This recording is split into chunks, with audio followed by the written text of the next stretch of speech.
Exploring the Economy of Late Antiquity. Jairus Banaji. For Elio Locascio. 7. Contents. Preface page 9. Acknowledgements 18. 1. Mass production, monetary economy, and the commercial vitality of the Mediterranean. 1. Part I, Mapping the Late Antique Economy. 35. 2. Mickwit's Modernism, the writings of 1932 to 637. 3. State and aristocracy in the economic evolution of the late empire. 52. 4. The economic trajectories of late antiquity. 61.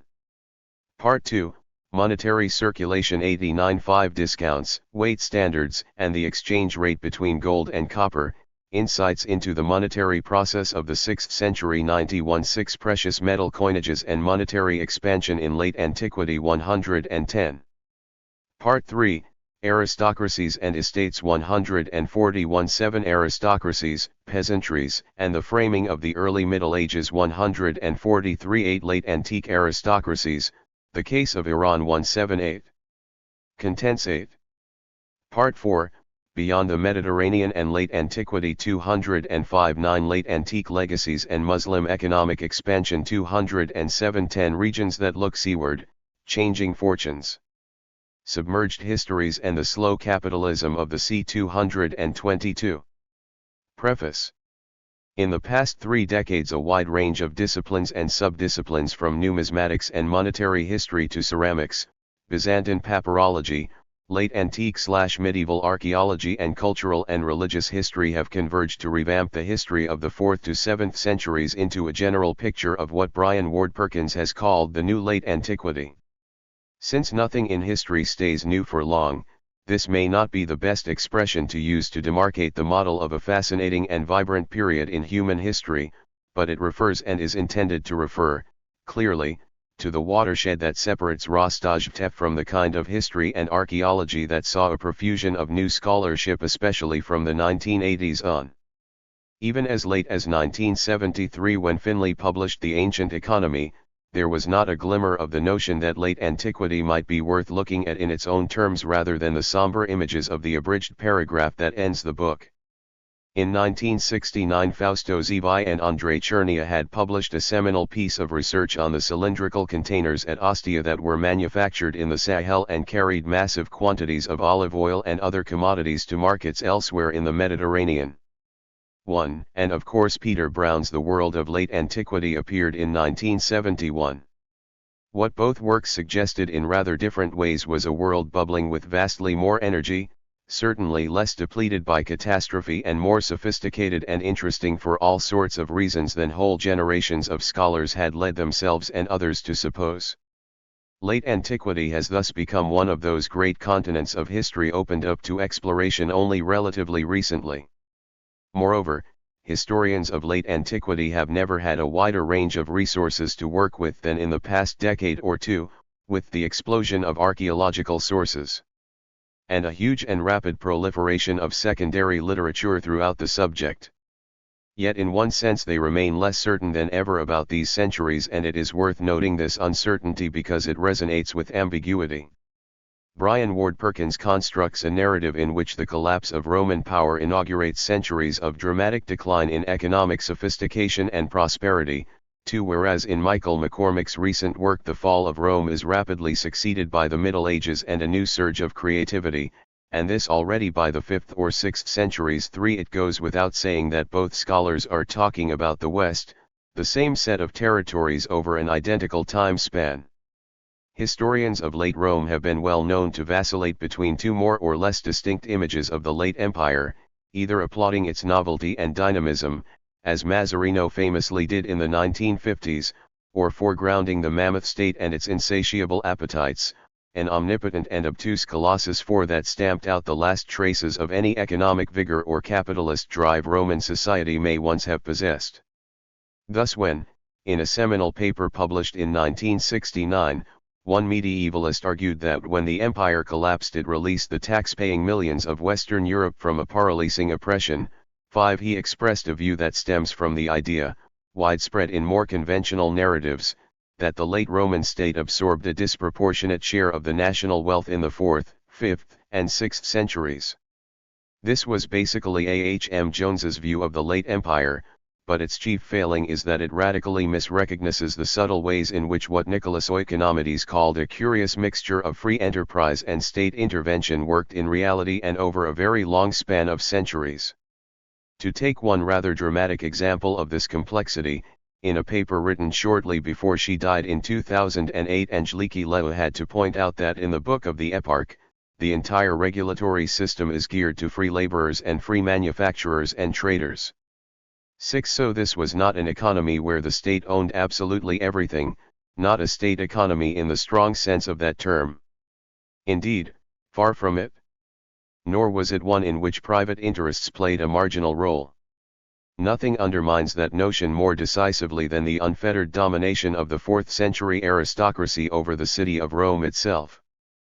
But aristocracies did suffer major upheavals at various times and places between the 5th and 7th centuries and eventually disappeared even in the Byzantine heartland, where the rupture is most marked by the emergence of a more militarist landed elite, the great families of the Middle Byzantine period. In the 8th century 7 these transformations were protracted over centuries, and of course the whole debate has been about how much of a catastrophe they represented.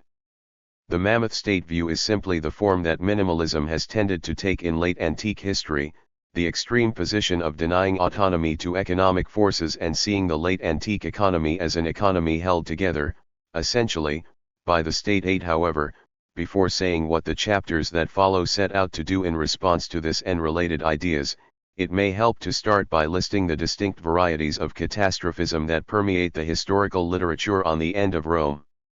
There are at least 4 that can be usefully listed, since each implies a different procedure of historical deduction and projects a distinctive set of emphases. 1. The end of the Roman economy in the West. The most powerful articulation of this variant is Brian Ward Perkins's book The Fall of Rome and the End of Civilization. He postulates a slow decline starting in the 5th century and continuing into the 7th as successive regions were disrupted by invasion and their economies destroyed by the shock of external events. The catastrophe here is the dismemberment of the Roman state and the economic consequences of that. 2. The Italian crisis. This version, unsurprisingly, attracts mainly Italian scholars, both Roman and medieval, and a great deal of the argumentation is framed in terms of longer-term demographic collapse, settlement change, and urban crisis. Italy's permanent economic decline becomes a sort of concentrated image of the wider economic decline. 3. End of the Mediterranean exchange system. This is the prime version to be found in Chris Wickham's work and probably commands near universal assent. But even if we argue that Mediterranean-wide exchange networks broke down by stages starting as early as the 5th century, the final crisis is postponed to the end of the 7th century/early 8th.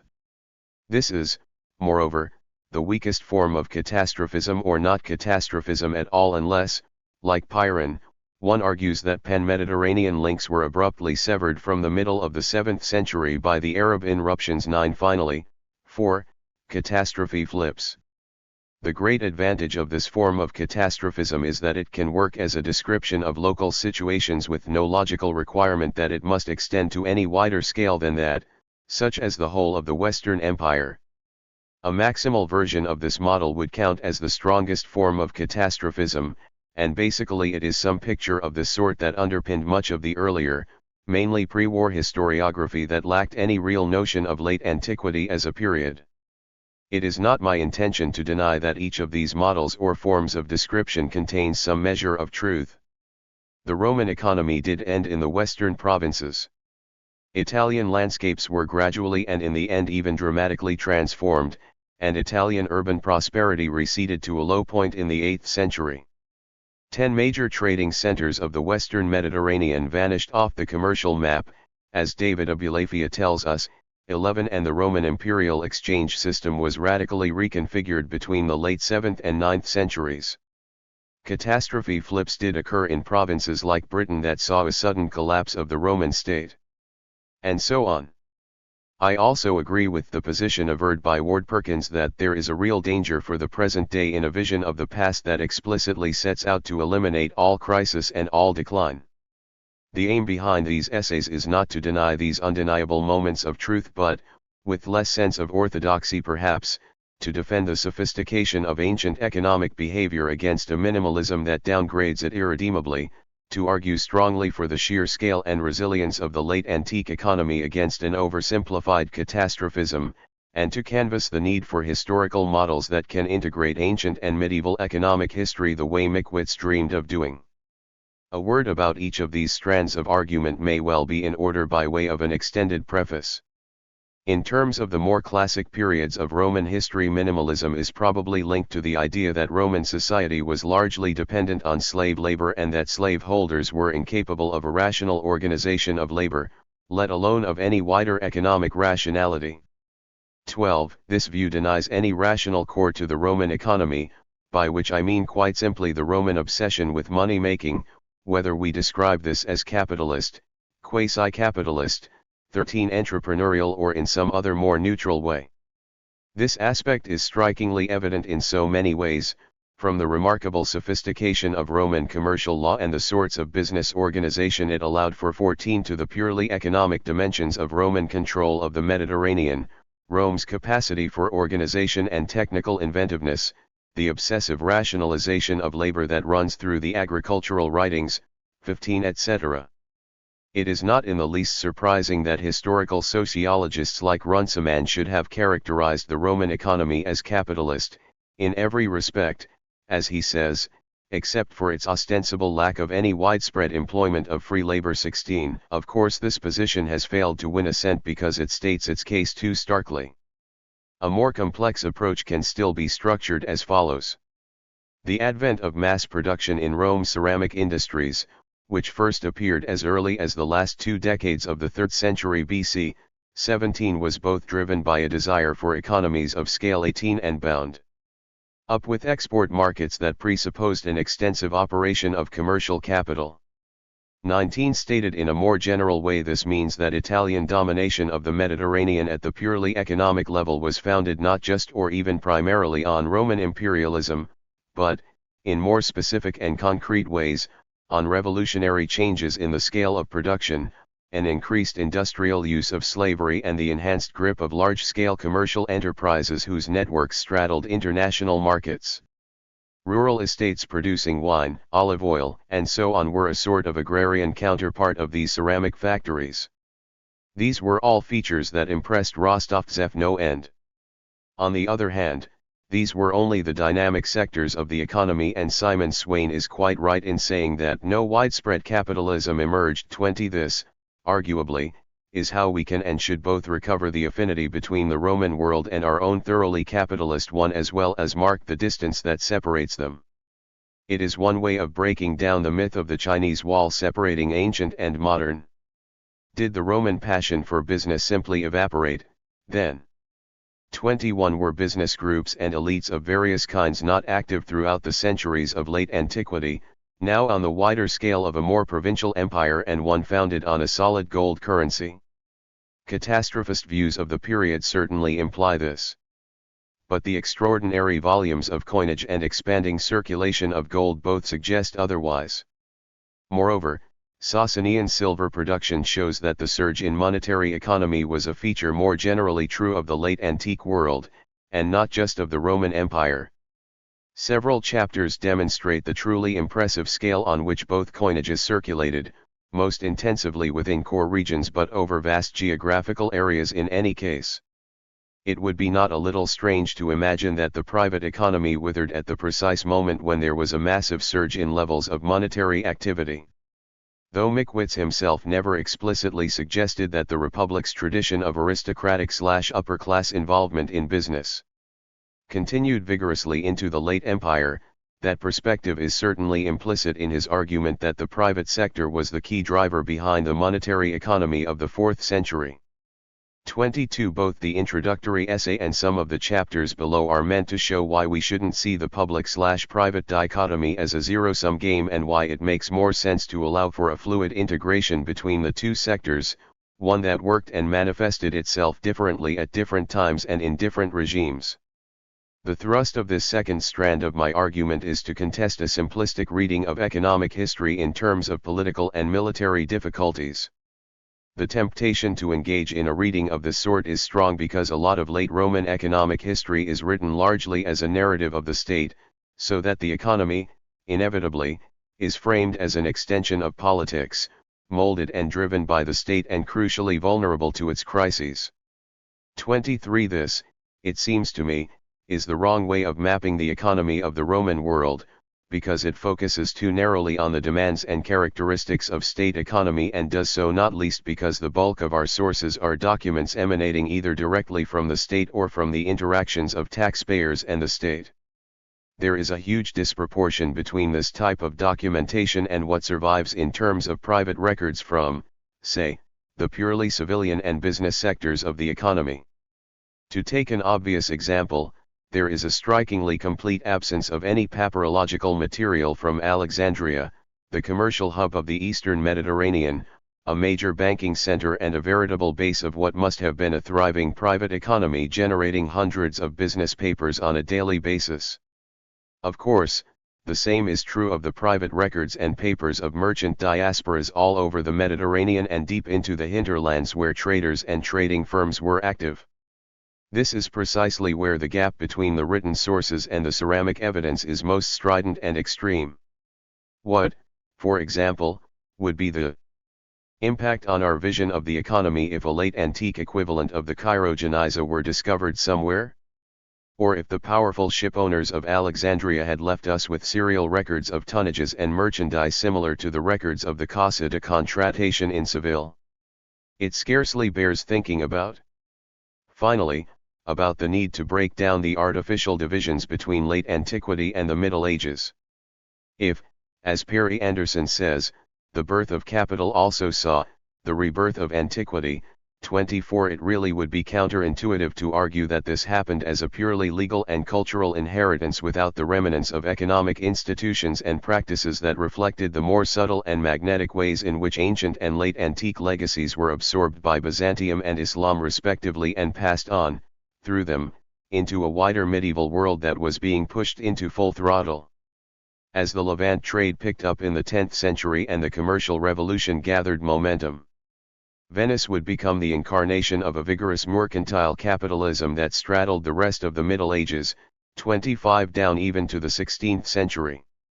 In the same way, it seems to me, the strong Byzantine influence on Italian commercial and maritime institutions 26 that historians have often drawn attention to implies a major element of continuity between the Middle Ages and late antiquity.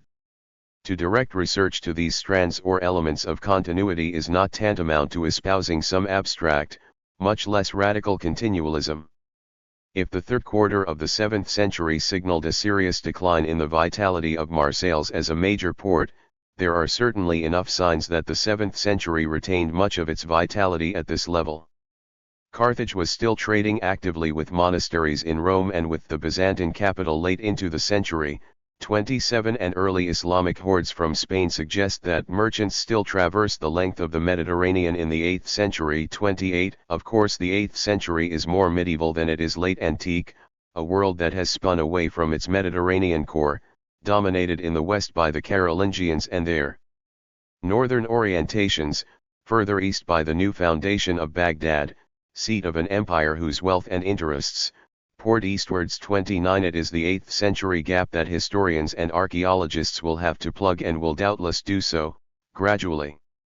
The essays deploy a fairly wide range of sources across the book as a whole, but I have desisted from any discussion of these as sources, especially those in Arabic that form the basis of Chapter 8, as this would require a very different book.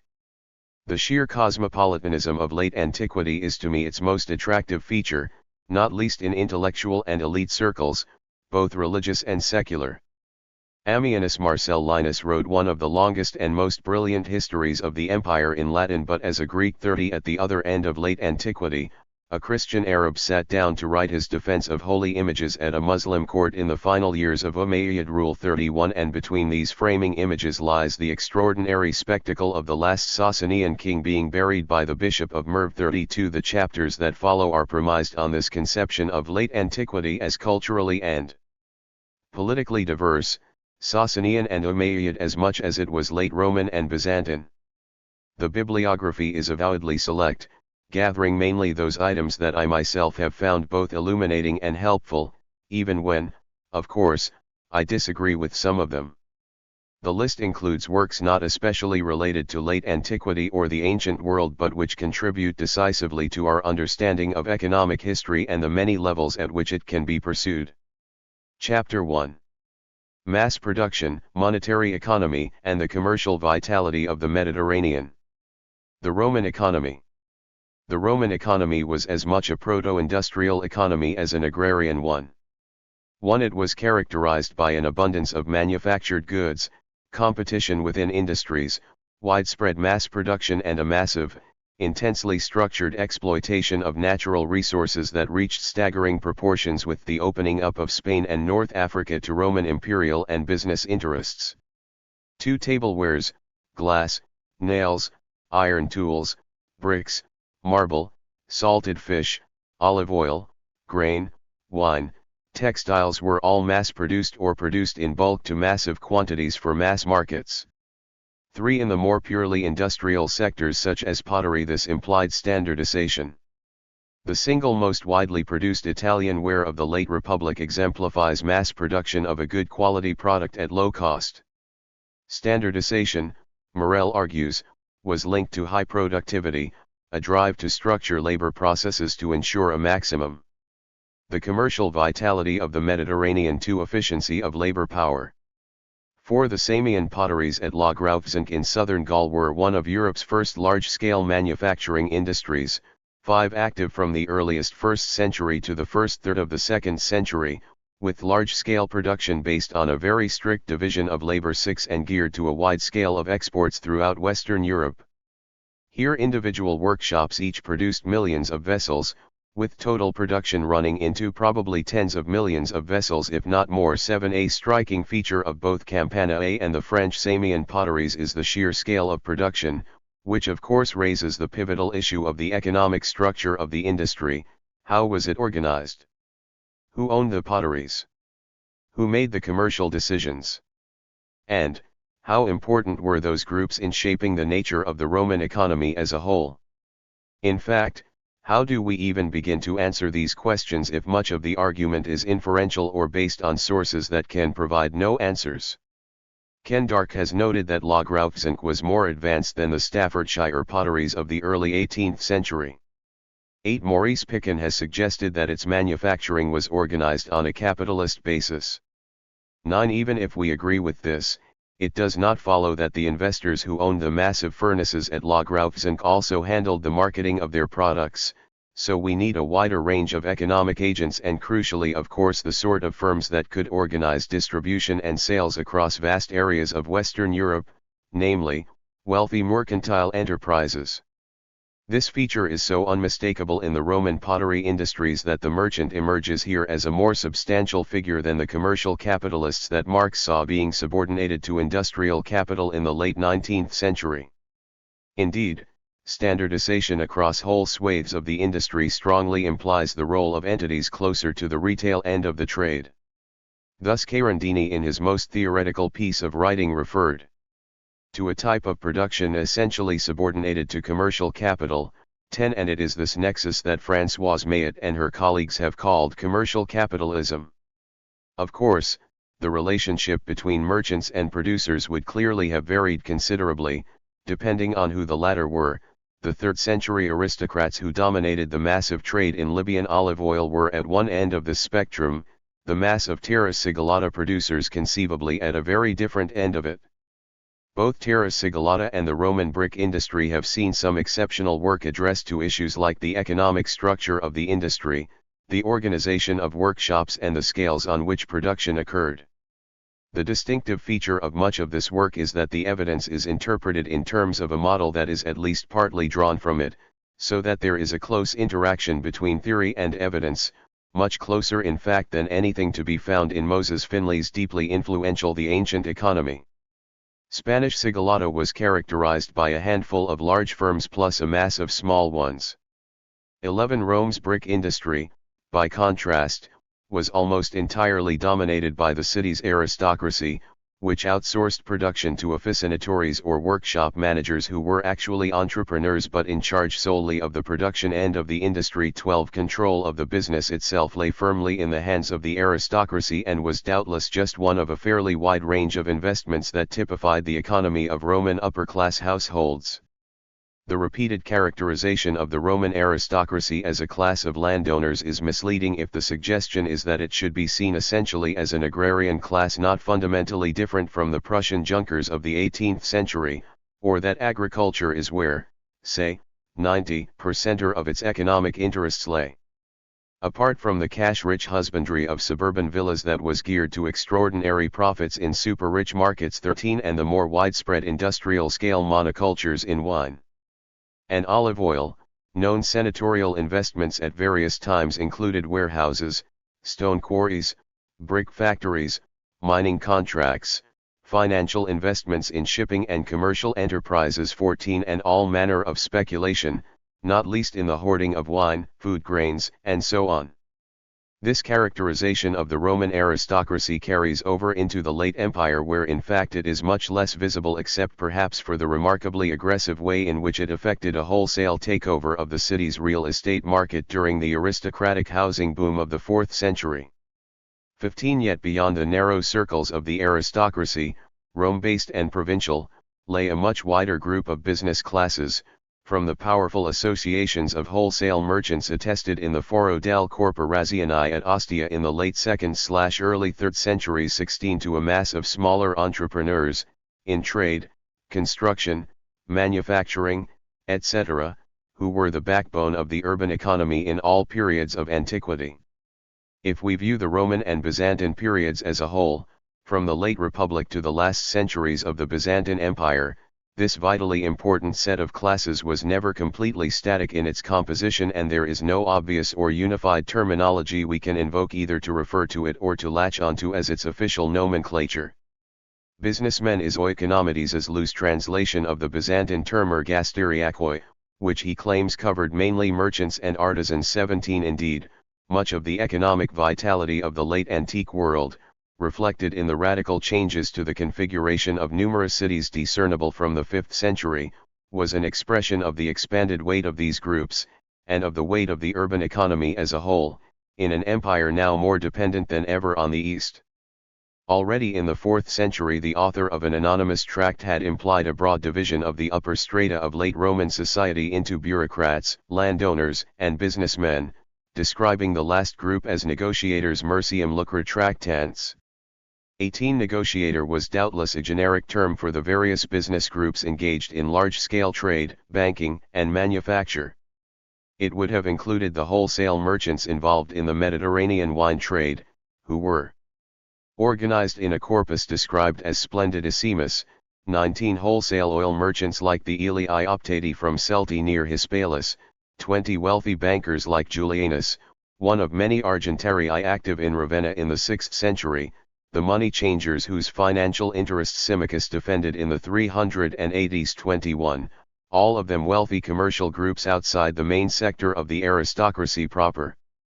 This, and the mass of smaller entrepreneurs known simply as mercators, is the milieu least well attested in the literary sources but massively presupposed in the archaeology, where the growing weight of the productive and commercial middle classes. 22 is now seen as a major factor in the evolution of a new urban topography, or where the Byzantine shops constructed in Sardis in the late 5th century, classic exemplars of the so-called encroachment of private enterprise, upon the formerly public spaces of the town, were less retail outlets than quarters that integrated homes with small business premises owned by an industrious and at least moderately affluent middle class. 23. As the coercive weight of the 4th century empire declined dramatically in the 5th, trade associations in all lines of business acquired considerable autonomy. 24. Some even attempting to run price cartels.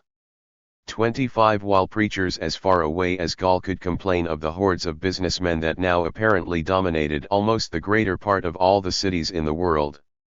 26. In the late Republic and early Empire the aristocracy had consistently used slaves and freedmen as fronts for business activity, exploiting the resources of a sophisticated private law system that contrived considerable flexibility for the organization and conduct of business by owners of capital. De Porto has shown in detail exactly how this was done. 27 And again, there is no reason to suppose that this culture of doing business saw any dramatic decline in the late antique world. A passage in Firmicus Maternus' astrological work Mathesis suggests otherwise. It refers to the scribae employed by the aristocracy to manage its financial accounts, banking operations, branch businesses, and commercial transactions. 28 Marble workshops, stone quarries, brick factories, and commercial shipping are some of the areas directly attested for the 4th century aristocracy. 29 At this level, agriculture too was basically a business, with some 3/4 of the total income drawn by the great aristocratic families of the city from their estates accumulating as cash reserves, if Olympiodorus is to be believed. For example, in the deep south of southern Italy, in the southern part of Calabria south of Catanzaro, where the late antique period saw a renewed burst of vigor, wine emerged as the leading cash crop and was grown on massive estates on a productive model closer to the industrial monocultures of North Africa than anything to be seen in Italy itself.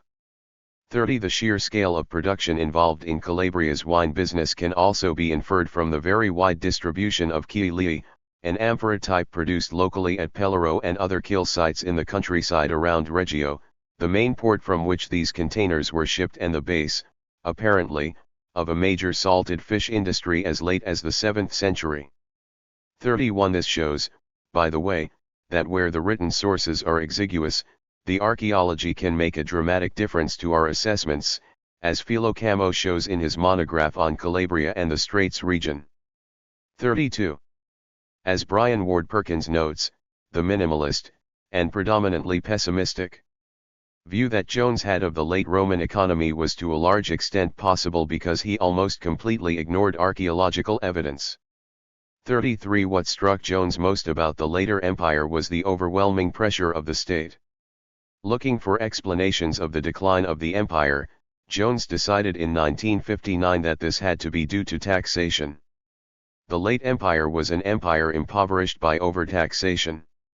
The peasantry was malnourished and the death rate amongst it was abnormally high. 34 The only solid piece of evidence Jones used in this article was P. Cairo Masp 67059, the great tax register from Antiopolis dating to the time of Justinian.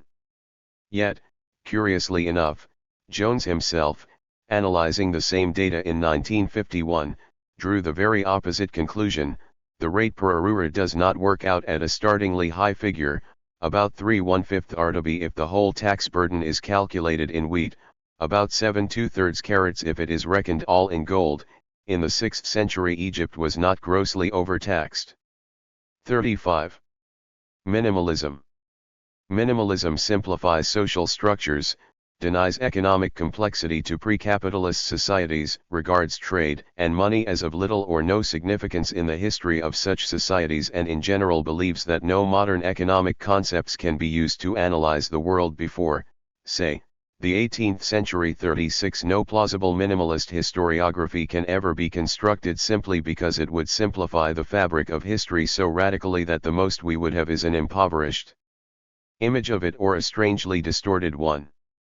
When applied to the late empire, these assumptions generate a model where exaggerated importance is ascribed to the state and to taxation as a driver of the economy, while the relation between private economy and the state is construed in terms of an overpowering dirigisme. This is exactly the image of the late Roman economy that underlies much of the argumentation in McCormick's Origins of the European Economy, where the Roman economy is described as an economy dominated by annona transport, and we are told that the annona dominated all other forms of shipping in volume and importance. 37 The simple answer to this is, how do we know? Do we have even the vaguest estimate of the total volume of business that flowed through the Mediterranean at any time between the 1st and the 14th or 15th centuries? 38 McCormick sets out to challenge the old vision of a stagnant and closed economy in northwestern Europe around 800 AD. 39 But leaves the old vision of late Roman economic decline perfectly intact. 40 In particular, the one body of evidence that he completely ignores is data pertaining to the monetary history of the late Empire and of late antiquity more generally. The same is true of Carandini. His views underwent a dramatic shift between the excellent introduction he wrote to the third volume of Societa Romana e Impero Tardo Antico and the deeply pessimistic chapter in the corresponding volume of Storia di Roma published in 1993. In the first of these essays, Carandini points out that Rome had been characterized by a commercial organization that was pre-industrial but modern all the same. The reference here was to Braudel's discussion of commercial capitalism in the early modern period and the distinction drawn there between types of markets according to the degree of domination exercised over them by, for example, large producers. Of particular interest in this essay was his critique of Whitaker and the view, an exceptional one, that the state was not a burden on the economy but functional to its existence. 41 In the last civilization to be buried, by contrast, late antiquity is viewed less as a historical period than a state of entropy that moves relentlessly from Italy's advanced stage of decline in the 3rd century to North Africa under the Vandals, and eventually the eastern provinces from the late 6th century. 42 The essay is replete with biological metaphors and an unmitigated catastrophism, with several arguments clashing directly with the archaeological evidence that began to be laid out in the 1990s and certainly by the 2000s. 43 The spate of Italian journals that emerged between the late 1960s and the early 1980s under the patronage of prominent left-wing academics like Bandinelli and Canfora is symbolic of the seminal role of the 60s as an intellectual and academic watershed in Italy. 44 The materialist turn to archaeology. 45 The renewed interest in Marxism and eventually the at least stated intent of integrating history and archaeology and of treating the archaeological documentation as a source for ancient economic history. 46 Would find their true denouement, however, not in the serried ranks of Italy's archaeologists and historians but in the work of a medievalist based, at least formally, in Britain. This refers of course to Chris Wickham's magnificent integration of history and archaeology in framing the early Middle Ages. What was remarkable here was the sheer weight of the archaeological evidence in establishing a much richer, more complex and nuanced non-catastrophist reading of the evolution of the early Middle Ages out of the dissolution of the late Roman Empire, which remains our best single account to date. The main limitation, however, was Wickham's decision not to include a treatment of money as one of the many strands in the general fabric of his analysis. Though he himself has explained this at least partly on formal considerations. 47 The deeper reticence may well stem from the peculiar tenacity of a specific model of the Roman monetary economy that distinguished British minimalism in the 70s and 80s. If models have to have a name, this one can perhaps be called the closed monetary circuit model. In Agrarian Change in Late Antiquity I suggested that the crux of any theory of a late imperial decline has always been some set of postulates about the monetary history of the 4th century. 48 The chief example cited there was Michael Crawford's claim that, come the late 4th century, Theodosius I abolished the last vestiges of any taxation in money, since the monetary circle simply became increasingly meaningless. 49 This was said in 1975. The very year that saw a monograph by Cerati, setting out to show the exact opposite through a careful sifting of the numerous legal texts on taxation. 50 But the early 70s were clearly the heady days of monetary minimalism, since they had started with a more famous paper by Crawford that planned to conclude that an economic and social system in which coined money played a major role as a means of exchange, although it existed in the Roman world, was not common. 51 Here was an argument about the Roman coinage that was clearly designed to minimize its function as means of exchange and to limit the scope of the monetary sector of the economy to the extent possible. Not only was the use of coined money as a means of exchange largely limited to the cities of the empire, Crawford argues in this paper, but the cities of the Roman Empire came only by accident to adopt coined money as their means of exchange. 52 Crawford flatly denied that coined money had any economic reason for existence in the ancient world. It was issued solely to enable the state to make payments, that is, for financial reasons, and, once issued coinage was demanded back by the state in payment of taxes. 53 In his 1975 paper the model was more fully elaborated to read, In the early empire, money flowed from the treasury to the soldiers and officials, from them to the peasants in payment for food, from the peasants back to the treasury in taxes. 54. Of course, once the silver coinage was debased, repeatedly and substantially, in the course of the 3rd century, the monetary circle simply became increasingly meaningless and was doubtless completely abolished in the end by Theodosius I. It was this radical monetary minimalism that soon passed into Michael Hendy's massive book on the Byzantine monetary economy, where it was called the monetary cycle. 55, and presumably meant to explain why late Rome and Byzantium had such vibrant monetary economies in the first place. In short, the tension at the heart of Hendy's picture of monetary relations in late antiquity and the Byzantine Middle Ages was, as Fergus Miller described it, a real contradiction between the numismatist's interest in the minting of coins and the historian's interest in the Monetized economy, and indeed in the wider question of economic exchanges as a whole. For it is not in the least self-evident how important was the role played, even in the Monetized section of the economy, specifically by newly minted coins. To examine the limited concerns and objectives of the state in minting coins is not identical with studying the economic functions, and the patterns of circulation, of the coins once minted. 56. The distinction implied in the quote from Miller is fundamental and has recently been restated by Michael Metcalf in the following way: monetary history can be divided into 2 parts, namely, how and why coins were minted, and secondly what became of them after they had been put into circulation. The history of minting reflects government policy, whereas monetary circulation often reveals wider economic trends that lay partly outside government control. 57. It is these wider economic trends that must inexorably lie at the heart of any economic history, whether of late antiquity or any other period. And if the archaeology has now made a decisive difference to the way economic histories should be written and to the assessments we form, so should monetary history. This was understood by Mickwitz as early as the 30s and led to a massive, fundamental re-evaluation of the late empire that broke decisively with the images of it transmitted in Rostovtsev's writings from the late 20s.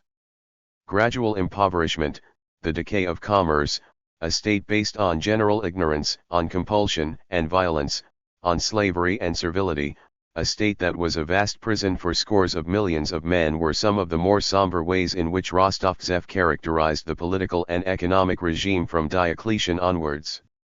58. The general move away from these stereotypes was a very gradual one, however, spanning whole decades from the 30s to the end of the 60s and punctuated by isolated if important contributions, at least till Peter Brown opened the floodgates.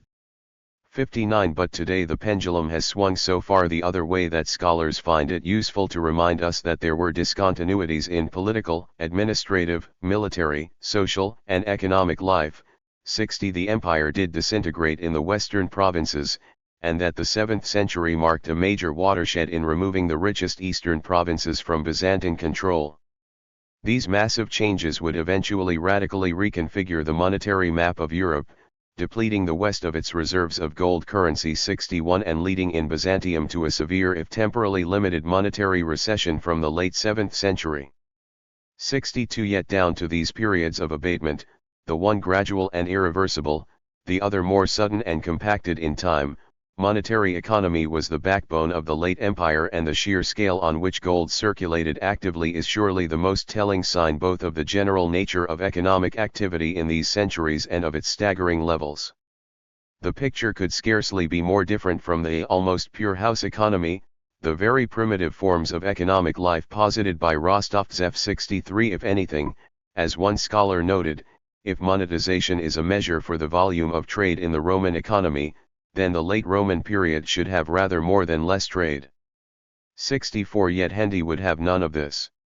Vaguely aware, in the early 80s, that the new archaeology as he called it was starting to demonstrate substantial flows of commerce across the Mediterranean, he was frankly dismissive of the evidence. 65. In a tradition of history already marked by its self-assured minimalism, his must have been, arguably, the most extreme example of what Verhoeven describes as Finley's cultural determinism. 66. Here, in the face of his own evidence for a thriving monetary economy and a rigorously maintained gold coinage, was his own a priorism about how things really were. He argues, from a passage in Comenos about the ideology of self-sufficiency, the existence of this ideological principle will have meant that what, apart from the state itself, were economically the most powerful classes in the empire will deliberately have restricted their involvement in monetary affairs to the purchase of what they and their households, which could be enormous, needed or desired, but could otherwise not provide themselves with, and the accumulation of a necessary reserve. 67 Here ideology is made to carry a burden it cannot possibly bear, namely, of explaining the nature of an economy that in one form or another spanned the entire period from the 4th century to the 14th century and suggesting that the role of money within it was after all an aberration. There is a rough analogy here to the dilemma that Keith Hopkins too seems to have faced in what must have been the last paper he ever published, viz. His obvious admiration for the sheer scale of the Roman currency, the repeated reference to huge growth in the Roman money supply under the emperors or to a massive growth in money supply followed by the claim that the emperors produced coins as economic objects for the facilitation of trade and taxation but above all as symbolic objects of ostentation and political authority. 68. The strength of private interests. Thus, next to mass production and the widespread existence of commercial classes, money is the third element we need to integrate into a viable picture of the Roman economy, despite the astonishing claim that it lacked any specific economic function in the ancient world or the only slightly less incongruous assertion that it was produced chiefly as an object of ostentation. Rome, it is now widely acknowledged, had an intensely moneized economy. 69 And it seems unlikely that this was unrelated either to the relative sophistication of Roman financial instruments 70 or to the volumes of commercial activity and the passion for business 71 that were both true of Roman economic and social history at various times. Like Roman private law or Roman debates about the nature of money, 72 these were all, absolutely, elements of proto-modernity, anticipations of our own historical world, even if it is misleading to characterize them as proto-capitalist, since that has an unmistakable teleological charge and suggests that both class and economy as a whole were tending to a full-blown capitalism, which was so manifestly not the case that no one has ever argued it, least of all Rostov-Zev, for whom the late empire was, if anything, the graveyard of ancient capitalism.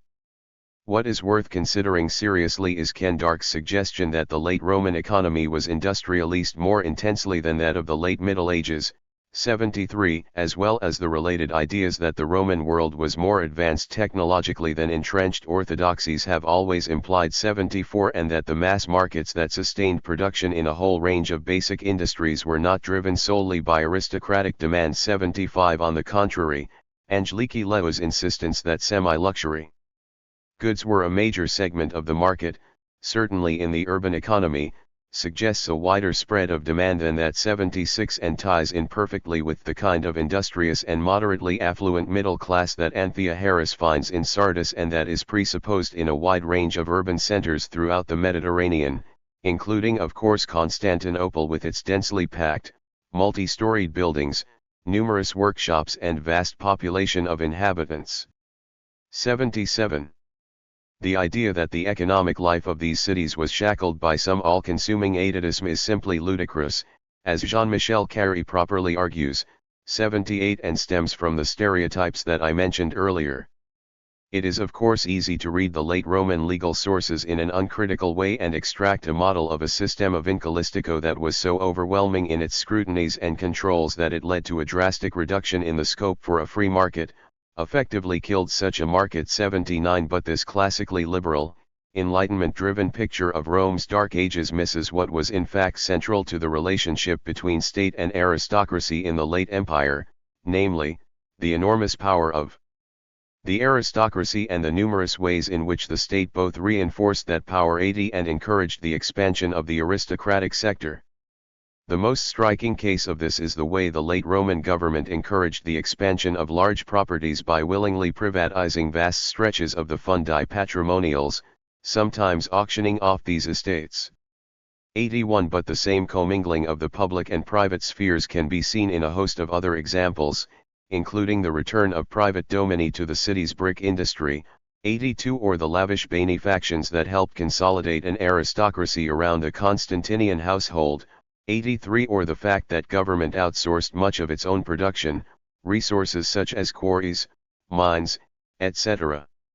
Indeed, in crucial ways there was less state control in the late empire, a stronger, more widely accessible legal culture and a more subtle set of relationships between public and private such as we see emerging in a more complex and intricate form in Justinian's empire, notably in the peculiar nature of the komerkierioi as oikonomides understood them, viz. As businessmen drawn partly from the aristocracy trading in silk after successful bids for what were essentially commercial contracts. At an auction where the state sold monopoly rights to the business in wide-ranging regional markets. 84 Here again, government was essentially outsourcing the production and trade in silk to private interests, thus expanding the scope of private business. If the publicani of the Republic were private entrepreneurs who lived in large part on the state, 85 The Byzantine komerkierioi were not vastly different. Certainly, the economy of the Eastern Empire in its essential nature was closer to the highly mercantile economy reflected in the Geniza records 86 than it ever was to the economy of Russia under war communism or, later, under Stalin. Thus an integration of public and private business 87 would perhaps be a more precise way of characterizing the relationship between private capital and the state sector than any of the standard clichés of dirigisme. The Roman and late Roman world presents us with a wide range of economic agents from bankers, manufacturers, wholesale merchants, building contractors, entrepreneurs, shipowners, and so on to a mass of self-employed artisans and an even greater mass of wage laborers and slaves. Late Rome in the 4th century was a society still largely founded on slavery, 88 even if less vitally dependent on it than the Republic had been, and wage labor too was widespread. These tendencies of late Roman society re-emerge in an even purer form in the Eastern Empire, where the civilian character of the regime, its strong legal protections for the ordinary citizen 89 and very widespread of jobs in the bureaucracy 90 combined with expanding cultivation and rural settlement to make the 5th and 6th centuries look not so different from the golden age of the Antonines.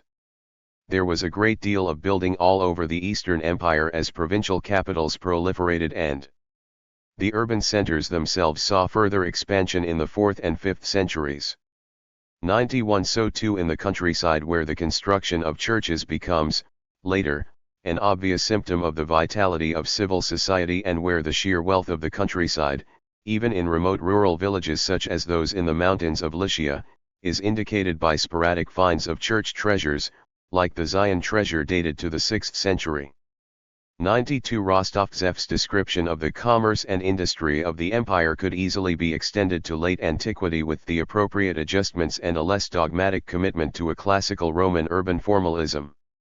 The dominance of wholesale merchants, the strong commercial edge built up by traders from the east, the government's commitment to a policy of laissez-faire, the decentralization of industry, the standardization of goods, the emergence of mass markets and the widespread of banking operations were all true of the late antique Mediterranean, even despite the disintegration of the Western Empire. 93 The banker Julianus' benefactions to various churches were in excess of 50,000 solidi, and that, in a city with an exceptional concentration of bankers in the 5th and 6th centuries. 94 Cosentino suggests that commissions on exchange transactions involving different currencies were where the Argentarii made the bulk of their money, but the financing of maritime trade is another strong possibility, given the scale of Ravenna's traffic with the eastern Mediterranean via Classis. Again, Flavius Anastasius, the Constantinople banker from whom two leading villagers of Aphrodito borrowed the relatively small sum of 20 solidi in the year 541, expected repayment in his branch back in Alexandria. 95 For Mickwitz this was crucial evidence of the relatively advanced character of banking in the late antique world. 96. The Alexandrian traders based in provincial centers such as Oxyrhynchus were likewise probably local, branch representatives of Alexandrian firms dealing in commodities like flax. 97 In the late 11th century Alexandria exported 5,000 to 6,000 tons of raw flax to markets in the Mediterranean. 98 When we turn to the late antique evidence, however, there is simply no way of telling how much flax was grown in Egypt, but it must have been substantial. The most striking economic fact about late antiquity is that from the abundant numismatic and papyrological evidence and the written sources it is certain that there was an increase in the per capita value of the money stock, 99 more money in circulation per head of the population than at any previous time in Roman history, the bulk of this in the form of gold. And again, on broadly Rostov-Zephian lines, it would be plausible to argue that the basis of this expansion lay in a major growth of trade and manufacturing fueled by increased urbanization, growing populations, successive construction booms, massive state spending, etc. In Justinian's reign the supply of grain from Egypt amounted to some 240,000 tons, and even this staggering figure was probably less than 15% of that country's gross production. Food grains, wine, olive oil, flax, wool, silk, and other textiles, pottery, glass, metal, building materials, salt, spices, marinated fish, even jewelry and silver plate were all traded in huge quantities, often across a range of market segments. Manufacturing, trade, and food processing were widely dispersed through the Mediterranean in all sorts of locations, from the great markets of the Eastern Empire such as Constantinople and Alexandria to major urban centers, smaller towns, villages, estates, monasteries and isolated coastal sites.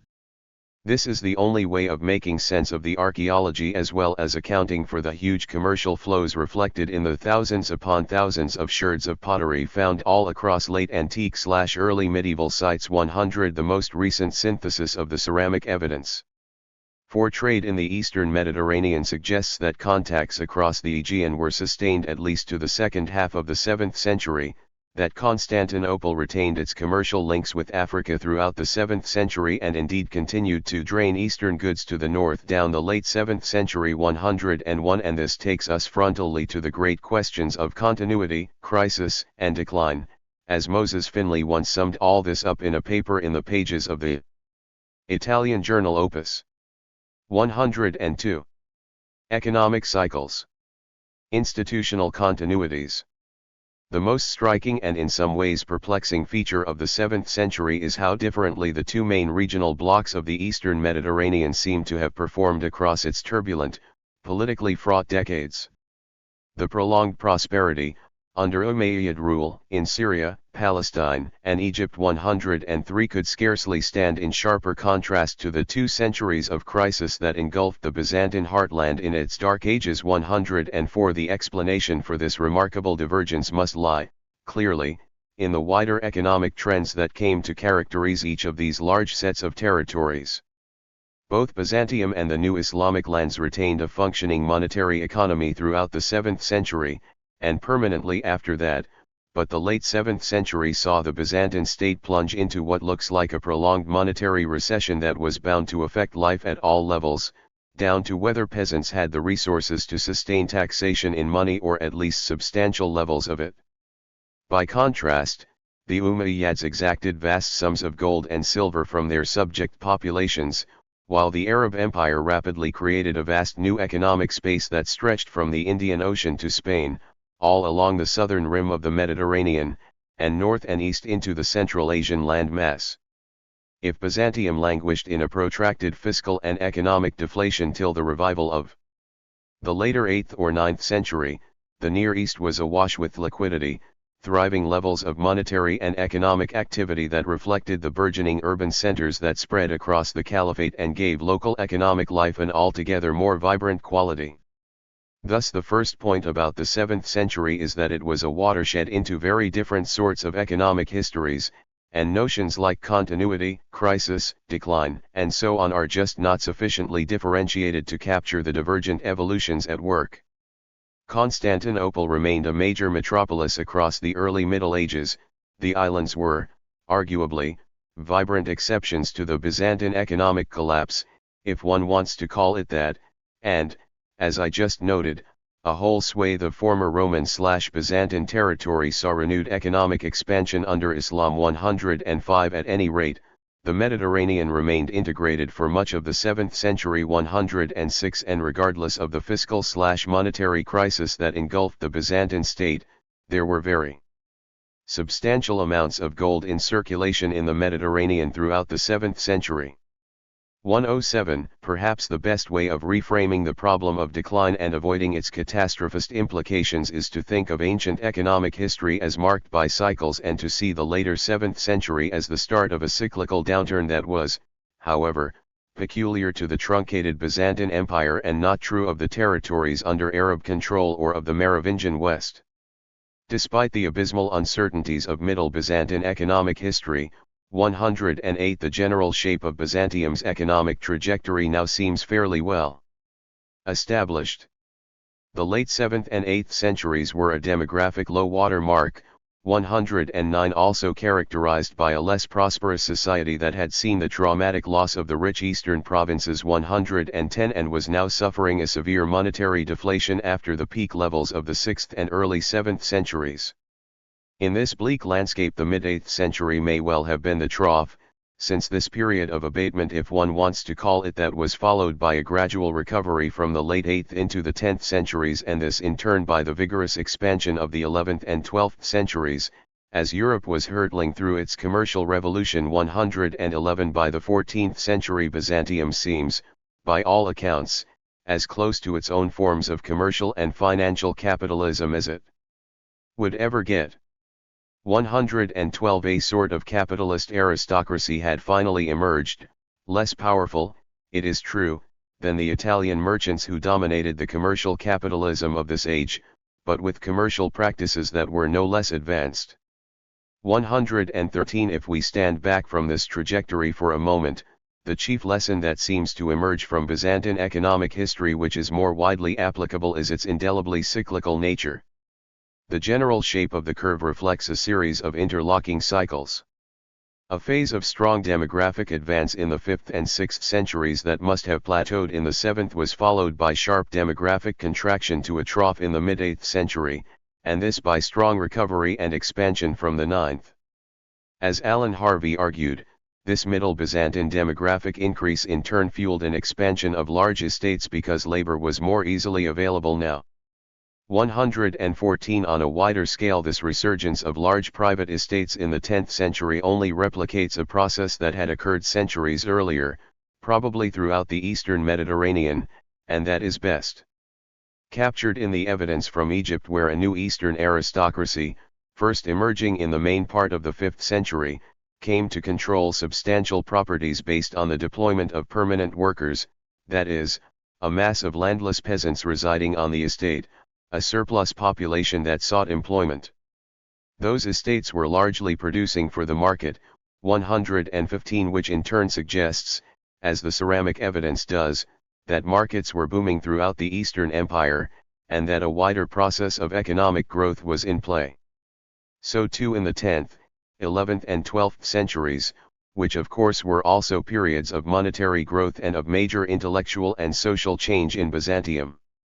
If the transformations of the early Middle Ages are best disentangled from the once hugely popular problematic of the decline of empires and seen in terms of the distinct dynamics at work in political history and economic life, the problem of continuity could likewise be framed in a less literal way.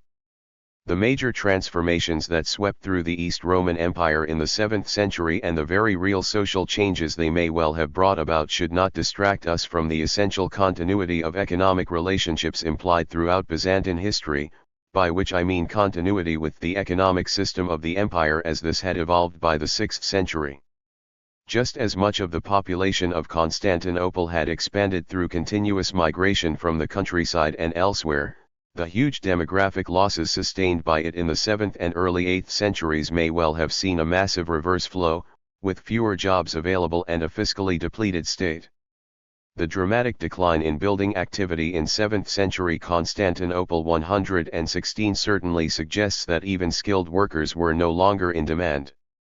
On the other hand, as Paul Magdaleno argues, the fabric of the city itself remained essentially unchanged, the Constantinople that Justinian built surviving as the solid bedrock of the medieval city and the great palaces of the aristocracy often changing hands but otherwise physically intact.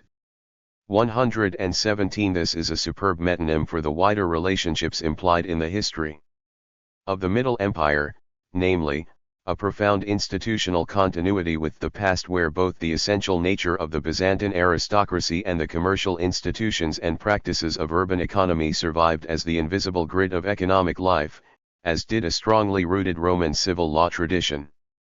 Byzantium was the only medieval society that fully accepted the legitimacy of interest on loan capital, that is, of the right of money capital to a profit, grounding this in an absolute affirmation of the force of private contracts.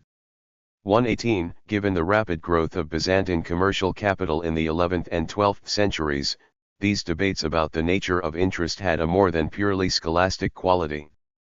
But what they also reflected was the solid remnants of a legal tradition inherited from the past, a creation in fact of the Republic, just as the professional guilds regulated in the Book of the Prefect were at some level a throwback to the trade and professional associations of late antiquity, even if the glimpse afforded into Constantinople's business world reflects not the actual operations of that world but only the state's standpoint on its ideal regulation. 119 What fascinated Mickwitz was the problem of continuity in this deeper sense, of how institutions inherited from the past could contain the seeds of potentially major new developments, as he suggested in his analysis of the Byzantine silk industry and his attempt to show that it was based on early forms of capitalist organization. 120 Business partnerships are the other major inheritance from the Roman past that found a renewed resonance in the economic ferment of the 11th and 12th centuries. And even more so as the Byzantine Empire became more deeply integrated into Mediterranean commercial capitalism after the 12th century. These were not durable corporate entities like the later Venetian company but temporary associations like their Roman exemplars, but their significance for economic history is to underline the complex ways in which the different global/economic regions emerging from a once unified late antique past were reassembling contacts and forms of integration in a sort of cross-fertilization peculiar to the economic life of the Mediterranean. In 1929 Jacob Streeter had wondered if Italy's medieval capitalism was not in some sense an unmediated legacy of the traditions inherited from its Roman past, the forms of money and credit economy inherited from the ancient world that had kept their vitality. 121 In 1936 Mickwitz, who was certainly influenced by Streeter, asked if Byzantium was not, at this level, the major transmission belt between antiquity and the Italian mercantile republics. 122 Oikonomides later suggested on the same lines that the Kriokoinonia, a means of financing maritime trade attested by the 7th century, may well have been at the origin of the Italian commenda. 123 In fact, both Lopez and Udovich had already wondered if the commenda did not derive, more plausibly, from the various forms of partnership that were widespread in the Islamic world throughout the centuries of Byzantine quiescence. 124 These are fascinating issues, all of them far from resolved. But what they do point to is an economic history where connectivity acquires a more elusive, subterranean meaning, a dimension of what Mickwitz called a problem of influence. As the Mediterranean embarked slowly on a new cycle of commercial growth from the later 8th century, what emerged most forcefully was the triangular trade between Constantinople, the Italians, and the expanding cities of the Muslim world. The re-emergence of the Golden Horn as the commercial hub of Byzantium's trade was linked to the Italians establishing their trading quarters in the lower Golden Horn area and choosing to do so, Magdaleno has argued, because Parama had long been the location of one of the great clearing houses used by the Middle Eastern merchants, major trading partners of the Italians. 125 The first large settlement of Italians in Constantinople was by the merchants of Amalfi, 126 And if we wish to track the origins of the economic fortunes of the maritime cities of Byzantine Italy in the early Middle Ages, Amalfi is where we would have to start. 127 Amalfi's period of most rapid expansion coincided with the Arab conquest of Sicily in the early 9th century, but Citarella argues, crucially, that its trade with the Maghreb had certainly started by the 8th century, and that this was a commerce where timber and food grains mattered more than the human commodity and a commerce largely fueled by the Arab urban revolution. 128. This picture is the antithesis of Pyrrhon's thesis and entirely in keeping with Lombard's vision of the Islamic world as the true catalyst of growth in a Mediterranean otherwise dependent solely on the forces of a depleted Byzantine state. Islam accomplished what Justinian's reconquest of the West had signally failed to do, welded together two massive economic zones, traversed Eastern and Northern Europe with its commercial and monetary circuits, and contributed decisively to Byzantium's renewal from the 9th century. 129. Here then is a model where the less visible connectivity of the Mediterranean becomes fully intelligible, providing both a sort of prototype for Venetian commercial expansion to the east and a concrete material setting within which a gradual and permanent osmosis between different commercial traditions was unfolding. The crucial point was one made by de Lagu. The Mediterranean did not become an underdeveloped area as a consequence of the disintegration of the Roman world. Although a contraction of social and economic life may have taken place on its shores in connection with the collapse of the Roman system, from the end of the 8th century symptoms of new political and commercial vitality appear. The most evident of them is the resumption of Islamic expansion, now towards Italy, soon followed by new Byzantine enterprises. 130. If the Lombard/Byzantine peace of 680 was the symbolic threshold to a new epoch, marked by numerous symptoms of renewal already by the end of the 7th century, 131. Then Dark Age Byzantium with its reduced energies and state of emergency 132 cannot be a model for all of the totalizations that traversed the practical field of the Mediterranean in the 7th and 8th centuries. The 8th century northern expansion cannot be pitted against a unified Mediterranean collapse in the 7th and/or 8th centuries, since no such general East crisis or end of the ancient world scenario existed then.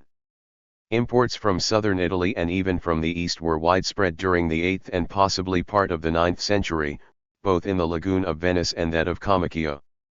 The whole stretch of land between Ravenna and the Venetian lagoon teemed with new settlements like Comacchio that were both centers of trade and production, and invested in substantial trade infrastructures like harbor facilities and canals. 133 suggesting that northern Italy at least, like the southern ports, was part of the wider currents of exchange emanating from the southern and eastern Mediterranean.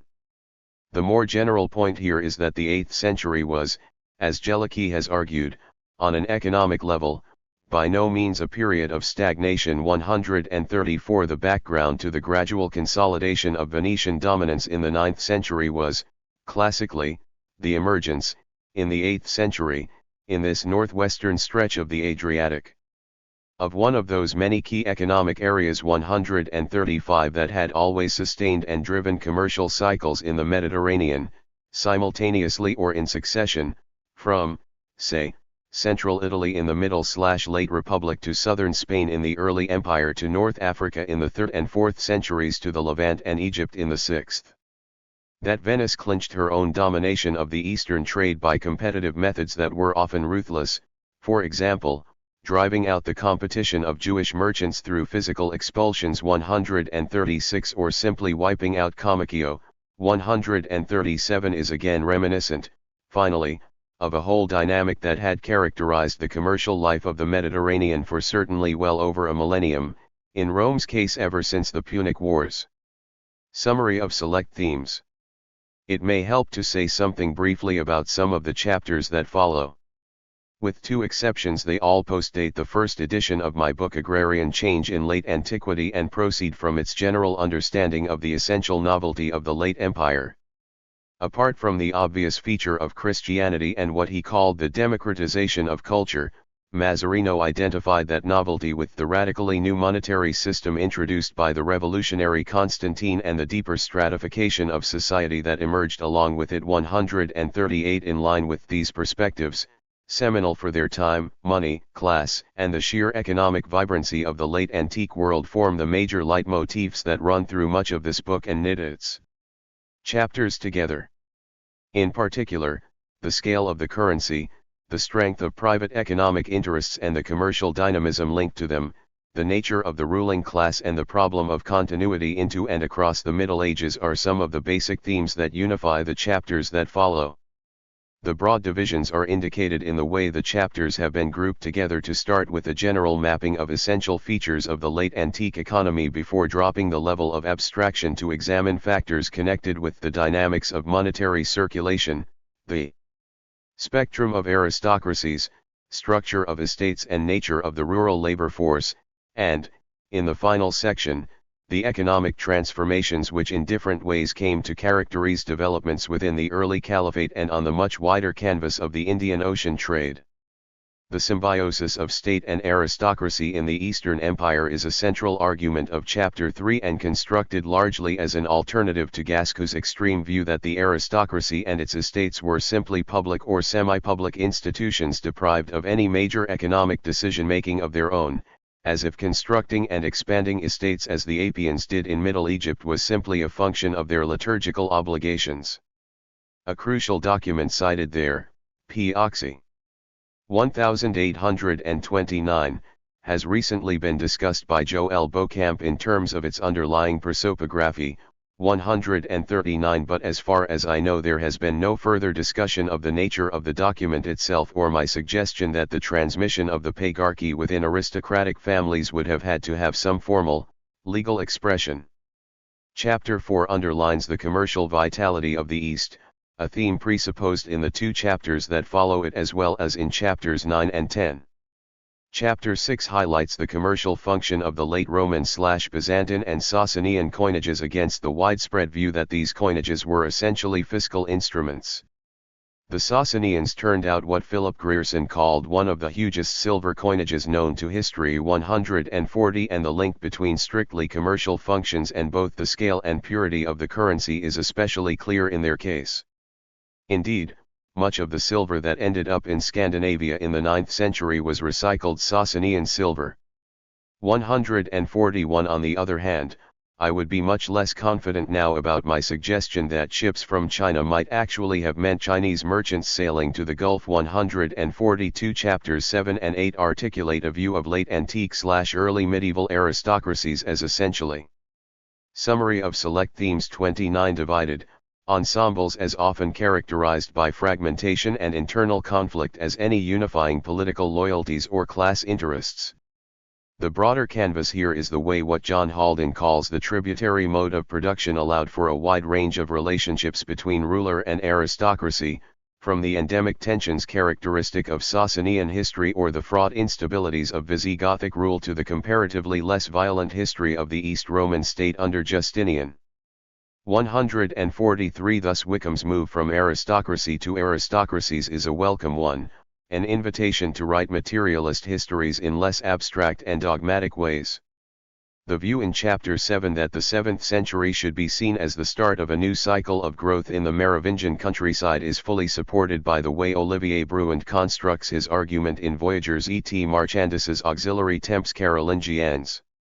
144. A paper by Marguerite Weidmann that appeared at the same time as my own looks at some of the same issues of continuity in the organization of estates and deployment of rural workers, but misses the crucial point that while the Merovingians continued basically late Roman models of estate organization, the Carolingian manner cannot be deduced in a similar way from that earlier trajectory, far from it.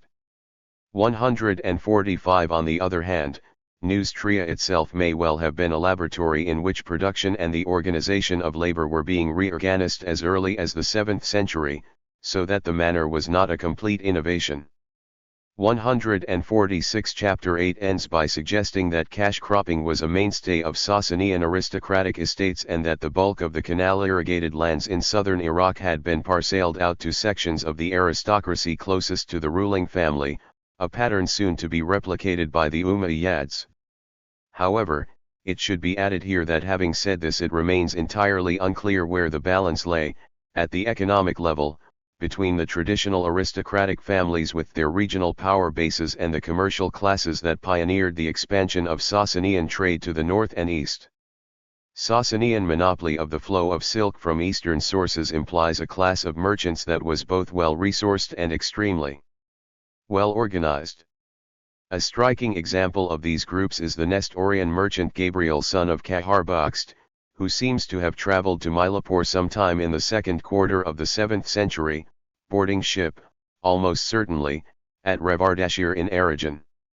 147 Some concluding remarks, finally, about various arguments in chapters 2, 5, and 9 in particular, especially as two of these have been highlighted in this introductory chapter. The most contentious part of chapter 5 will remain my metrological reinterpretation of the so-called minus-carats system, a form in which the money markets in Egypt and elsewhere regulated payments in gold coinage to allow for differences in local weight standards. 148 In Du Village al Empire Zuckerman sticks fast to the conventional view that is attacked in chapter 5, seeing expressions of this form, which refer to a weight standard, as involving an actual deduction of value. He dismisses my argument as extravagant. 149 As if to suggest that it is absurd to think that the expressions zeta upsilon gamma nu and sigma tau alpha theta mu that occur in the context of monetary payments might have anything to do with the weights used for establishing the value of those payments and not be what they are for him, viz. Code for an artificially complicated system of accounting that was supposed to enforce a surcharge on payments in gold coin. If the minus-carats system really did embody deductions of value and compensation for lack of weight was at the origin of Aphrodito's alleged 2-carat charge, 150 then what Zuckerman would have to explain is why the rate of compensation would vary so dramatically between different localities. Why would the government be slapping a surcharge on the fayum that exceeded 7 carats but one of only 2 carats in Aphrodito? This makes no sense at all and shows how a whole tradition of scholarship in this field seems to lack even a rudimentary grasp of how markets work. Zuckerman. Summary of Select Themes 31 himself refused to engage with any of the evidence cited by me in the paper republished here as Chapter 5.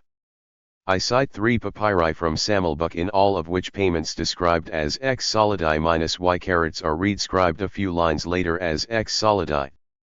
To those 3 examples we can now add P. Michigan INV 6642, a lease where 4 solidi less 23 carats are redscribed as the same 4 solidi with no reference to any missing carats, a fact that seems to have baffled its editor. 151 Metrology was fundamental to the monetary regimes of antiquity and it is staggering that scholars should be so dismissive of the subject, not least because we have abundant evidence, both in the papyri and outside them, that weight standards varied between localities even down to the level of individual villages. 152 As Michael Bates points out, the monetary value of a payment was determined by its total weight.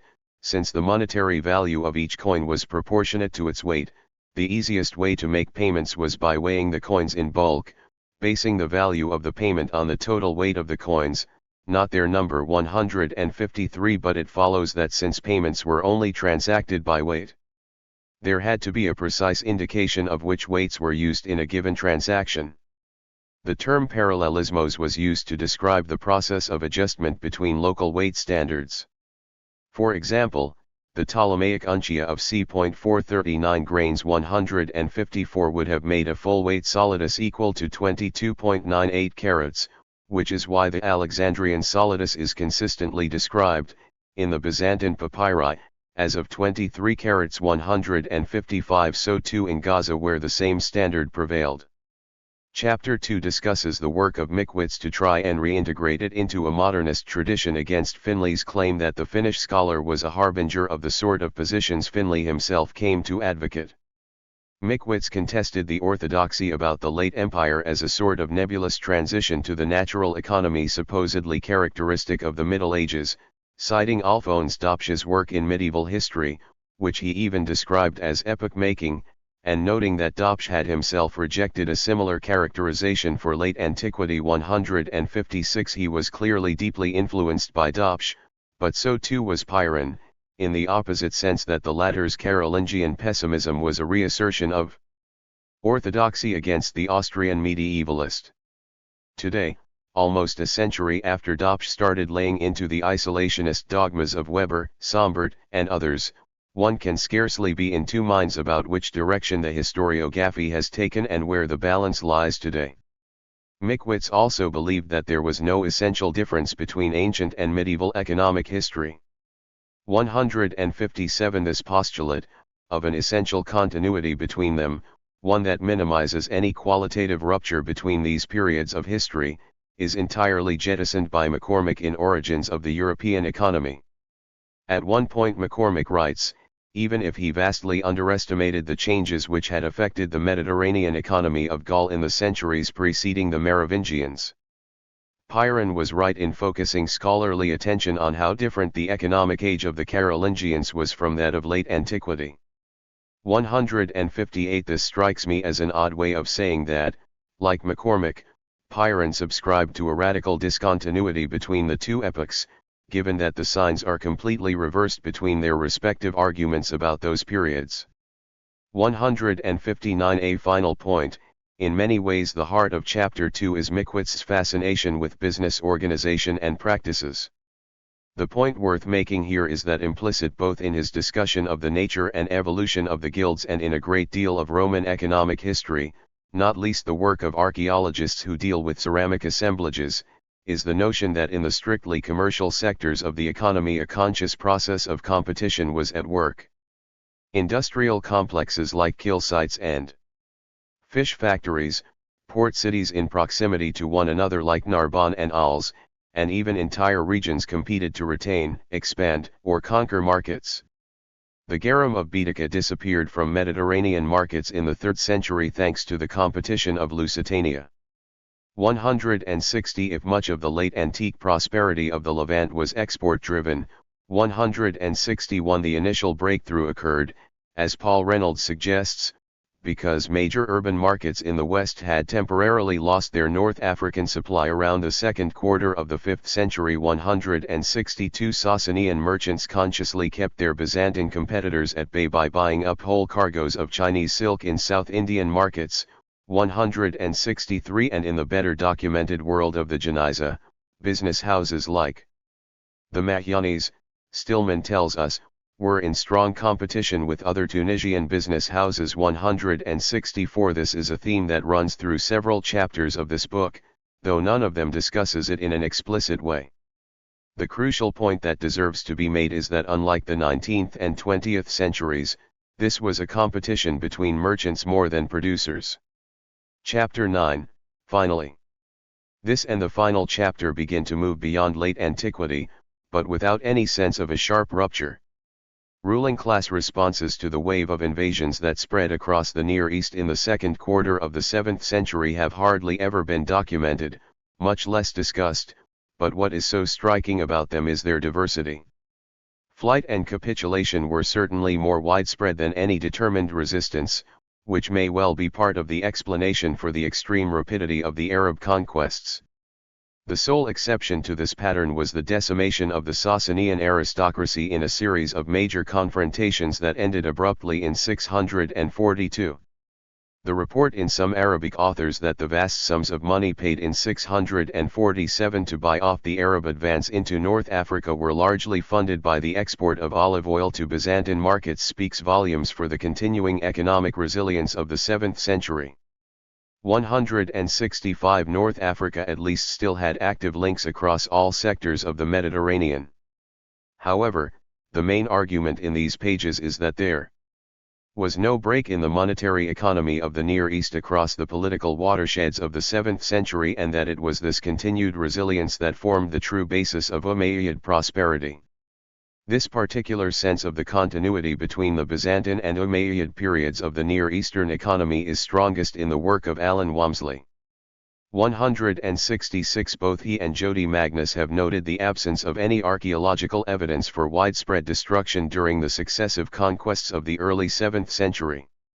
167. Not cited in the chapter is a short but remarkable paper by Rebecca Foote that argued that Umayyad period urban planning retained an earlier orthogonal tradition from the Roman period and sought to show that industrial productivity was a major aspect of urban activity at sites like Bisan and Jerash. 168. The acquisitive aristocracy of the Umayyad period that is foregrounded in that chapter, incarnated in elite figures like Maslama Abd al-Malik and Khalid al-Kasri, was, it is suggested, the perpetuation of a late antique tradition that was especially strong in the eastern provinces of the former Roman Empire where there had been widespread aristocratic ownership of workshops and other industrial and commercial establishments.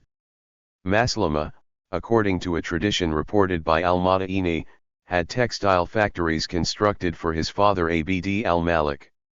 169 The 9th century Abbasid boom was in the end as much a product of these traditions as of the more immediate political and economic conjunctures that led to new investments in agricultural redevelopment and to expanding international trade. 170. Part I. Mapping the Late Antique Economy. 37. Chapter 2. Mickwit's Modernism. The writings of 1932-6. Readers of the Ancient Economy will recall that Moses Finley ascribed considerable importance to two papers that Mickwitz published in the late 1930s, dealing with the general issue of economic rationalism in antiquity. Since then an impression has been created, which we mainly owe to Finley, that Mickwitz's essays arguing the absence of economic rationalism in antiquity were a powerful, self-consciously conceived argument in favor of the kind of positions that Finley himself came to endorse, and that Mickwitz can therefore be said, at the very least, to foreshadow a form of minimalism.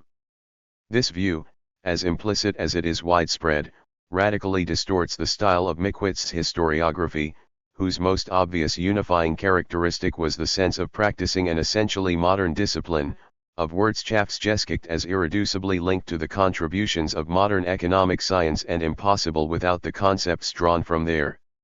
Later in this chapter, I shall deal with the middle period work that substantiates this in a fairly direct way, namely, Mickwitz's preliminary discussions of the problem of continuity, of the sense in which early capitalism built on legacies handed down, in an immediate or mediated form, from antiquity, and his superb monograph on the economic significance of the guilds. Finally, in the concluding section I shall stand back from Mickwitz and return to the issue of ancient capitalism, justifying this at least by reference to the scarcely noticed footnote where readers were told that he would at some stage deal with the issue of ancient capitalism in a separate study. It is of course possible that the paper Mickwitz was referring to was in fact the one he published in the Viertelgerschrift für Soziale und Wirtschaftsgeschichte in 1939, but just as possible that he had a more substantial study in mind which he never completed. Geld und Wirtschaft was a watershed in the historiography of the later Roman Empire and was extremely favorably reviewed when it appeared. Mark Bloch called the book an excellent study that would put Mickwitz into the top rank of economic historians working on antiquity. Yet despite the series of rave reviews, it took almost 2 decades for the full impact of Mickwitz's work to be assimilated into contemporary historiography. When Mazzarino published Stilicone in 1942, it was, as Giardina has reminded us, still largely the influence of Rostovtsev that helped to frame the problem of the late Empire III, but by 1951, Mazzarino had returned to Mickwitz and absorbed the full significance of his critique. The great political conflict of the 3rd century, as Rostovtsev had conceived this, now seemed a less natural framework for the reconstruction of the 4th than Mickwitz's demonstration of its monetary vitality and the related argument that much of the social and economic history of the new period was driven by a conflict between the bureaucracy and the landed classes. Mickwitz, it is well known, argued that conflicts over the form of payment were largely shaped by the experience of inflation. The uncertainty caused by repeated bouts of inflation in the 3rd and early 4th centuries inclined landowners to payments in money and government employees to salaries in kind. This was not an obvious interpretation of the written sources or the legal texts, and one presumes that Mickwitz's thinking was largely influenced by the example of Sweden.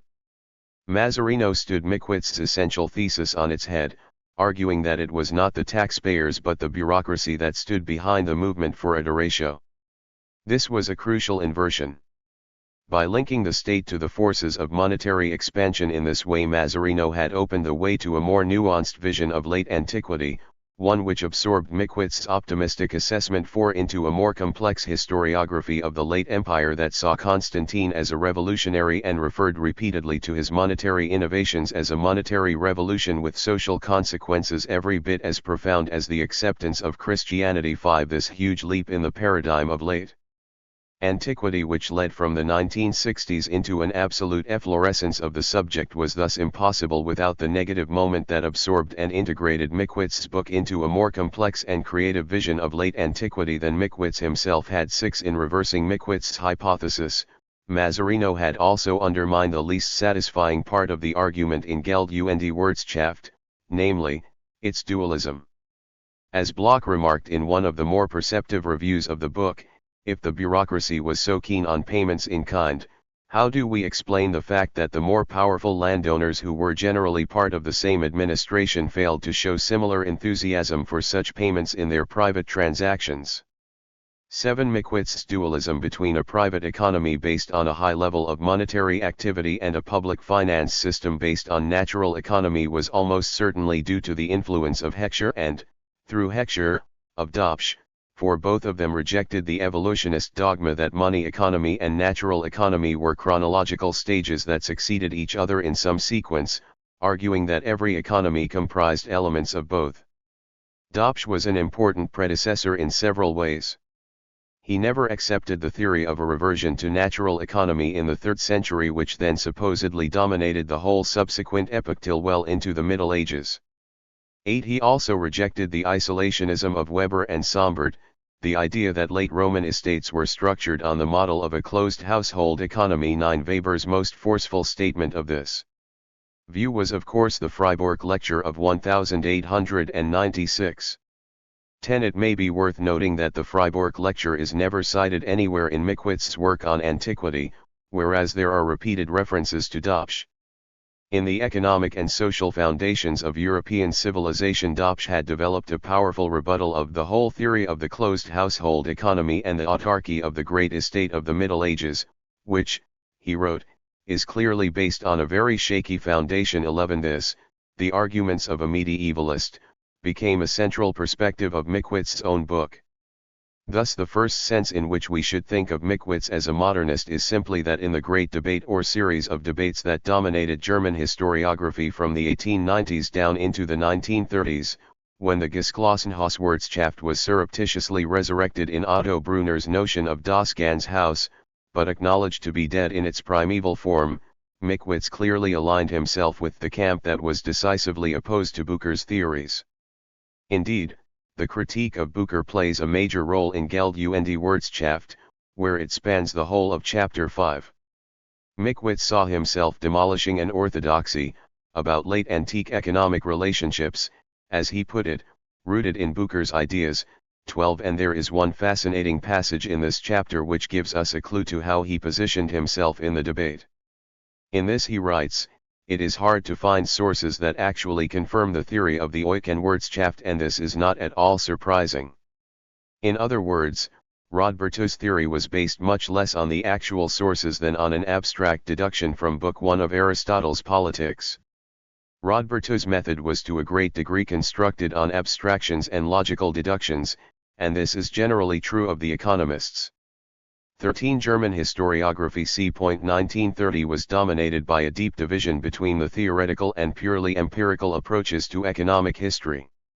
It was, as Stefan Weiss has said in a brilliant recent paper, a terrain studied from two different directions, einer Sozialwissenschaftlichen und einer historischen, and the dominant position on the eve of the Machtergreifung was clearly held by the Sozialwissenschaftler. 14. Thus Mickwitz's disparaging reference to the Nationalökonomen may seem like tacit support for the professional historians who saw themselves shunning theory. But in fact Mickwitz was, like Otto Hintze, one of the few historians who sought to position themselves differently, identifying with neither and defending the need for both theory as well as detailed historical research. This ability to transcend the self-diremption of economic history in a new and more powerful synthesis is what gives all of Mickwitz's historical writings such a mesmerizing quality. Mickwitz's middle period work consists chiefly of the superb monograph on the economic significance of the guilds and two fascinating essays on the Byzantine influence in the origins of early capitalism, all of these published in 1936. These writings are already a clear demonstration of Mickwitz's fascination with business organization and practices, and his attempt to break down the sense of a sharp division, a series of ruptures, in the movement and nature of economic history. Indeed, The essay on economic rationalism in Greco-Roman agriculture, which is generally regarded as a prescient vindication of the kind of positions later identified with Finlay, and which of course Finlay used, ends with an assertion of the very opposite, namely, the claim that it is not impossible to bring ancient and modern economic history into a common system. 15 Mickwitz saw Wirtschaftsgeschichte as a form of universal history, deploying a conceptual apparatus or a set of concepts that was applicable across periods, concepts determined by theory or supplied from economic science, and not drawn from the individual characteristics of each period. The rationalism of this approach could not be further removed from the sort of plea that Finlay would make roughly 10 years later for a study of the ancient economy grounded in immanent categories, or the reconstruction of economic history as Geisteswissenschaft. At any rate, one implication of Mickwitz's view of economic history was his reliance on some of the most advanced work that contemporaries were doing either in modern economic theory or late medieval/early modern history. Mickwitz clearly admired Jacob Streeter's path-breaking study of the origins of capitalism, the second edition of which had been published in 1935, and attended the seminar in Munich conducted by his pupil Clemens Bauer. 16 Like Heckscher, Streeter was on the editorial board of the Journal of Economic and Business History, a mouthpiece of the more modernist economic historians active in the early 30s. The conception of the economic behavior of the guilds as essentially determined by price fixing between competing suppliers/buyers, i.e. anti-competitive behavior, was drawn from Robert Liefman's study of the cartels. Indeed, Mickwitz's definition of the guild was modeled on Liefman's definition of the cartel.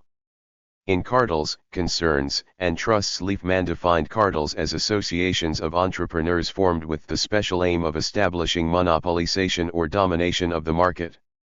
17 Mickwitz transposed this definition to the guilds but suggested that Liefman's cartels were simply one kind or example of a more expansive category of monopolistic associations which could all, loosely, be described as cartels.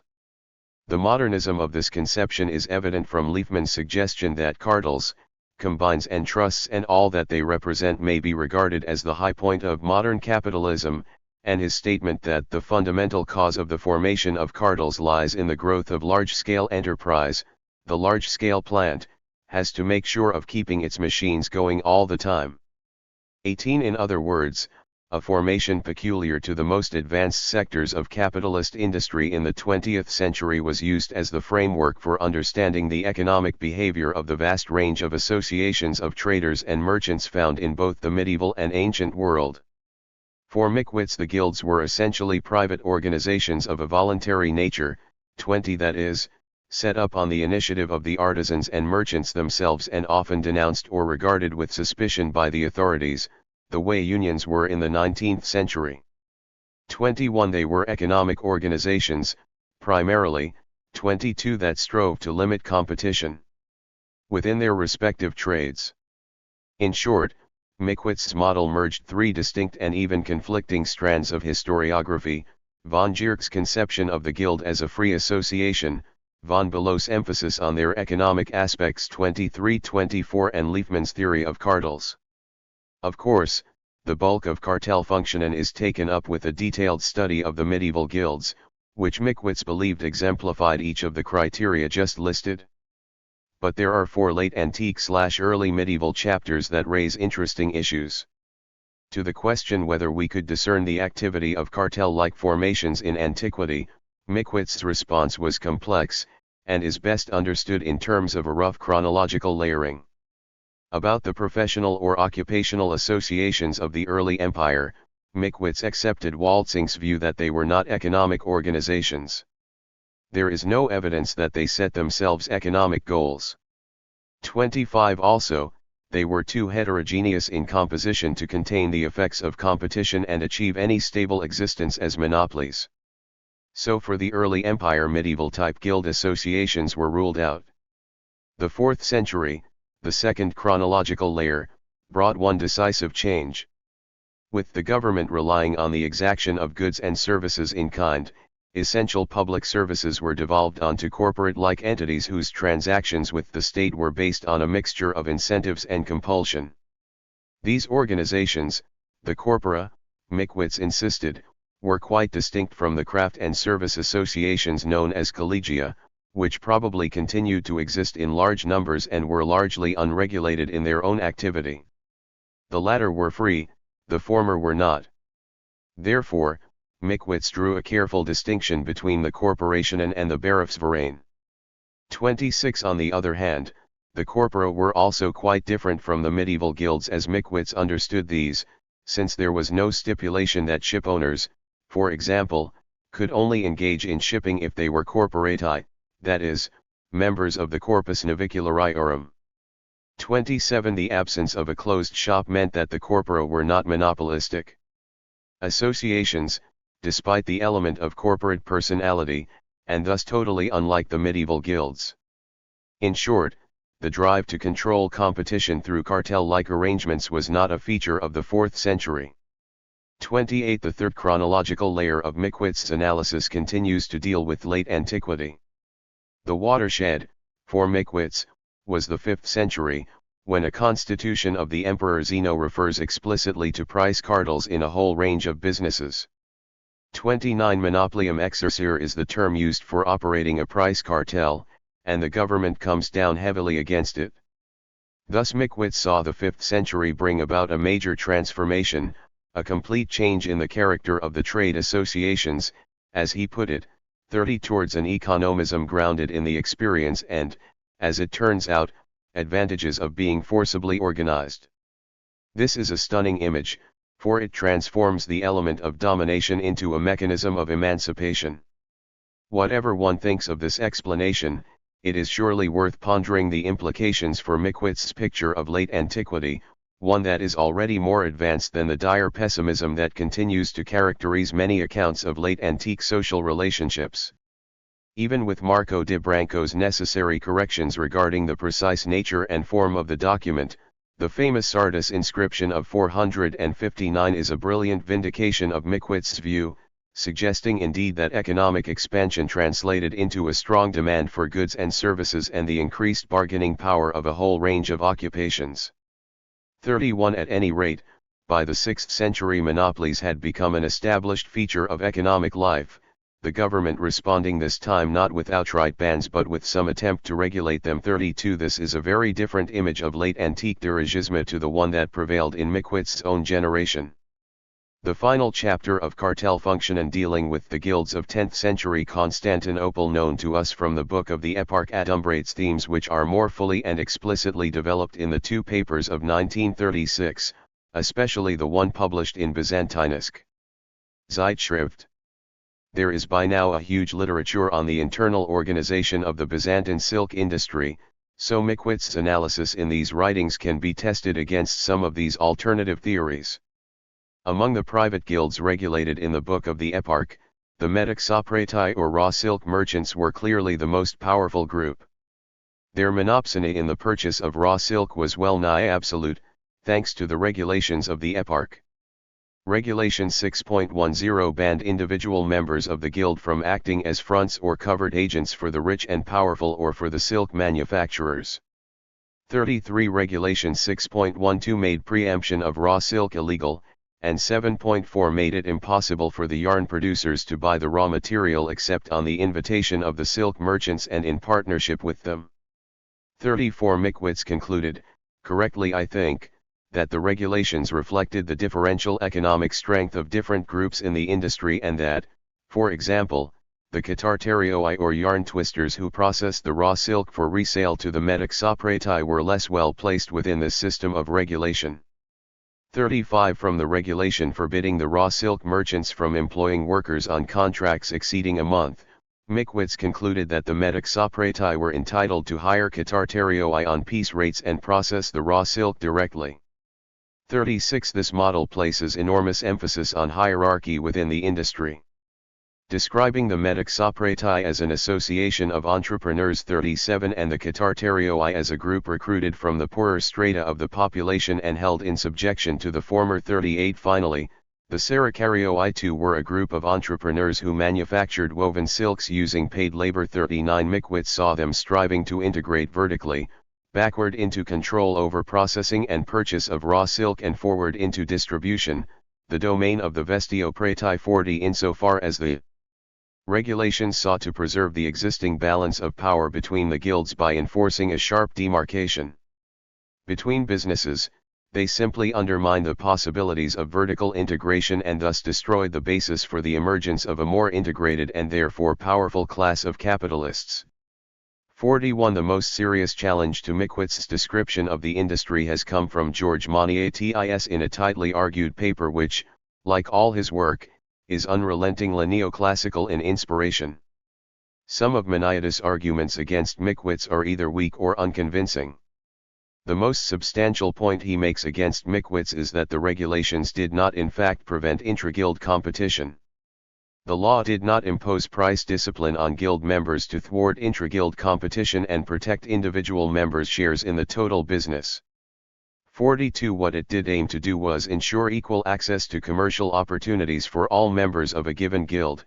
43. Forestall the growth of commercial silk manufacturing outside the guild system. 44. And prevent dominance of the market by a few large firms, and weakening or elimination of competitors based on sheer market power, in short, monopolization or lessening of competition. 45. The policy aim was that increased market demand be shared by as many firms as possible and that this demand be channeled through cascaded, close-knit markets at each stage of the production process. 46. The general drift of this analysis is thus close to Ostrogorsky's view that the chief object of the guild organization was not to serve the interests of the producers and dealers, but rather to facilitate control of economic life by the government in the interests of the state and the consumer. 47. Mickwitz, on the other hand, had always insisted that the evolution of the guilds reflected a different kind of agency, the needs and initiative of the craftsmen and merchants who founded them. Mickwitz was fascinated by the general problem of the sense in which Byzantium acted as a repository of late antique forms, transmitting these into the general stream of European culture as this began to emerge in the 12th and 13th centuries. 48. He clearly believed that the rapid advances in banking and maritime trade that occurred then were inconceivable without legacies extending back into antiquity. He accepted the arguments of Astuti, a young Italian legal historian, that the maritime loan, especially in its transmuted Byzantine form of the Kriokoinonia, was the immediate predecessor of the commenda, so that a large part of the culture of business partnerships which sustained the expansion of Italian maritime capitalism from the 11th century was directly descended from antiquity. 49. He also suggested that the revival of banking in the 12th century was bound up with the influence of Byzantium, that is, the Byzantine ability to preserve and transmit the banking traditions of late antiquity. 50. And he saw the powerful guild organization of Constantinople in the Macedonian dynasty subsuming the legacy of late antique developments from the later 5th and 6th centuries, and possibly even transmitting these to some of the Italian centers in contact with Byzantium. 51. On the other hand, the organization of business and that of industry were areas that scholars knew least about. For example, how widespread was the Verlag system in the ancient economy? 52. And how extensively was it used in the silk industry of the 10th century? Or what kind of internal organization did the great trading houses of the Roman Empire use in pursuit of their commercial activities? 53. In conclusion, I'd like to take up again the seemingly obsolete and once much vexed question of so-called ancient capitalism. Mickwitz was on the whole careful to avoid the use of the term capitalism, because, as he explained, in modern capitalism the striving for profitability presumes the ability to calculate profits in a rational way. 54. He ascribed momentous significance to double-entry bookkeeping, following Sombert's theory that it was indispensable to the rise of capitalism. But his deduction of a general lack of economic rationalism from the absence of double entry seems much less persuasive today. 55. Double entry was certainly not a precondition for the development of capitalism.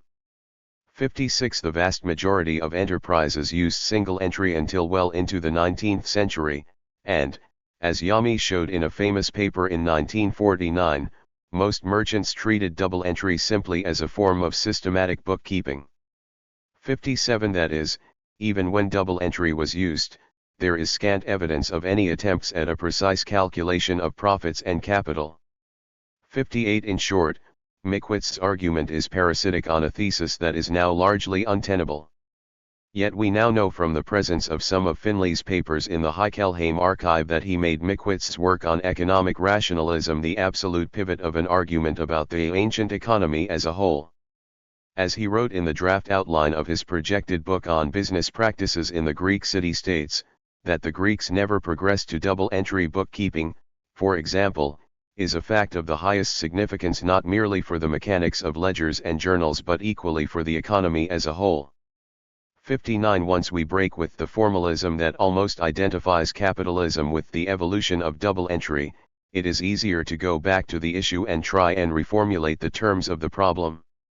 When this issue was debated in Italy at the end of the 1920s, Giovanni Sanna argued that Barbagallo had failed to prove Chso Foschia una società capitalistica 60. In other words, it was conventional to see the modernists of the period making claims about a characterization of the workings of the economy, of an overall system, and easy for critics like Salvioli to point to the huge differences between the ancient economy and modern capitalism. 61. My feeling is that the way out of this dilemma is to draw a distinction between capitalism in the limited sense of the activity of individual capitalists, which is certainly well attested throughout antiquity, and the more schematic and untenable thesis that ancient society was capitalist or that the economy which was partly shaped by that activity was essentially founded on capital, the way modern economies are. 62. Rostovtsev himself tended to conflate these positions and sometimes vacillated between them. 63. Within this framework, then, we can speak with perfect equanimity of the predatory and, if you like, unproductive capitalism of the late Republic, as long as we agree this contains a characterization of the economic activities of particular capitalists or groups of capitalists and not of the economy as a whole. In the late Republic, in fact, much of Rome's financial system was bound up with the monies invested in Asia.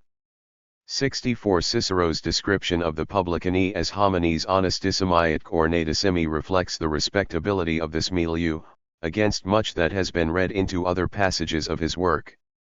65. Cicero's testimony is exceptional, not matched by any written sources from later periods.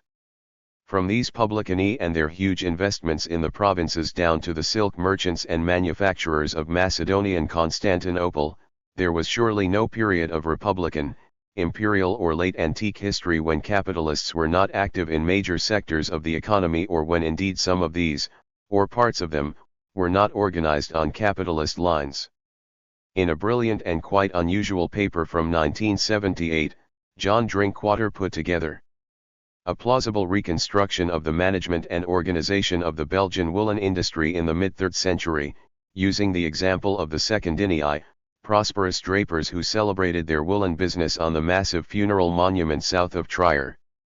66. He suggested that much of the manufacturing was done by craftsmen working in their own homes, on the model of a capitalistically exploited domestic industry.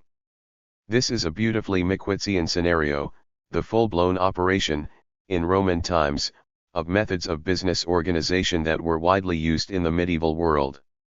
Again, in a hugely important and stimulating paper, Andrew Wilson posits the activity of substantial mining companies behind the colossal output of the Spanish mines in the 1st and 2nd centuries AD. 67. Atmospheric lead pollution levels from Roman period smelting operations suggest that the mining companies sustained a level of activity not paralleled again until the Industrial Revolution. A fascinating passage in the Mathesis of Firmicus Maternus is strong implication of the existence of entrepreneurial families in the Constantinian aristocracy, who appointed agents to manage a range of financial and commercial enterprises, including banks. 68. In the mid-6th century, John of Ephesus described the great shipowners of Alexandria as the most powerful class in that wealthy city. 69. Of course, all of this is sporadic and almost random evidence, but, at another level, the whole evolution and sheer pragmatism of Roman commercial law is proof of the existence of such groups. Here the major breakthrough has come with the work of Feliciano Serio and his school. 70. The governance of liability under Roman law imparted considerable flexibility to the way members of the elite could engage in business activities. In particular, De Porto drew attention to forms of indirect agency involving joint enterprises with limited liability, and to enterprise structures of considerable complexity based on the elements of a coherent legal model. 71 Serrio's modernism is still rooted in conventional assumptions about the late empire, but there is no doubt that the work of this school is path-breaking. It shows the unexhausted potential for reinterrogating existing bodies of material in a spirit thoroughly characteristic of Mickwitz. But the relative modernity of the Roman economy is also beginning to emerge through the publication of new material. A good example is Kamodica's work on the archive of the Sulpicii, which shows, for example, that short-term commercial borrowings were more widespread than we suspected. 72 Against the background of all this new work, Mickwitz's re-evaluation of the economic history of the 4th century is a precocious and remarkable example of the constant re-interrogation of history which is our only means of making progress in this field. Chapter 3. State and Aristocracy in the Economic Evolution of the Late Empire. The chief economic impact of the late Roman state may be identified as the role it played in creating and sustaining the expansion of a powerful monetary economy based on gold. The monetary system of the late empire, as indeed of Byzantium, was a gold monometallism, one based on a key denomination, the solidus, and a fractional coinage that comprised chiefly trimissus. This denominationally simplified structure worked in the 5th century in the absence of any significant copper coinage, and in the 6th in association with a reformed currency, the follis, and its submultiples. However, it is clear that the solidus was the real focus of monetary policy, in the sense that the whole economic and social stability of the regime rested on preserving the purity of this coinage. This policy, implicit till the reign of Valentiniani, was clearly expressed for the very first time in the important monetary reforms of that emperor. 2. The fact that Valentiniani was also the first of the late Roman emperors to reflect and, indeed, consolidate the power of the military elite is obviously significant in this context. 3. The emperor's commitment to gold was symbolic of his commitment to the army, and, in particular, to the decisively important officer corps, and reflects the fact that key sections of the bureaucracy were powerful supporters of monetary economy, the social bearers of, for the 4th century, an entirely new type of monetary and economic regime. Thus, to define the crucial impact of the state in terms of its ability to sustain a stable monetary economy is to exclude other types of public intervention as candidates for such a role, above all, investments in the economy, that is valorizing the resources of the empire, but also to draw attention to the social basis of imperial power and to seeing the state not as an inert administrative machine but precisely as an ensemble of groups for whose interests acquired an autonomous social character. The author who expresses the sense of the late Roman state most clearly is Ammianus Marcellinus.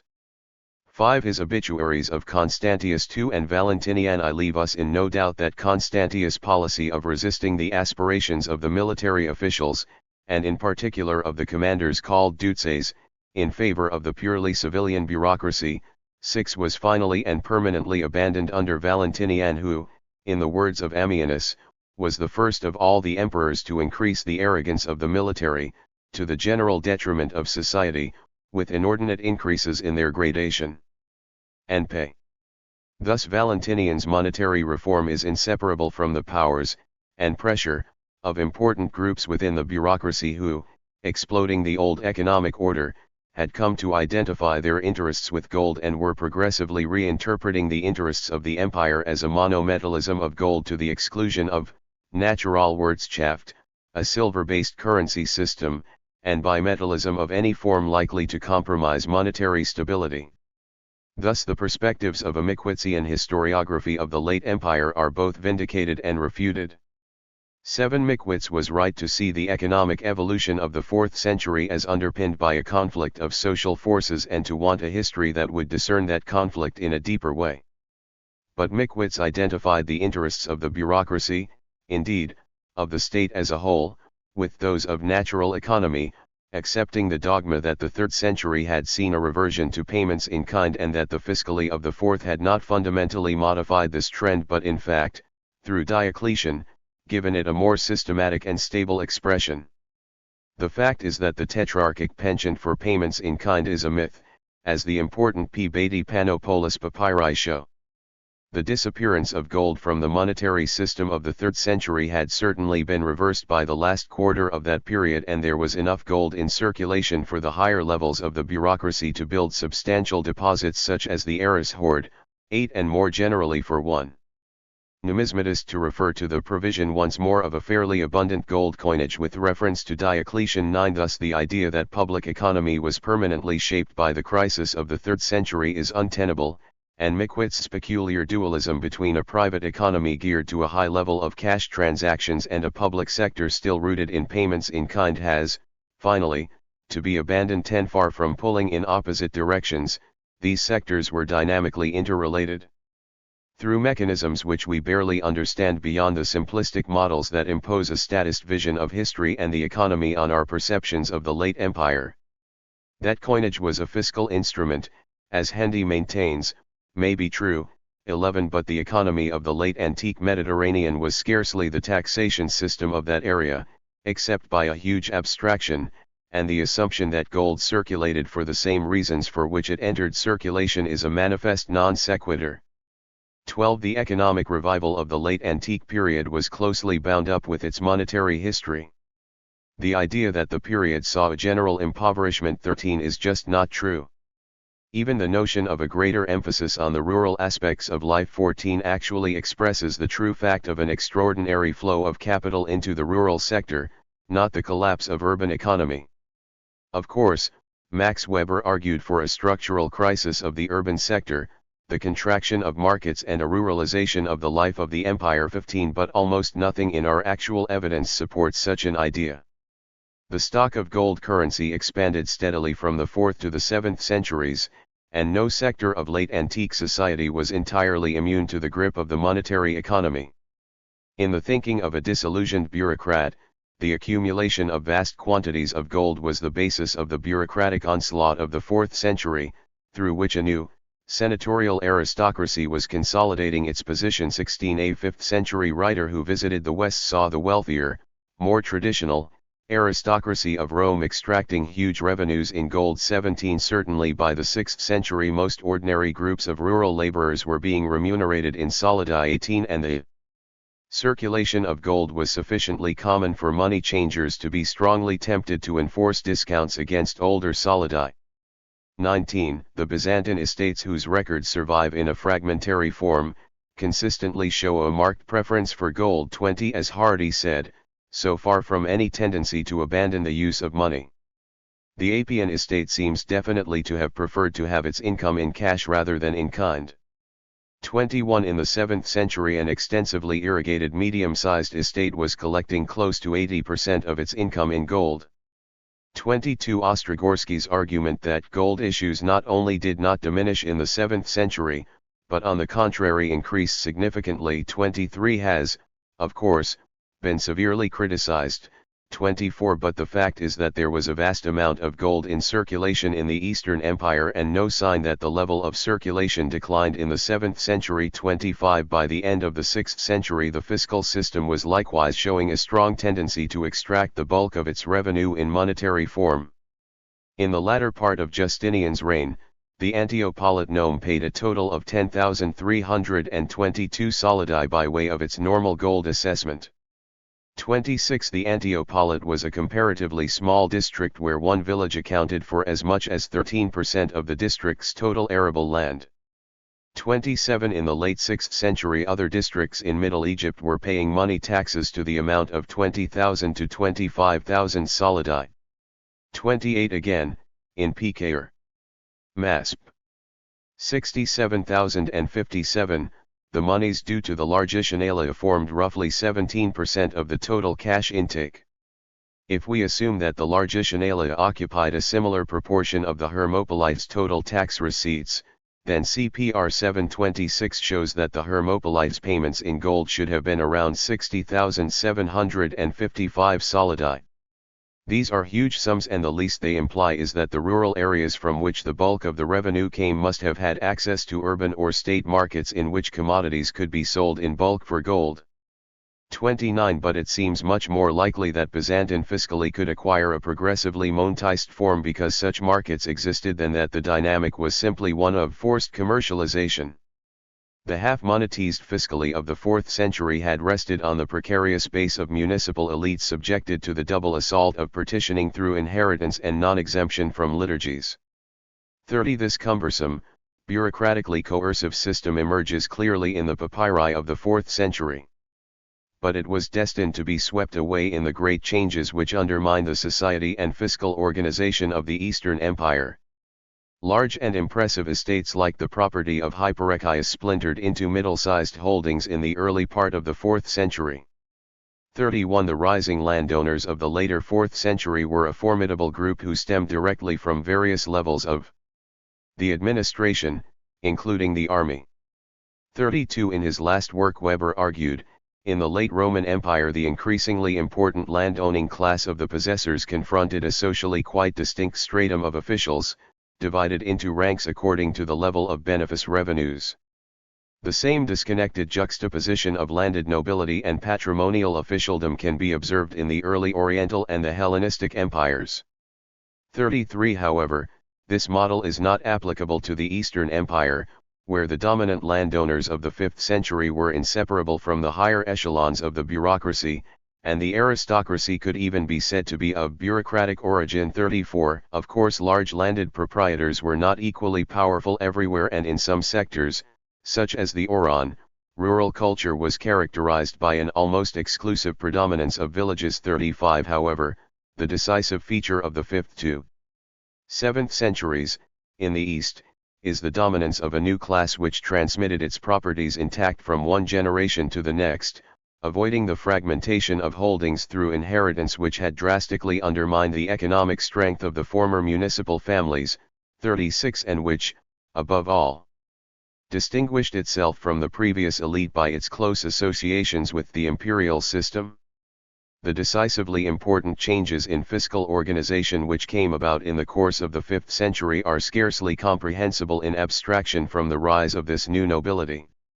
What the 5th century pattern demonstrates is a new, profoundly subtle, and infinitely complex set of arrangements between state and aristocracy which neither the traditional model of feudal decentralization and recalcitrant aristocracies 37 nor the revisionist model of an incorporated aristocracy 38 can at all represent adequately.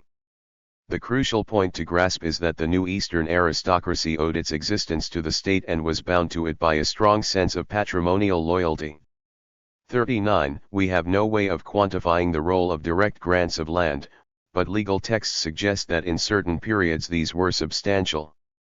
40 The massive donations through which the church acquired its patrimony. 41 Must to some extent have been true of the aristocracy. The government also encouraged large landed proprietors to convert public resources into private capital. 42 And finally, drew members of this class into the management of properties of the Domus Divina. 43 The bulk of these texts date from the late 4th and early 5th century and show how important public intervention of some sort was to the rise of the new nobility. It is equally clear, on the other hand, that this group forced changes on the central authority, which found itself progressively adapting to the social realities of the countryside, but seeking, simultaneously, to circumscribe the power of the new landowners in a pattern of legal responses that involved resistance, concession, new resistance. The state was ultimately unable to do much about the extension of patronage to villages by various levels of the bureaucracy. Its laws were also flouted on the question of whether estates could keep armed retainers. Thus the whole resistance posed to patrocinia from at least 360 was finally abandoned in 415-44, and Leo I's denunciation of landholders who hired mercenary troops 45 was clearly completely disregarded, since the bucellarii were chiefly used as an escort service for transporting large volumes of cash to receiving centers such as Alexandria. 46 In short, the aristocracy of the Byzantine period was neither a subaltern group, in the sense of landowners willingly submitting to the liturgy of fiscal and other responsibilities, nor a class of rebellious magnates trying desperately to undermine the foundations of central authority. The relationship between aristocracy and state was one of tension and mutual support. The closest analogy I can think of for the fiscal relationships that evolved under the stamp of this accommodation is Ifran Habib's description of the taluqdars of Mughal India. Though analogies can be misleading, it may be useful to try and map the relationship between aristocracy and state in terms of models drawn from better documented systems which afford clear parallels. According to Habib, a taluqdar was a zamindar who contracted to pay revenue not only for his own zamindari but also for the zamindari of others' persons. This arrangement was usually made by the authorities to avoid having to deal with a large number of persons. Thus a taluqdar was not necessarily the zamindar of the whole area for which he paid the revenue, but only of a part of it. For the rest he was simply an intermediary. The official view seems to have been that he was always an intermediary, who merely rendered to the authorities the service of collecting the land revenue from the peasants. 47. This notion of the aristocracy working as an intermediary for the state allows for a greater sense of balance between the private and public domains than Gasque's exaggerated idea of a total integration of the oikoi into the fiscal system and of the estates as a simple extension of the public sphere. The ambiguity which allowed private landholders to dominate public taxation 48 was reflected equally in the Mughal ambivalence towards the zamindars. It is a remarkable fact that general revenue regulations issued in the time of Akbar and Aurangzeb exclude the zamindars from the framework of the standard revenue machinery prescribed under them. On the other hand, there is considerable evidence that the zamindars paid the revenue on behalf of whole villages. 49. Despite the ambiguity, there is no doubt that relations proceeded with considerable formality.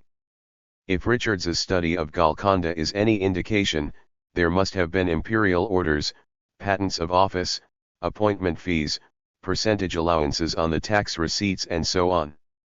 50. If this conception is admitted, then arguments about whether the pressure of taxation stimulated economic activity or crushed the resources of the taxpayers, and so on, should avoid using the fiscal evidence of the Byzantine papyri. In P. Oxy. 1619 12.112, from the Appian estates, on gross receipts of 3941 1/4 ardabas of wheat, the emboli, for the same indiction, is 2025 1/4 ardabas, that is 51.38%. In P. Oxy. 18 2195.145, on receipts of 4286 1/4 ardabas of wheat for a 10th indiction, the estate pays 3585 1/4 ardabas as emboli, that is 83.64%. 51. For money taxes, the proportions are lower but still very substantial. Thus in P. Oxy. 1619-18 verso. 2.34 ff, the fiscal ratio is 6,917.2728 solidi out of gross cash receipts of 20,010. 61. 96 solidi, that is 34.57%.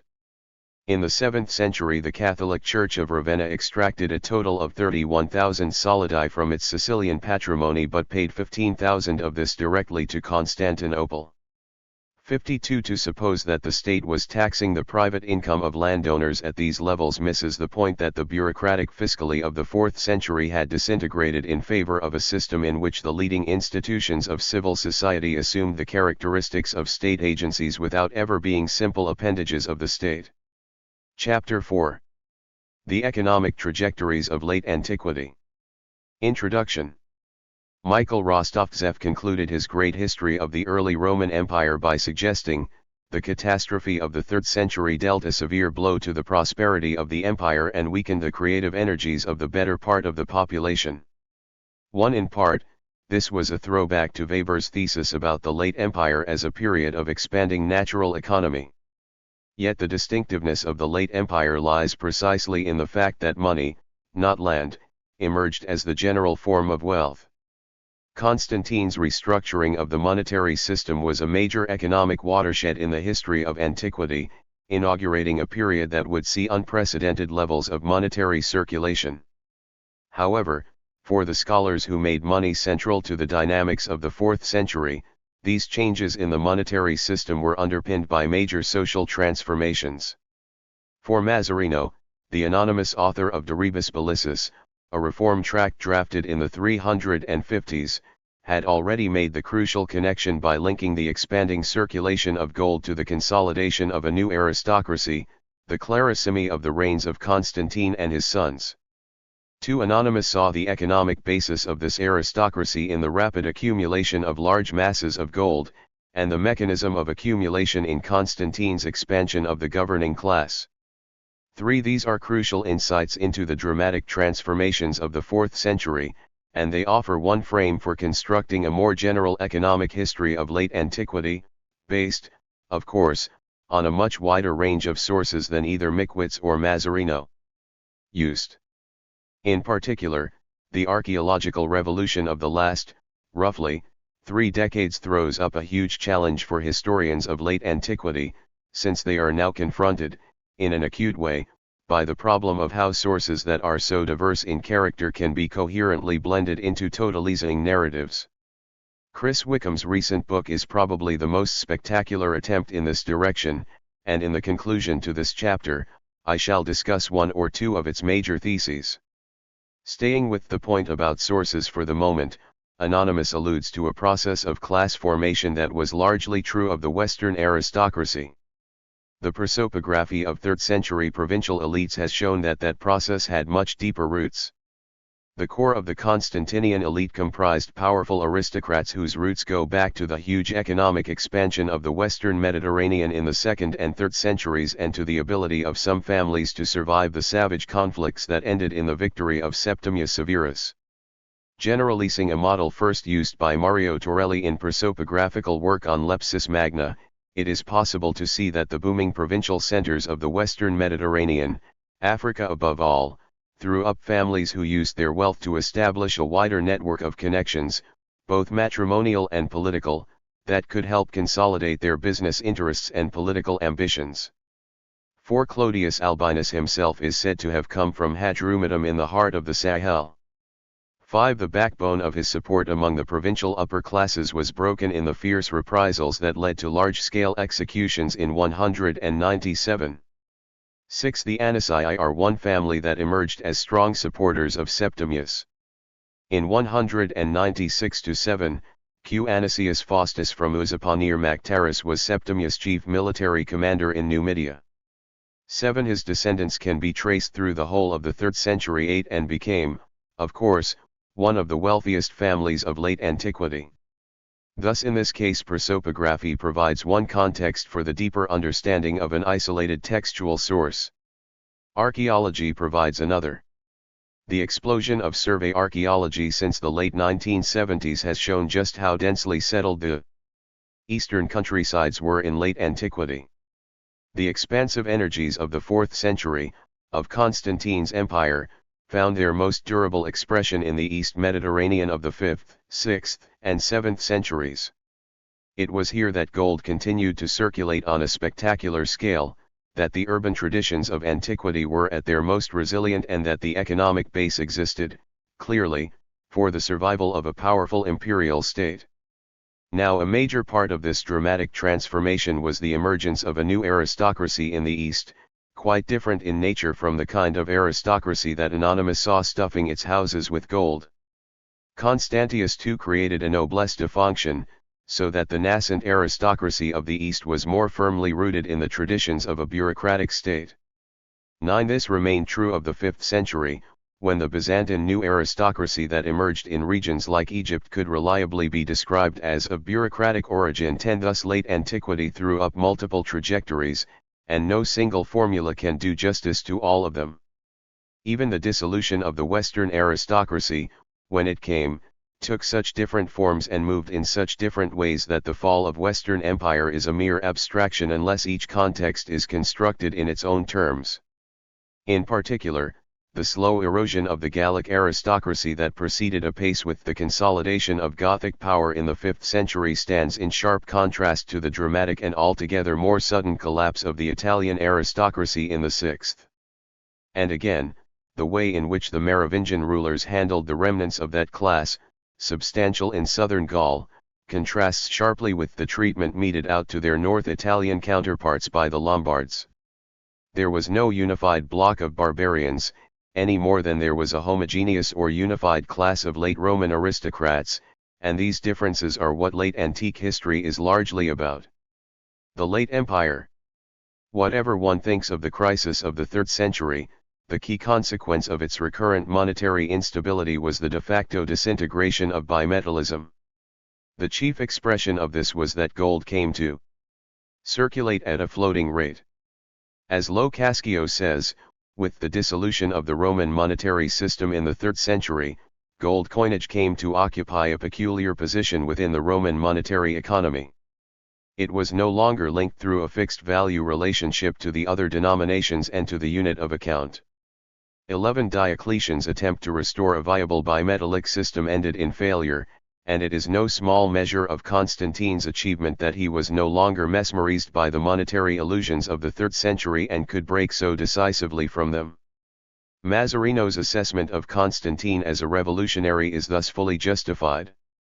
The 4th century began, more or less, with a radically different monetary system based on gold as the measure of value and on a calculated decision not to introduce fixed value relations between the metals. But this monometallism of gold had far-reaching economic and social consequences.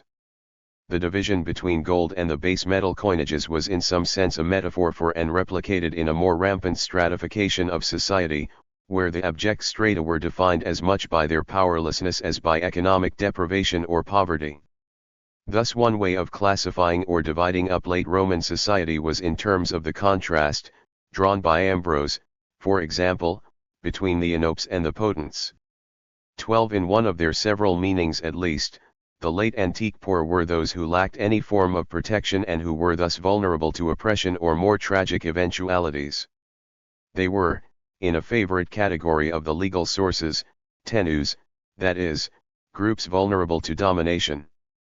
The pervasive imagery of power and powerlessness that runs through the discursive worlds of late antiquity reflects the peculiar nature of the Constantinian order, where at the highest levels there was no longer any distinction between senators and bureaucracy. 13 A purely civilian aristocracy ceased to exist, in the sense that the clans who dominated the city of Rome in the early 4th century could continue to prosper only as part of a much bigger governing class, a class that would in the future, and in the East for centuries, comprise the higher officials of the army, the bureaucracy, and the church. 14 It was this expanded governing class of the 4th century that formed the powerful social base of a monetary economy based on gold. The return to a stable, high-value coinage, a single currency that spanned the entire breadth of the empire, had vast economic implications. First, it would mean a sustained increase in the level of monetary activity, which would mean an expansion of the monetized economy. The widespread use of cash payments on rural estates in Egypt is one illustration of this. Second, a growing money supply could match a long-term increase in the demand for money to service a larger volume of transactions in the private sector. 15 Third, the solidus was, as Maurice Lombard noted, the sole means of exchange accepted parle grand commerce Mediterranean, so that the return of a stable currency was bound to stimulate an expansion of trade as well. 16 Fourth, it would give government flexibility in terms of how much of its own revenue was exacted in money. The 380s were a watershed in this respect, as Theodosius I decided that a larger share of the land tax should be assessed directly in money. Cerati sifted through the constitutions to show that the fiscal system inherited from Constantine was thus radically transformed, that is, increasingly monetized. 17 Moreover, late antique taxation was also characterized by widespread commutation of taxes, a movement driven in the first instance by the pressure of the military officers for substantial monetary payments. For example, Valentinian I is said to have made sweeping concessions in this respect. 18 So the result was growing monetization of the economy, increased liquidity, and a tax system based on money. These tendencies reached a sort of climax in the 6th and early 7th centuries. The extremely plentiful solidi of Justinian I through to Heraclius would prove, were anyone heroic enough to undertake the formidable task of checking their dies, to be the survivors of a once vast coinage. 19 Michael Metcalfe estimated that Thessalonica alone would have turned out between 5 and 6 million solidi a year under Justinian. 20. Assuming, for the sake of argument, that the mint of Thessalonica accounted for a tenth of the total number of solidi struck in his reign, some 50 to 60 million solidi were struck at Constantinople in the main part of the 6th century. This gives us a rough impression of size of the 6th century money supply, which, of course, was substantially greater than that, since the size of a currency includes the coins that have stayed in circulation from previous reigns, the average velocity of circulation and the use of credit instruments other than coin.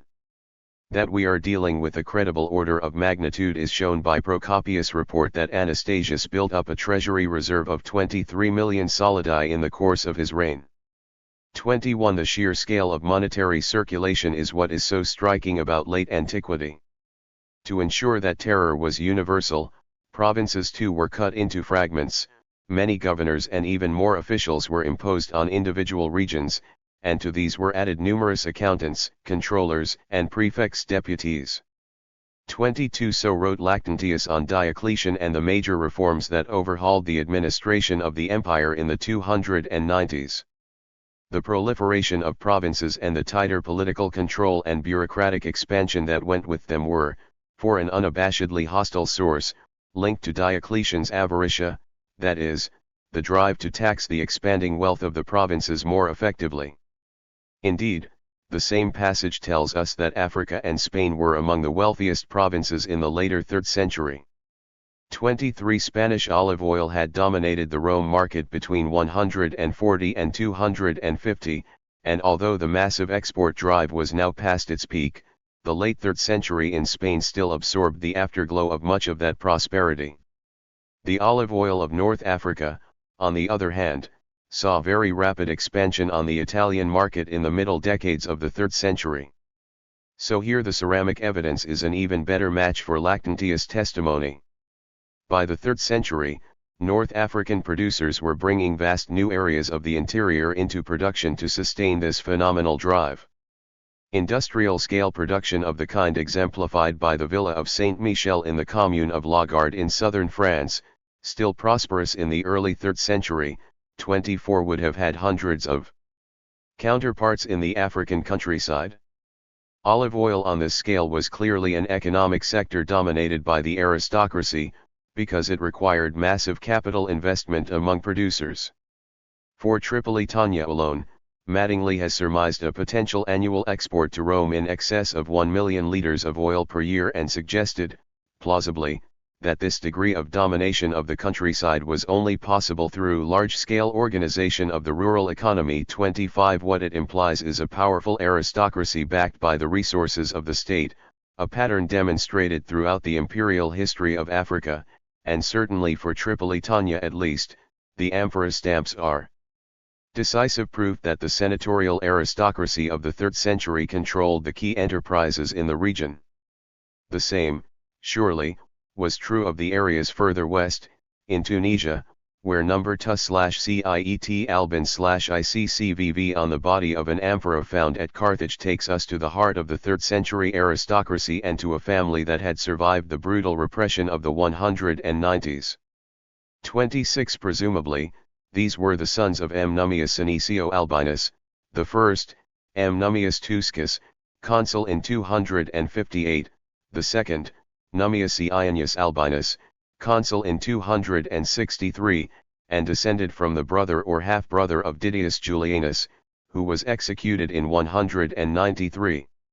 27 At any rate, AE pulls together a number of strands in the overlapping histories that led into the late empire. Like the Nummii, the Aradii, the Anasii, the Anulini, the Memii, and so on were all ultimately from provincial backgrounds, wealthy landed families that would form the core of the city's aristocracy under Constantine. They were now among the leading elements of the Italian aristocracy, and under Constantine, the new provinces were carefully ordered in a hierarchy that reflected major concessions to them. 28 His creation of consular provinces affected mainly regions where families like the Chianii and the Aradii held a substantial part of their assets. Thus Campania, Sicily, and Numidia all received consular rank in the 320s, and Byzacena about 330. 29 If, as Jones supposed, Diocletian had very little use for senators, in a Constantinian perspective, the proliferation of provinces also allowed tighter control by aristocratic families of regions where 25 DJ Mattingly, the olive boom, oil surpluses, wealth, and power in Roman Tripolitania.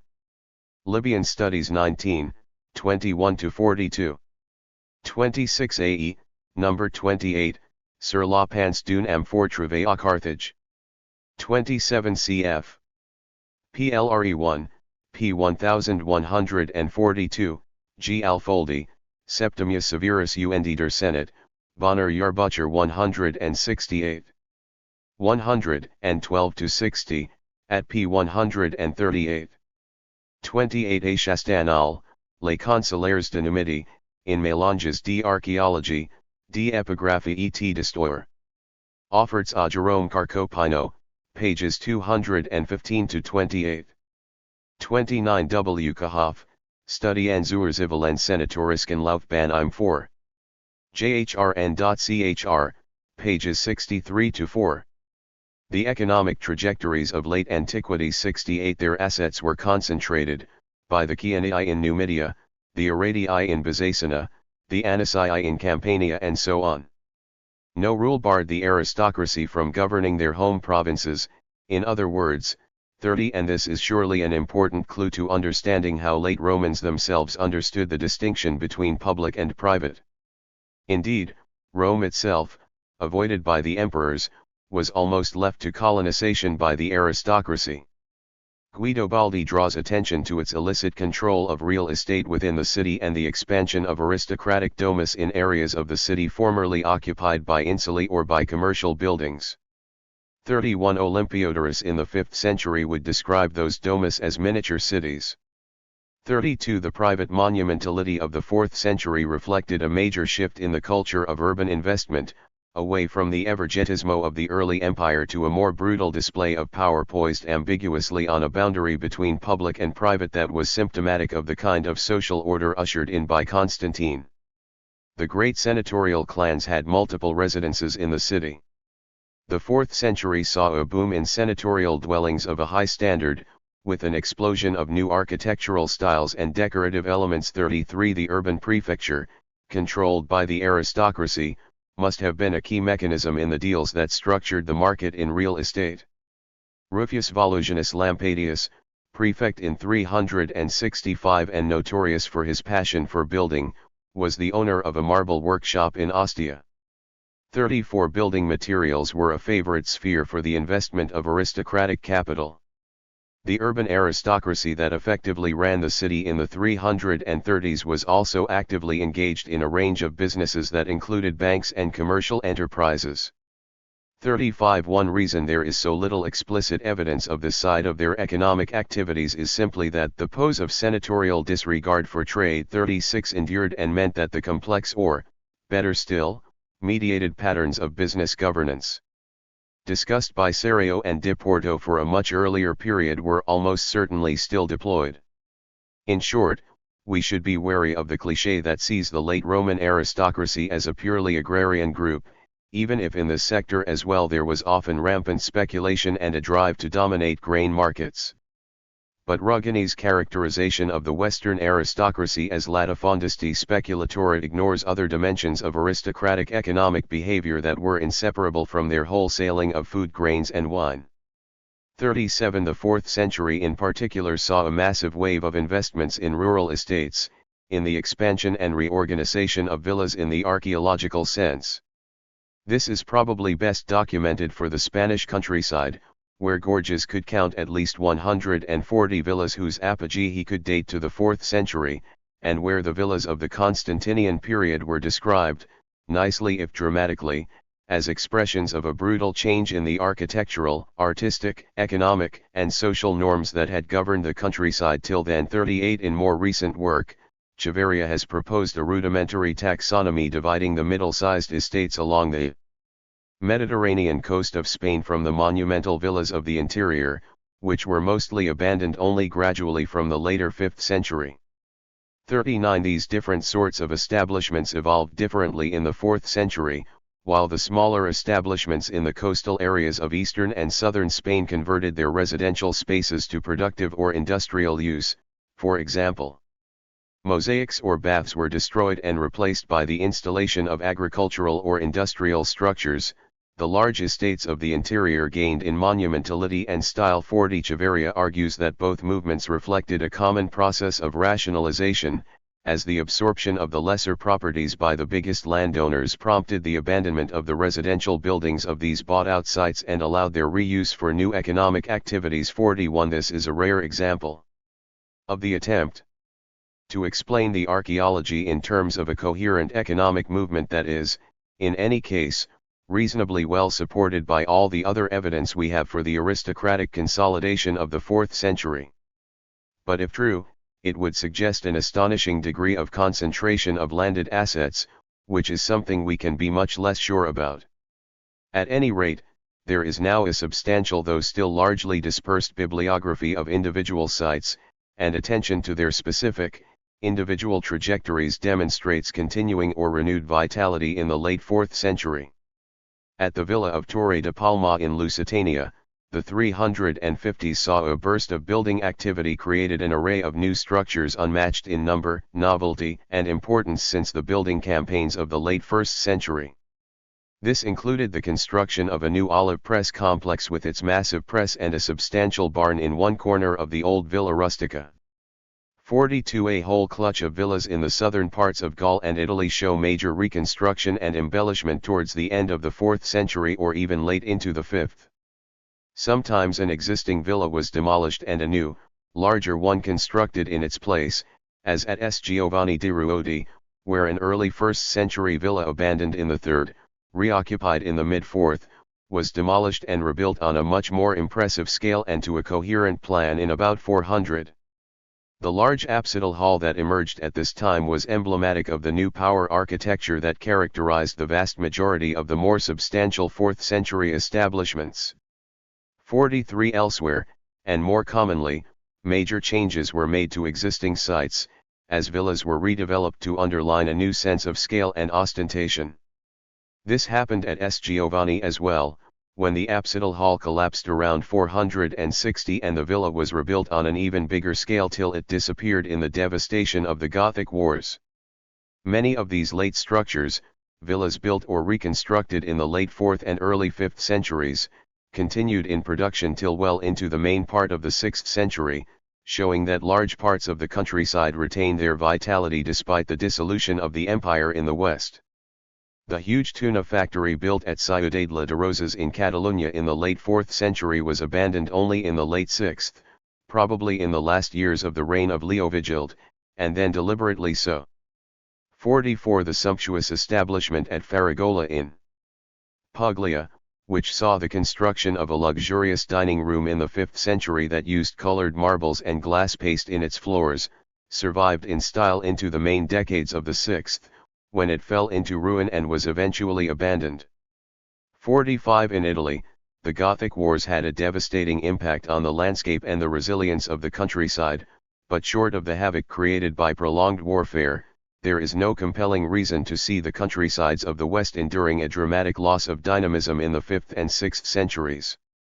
The villas themselves were abandoned only gradually as the aristocracy regrouped or was driven back. Thus Echeverria refers to the continued vitality of Spanish villas in the 5th century, 46 and Baumel has made a similar point for Aquitania 47 in Spain. It is the late 5th century that marks a break in terms of the archaeological evidence for the continued presence of an aristocracy 48 This was a major transformation that I shall come back to shortly. What was the villa? If the archaeological villa just discussed refers to the physical remains of building complexes connected with rural estates where owners may or may not have resided for at least part of the year, in a more purely historical sense, the term villa referred to the estates themselves and to some size of estate with clear boundaries. In short, the villa was a physically coherent entity. This is a crucial point, as it has an obvious bearing on how we construe the organization of such estates in terms of their use of labor and the nature of the labor force. The widespread dogma that relations of production in these enterprises were structured as rent tenancies, that is, that the land was broken up into myriad smaller holdings that were simply leased out to peasants who paid some form of rent for them, usually in kind, is simply a cliché transferred to late Roman history from the popular idea of the large landowner as a landlord. It is quite clear that the villa in the Roman sense was a discrete block of land, not a collection of land parcels randomly dispersed through the landscape. Thus in the Landgraf charters, which reflect Roman traditions of land holding and record grants of land of estate size, there are boundaries which ran from one villa to another. Here the areas enclosed varied between 125 and 1,000 acres, and were, exceptionally, greater. As Wendy Davies notes, terms like villa, acre, and terra referred to a coherent unit or estate. An integrated unit. 49 Aristocratic patrimonies may well have been characterized by fragmentation, but not the individual estates of which they were made up. Thus one of the estates owned by the Anasii was the Casas Villa Aniciorum some 28 miles west of Sabrata on the Libyan coast. This turns up in the Antonine itinerary in a sequence that lists a series of villi along the coastal route between the oasis of Gabes and Lepsis Magna. 50 These must have been very substantial estates straddling much of the countryside between the stations listed. The Casas were almost certainly Mapalia, settlements typical of the nomadic and transhumant communities throughout the Maghreb from whom the estates drew much of their labor. Procopius described them as Kappa Alpha Lambda Beta Alpha Iota and called them stuffy. 51 In regions of olive monoculture, landowners would have needed large infusions of labor during the harvest season but practically no permanent workforce otherwise. And since harvests fluctuated, the demand for labor was never constant. Elsewhere, in areas of arable cultivation, estates created more permanent labor settlements, frequently named after the owner, since they lay within or close to the boundaries of the estate. The Vicus Juliani in Augustine, EP 23a*, is a good example. As late as the 6th century, estates in Byzantine-controlled Africa contained settlements with labor forces permanently attached to them. 52 Thus, in this crucial respect, there was no substantive difference between the way the biggest estates were organized in the western provinces and in the east, where the documentation is much better. But having said this, it is important to note how little attention scholars have paid to the sheer variety of estates in the Western Mediterranean and the Empire more generally. The seeming normality of the villa is something of an illusion, and this for two reasons. First, there was simply no counterpart to the ubiquitous Western villa in the eastern countryside, except for the very rich rural establishments called proestea, which were largely found in suburban countryside, close to urban centers, and nowhere else. More or less consolidated rural estates in the open countryside, such as that of the Apians in the Oxyrhynchite, were run from the nearest urban center, in this case Oxyrhynchus itself. At least no papyrologist familiar with the Apian material has ever suggested otherwise. This stands in obvious contrast to the substantial managerial role that devolved on the archaeological villa as a complex of buildings from which the surrounding estate was administered. Second, estates differed according to topography. Saltus and Castra are prime examples of this. The Saltus were vast tracts of woodlands and half-mountainous regions, marshes, lagoons, and so on, or any combination of these. In Africa, local communities within these estates had petitioned the authorities for permission to convert wasteland to productive uses. 53 A powerful Antonine family, the Antistii, owned a Saltus in the region between Thybulus and Borge Sabbath near Cirta. 54 Ammianus remarkable references to a whole series of fundi that were mountain strongholds controlled by a family of tribal chieftains in the Grande Kabylie and the areas to its west are a startling reminder of the same diversity. The most famous of these was, he says, built in the style of a city. 55 Hence my description of estates of this sort as Agadir type. None of these estates were remotely like the villi controlled by the Anasii on the coast of Libya. One imagines that the Petra Geminiani in the Ors was precisely of this form. The Berber chief Iota stored a massive amount of money there, which helped the Byzantines finance much of their fortification program when it was captured. 56. It is thus fascinating to know that many of the castra in Visigothic Spain bore names that suggest they were privately owned strongholds from which a purely local aristocracy dominated the surrounding countryside: Castrum Livii, Castrum Leonis, Castrum Ruffiana, and so on. 57. These were the closest counterparts, in the late antique West, to the strong, stone-built castles in which the Armenian aristocracy resided. 58. Influenced in part by a Sasanian model, where estates had a very different structure. The late antique sense of scale triumphed here as well, in the emergence of a form of property that conglomerated individual estates into massive holdings called massi. These are, usually, most widely attested in central southern Italy and the islands, and not just because these parts of the Mediterranean remained under imperial control. There is a consensus among scholars that the fundi that made up the massa tended to be more or less contiguous, which would mean that the massa itself was a very substantial block of land. 59. From the distribution of its brick stamps, Adamestiano suggested that the Massa Calvis Iana, owned by an early 4th century governor of Sicily, subsumed much of the countryside east of the Gela, along the southern coast. 61. Of the famous Ravenna papyri from the papers of a Palatine official at the court of Ravenna shows the amounts of revenue that Sicilian massi could yield, and suggests also that massi were frequently leased to conductors, that is, entrepreneurs who, like the more recent Apulian Massari, assumed the management of the estate for short-term financial speculation. 61. Like the physical monumentality of the villa, the economic dimensions of the massa reflected the sheer scale on which the aristocracy accumulated wealth in the late antique West. What I have tried to do in the preceding pages is convey some sense of the economic power and resilience of the late empire and the scale on which private wealth was accumulated. Catastrophist images of the fall of antiquity use biological metaphors like decay and decline, but the crisis of the Western Empire and its aristocracy was not a reflection of deep-seated economic instabilities or of a loss of dynamism.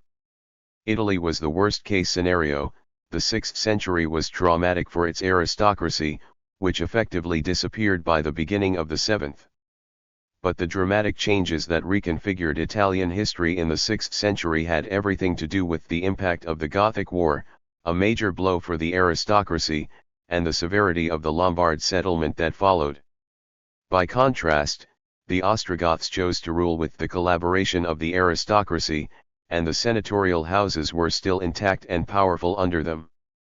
Aristocrats like Caesina Mavirtius Basilius Decius were willing to make substantial investment in the reclamation of marshland if they could have the profits. 62. And certainly, southern Italy was still prosperous in the early 6th century. In southern Gaul, where much of the best archaeology has been done, the 6th century emerges as a watershed in the history of the landscape, but the transitions are more complex, subtler than any simple end of the villas model, as Laurent Schneider has shown. Although a new rural geography began to emerge, the key fact is that there was no demographic contraction in southern France in late antiquity. 63. In Spain, the late Roman aristocracy was pushed back more decisively and is much harder to track through the main decades of Visigothic rule. Perhaps the bulk of it migrated to the church. But Chavarria has rejected the idea, argued for Italy, of a desertion of the countryside. 64. Which takes us back to the need for more complex transition models than simple catastrophism. There is no doubt that by and large the aristocracy was the chief casualty of the fall of the Western Empire, as Wickham now argues, but also that aristocratic forms of property survived on a much bigger scale throughout the West, as argued by medievalists like Rauch for Gaul and Modulewski for Italy. 65. The large estate was one of Rome's chief legacies to the early Middle Ages, certainly in the West, where it had always been a major feature of the landscape. The Eastern Mediterranean. The Eastern Mediterranean threw up a rather different formation, much less comprehensively dominated by its aristocracy, with a more complex pattern of stratification and an almost infinite series of gradations between the imperial top and the wage-laboring bottom. To reflect this, the economy was also more complex and ramified, with a stronger urban legacy, a large urban middle class and a substantial layer of commercial capital.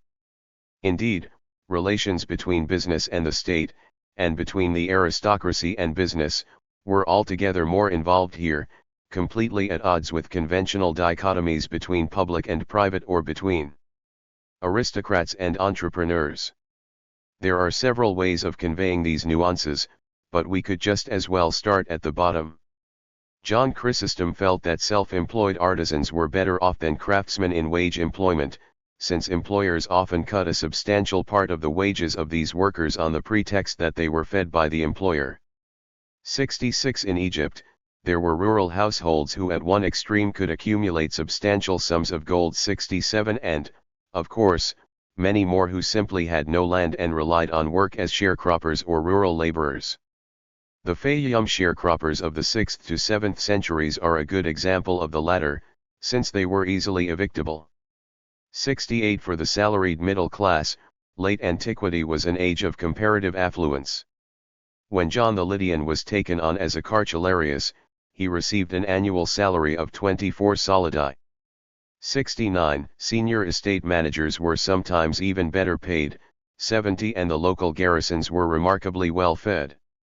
71 Where the demand for labor was strong, workers could earn 6 or 7 solidi a year, as in contracts for irrigation work.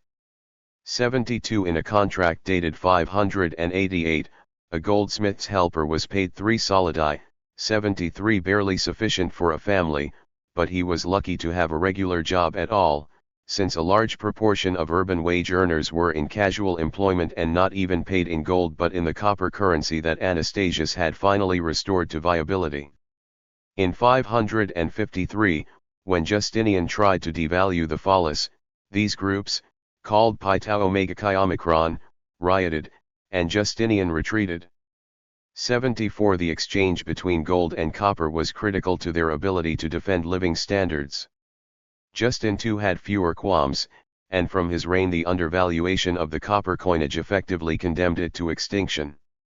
A superb analogy for the Byzantine monetary system and its implications for wage earners is Raymond de River's description of the way Florence's monetary system affected similar groups in the 14th and 15th centuries, which is worth citing in full.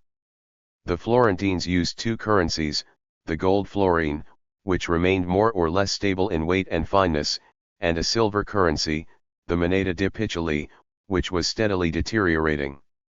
There was no fixed ratio as in the bimetallic standard of the classical type, instead the ratio of the florine to the moneta di Piccioli varied from day to day. Bankers and merchants belonging to the major guilds transacted their business in gold florines, but the retail trade was conducted in Piccioli. While the Laniola bought wool and sold cloth in gold florines, they paid their workers in Piccioli. As the chronicler Giovanni Villani relates, the Laniola, whenever there was a shortage of money, induced the government to debase the silver currency without disturbing the gold florine. In other words, they had found the way to reduce real wages without changing nominal wages, by simply putting less silver into new coins. 75 Of course this could work both ways. The strict correlation between the onset of plague in Justinian's empire and his sharp revaluation of the follis is surely not accidental and shows how monetary relations could influence the supply of labor. If the expansion of wage labor was a striking feature of the late antique Eastern Mediterranean, the sheer commercial vitality of its urban centers was even more remarkable. Study of the ceramic assemblages at Marseilles, Carthage, and elsewhere in the Western Mediterranean has clearly established that the 5th century was an absolute watershed in terms of the breakthrough and partial dominance of exports of wine and olive oil from the Eastern Mediterranean. 76 The commercial vitality of the Eastern Mediterranean urban centers was a vitality backed by a widespread late antique boom in the rural economy. 77 With densely populated countrysides. What is not so obvious in the ceramic evidence are the kinds of networks that these massive Mediterranean flows presupposed. The penetration of Western markets that was especially rapid from the second quarter of the 5th century was bound up, almost certainly, with a diaspora of merchant groups from the Levant. The affluence and business acumen of those groups are repeatedly noted by the author of the mid-4th century survey called Expositio Totius Mundi. For example, Tyre, densely populated, was well known for its wealthy businessmen. Ashkelon and Gaza seethed with business activity, and the Levant in general was characterized by its strong culture of business. 78 These are exceptionally valuable references, as they fill in some of the background to the extraordinary commercial thrust that developed in the 5th century by suggesting that Eastern merchants were well placed in terms of capital resources to build networks abroad. At Carthage, they may have dominated the commercial and domestic quarter north of the circular harbor. 79 And were a major pressure group behind Justinian's decision to invade Africa. 80 And when Guntram entered Orleans in 585, he was greeted by acclamations in Hebrew and Syriac as well as Latin. 81 The dispersion of merchant colonies throughout the Mediterranean may imply a transformation of commerce such as that involved in the expansion of Venetian trade from the 12th century. The famous financier in the Musaris contract was bound to have had late antique counterparts, but we know almost nothing about them. 82 John of Ephesus describes the great shipowners of Alexandria as the most powerful class in that wealthy city. That was about 560. 83 Justinian shows that there were capitalists who specialized in financing shippers and merchants for an expected return of not less than 10%. Justinian's attempt to instigate an attack on Sasanian commercial interests and the Sasanian occupation of the Yemen in the last years of Khusro-I's reign are striking indications of the money to be made by control of or even just access to the Indian Ocean. 84 This was a trading network ruthlessly controlled by the Sasanians, whose merchants would buy up whole cargoes by preemptive positioning in harbors where it first arrived. 85 On the other hand, a whole swathe of territory in the Fertile Crescent, from Edessa down to Bostra on the edge of the desert, prospered on trade with the East. 86 Which may well be one reason that the urban economies of the Levant held up so much better in the crisis that swept through the Byzantine heartland in the 7th century. Edessa was so prosperous that Khusro-I thought he could try to levy £50,000 of gold from its residents.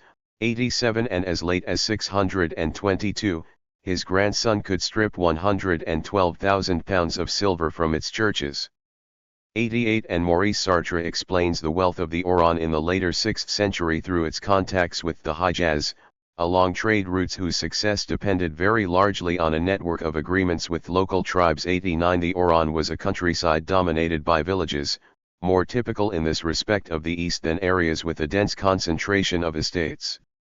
Indeed, there was no sector of the countryside in the eastern provinces that did not have villages, and usually very substantial ones, like the large Nejef village south of Ilusa or Aphrodito in Egypt.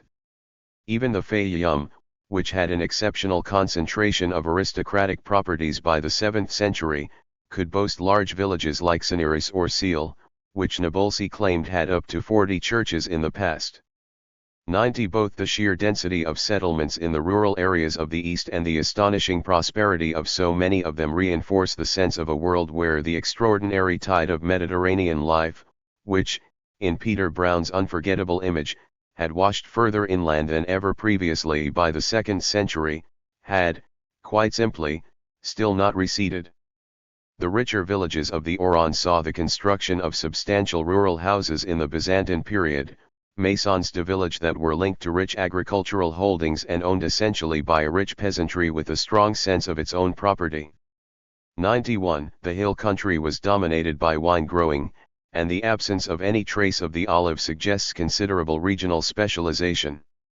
This was one countryside, dominated by villages and within them by a substantial peasantry engaged in cash cropping. Villeneuve's inferences are carefully controlled and a model of how far one should go with purely archaeological evidence.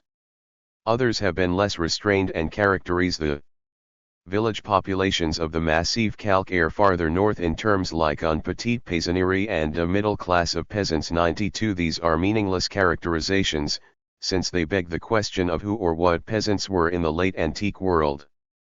None of the numerous terms used to describe people who owned or worked the land maps onto our own notions of the peasantry with quite the neatness or symmetry we would like.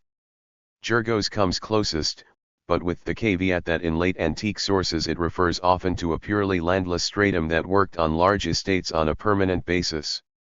They certainly were not peasants and had little control of the land they worked. The villagers of Aphrodito described themselves as lambda epsilon pi tau omicron kappa tau tau omicron rho epsilon when appealing to the authorities, a term that has no obvious connotation of a peasantry. 93. On the other hand, the ownership of villages was a possible form of land holding in the East, not attested in any of the papyri I am familiar with, but certainly referred to by Libanius and John Chrysostom in the later 4th century. Indeed, even very substantial villages could be bought, as a story in Procopius shows. 94. This tradition appears to have been strongest in Armenia. In the pages of the anonymous late 5th century compilation called the Epic Histories, the aristocracy there is depicted as residing in inaccessible fortresses protected by the rugged terrain of the country. 95. And it is possible that their estates comprised the villages dominated from these fortresses. Egypt is the only region where we can track the emergence and evolution of the aristocracy of the Eastern Mediterranean with some consistency. The point of saying this is simply that it existed everywhere, from Constantinople to Armenia, and must broadly have reflected the same trends. If the consolidated Western aristocracy of the 4th century suffered sustained erosion in the 5th and 6th, in the East by contrast a new, Byzantine aristocracy would emerge in the middle decades of the 5th century. This was a dying staddle, quite different in formation from the senatorial clans who dominated the Western Empire in the 4th and 5th centuries, purely urban in character and with a strong sense of the need to preserve their estates against subdivision and structure those estates as corporate entities that could survive the vagaries of individual fortune. For example, Flavius Appian I, described by Procopius as a man of extraordinary energy, 96 and Praefectus Praetorio Orientis in 518, had in fact suffered a major setback in the latter part of Anastasius' reign when he was exiled, ostensibly on religious grounds. 97. Yet there is no evidence that the estate in the Oxyrhynchite suffered unduly. Indeed, when the last known Appian, Flavius Appian III, died in about 619 against the background of the Sasanian invasion of Egypt, the estate continued to function as an integrated organization for some years after that. 98. The corporatism of the Byzantine oikoi is a remarkable feature of the new aristocracy and reflected in the repeated occurrence of the expression the heirs of so-and-so in the papyri. 99. The Appians themselves expanded their holdings through matrimonial alliances, as Azarello has shown. 100. Indeed, women played a major role in the affairs of the Eastern Mediterranean aristocracy. The later papyri are replete with the names of women who presided over major aristocratic households. And at the elite level, this was a cosmopolitan aristocracy. Praejecta, the mother of Flavius Appian III, was herself the granddaughter of Justinian's niece of the same name. 101. While Appian III married the daughter of rustic Iana, one of a group of Italian aristocrats who had relocated to Constantinople following the Lombard invasion. Rentiers. Risk-averse. How do we construe the economic characteristics of the new aristocracy? The French papyrologist Jean Gascoigne argued that they were content with a relative stagnation of revenues, expressed in fixed, long-term, money rents. 102. There are at least two reasons he espoused this odd view. In the first place, he thought that the substantial long-term leases based on what was called emphydiasis were a major source of revenue for the Appians. This implies a whole theory of the way estates were organized economically and in terms of their use of labor.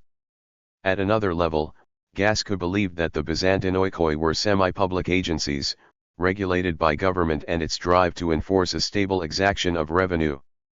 Neither of these views is plausible.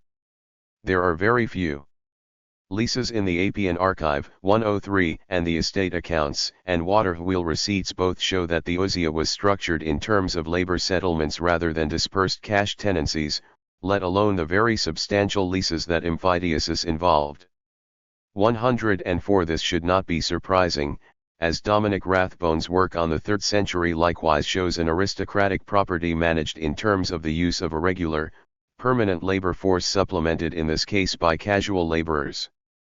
105. The rural workers, usually called georgoi, were paid in a combination of usufruct plots, estate accommodation and cash wages, and sometimes also allowances in kind. The bureaucratized methods of estate management also suggest a substantial investment in overhead that is hard to reconcile with a model of dispersed tenancies, where the whole point is to minimize the burden of management. As for the view that aristocrats like the Apians had ceased to have an independent economic existence but that, like the church, the aristocracy was effectively a public agency, Roger Ramondin expressed this idea in a more nuanced way than Gasco when he referred to the Byzantine evolution as one based essentially on a transfer of public functions to private institutions. 106 In Egypt, the pagarchy was perhaps the most striking expression of this peculiar fusion of public and private power. Because pagarchs were, by and large, leading aristocrats, and the office was an expression of the control they had established over rural taxation. It is not often noticed that in Edict 13, ostensibly designed to rein in recalcitrant magnates, Justinian in fact removed the authority of the Augustalis over the pagarchs.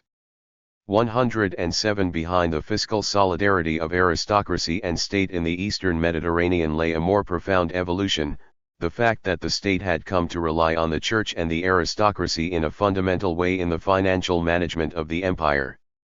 If Byzantine Italy, with its rapid dispersion of the former aristocracy, saw a clerical takeover of senatorial traditions and a new, decisively enhanced role for the church, 108 In the Byzantine East Justinian redrew 1. The map of public and private interests by integrating wealthy individuals, as well as institutions like the church, in the conduct of public business. This was a distinctively Byzantine development, quite different from the way the Western senatorial aristocracy had shared power with the military and bureaucratic establishment by its own unilateral domination of the civil administration.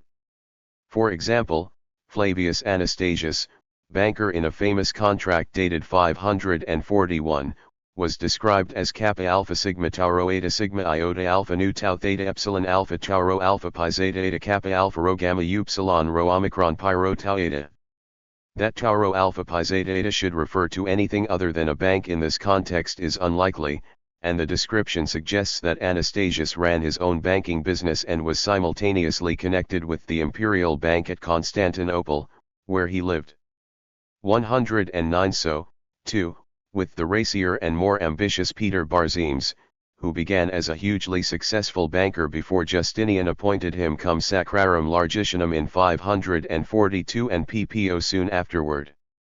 That Peter did not relinquish his own business interests when appointed to those financial posts is clear from Procopius' accusation that he established a state monopoly on trade in silk and made for himself a great personal profit thereby. 110 In fact, it is the Byzantine silk industry that offers the best example of the subtle forms of integration of state and private capital that had evolved by the 6th century, which expressions like state monopoly and personal profit describe in a misleading way.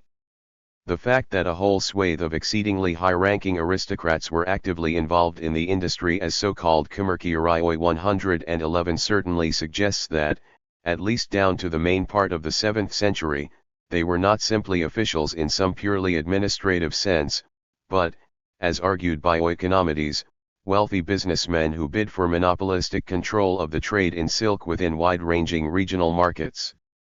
In Oikonomides' words, we have here a very small number of very wealthy people, who do business with the state and in the name of the state. Such individuals could form partnerships or business associations when bidding for 109 P. Cairo Masp. 267,126. 110 P. LREIIIB, P. 1001, citing Procopius, Annect. 25.20-6, which claims that management of the industry was centralized under the cum sacrarum largitionum, namely, Peter, who siphoned the bulk of its profits. But in Annect. 20.5 Procopius himself makes it clear that the monopolies were based on competitive bidding. 111 C. Morrison and W. Siebt, Sièges de commerciers byzantins du VIIe siècle trouvés à Carthage. Revue Numismatique 24, 222-41, especially pages 226f, 228, 231, J.C. Chainet, C. Morrison and W. Siebt, Les Sièges Byzantins de la Collection Henry Seyrig, pages 103, 105, 105f, with titles like Painupheimos and Endonotatos. The economic trajectories of late antiquity 84 contracts, and Oikonomides even describes them as wealthy individuals at the head of powerful economic organizations 112 scarcely risk-averse, then. The regulation of private commerce by the state can hardly be construed as a sign of autocratic centralization 113 Those images were popular at a time when the academic imagination was shaped by the imposing conflict between Western-style capitalism with supposedly free markets and Soviet bureaucracy. The vibrant economies of the late antique Eastern Mediterranean would have had thousands of commercial establishments, well-organized money markets and numerous middle-sized cities like Scythopolis, where a decline in the architectural quality of the town was in part a reflection of the rampant growth of private businesses and a more densely built-up urban environment. 114 Both church and aristocracy owned ergasteria, commercial and industrial establishments of various kinds, the Cathedral or Great Church of Constantinople owning no fewer than 1,100 of them. 115 Justinian November 159, in a document reproducing the will of the aristocrat Jairus and describing a proestation he owned in the suburbs of Constantinople he wanted left to his grandson, shows that these rich suburban estates could include ergasteria as well. 116 Sicalova suggested that the aristocracy of Constantinople was not mainly a landed group and held the bulk of its assets in liquid form. 117 Whatever one thinks of this, it certainly suggests a more diversified asset base for the late antique aristocracy than the cliché of a purely landed class. However we characterize the aristocracy of Constantinople itself, it is clear that a vast amount of gold was in circulation in the Eastern Empire, and the urban economies of the East were sufficiently vibrant to allow for the existence of a wide range of moneyed groups, such as jewel traders, bankers, silversmiths, and silk merchants.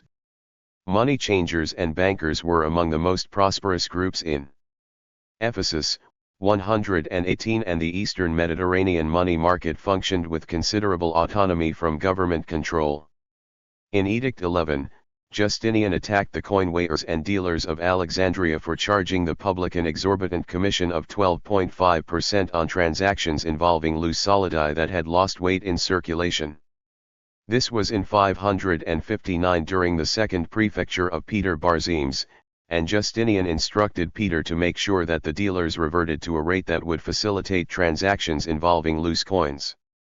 As it happens, the papyri show that this particular intervention did bring the commission down to half its former level, 6.25%. In P. Oxy. I-144, dated 580, a payment of 720 solidi described as in loose coin from the interior districts attracts a supplement of 45 solidi for deficiencies in purity and weight, in other words, 1.5 carats per solidus or 6.25%.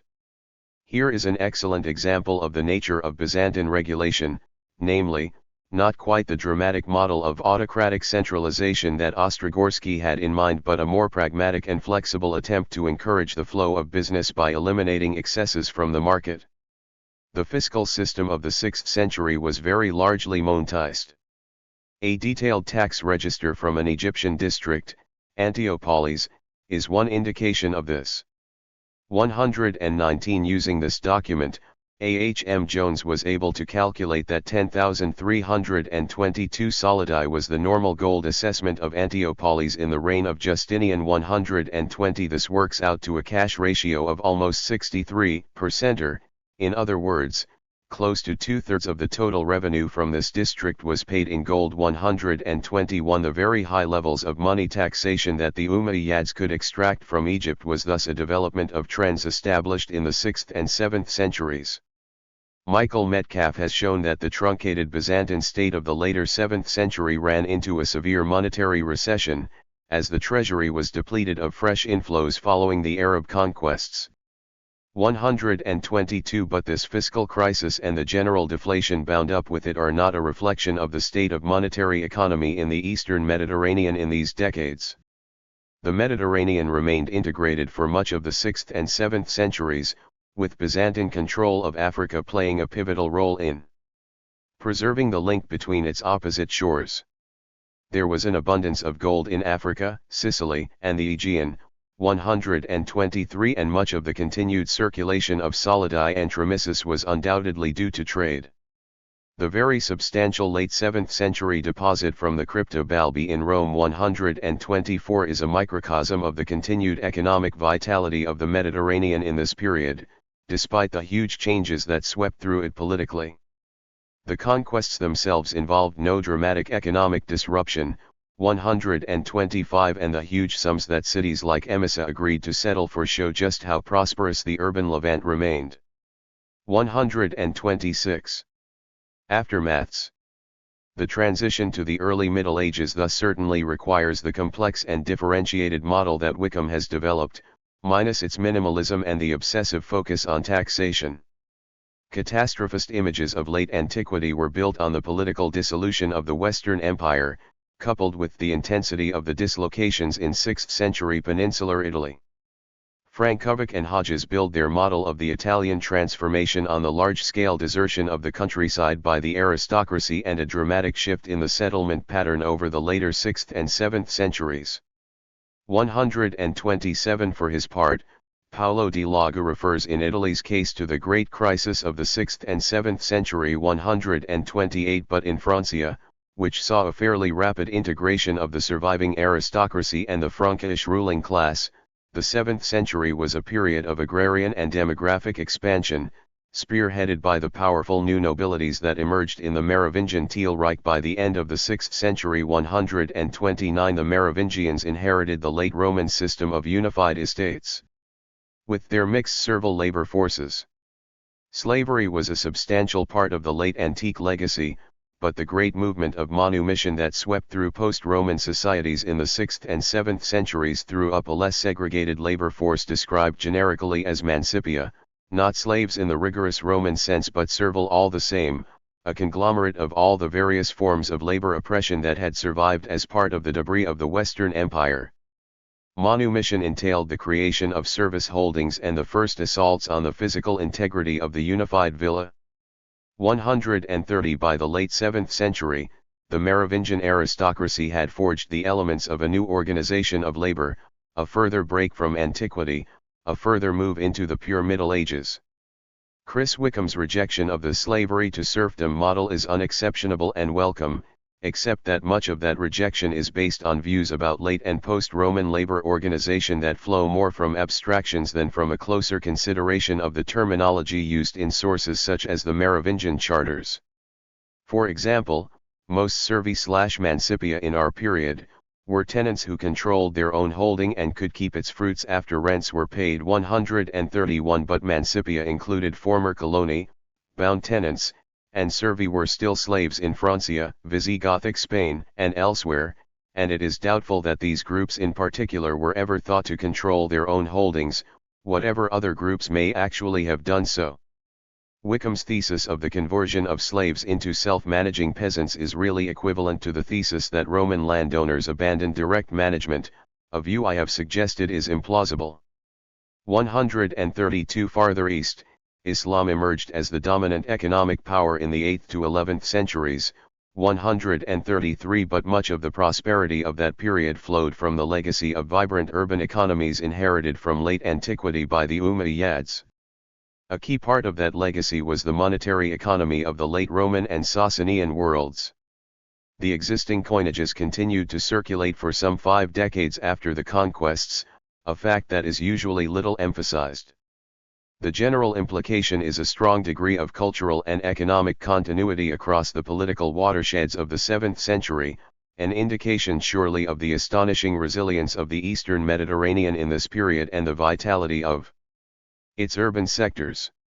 In Egypt, the province of Arcadia could still be assessed for the substantial sum of 200,000 solidi in the early 7th century. 134. Alexandria's population was 300,000 taxable adults at the time of the conquest, 135, which yields a total population of well over 1 million and puts this great eastern metropolis in the same orbit, demographically, as 9th century Baghdad, medieval Cordoba, and Tang cities like Xi'an and Luoyang. Basra, founded in the late 630s, had a population of roughly 500,000 by the 680s. 136. None of this suggests a demographic fragility any more extreme than the biological precariousness of all ancien regime populations.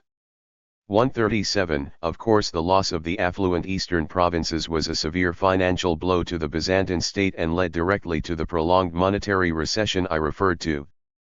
But the image of imperial crisis that this suggests can scarcely be extended either to the Merovingians, ruling over what was now the richest region of Europe, or to the Muslim Near East, both of which inherited the mantle of late antiquity to become the cutting edge of major new developments.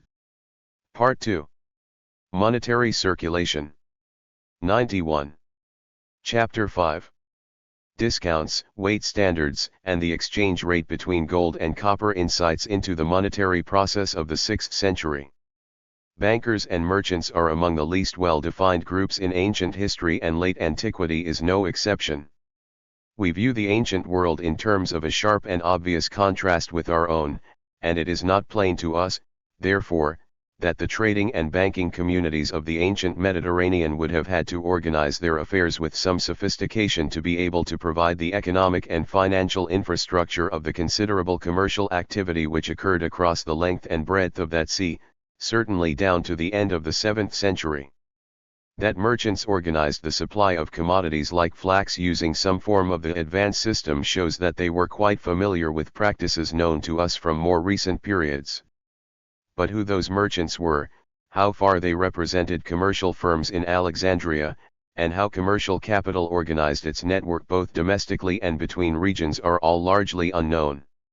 Unlike the Geniza records and their profound illumination of the activity of urban groups, the vast bulk of our papyrological evidence comes from the drier, southern districts, which may well have been backwaters in the vibrant commercial economy of cities like Alexandria. On the other hand, it is clear that with the expanding circulation of gold in the middle and later 4th century, bankers diversified into the business of money dealing.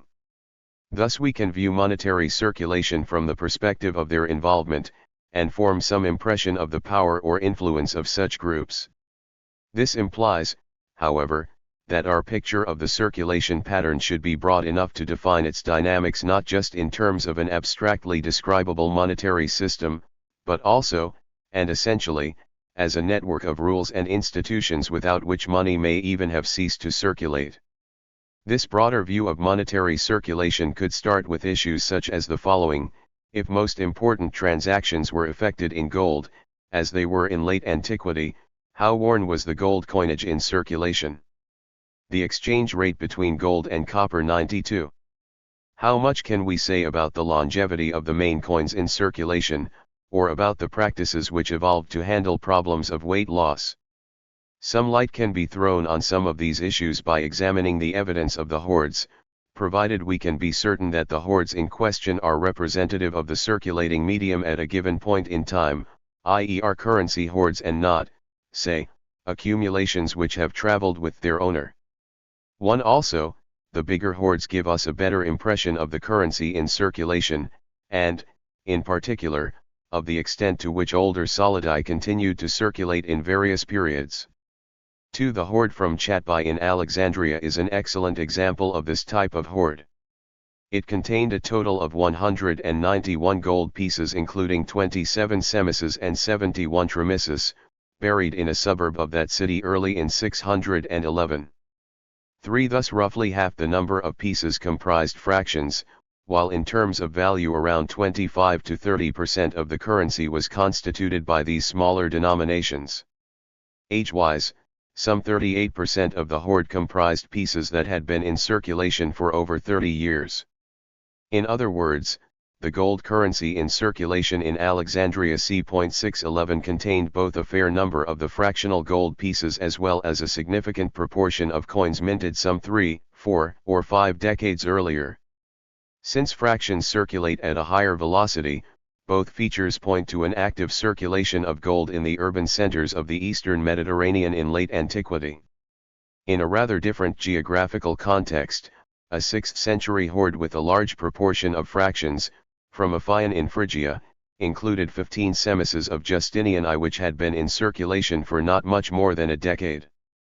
For yet the average weight of the semises in this hoard is said to be 2.15 g, which is an average weight loss of 5.36%, reflecting an annual loss of 0.357%. In 2 gold hoards of the very early 6th century found in the ancient synagogue of Horvat Rumen 40 km southeast of Gaza, tremises account for 58% and 71% of the total number of pieces. The most recent tremises, of Anastasius, show a weight loss of c.4%, 5 tremises of Leo I an average loss of c.10%. 5. Of course the metrology of gold hoards requires a systematic study, and it is not my intention in this chapter to pursue this line of inquiry. My interest is in the implications of a situation where the circulation of gold was both widespread and regular.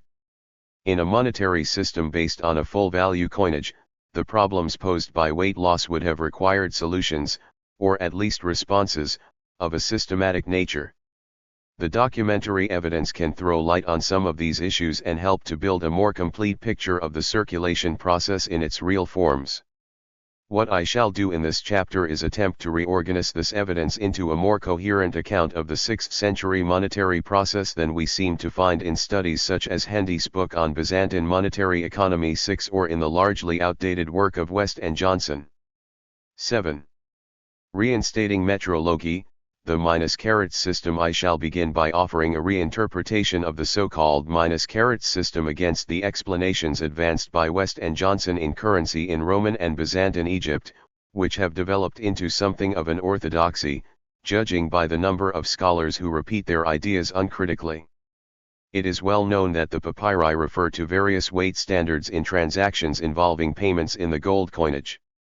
Different standards were in use in different localities in Egypt and elsewhere, and these were usually, though by no means always, referred to by the name of the locality. Since payments expressed in terms of local standards were in most, though not all, cases formulated as so many solidi minus so many carats, e.g. 1 solidus minus 6 carats on the Hermopolite standard, to West and Johnson it seemed that an actual deduction of value was involved in these cases, and that the standards in question were in official registers, at least, bookkeeping devices which enable the local tax office to determine easily and simply the amount to be deducted or charged on the various accounts. 8. This theory is manifestly unacceptable for various reasons, not least because it fails to explain why such fiscal deductions, if that is what they were, varied so considerably between districts, and, indeed, West and Johnson repeatedly confessed their inability to explain the nature of the deductions involved in various documents. 9. For example, almost every Byzantine land lease makes it plain that owners, not tenants, paid the taxes accruing on the area leased, yet on p. 155 one reads, "Leases are frequently given for a solidus or more, usually with a deduction of 2c per s.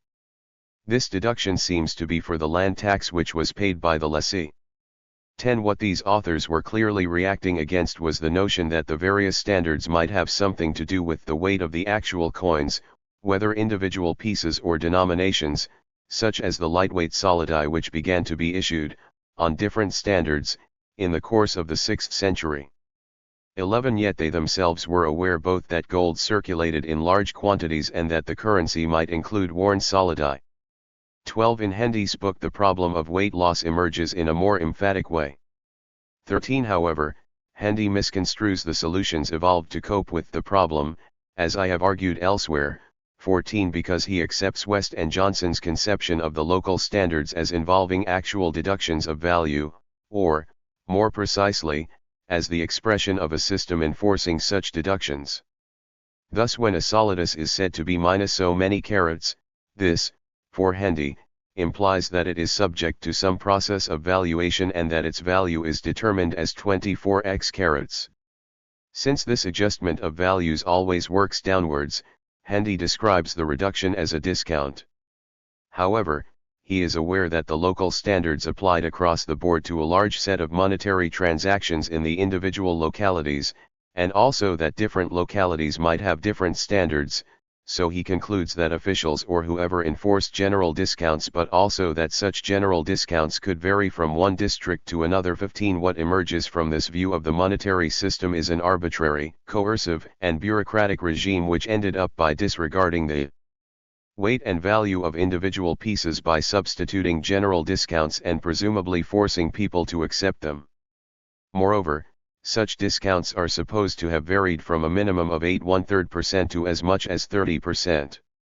Since the main holders of gold assets were the aristocracy and trading classes of the late empire, one has to suppose that they were the chief victims of such a monetary regime. We can surely rule out the view of Monaret de Villard, Ostrogorsky, and others that the minus-carats system was related somehow to the circulation of lightweight solidi. 16. Since the evolution of the system clearly predates the earliest known issues of such solidi, without discarding the idea that the ziga were indeed standards for the weighing of the gold denominations, and that they formed a unified and rational system of adjustments, a sort of conversion table which took one standard as the central point of reference.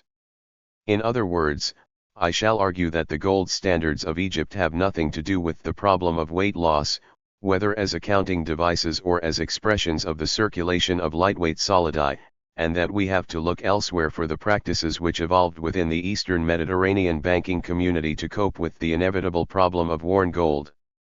In more theoretical terms, these were and remain distinct form determinations of the circulation of gold money, and it is scarcely helpful to start by confusing them. I shall also suggest that the distinctive feature of the late antique monetary system was that it seemed to lack a legal limit between bullion and coin. The arguments for a metrological interpretation of the minus-carats system rest both on the evidence of actual weights which have survived and on the explicit testimony of the papyri. For the sake of brevity, I shall concentrate only on the most important items of evidence.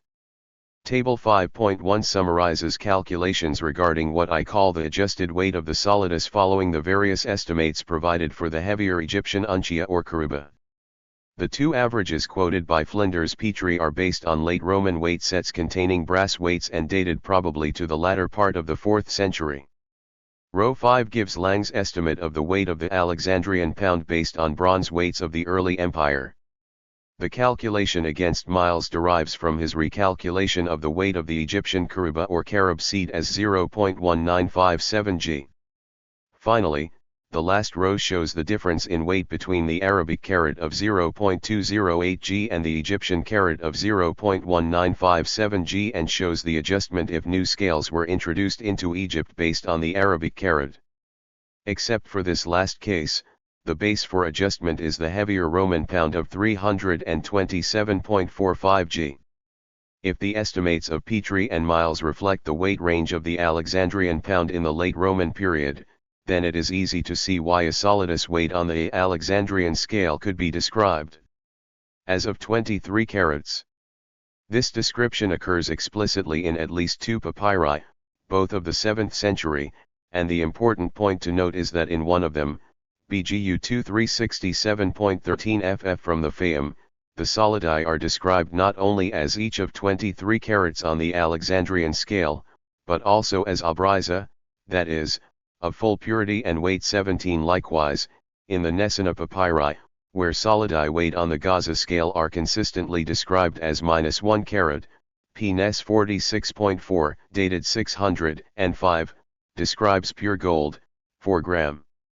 Weight solidi as -1 carat each on the Gaza standard 18 again, both in CPR 747.4 and in SBI 5320.14-15, solidi of 23 carats are described as abriza, and in SB 89750 as abri 19. What mattered in all these instances was a description of the fineness and weight of the coins in question and, often, a reference to the scale or standard on which these had been established. Where no reference was made to the Alexandrian scale but solidi of pure gold were described as of 23 carats, we can be certain that the Alexandrian scale was presupposed. The least this establishes is that the -carats expression, when qualified by reference to a standard, did not entail or imply a loss or deduction of value. Also, the description of solidi weight on the Alexandrian scale as being of 23 carats or -1 carat was very clearly a weight adjustment, given the heavier weight of the Alexandrian pound. The next issue this raises is whether a similar process of reasoning can be applied to the other Egyptian standards. Hypothetically, one might suggest that the most plausible metrological equation to account for the main local standards would be 363.83 g times 18 equals asterisk 344.68 g times 19 equals 327.45 g times 20 equals 272.875 g times 24 equals 6548.92 g. In that case, the aristocracy probably introduced the heavier Roman pound into the Oxyrhynchite, which led to the standard being called private, since no other district used a pound weight of this type. Indeed, we have more direct evidence that the Apians used the heavier Roman pound on their estates. In P. Oxy. 16-19-18 verso line 35, 13,092 1213 124 148 196 solidi are described as equivalent to 181 pounds 10 ounces and 3 1/2 gr. On the proper weight standard for the solidus, this presumes a pound of 327.45 g20. The lighter Roman pound at 272.87 g, which is the base weight, appears to have been the basic silver standard among the Merovingians. 21 The unit marked by an asterisk is not directly attested, but Skillbox cites a pound standard of 344.892 g22. Finally, the 18-carat standard, uncommonly widespread, would correspond to Lang's Alexandrian litra of 363.83 g. However, the metrology remains hypothetical, since we have no direct information on the actual pound weights used in different localities. The papyrological evidence reinforces a metrological interpretation of the -carats system. In SB 8 9772 2 solidi each less 3 carats on the public standard are redescribed a little later as 2 solidi. The reference to the missing carats could be omitted since no deduction of value was involved. Again, in SB 9280 a payment of 1 solidus less 5 carats is simultaneously described as a payment of 1 solidus, and in SB 9459 a payment of 1 solidus less 7 1/2 carats is again described, a few lines later, as a payment of 1 solidus. Neither of these documents makes any explicit reference to a standard, unlike SB 9772, but it should be obvious that 1 solidus minus X carats could be the same as 1 solidus only because a local standard or scale was presupposed, and local scales reflected differences in the weights used to determine the weight of solidi and the value of payments, not actual deductions of value. Loan contracts are strongly suggestive of the same conclusion.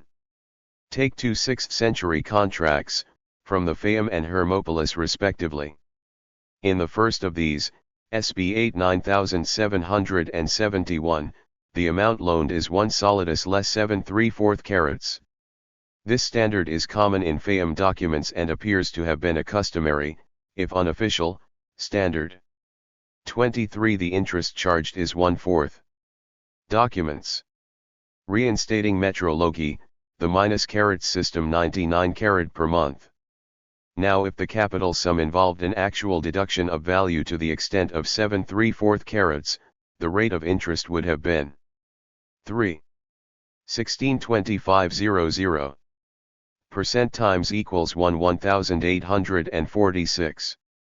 On the other hand, if we treat the carats deduction as a metrological adjustment and assume a solidus of full value, the interest works out to the perfectly standard rate of 12.5%.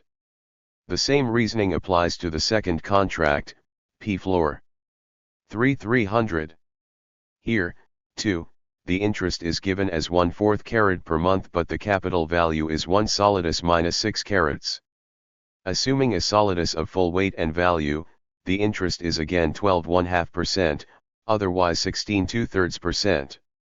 Since 12.5% was a standard rate, 24 and figures like 18.46% or 16 2/3% are awkward and otherwise unattested, Such contracts argue strongly in favor of a metrological theory. The same reasoning applies with respect to price quotations. For example, in P-Bad 95, a long estate account from the 7th century, 15 ardabas of barley are priced at 1 solidus minus 6 carats.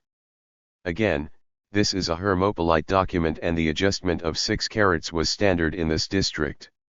15 ardabas to the solidus would be a perfectly average price for barley, whereas on the value deduction theory, one would have to infer the extraordinarily low price of 20 ardabas to the solidus.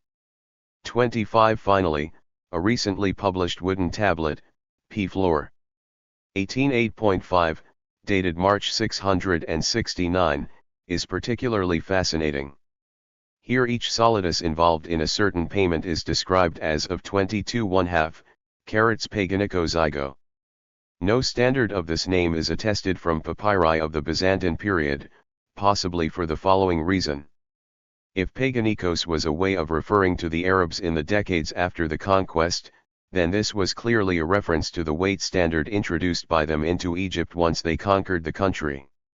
In a famous article on the monetary reforms of Abd al-Malik, Grierson drew attention to the fact that the eastern provinces had carat weights which were considerably heavier than the Greco-Roman carat of 0.189 g. Thus the Egyptian carat weighed 0.196 g and the Arabic carat 0.208 g. 26 Proceeding from these weights, the weight difference between the Egyptian carat and the Greco-Roman carat was 3.7037%, so that a solidus of 23.1 carats on the Egyptian standard equaled a solidus of 24 carats on the Greco-Roman standard, while the differential between the Arabic carat and the Egyptian carat was 6.122%, so that a solidus of 22.53 carats on the former equaled a solidus of 24 carats on the latter. 27 The evidence of P. Floor.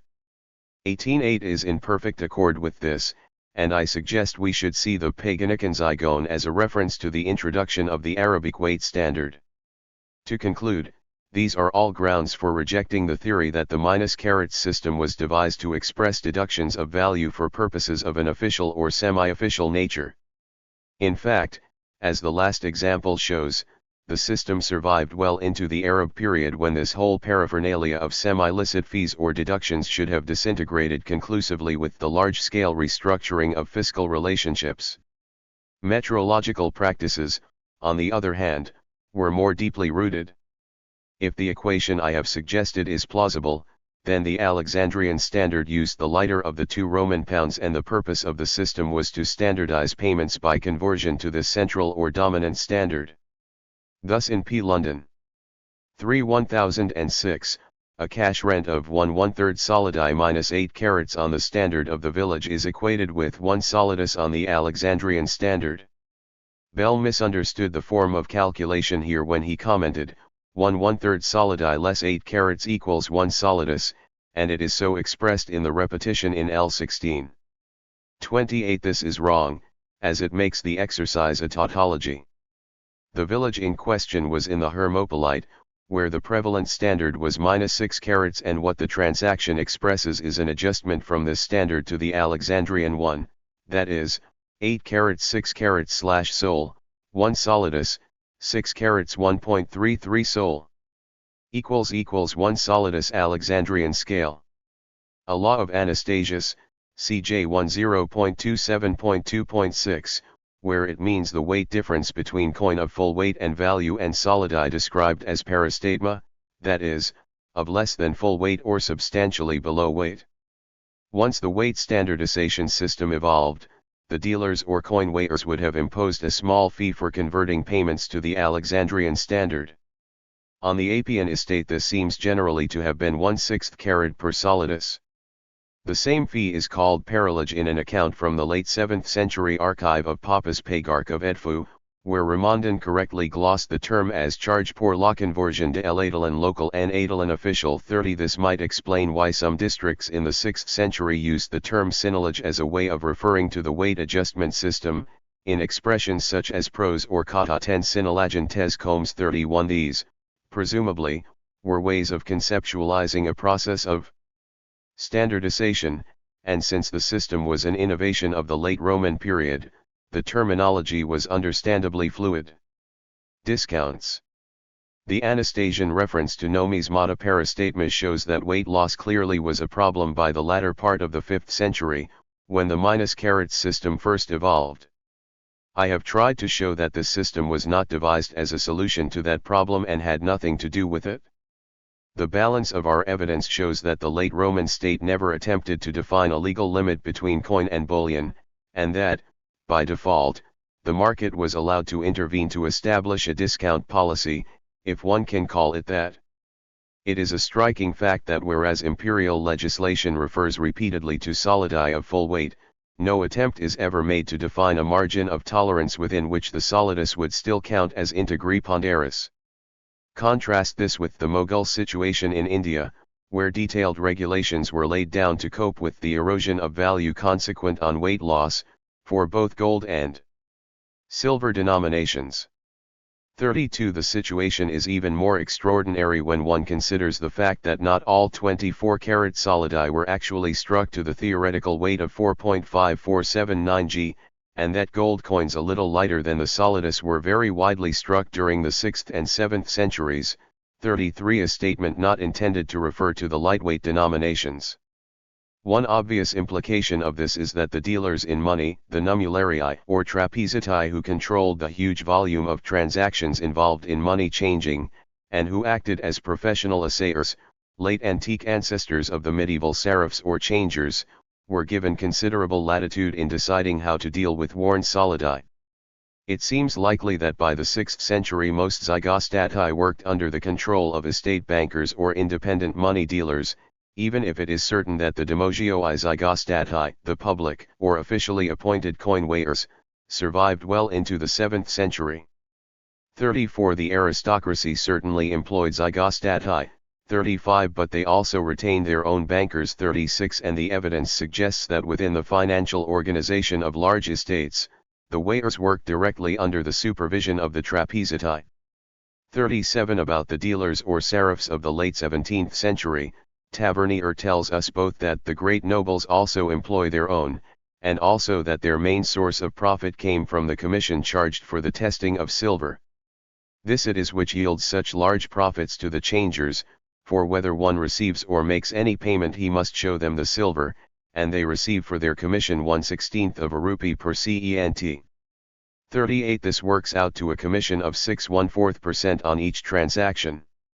In late Roman terms, this would mean 4.5 solidi to the pound of gold or 1.5 carats to the solidus.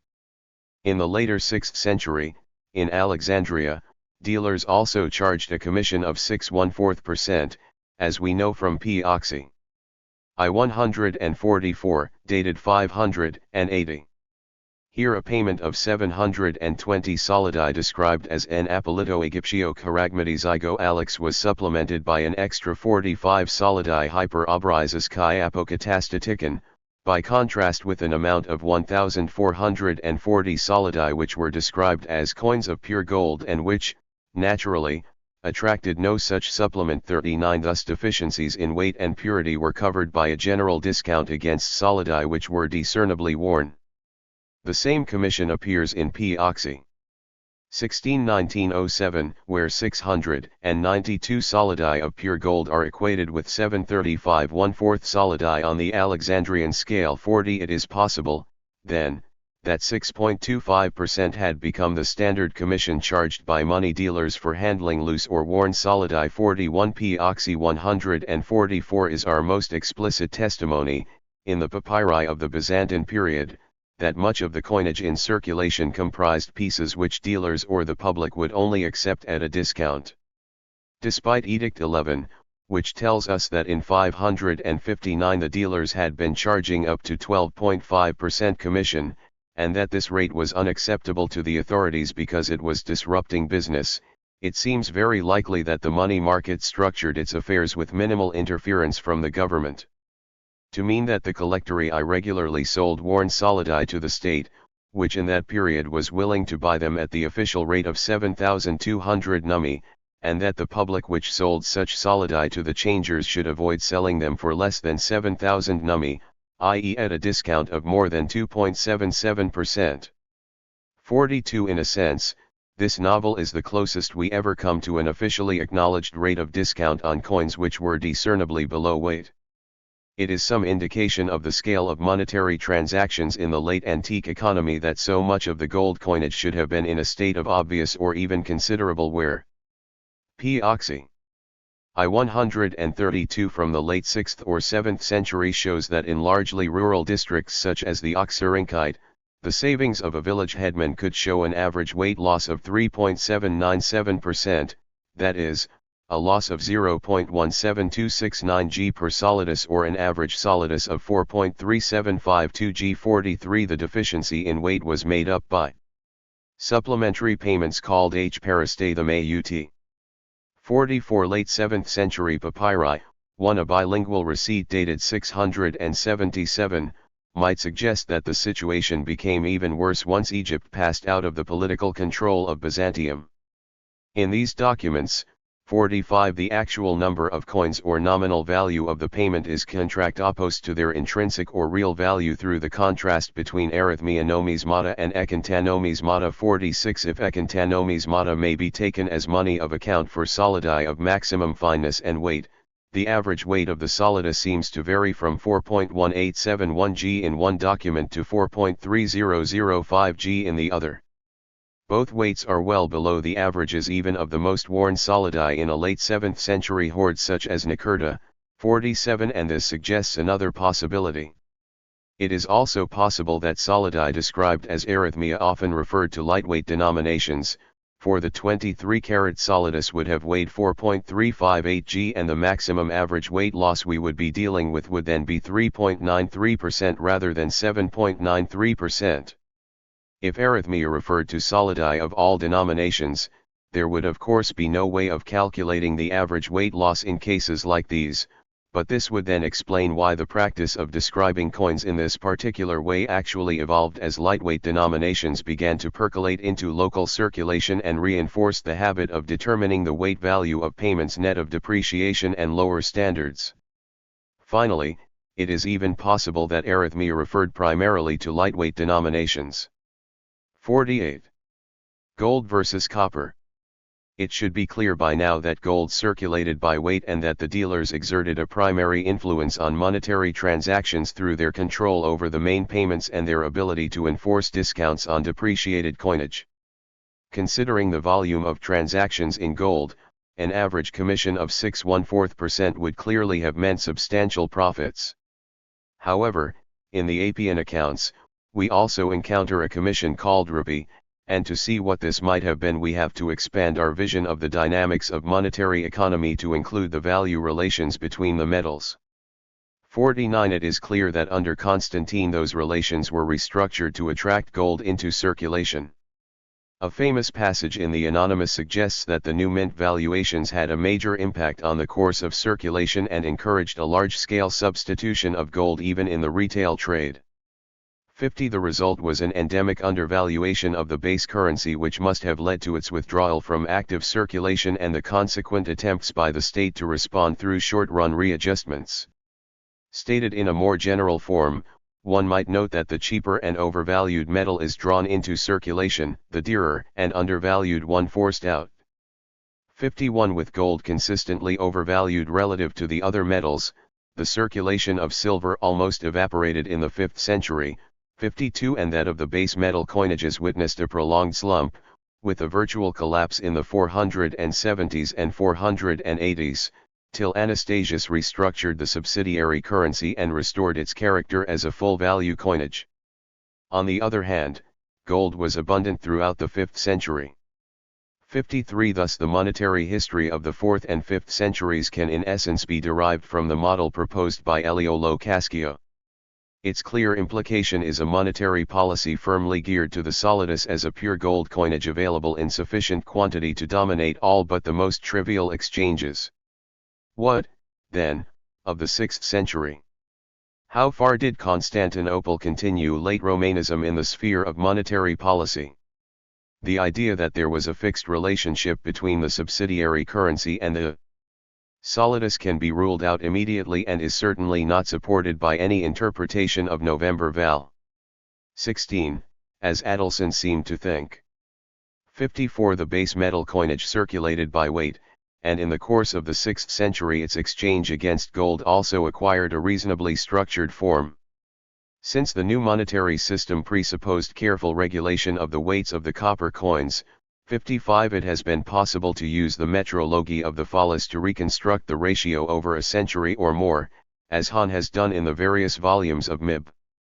In addition, I would suggest that this reconstruction can be supplemented if we can work out the relationship between the phallus and the myriad, since the papyri frequently quote the price of the solidus in myriads of denarii, a money of account used largely in Egypt.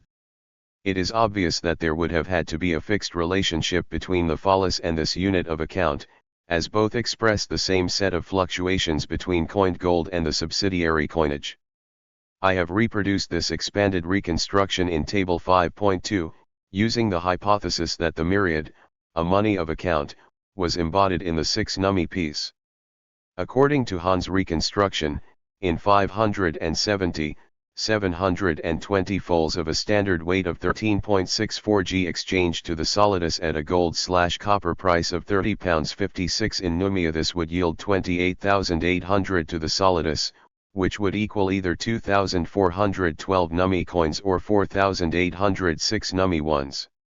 In P. Oxy, 3,804.271, which is dated 566, the exchange rate is 4,800 to the solidus.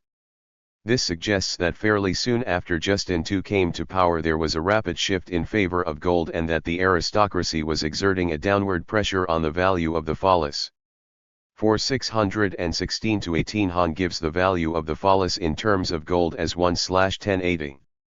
That is, 1,080 foals of 9.10 g exchanged to the solidus at £30 per solidus.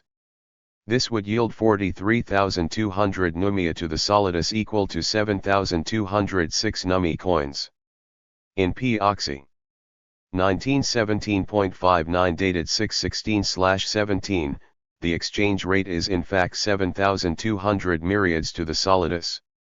Again, the equivalence is striking and suggests that at least from the reign of Justin II, if not earlier, the myriad was embodied in the 6 nummi. Finally, a further argument in favor of identifying the myriad with the 6 nummi coin is the fact that where one knows the rate of exchange of the solidus in terms of myriads, every fraction employed yields a sum which is divisible by 6. This is the case, for example, in the Appian account P. Oxy 1917 just referred to. Here the fractions used include not only 1/2, 1/3, 1/4, 1/24, but also 1/10, 1/15, 1/20, 1/30, 1/40, 1/60, 1/100, 1/120, all of which break down into sums of myriads divisible by 6. It seems likely that most of these amounts were circulated in purses.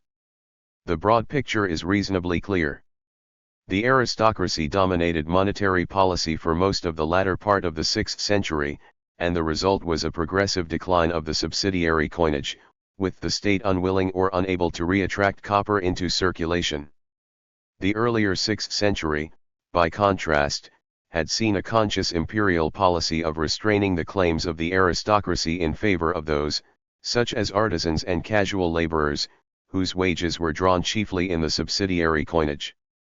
57. No exchange rates survive from the Appian estate for the early part of the 6th century, but the 4 rates we do have for the period 557 to 614 seem to suggest a calculated policy of holding the rate constant in favor of gold in the general region of 4,800 myriads to the solidus, or 720 foals.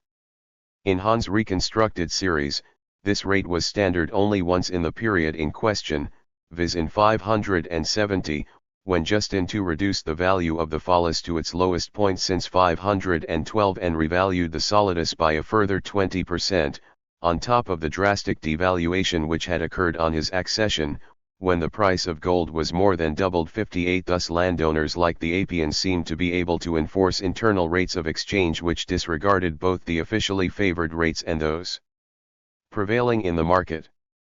The aristocracy's preference for gold could scarcely be more evident. Justinian had been sensitive to public reaction, as we know from a passage in John Malala's 59. But with the growing influence of the aristocracy in the later 6th century, it becomes hard to disentangle the influence of purely economic factors in shaping the exchange between gold and copper. It is therefore particularly interesting to note that in a passage attacking Justinian for reducing the value of gold in terms of copper, Procopius strongly implies that the earlier rate of exchange had depended essentially on the money changers.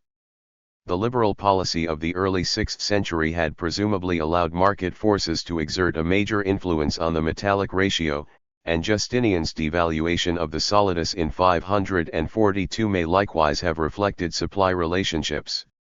But this realism was destined to be reversed and to lead, eventually, to a major disintegration of the base metal currency on a pattern familiar from the history of the 4th and 5th centuries.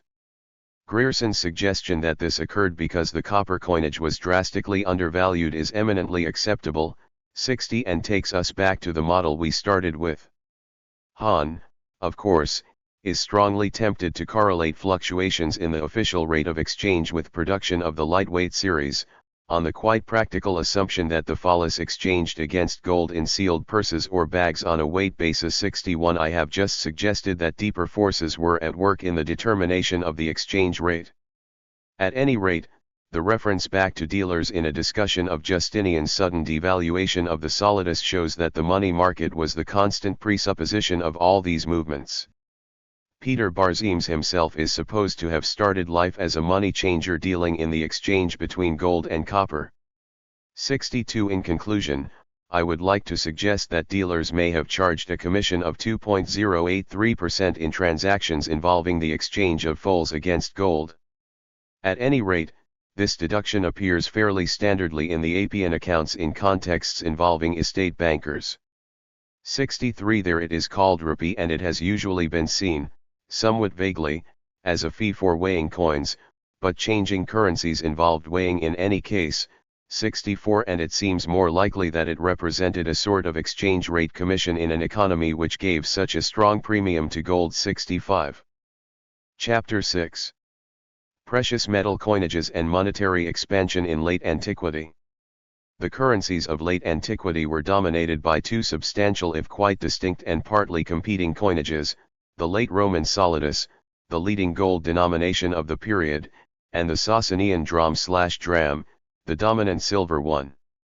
The solidus and the dram/dram were each the exclusive standard of their respective monetary systems, so that, viewed as a whole, the currencies of late antiquity rested on a sort of double monometallism where the subsidiary coinages were simply representatives of the leading metal. This system, if we can call it that, survived for over 3 centuries till the Arab conquests, when it was subsumed into a new and more expansive empire whose monetary traditions were largely influenced by those of late antiquity. In this chapter I shall mainly focus on the solidus but argue that its evolution was characteristic of trends in late antiquity as a whole, that is, including the Sasanian Near East, and therefore conclude by looking at the dram and its wider circulation along the eastern trade routes. The basis of the late Roman monetary system was a gold denomination struck at 72 to the pound. Assuming the conventional figure for the weight of the Roman pound, 327.45 g, is correct, then each full weight piece would have weighed 4.5479 g. 3 features are remarkable about this coinage. First, its prevalence as the exclusive monetary standard broke with centuries of monetary tradition that had sought to run a viable bimetallic system, on the whole without success.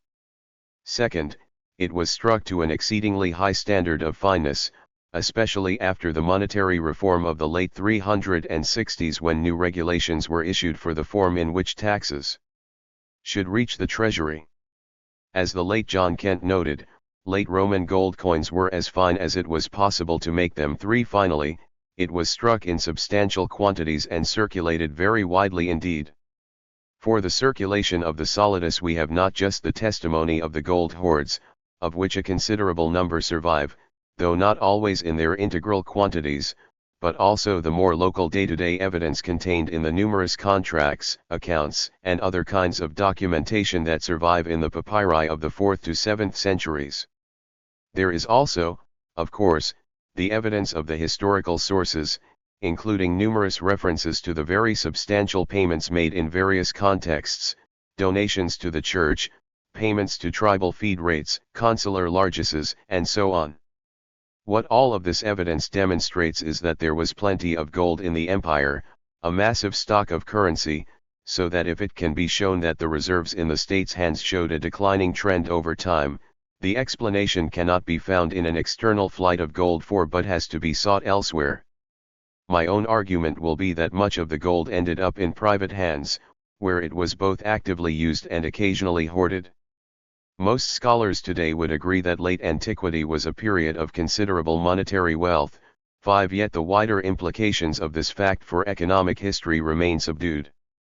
A major reason for this is that the gold coinage is viewed primarily in fiscal terms, so that even though the monetary wealth of the empire is conceptually a much broader topic than the imperial finances, 6. The two are ultimately conflated in discussions of the late antique Mediterranean.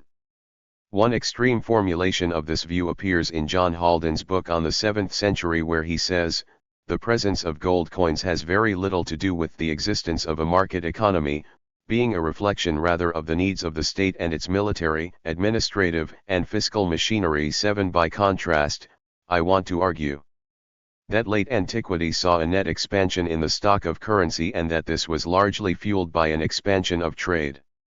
Money was needed in circulation as the volume of business expanded.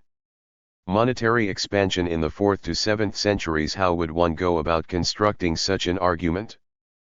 Studies of the gold coinage are few and far between, so we have almost no precise estimates of mint output and are forced to rely on some combination of a less coherent body of numismatic data with documentary sources and the few scraps of textual evidence that can be drawn directly into the argument. Among late Roman texts, one of the most valuable is a fascinating passage of the mid-4th century tract called De Rebus Bellicis. The author, perhaps a disillusioned bureaucrat, tells us that Constantine's move to a new monetary standard 8 was bound up with a massive dishoarding of gold that led to the accumulation of monetary wealth in private hands and sparked a veritable passion for spending gold. The author also links the expanding circulation of gold to powerful social changes. This store of gold meant that the houses of the powerful were crammed full and their splendor enhanced to the destruction of the poor.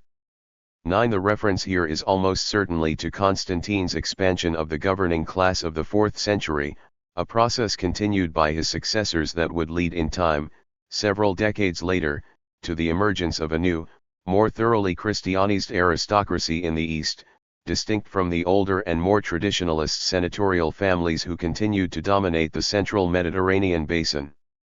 In the modern historiography of the late empire, the perspectives of the anonymous have had a profound influence in and through the work of Santo Mazzarino, for Mazzarino saw the history of the monetary system as central to the evolution of the late empire. 10. One clue to how this process worked is that if we look at the first batch of Constantine's new gold denomination, it turns out that the reverses mainly have a military flavor, such as Gloria Exercites Gaul. 11. The late 3rd century established a tradition of substantial monetary payments to the higher echelons of the late Roman army, and within this general movement a strong preference for gold, consolidated by the chaos of 3rd century bimetallism and the collapse of the silver coinage. 12. By the first decade of the 4th century, high-ranking officials such as the owner of the Beaurains hoard were in regular receipt of substantial sums in gold in the form of military bonuses and unlikely to be willing to forego these payments. 13. Diocletian's reform of c. 294 was the last significant attempt to salvage bimetallism, but its whole tendency conflicted with the aspirations of the officer corps, and its failure must have been decisive in Constantine's decision to move to a gold standard. The relative scarcity of Constantine's own solidi in the hoard material, coupled with their rarity in the collections and sales catalogues, has prompted the view that solidi were not struck on any substantial scale till around the middle of the 4th century, well after his reign. 14 But this is a matter of perspective. It is only true in the limited sense that gold was struck on a truly gigantic scale from the middle decades of the 4th century, dwarfing previous levels of circulation. Constantine produced vastly more gold than the tetrarchs had ever done. 15 And his donations to the church imply both substantial hoards of gold and silver and an extensive circulation of solidi in his reign. 16 The stocks that 3rd century emperors had hoarded in the treasury 17 were rapidly released into circulation, supplemented by other sources such as temple treasures 18 and private hoards. 19 The forces driving the expansion of the gold coinage were first dealt with by Mickwitz in his book on the monetary economy of the 4th century. From this it was clear that commutation was a central issue. But Mickwitz saw the mass of landowners wanting commutation and the bureaucracy resisting commutation.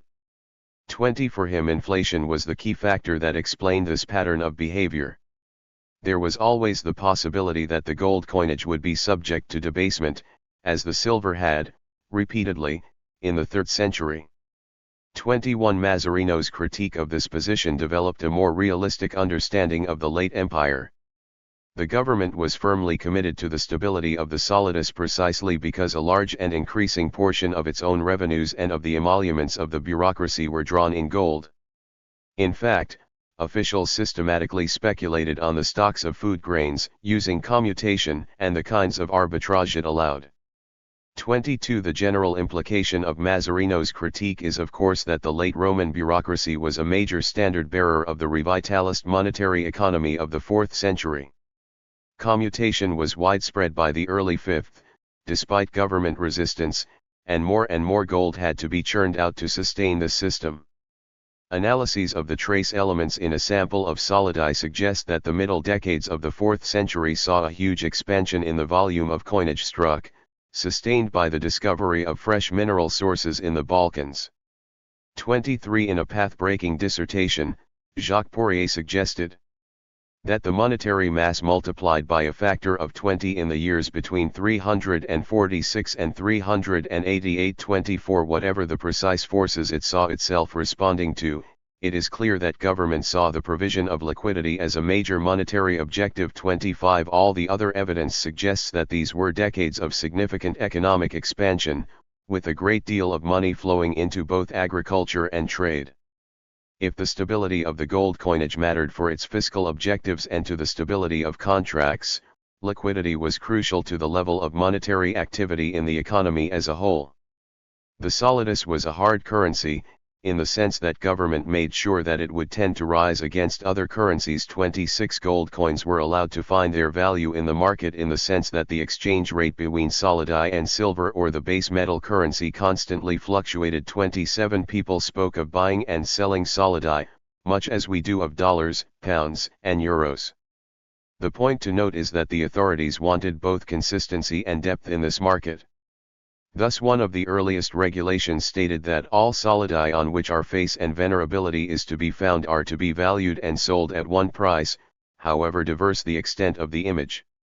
28 The solidus was money, not a piece of metal, and the rejection/discounting of coin on grounds of module or age was strenuously opposed, in part because it undermined the distinction between money and metal. 29 The workings of the economy required a properly functioning market in gold coins of various denominations, and the regulation of such a market was a consistent objective of government policy. So, how much liquidity?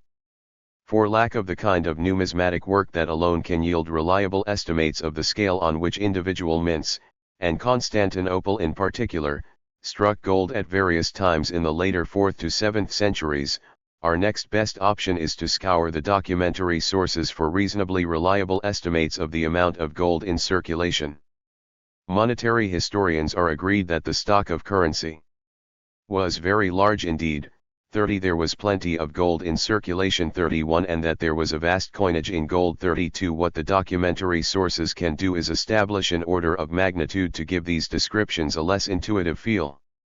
The solidus was used for a very wide range of transactions, in fact for all but the most trivial exchanges. 33 The strongest evidence of this is its use in the East Mediterranean countryside, where, in Egypt for example, the papyri show a regular use of gold in all kinds of transactions from loans, rents and taxes to wage payments and rural fines. By the 6th century, commutation of taxes was widespread, undermining any rigid distinction between the fiscal and the economic functions of the coinage, and most producers would have watched the movement of prices carefully. 34 Anastasius' ability to generate reserves of 23 million solidi 35 was inseparable from the reforms in taxation that encouraged further commutation in his reign. Justinian consolidated this trend, as Khusro I would do in relation to Cavid's seminal reform of Sasanian taxes. In both Byzantium and Persia the main part of the 6th century was the high water mark of monetary economy, and what is remarkable is how far this was sustained into the 7th century. All of this implies substantial liquidity in both monetary systems, the ability to collect cash revenues in terms of an expanding volume of commercial exchanges. One family of the elite aristocracy, the Apians, generated cash revenues of 18 to 20,000 solidi from their estates in one district alone. 36 Egypt paid 2.6 million solidi a year under Justinian, against an aggregate assessment, for all regions, of over 7 million solidi. 37 It is particularly remarkable that the papyri show no signs of monetary recession in the early part of the 7th century. It is this that explains why both the Sasanians and the Arabs could still extract huge sums in gold at various times from 620 to 650. Documents from the Oxyrhynchite show the Sasanian official nicknamed Charlanyozan 38 extracting substantial amounts of gold, probably a total of 250 pounds from Oxyrhynchus and Sinopolis for the single indiction of 623/4. 39 Again, on the most conservative estimate, that cited by al-Balad Huri, Amr ibn al-Dash who governed Egypt in the early 640s was able to impose a tax of 2 million dinars on its people 40 and in 647, the aristocracy of Byzacena paid the invading forces of Abd Allah Said b.Abi Sarhan amount that different traditions variously put at 300 quintars of gold or 2.5 million solidi 41 in this case. The link to large-scale commerce is explicit. In one of the least embellished accounts to survive, Ubayd Allah tells us that following the defeat of Gregory's forces, the Muslims saw that their wealth consisted for the most part of gold. They asked them about this gold and how they had come by it. By selling olive oil was the answer. 42. The least one can say on the basis of such figures is that the richest parts of the late antique world had very substantial stocks of gold currency running into millions of solidi. I want to argue, first, that this was equally true of the Sasanian Near East where the 7th century trend was in some sense even stronger, and second, that the aging of the currency probably accounted for much of this accumulating monetary mass, in both Byzantium and Persia. In what follows I shall assume that the theoretical weight of the dram was 4.2 g of pure silver. 43 In the early 12th century Persian monograph called the Fars name there is a valuable section on the revenues of Fars where the author tells us, when Anushirvan established his land tax in all his kingdoms, the land tax of Fars amounted to 36 million dirhams equivalent to 3 million dinars. 44 Dirham in this context should be understood to mean dirham al-Wafi, i.e. the Sasanian dram whose theoretical weight was that of the later Arabic dinar, that is, 1 mythical 45. The veracity of this figure is supported by Ibn Khuraydad B's corresponding numbers for the Sasanian assessment of Kerman, Khuzestan, and Fars. Here we are told that in imperial times, Fars was assessed at 40 million dirhams mythical, Kerman to its east at 60 million and Khuzestan to its west at 50 million 46 since Kerman, Fars, and Khuzestan formed the southern quarter of the empire in Khusro I's reign.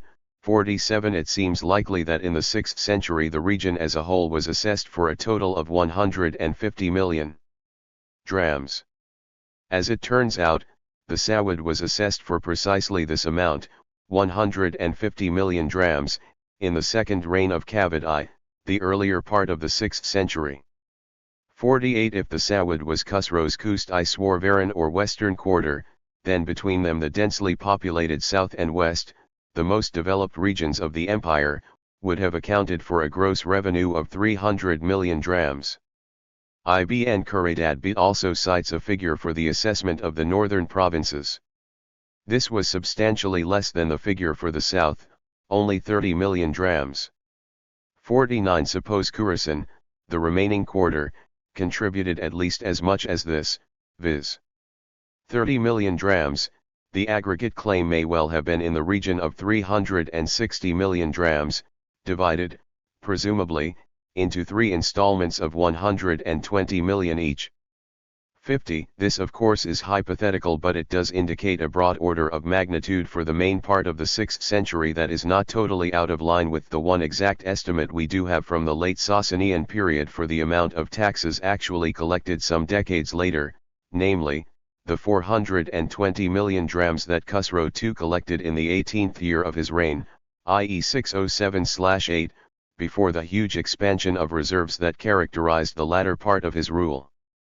51 According to the figures reported by al-Tabari, the level of reserves stood at 800 million drams in 602 and had escalated to 1.6 billion drams by 620, at the end of Khusro II's 30th year. 52 The vast quantities of plunder that Khusro II collected in the occupied Byzantine territories of the Near East 53 is one obvious explanation of this staggering level of reserves, but he is also credited with periodic and sharp increases in taxation which led to a breakdown in his relations with the aristocracy. Even if we suppose that annual tax revenues ran into 400 to 500 million drams and did not exceed that level, as they probably did, the general conclusion that seems to follow from all this is that both mint output levels and the turnover in agrarian and commercial markets would have had to be enormous to support these levels of taxation. 54 The Sasanians struck their silver in a far greater multiplicity of mints than the late Romans their gold, most situated in provincial capitals. 55 What is remarkable about Sasanian monetary history is the clearly discernible expansion in mint output that appears to have occurred in the late 6th and early 7th centuries. As Sears states, hoards document a staggering increase in the output of drams during the latter part of the 6th and the beginning of the 7th centuries A.D. 56 Thus the coins of Hormuzd IV are among the commonest in the whole Sasanian series. 57 And Khusro II's coinage in silver was massive. 58 So the numismatic evidence reinforces the impression culled from the textual sources that the late 6th/early 7th centuries saw considerable monetary expansion, at least in the Sasanian Empire. Justinian is said to have depleted the reserves built up by his predecessors. 59 When Justin II came to the throne, he seems to have used his personal resources to clear the debts that Justinian had run up with a whole throng of private bankers. In the verse panegyric written to celebrate Justin II's accession, there is a dramatic description of this scene, in which Corippus makes the bankers exclaim, "You know, greatest of rulers, how much benefit your treasury has from business. If our strength fails, whence will come the annual tributes for your resources?" 60 If we believe the bankers, then business was clearly central to the monetary wealth of the late empire. However, before coming to this I would like to suggest that the continued circulation of older coin was a major factor in the steady expansion of the stock of currency that took place between the later 4th and 7th centuries. Now this conflicts radically with the view that the late Roman monetary economy involved an incessant recoining of the gold. According to Grierson, it is probable that the gold brought in through taxes was melted and restruck before being reissued. This incessant recoining of the gold was in large measure responsible for the success of the government in maintaining the standard uniform over so many centuries. 61 So too Kent, who argued in a famous paper, the chance of any individual piece circulating for long was slight. If it escaped recoining, it must have gone quickly to ground. 62 These views are now largely outdated. Michael Metcalf has argued, Kent's emphasis that gold coins enjoyed a short life in circulation, before being clawed back into the imperial coffers by the ruler's device of insisting that taxes should be paid in gold, may possibly be true of other parts of the empire, but it would not be an obvious conclusion to draw from the Illyrican finds. 63 Harl notes that annual reminting would have been wasteful. Solidi of good weight, regardless of age or the effigy they bore, were the equivalent of new coins. Moreover, the wear on numerous specimens indicates that they had a long circulation life. 64 In fact, there is a great deal of evidence to suggest that older coins continued to circulate, and that a considerable, if uncertain, and probably fluctuating, portion of the currency comprised such pieces. The emperors repeatedly sought to regulate public responses to the currency in circulation, seeking to combat a widespread public prejudice against older solidi.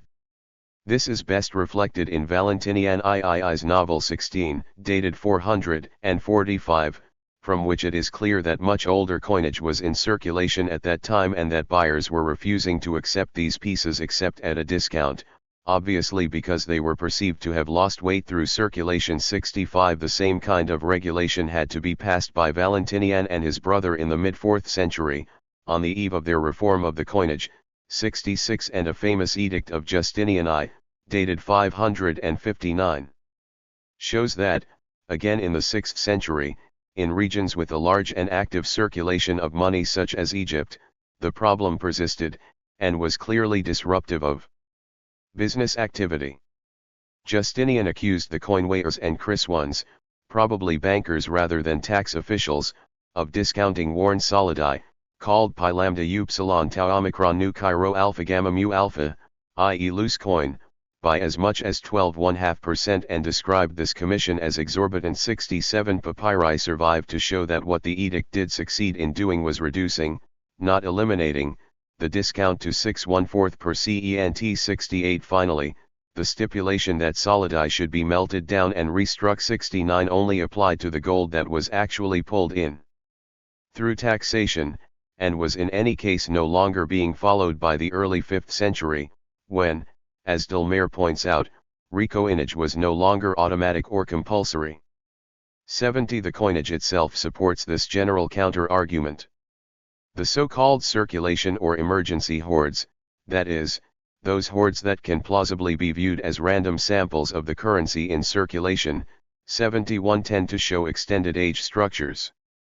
At least 4 of the hoards in Table 6.1 date from the period after the Arab conquests, when the currency must have aged rapidly, but the general situation is sufficiently clear even from the other hoards listed in the table.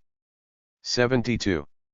Monetary expansion in late antiquity. 126. The late empire's vast coinage in gold coupled with the tendency for older issues to remain in circulation is, I believe, the key to explaining a feature of the monetary history of the 7th century which has not been sufficiently emphasized, the extraordinary fact that an Arab gold coinage did not evolve for some 5 decades after the conquest of Syria. As Michael Bates points out, the remarkable aspect of the matter is not that Abd al-Malik instituted minting, but rather that a half-century elapsed after the Arab conquest before a mint was set up in the capital of the Caliphate. 73 Balad Hurai's statement that Umar imposed a poll tax on non-Muslims of 4 dinars on those who had gold implies that these taxes alone would have involved substantial aggregate payments in gold. Yet we know that a pre-reform gold coinage was rare. 74 It follows that the Arabs relied on the existing stock of gold currency, that is, the stock of solidi in circulation in Syria and Egypt, and that this must have been very substantial indeed to allow the early administrations to function for over 50 years without fresh stocks of currency, i.e. irregular coinage of their own. 75 For example, under the 3-year peace treaty of 659, Muawiyah agreed to pay Constantinople 1,000 solidi a day, according to the chronicler Theophanes. 76 This payment alone would have come to over 1,000,000 solidi. In July 685, Abd al-Malik sought a treaty on the same terms, 77 agreeing to an annual payment of 365,000 solidi. This would have lasted till 691 when Justinian II broke the treaty, foolishly. The solidus vs the dram. 127 says Theophanes, because Abd al-Malik now proposed to make the payment in the new gold coinage that began to be struck from the end of 691, and this apparently was unacceptable to the Byzantines. 78. The solidus vs the dram. The most striking feature of the gold coinage of the late empire was its ability to combine a considerable density of value with the functions of a mass currency. The power of the late Roman state was best encapsulated in both the quality as well as the scale of circulation of its coinage, features paralleled only by the Sasanians. Unlike the Sasanians, however, the Roman state was much less dependent on external international trade, and, in any case, unable fully to exploit the potential of that trade, due, in large measure, to a conscious Sasanian policy of controlling access to the East. Whereas the purity of the Sasanian silver coinage was linked to some considerable degree to a far-flung commercial network that used the dram as a widely accepted means of exchange, the equivalent pressure in the late Roman state was the need to provide a stable monetary basis for the vastly more affluent society that emerged in the Mediterranean in the main part of the 4th and early 5th centuries. This was a society where the aristocracy accumulated enormous sums of money, as Olympiodorus tells us, but also one where the urban economy was largely driven by the moneyed classes of the empire, that is, those social groups outside the aristocratic elite who drew their incomes from banking, money lending, and trade. The revival of banking in the 4th century was integrally related to the expanding circulation of gold, as bankers diversified into money changing and began to manage the assets of high net worth individuals through an active deployment of funds. 79 Money changing must have been a hugely lucrative profession. 80 And its integration with banking would mean that vast sums of money were available to finance the expansion of international trade from the later 4th century. Ambrose depicts the typical merchant of the late 4th century as always on the go, day and night, amassing piles of treasure, or accumulating great new stocks of merchandise. 81 This obviously refers to the more substantial merchants, such as Constantinople's large-scale importers of raw materials such as iron and copper mentioned in the mid-6th century treatise called Pari Strategies. 82 Or those who financed and organized trade with the East. 83 There is good textual evidence of the flourishing of this trade in the 4th century, the repeated reference to wealthy traders in the urban centers of the Near East carrying on a substantial business in goods imported from India and China, some at the great annual fair of Batni, near the headwaters of the Balik. 84 Others, probably the majority, via Persia. 85 And the interesting reference in the Ho-Han Shu, written c. 430, to the inhabitants of Ta-ch in trading with Persia and India and gaining great profit from their dealings. 86 What is abundantly clear from the late antique evidence, however, is that by the early 6th century the Indian Ocean trade was largely in the hands of other groups. The formal proof of this is Cosmas' own assertion that because of her location Taprobane was much frequented by ships from all parts of India and from Persia and Ethiopia, and it likewise sends many of its own. 87 And the explicit testimony of Procopius that Justinian had to rely on the rulers of Aksum to try and circumvent the Sasanian monopoly of silk. 88 The clear implication of these texts is that Roman traders were no longer a significant force in the Indian Ocean. 89 Jairus' fascinating description of Clysma in the later 4th century distinctly implies that Indian merchants controlled a substantial part of the trade directed to the Red Sea. 90 There is a resonance of this in the early 5th century Pelagian diatribe De Divitis, where the author tells his largely aristocratic readership, no one coming from India or Arabia or Egypt on business and intending to spend a short time at Rome or in any other place acquires houses or possessions there for himself or other property which seems immovable, but only gold or silver or merchandise of different kinds or anything which he is able to take back with him to his own country. 91 Here the implication is even stronger, namely, that unlike the Sasanians the late empire did not shut its gates to merchants from the east, and thus, by this stage at least, they could carry gold back with them, despite the formal restrictions imposed by Valens some decades earlier. The Arabs too were active traders in the Indian Ocean. From Phocian's account of his travels in India and Sri Lanka, it emerges that in the early 5th century there was a colony of Sabaean merchants settled in the chief city of the island. 92 This reference should be read with Ammianus' description of the flourishing state of the southern coast of Arabia in the latter part of the 4th century, With its dense clustering of commercial ports and numerous safe harbors. 93 The argument is not that Byzantine vessels did not ply these waters but that they must have been a minor part of the traffic. The decisive factor, of course, was the growth of a powerful merchant class in Sasanian Persia, which drew its wealth from the luxury trades. 94 And had the strong backing of the state. 95 Sasanian military expansion secured the conditions for the expansion of trade, but less through conquest than a looser, and less stable, system of control. From eastern Arabia to Sind and the Kushan domains to the north, the Sasanians constructed a series of spheres of influence which laid the basis, from the end of the 4th century, for a crushing Sasanian monopoly of the maritime trade. 96 And a large-scale circulation of the silver dram along the terrestrial silk routes. Of 368 drams in the remarkable Tepe Maranjan hoard near Kabul, 326 are of Shapur II. 97 coins of Shapur II were abundant in the area south of the Hindu Kush, 98 and they are also the earliest Sasanian coins to appear in China or eastern Turkestan. 99 Dabul, Makran and the adjacent parts of Sind were acquired by the Sasanians under Bahram Ghor as part of a dowry conferred on him by the local ruler. 100 It was his reign above all that was crucial in consolidating a Sasanian commercial network that led from Sind to Balkh, and from Merv to Bokhara and the desert oases leading to Turfan. 101 Merv churned out huge quantities of Bahram drams, 102 and these circulated north in sufficient numbers to become the prototype. The solidus vs the dram. 131 of the Bokhara silver drams of the 6th century. 103 Merv was the interface of Persian and Sogdian commercial dominance, 104 and a major station in the diffusion of Nestorian Christianity into Central Asia. 105 Even the disastrous closing decades of the 5th century did nothing to stop the active trade with Transoxiana, and it is clear that for most of the 6th and early 7th centuries Sogdian merchants used the dram as an international currency.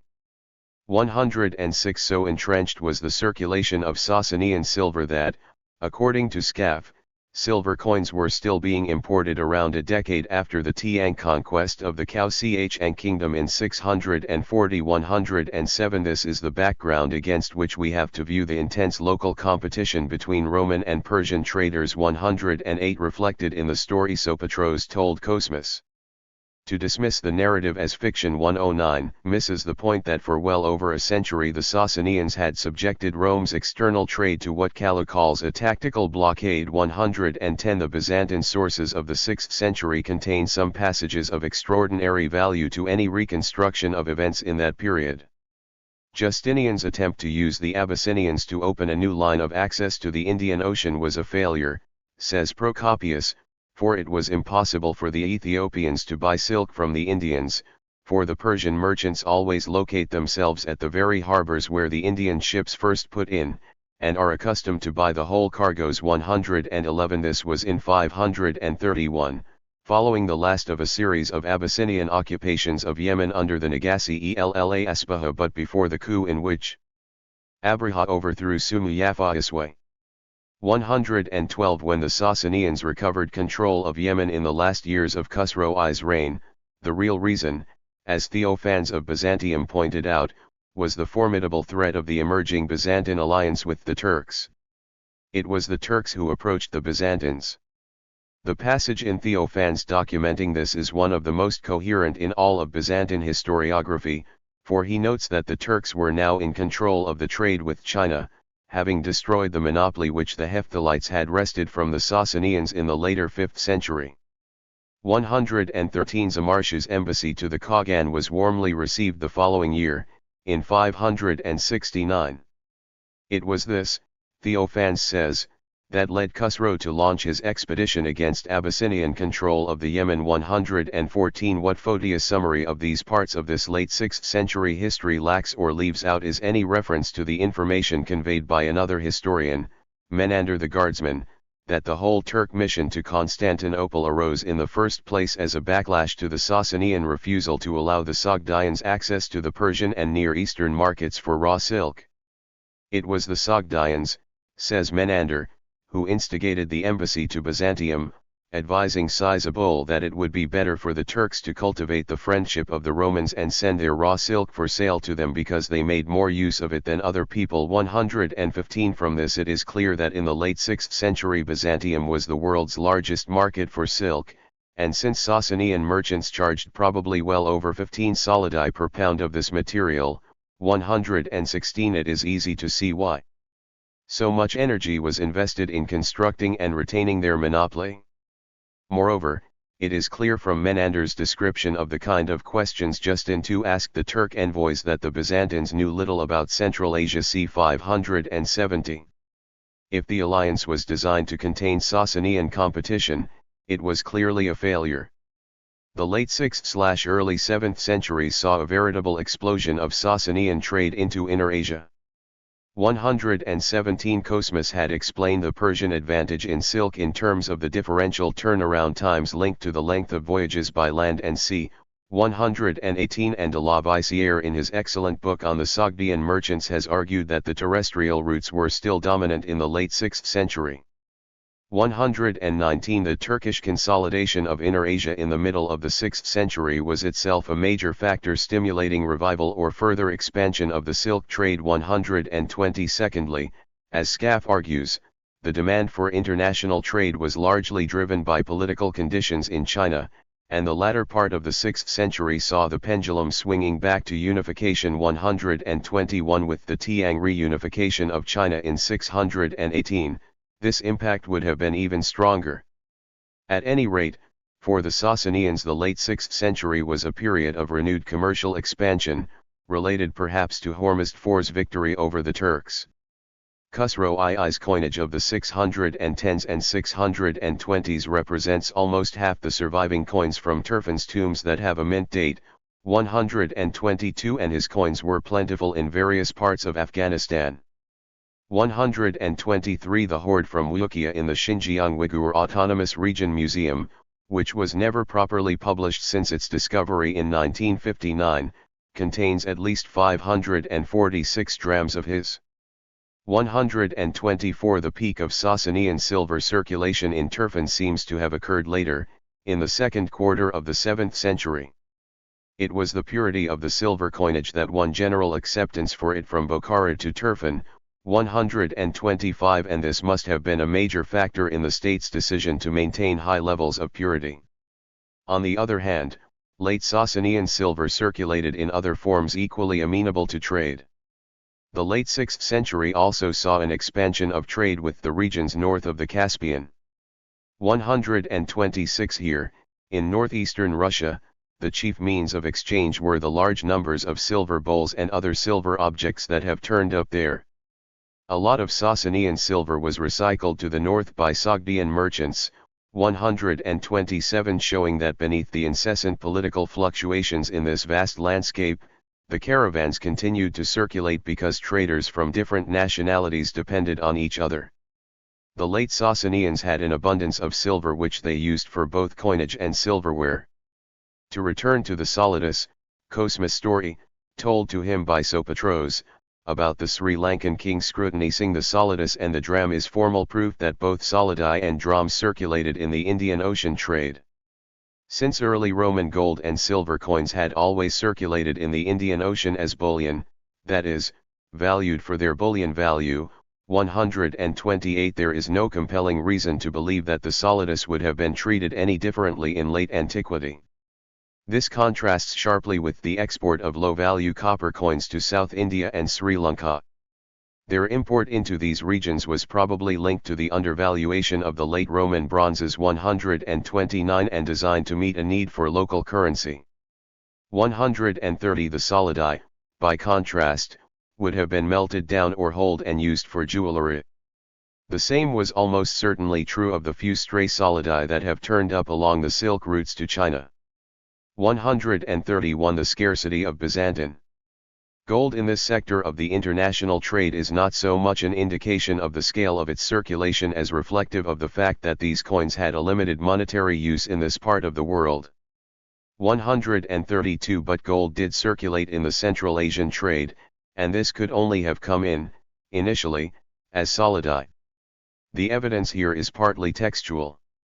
When Qutayba ibn Muslim conquered Bikand in 706, the Arabs found innumerable gold and silver vessels, 133 total assets valued at 150,000 mithqals, 134. So this is some indication that the Sogdians had access to gold from the west. The really crucial pieces of evidence, however, both come from the remarkable early 7th century history of Theophylact Samakata. His sources on China were of an exceedingly high quality. 135. Describing the realm of Tagast, as he called China, Theophylact says, "They have a custom, which resembles law, that males should never embellish themselves with gold adornment, even though they have become owners of a great abundance of silver and gold as a result of their large and advantageous trading." 136. A second passage from the same author states, "He Huns were subjected to tribute by the Babylonians, although formerly the Huns levied from the Medes 40,000 gold coins as cause for inactivity." The Turkish realm, then, had been made very rich by the Persians, and this particular nation had turned to great extravagance, for they hammered out gold couches, tables, goblets, thrones, pedestals, horse trappings, suits of armor, and everything which has been devised by the inebriation of wealth. Subsequently, when the Turks broke the treaty and demanded that they be given more than the customary money and that there be a very heavy supplement, the Persians, intolerant of the burden of the imposed tribute, elected to make war. When the Persians won a splendid victory, affairs together with fortune reversed their flow, and the Turks were subjected to tribute by the Persians and were also deprived in addition of the wealth which they had previously accumulated. 137. So the Persians were paying the Turks in gold, but conflict erupted and the Turks were defeated, the flows reversed and gold poured into Sasanian coffers. In what form? Theophylact refers to gold coins. 138. These are crucially important passages, for they seem to be about the only textual references we have to the actual circulation of solidi in the geographical area covered by Turco-Sasanian interactions, both political and presumably commercial as well, in the late 6th century. The coins Theophylact refers to could only have been solidi, since they are not likely to have been Sasanian dinars.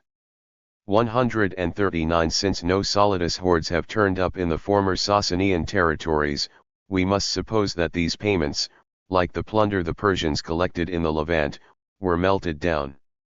140. We can thus visualize two situations for the late Roman/Byzantine gold circulating beyond the eastern boundaries of the empire, one where solidi retained their form of coin but circulated by weight, and did so with other coins such as the dram, which also circulated by weight. This situation is formally attested by a passage in Balat Huri which says, "The dinars of Heraclius used to be current among the people of before Muslim times, but also the Bakliotarams of Persia, but it was not customary to buy and sell with them except by considering the coins as bullion." 141. Both solidi and drams were used in the Hijaz, but they circulated by weight. The second situation, by contrast, was one where the solidi were basically treated as a form of bullion, valued for the purity of their metal content, hence readily melted down, hoarded and so on. The best examples of this are surely China, India, and Sri Lanka, and of course it is also possible that in these markets the coins were brought in by traders of other nationalities, such as Sogdians, Arabs from the peninsula, Indians, and so on. When Cosmas writes that solidi were carefully selected for export to Sri Lanka, 142, this must refer, in the first instance, to the fineness of the coins, and to their weight only insofar as there was a demonstrable connection between the weight and fineness of gold coins. 143. Finally, the two situations together would also account for his other assertion that all countries use the solidus in their commercial dealing, and that the coin was found from one end of the world to the other. 144. In the Western Mediterranean the Roman monetary system had of course disintegrated by this stage, but the use of Byzantine prototypes shows the profound influence of the solidus in this sector. 145. Like the Arab administrations in Syria and Egypt, and a whole century before them, the Merovingians based their gold coinage largely on existing stocks of solidi. 146 Gold was almost certainly being imported into Italy under the Ostrogoths. 147 And a great deal of Byzantine gold made its way north via the Ostrogoths and Transpadana. 148 In the east, one of the most interesting hoards to have turned up is that from Al-Madharaba in Yemen. 149 This contained Aksumite and late Roman gold coins in a single hoard, but the baffling feature is the considerable gap between the Solidi and the Aksumite coins. The bulk of the Solidi date between 350 and 367, whereas the hoard stems from the second quarter of the 6th century. 150 At any rate, it is always interesting to be able to match a numismatic find with textual or other evidence. In the early 6th century, the wealthier Christian families of Najran in southern Arabia used solidi in their transactions. The New Letter of Simeon of Beth Arsham reports that, following her martyrdom, the princes of Najran interceded with the king Yusuf to grant a proper burial to Ruhama, daughter of Asma, arguing, "This has done many good deeds to everyone, to the king, to the notables, and to the poor, and in like manner she formerly treated Mdwkrm, who before you has been king in this land."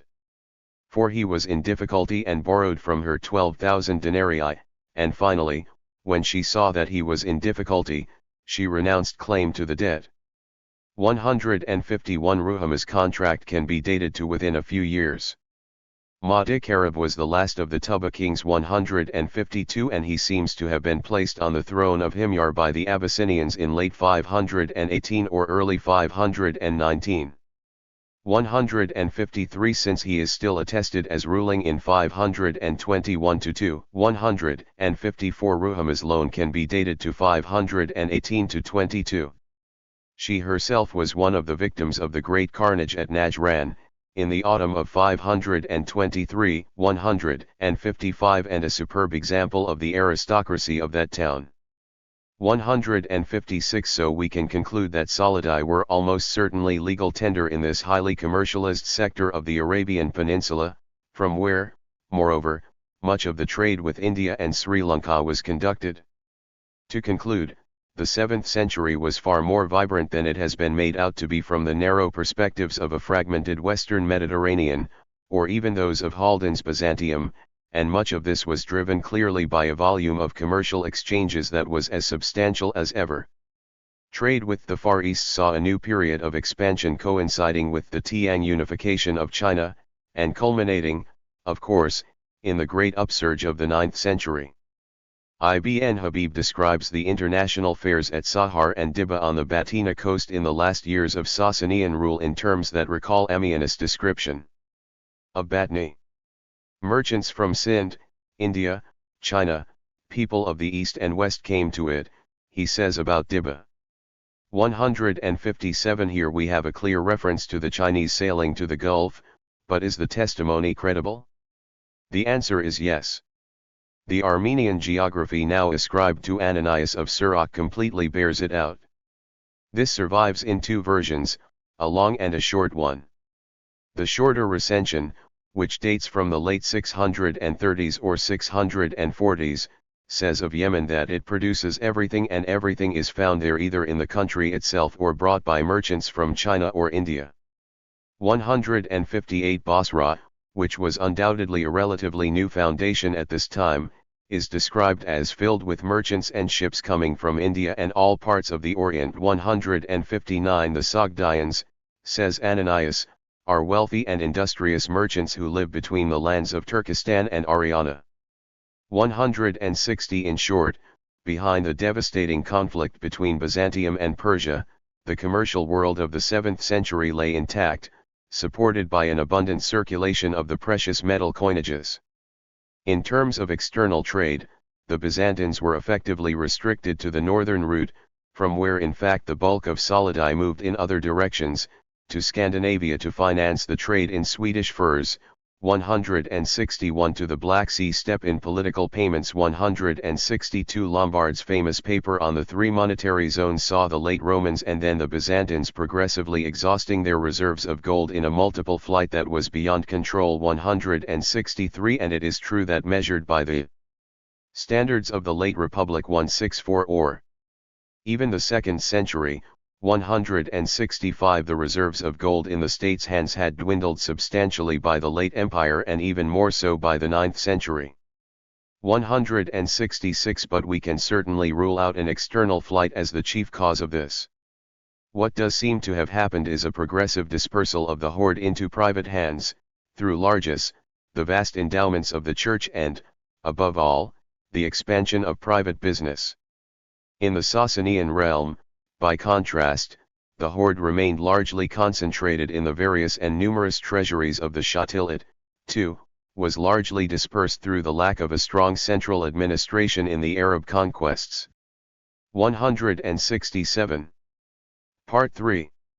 Aristocracies and Estates. 143. Chapter 7. Aristocracies, Peasantries, and the Framing of the Early Middle Ages. Introduction. In this chapter I would like to develop a general contrast between the West and the Eastern Mediterranean/Near East, which has its roots in the classical world, especially the period known as Late Antiquity. By, say, 600, the West was defined by a tradition of tied labor inherited from the late Roman world and shaped both by the strength of slavery in the post-Roman tradition and by the legacy of the colonate. By contrast, in the East, much of the rural labor force is best described as a landless peasantry that survived on short-term leases or by labor tenancy on the large estates, where these existed. The eastern provinces of the Roman Empire were characterized by a disciplined aristocracy, a thriving monetary economy and densely populated countrysides. A new aristocracy emerged in the late 5th century, and one of its most striking features was its ability to build substantial estates and ensure that these properties remained intact over generations. Thus the Appian estates in Egypt are attested from the 430s down to the 620s, when the last known member of the family, Flavius Appian III, was killed by the Persians. Both Peter Saris and I have described the main features of estate organization characteristic of this late antique aristocracy, viz. the direct management of substantial estates which grouped their workers into settlements that were both structurally and topographically sharply demarcated from the villages. It is these workers whom I started by defining as a landless peasantry. The usual term for them was Georgoi, but it is important to realize that in their case the term referred not to a small holding peasantry but to rural households, of whom the majority were clearly dependent on the estate for employment. In the more densely settled eastern provinces, landlessness was endemic, and large estates were major employers of such labor. But the eastern Mediterranean was also characterized by a diversified labor market with considerable fluidity in the forms of employment and types of contracts that wage earners settled for. Sharecropping was widespread, and sustained the expansion of the wine industry, but so was casual labor and a host of more skilled employments/trades, some regulated to impede collusive wage agreements or wage inflation. Now, some of these features of the late antique Eastern Mediterranean would have been true of the West as well. For example, Procopius tells us that the majority of Rome's population in the 530s consisted of artisans and casual laborers. Also, there was no dramatic de-escalation of monetary economy in the West but a gradual decline. The crucial difference, of course, was that by the 6th century the late Roman aristocracies no longer ruled the state in the various kingdoms that replaced the empire, since the imperial system had ceased to exist and their survival depended on adjustments with the barbarian rulers in the regions where they regrouped.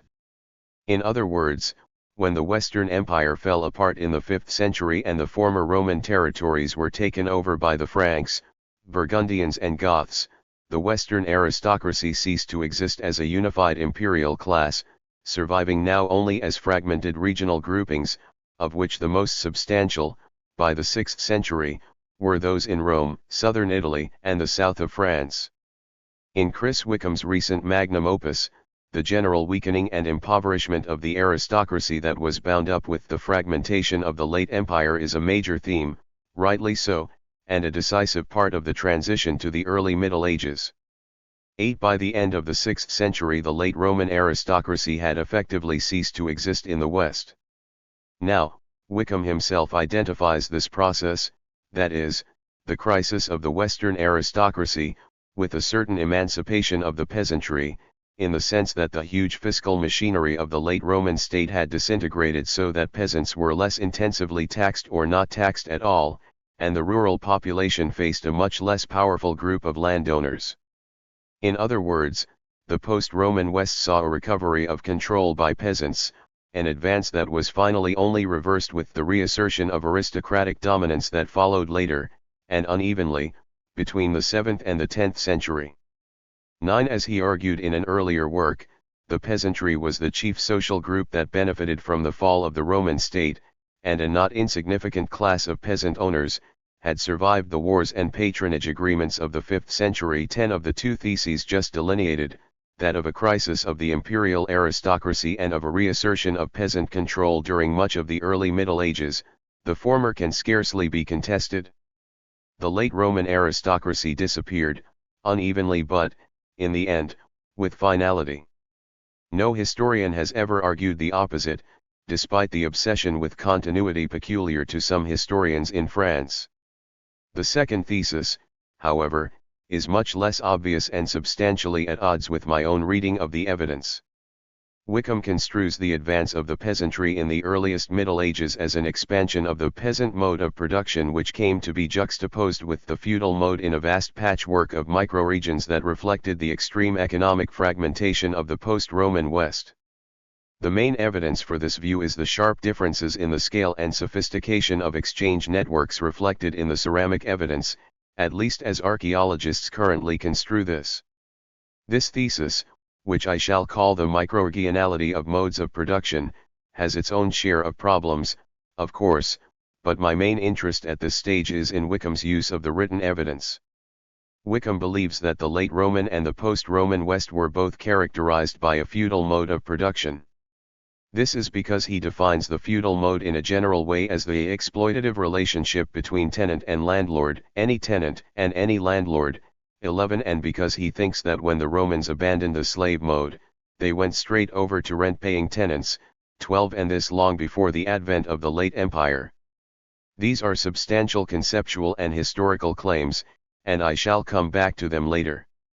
To begin with, however, I would like to try and use Wickham's book as a springboard for some reflections of my own about the West, and to start by mapping out a set of contrasts between aristocracies in the late antique world. I shall then propose a hypothesis about the nature of the 7th century, and devote the remaining part of the discussion of the West to a critique of Wickham's model of the transition from late antiquity to the early Middle Ages. Thus the first part of the chapter deals with the three separate sets of issues just described, which, though distinct, are clearly interrelated. The third of these levels involves a much closer consideration of the whole issue of the deployment of labor. Wickham's model of the transition is premised on general categories that are unreconstructed or lack any further analysis. One upshot of this is that there is no serious engagement with documentary sources and no analysis of the actual vocabulary used in those sources, of crucial terms like mancipium, mansus, colonica, and so on. When Ganshof wrote in the 1950s and 60s, his confusing description of the Merovingian villa as a manor attracted no comment, because the whole issue of the origins of the bipartite estate still awaited the decisive clarification that it received in the work of Adrian Verhulst. 13. Verhulst, of course, argued, convincingly in my view, that the classic monarchical regime was a purely medieval creation, discontinuous with the Roman traditions of Gaul and an expression of the dynamism implicit in the Merovingian economy. 14. One of the theses I would like to propose in this chapter is that much of that dynamism was bound up with the kind of aristocracy that the Merovingians succeeded in establishing, unique for the post-Roman West. To see this, it may be useful to discuss the first of my topics in terms of the three distinct sets of issues that seem to be implicit in it, namely, first, of the kinds of aristocracies that dominate the main part of late antiquity, before the decisive evolution of the 7th century, second, of the fate or fortunes of the aristocracy in the huge upheavals that dominate the history of the empire in the 5th and 6th centuries when the Roman imperial state disintegrated bit by bit, and eventually ceased to exist except as a pervasive cultural legacy, and third, of the dramatically different ways in which Franks and Visigoths, their nobilities in particular, reacted to rule by a hereditary monarchy, an issue which surprisingly has received little attention. Aristocracies. To begin with the morphological problem, take the Western Empire in the 4th, 5th, and early 6th centuries, Egypt or the Eastern Mediterranean more generally between the later 5th and early 7th centuries, and Sasanian Iran. Iran under the Sassanids was ruled by powerful regional barons who were firmly wedded to the Sasanian dynasty but also largely in control of royal succession. Among late antique aristocracies, they were the least well integrated into something we might call a state. Their unswerving commitment to dynastic rule is a striking feature and suggests that this was the key factor of cohesion in a class defined otherwise by strongly centrifugal tendencies. When Hormozan, the powerful aristocrat who dominated southwestern Iran at the time of the Arab conquest, was asked by Umar, "From which territory are you?" he replied, "I am a Murajani." 15 regional identities were clearly quite strong even and perhaps precisely at these levels of Sasanian society. At the opposite end of the spectrum to them is the early Byzantine Eastern Mediterranean aristocracy that emerges with some vividness in the Egyptian papyri of the later 5th, 6th, and early 7th centuries. 16 This aristocracy was typically a Dienstadel, its roots firmly embedded in service to the late Roman state, a concept for which there is no obvious Sasanian counterpart. Their trajectory runs from the main part of the 5th century to the early 7th, when they were destroyed or dispersed in the Sasanian and Arab invasions that followed in quick succession in the years 610 to 40. The little we know about the origins of this group suggests that it was the creature of a coherent, culturally sophisticated, and economically affluent state, the East Roman Empire, which reached the pinnacle of its strength under Justinian in the 6th century.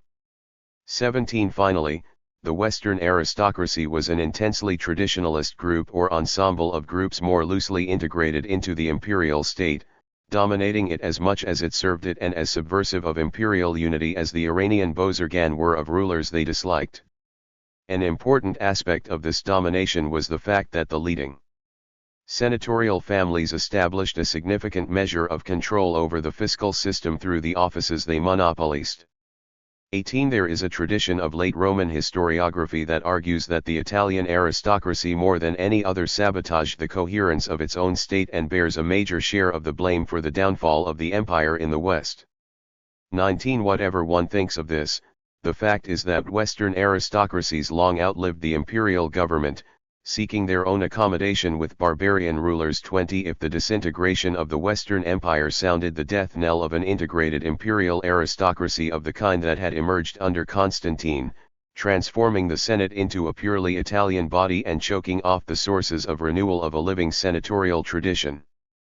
21 It also reflected the dispersive tendencies of aristocratic networks that had never been more than loosely integrated into a shifting imperial center. The rapid consolidation of the Western upper classes in the 4th century was followed by their gradual but sustained erosion in the 5th and 6th, as a unified state disintegrated under the pressure of barbarian migrations, settlement, and conquest. This crisis was most obvious in 6th century Italy, but reflected of course throughout the Western provinces, to unequal degrees. For the moment the point I wish to make is that late antique aristocracies show major differences in the nature of their integration into the state and that these differences are in some sense more fundamental than the civilian/military divide that Wickham concentrates on in discussing the transformation of the aristocracy. 22 A quintessential late Roman aristocracy had more or less disappeared by the turn of the 6th century, but its surviving networks followed very different paths into limbo. The Italian aristocracy was decimated by the Gothic Wars and the violence of the Lombard invasion that followed. 23 Unlike the Franks and the Burgundians, the Lombards did not seek the collaboration of the Roman aristocracy. 24 Thus large estates survived but the aristocracy was eliminated or fled. 25 By contrast, the Merovingian kingdoms and especially that of Neustria saw the evolution of an ethnically integrated aristocracy based on a fusion of the surviving Roman families and their Frankish counterparts. Bertram, Bishop of Le Mans from 586 to 616, is a superb example of the new kind of aristocracy that would dominate the political history of the 7th century, more powerfully and obviously in Francia than elsewhere in the West. 26 My own feeling is that if we want a zone of rupture between late antiquity and the early Middle Ages, it must lie here in the formation of the precocious nobilities that dominated the Frankish Teilreich already by the first quarter of the 7th century. 27 They were the first purely medieval nobilities of Europe, a peculiarly Merovingian achievement, thanks largely to the conscious policy of Chilperic and his son Clothar II, Neustrian rulers, in seeking the active support of regional elites throughout Francia, in Austrasia, Burgundy, and Aquitaine, and integrating them into a pan-Merovingian Frankish ruling class. 28 This evolution is important for the agrarian history of the West, because it was in Francia that a new kind of enterprise and organization of labor first emerged. 29 The continuity with Rome lay in the survival of large enterprises, the rupture in the rapid evolution of powerful new aristocracies by the late 6th century, unlike any previous ruling class that had dominated the West. In Spain too the old aristocracy passed rapidly into limbo. A surviving Roman aristocracy is much harder to track than it is in Gaul. 30 But the Visigothic aristocracy itself was deeply divided and permanently embroiled in conflict with the crown. The repeated assassination of Visigothic rulers is striking testimony to this. The chronicler Fredger or his 7th century source called it the Morbum Gothorum, the Visigothic addiction for dethroning their kings. 31 Here the Merovingian pattern of a strong dynasty and stable aristocratic elites could not have been more radically reversed. This raises a final issue about aristocracies. I would like to suggest that the dynastic principle favored the interests of the aristocracy. The weaker the monarchy, the less held together it was by the common bond of a ruling family, the sharper the conflicts within the aristocracy. Unregulated succession to the throne reflected lack of cohesion among aristocrats and repeated attempts at usurpation, suggesting unmanageable levels of conflict and considerable fragmentation. This, as I just said, is best exemplified in Spain, where royal succession was characterized by chronic and often violent instability and there was deep factionalism within the aristocracy. 32 A succession of rulers were either deposed or overthrown. Leovigild was the only ruler to be followed on the throne by his son and grandson, and he, characteristically, had the reputation of having executed or exiled much of the aristocracy. 33 The contrast with his late 6th century Frankish counterparts could scarcely be greater. Chilperic and his son had pursued a far-sighted policy of seeking the support of elites in Austrasia, Burgundy, and Aquitaine, and the net result was the rapid evolution of powerful aristocracies in the crucial decades around the later 6th and early 7th century.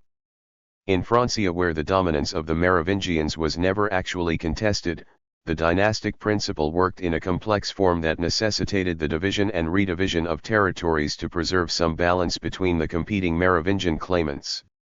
Whereas Spain saw an unstable monarchy pitted against a fractious and fragmented aristocracy, in Francia conflict had tended to run between different members or branches of the ruling dynasty, and the division of territory between them almost certainly helped to reduce the level of conflict within the aristocracy.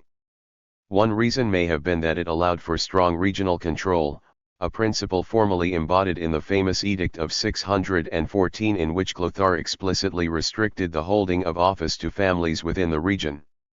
34 This, as Sprandl emphasized repeatedly, was not equivalent to some form of Frankish regionalism. 35 On the contrary, what Chilperic and Clothar managed to create was a Reichsaristokratie with firm local roots. Of the three main Germanic kingdoms that emerged from the ruins of the Western Empire, the Regnum Francorum was far and away the most stable, whereas the muted struggle between the Visigothic nobility and the crown that runs through much of the history of Spain in the 7th century culminates of course in the Arab conquest of the peninsula. The final episode in the internal factionalism of the Visigothic aristocracy was also a fatal one. Tradition claims that the sons of the deceased king Witiza actively conspired against Roderick, the last Visigothic king, to ensure his defeat in the decisive battle that ended his reign and the kingdom. 36 These divisions were so obvious to contemporaries that the Chronicle of 754 links them directly to the success of the Arabs in overthrowing the Visigothic kingdom. 37. My hypothesis about the 7th century is that it forms an agrarian watershed in the history of the West. The 7th century, in the West, was crucial in two ways. First, it saw a reassertion of aristocratic control, and second, it involved, I believe, the beginnings of a new agrarian expansion. These features would of course be linked if a strong case can be made for the view that the aristocracy financed much of that expansion. I don't propose to do that here, but it may be worth indicating briefly some clear signs that such a connection existed. One of the most striking features of the Merovingian charters is the sheer frequency of references to the purchase of land that appears in them. Here is a typical example from the will of Hadoand, Bishop of Le Mans, dated 643.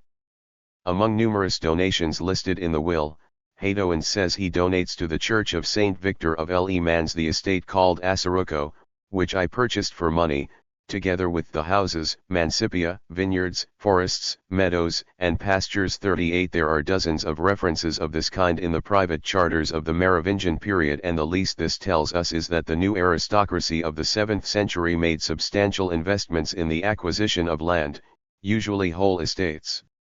They did the same in the great movement of land clearance that began in the 7th century, the vast movement de défrichement that Verhulst described as a key feature of the evolution from the Merovingian estate to the Carolingian manor. 39 And the same again in the construction of water mills, as Dietrich Lohrmann has pointed out in an important paper on Neustria 40. Here the crucial point is that the elements of a new organization of labor began to be laid out as landowners encouraged the expansion of peasant tenures as part of their reclamation of arable. This process must have thrown up hundreds of new settlements, and I suggest that one term for these settlements was colonica. If the term colonica could refer both to the new settlements located on the fringes, boundaries, or appendages of estates, suggesting an origin in the colonization of the wasteland. 41 And to the individual tenures that made up those settlements, this would explain why the word shows a mystifying semantic ambiguity, fluctuating between usages that manifestly refer to entire settlements, as in Bertram's will, where Marguerite Weidmann explains the term as Ausbausiedlung im Bereich einer Villa. 42 And other uses where colonica is undoubtedly a designation for farms, as when Abbo refers to various freed people of his holding colonicae in beneficio. This in Provence in the early 8th century. 43 One imagines that these new settlements were the first proper signs of the emergence or re-emergence of a peasantry in Europe, and that the Acoli who appear with increasing frequency from the later 7th century. 44 Were essentially free peasants attracted to estates as part of their drive to expand cultivation. The colonization of the wasteland was the 7th century's major contribution to the history of the countryside in this part of Europe. By contrast, another key term, mansus, which is almost invariably explained in the same way or referred to the same context, in other words, the creation of peasant tenures, may well have had a more complex origin, the proper starting point for which must be our notions of Merovingian estate organization. New estates for a new aristocracy? The answer, as almost always in history, is yes and no. In a typically fascinating aside, Mark Bloch once suggested that the best historical analogy for the early medieval estate is the Latin American hacienda. What Bloch himself meant by this was that the regime of the hacienda was never so dense that it completely excluded the presence of small, independent landowners. 45 The more general point of the analogy, I take it, is that early medieval estates, or let's say the typical Merovingian estate, exploited a landless workforce comparable in this respect to the Ghanans in Mexico. This emphasizes continuity with the late Roman world if, unlike Wickham and the ancient historians he follows, 46 we see the late Roman estate as an enterprise still based on direct management and not pulverized into semi-autonomous farms or holdings. 47 And again, that continuity is one of form rather than substance, in the sense that the disappearance of the Roman aristocracy and the rise of new medieval nobility signified a major rupture in the social and economic history of the West. Thus the best context to discuss the meaning of the term mansus surely has to be the way we visualize the transition from late Roman to purely medieval forms of organization in terms of the way landowners structured the management and use of labor and of the kinds of workforces they deployed. Again, the Merovingian charters are our best clue to the nature of the rural labor force in the 6th and 7th centuries. If the will of Remigius dated c. 533 is any indication, slavery was still widespread in Gaul in the early 6th century. In fact, Remigius' farms were based on a mixed labor force of servi and coloni, and the coloni clearly were tied laborers inherited from the late empire, still called by that name and referring in the will itself to half-free or unfree rural laborers distinct from slaves. For example, they could be bequeathed with the land, transferred between owners, monument, and their families could likewise be bequeathed. 48 One of them had even owned a service, and at least one of Remigius' coloni was still called originarius. Moreover, Remigius' servi also had families. Again, in 538 and roughly contemporary with Remigius' will, a Gallic church council legislates that no person bound by the conditio of a service or colonist should be admitted to ecclesiastical office. The precise expression used is nulla servilibus colonarius conditionibus obligatus. 49 At any rate neither slaves nor coloni disappeared with the disintegration of the Western Empire, both were present in large numbers and merged indiscriminately into the labor force. The integration of these diverse categories of labor into an increasingly indiscriminate labor force also found a precise expression in the way Latin terminology evolved. The strict Roman legal term for a slave, mancipium, became the standard generic description for a labor force now characterized by looser forms of bondage, where the precise legal condition of the workers mattered less and less. For example, Remigius' will is decisive proof that many families were of mixed legal status, that is, members of the same family could be of different legal conditions. These distinctions were not rigid therefore.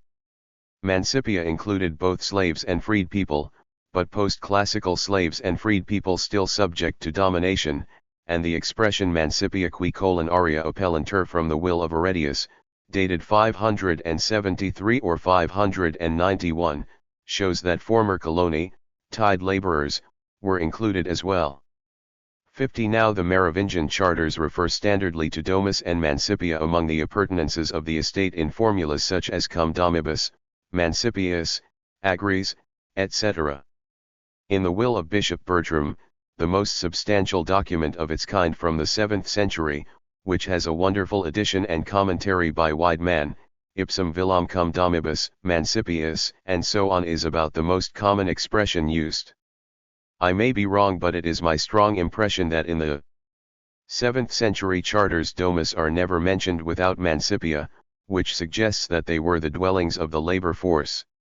Bertram had some 74 estates and they were almost all equipped in this way, together with land, of course, and land of various descriptions such as vineyards, arable and pasture, as well as more substantial constructions called edificia.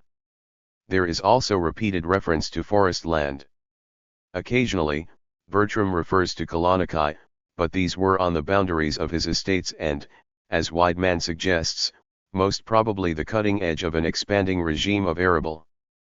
51 At one point Bertram refers to buying a villa or a portion of one, the estate of Brasse, where he constructed homes and settled labor. 52 There is a fascinating passage in Gregory of Tours which shows that the drive to expand cultivation in this way was equally true of the first generation of the new Merovingian aristocracy, for Gregory describes a certain Credin, a man of great virtue and piety, almost certainly a Frank, deceased by 582, often creating estates from scratch, laying out vineyards, building homes, and clearing the land.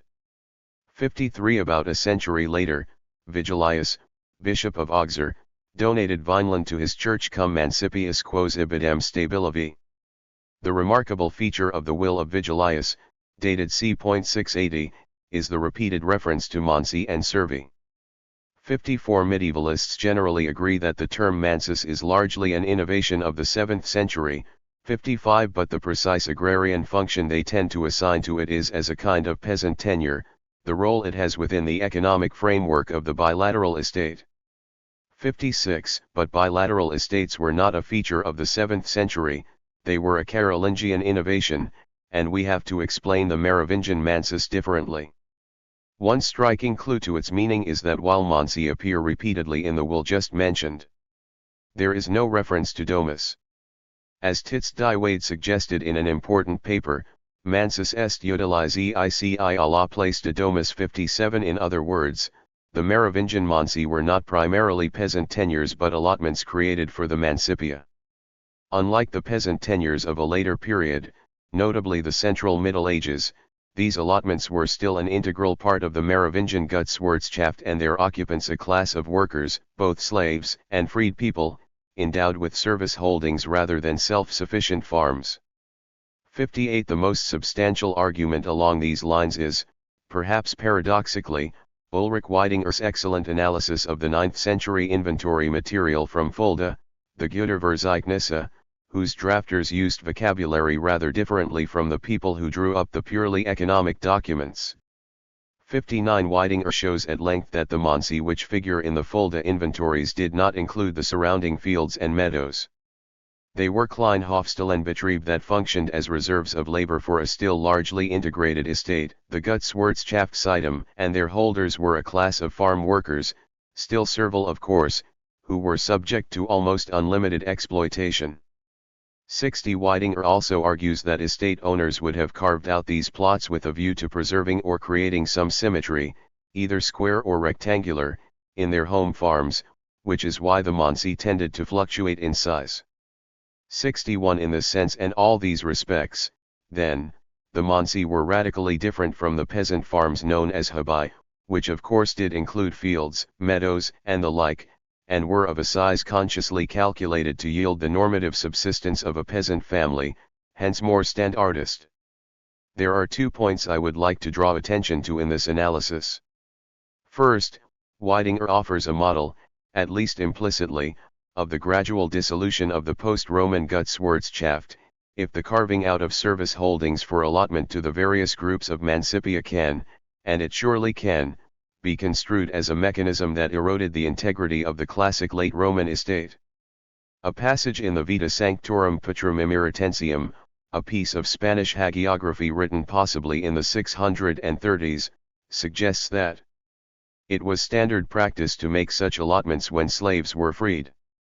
When the Bishop Mason wrote out documents of manumission for the slaves who had given him faithful service, he in confirmation of their liberty gave them a little sum of money and even little parcels of land. 62. In Italy such allotments were probably called casi or casale/casalia.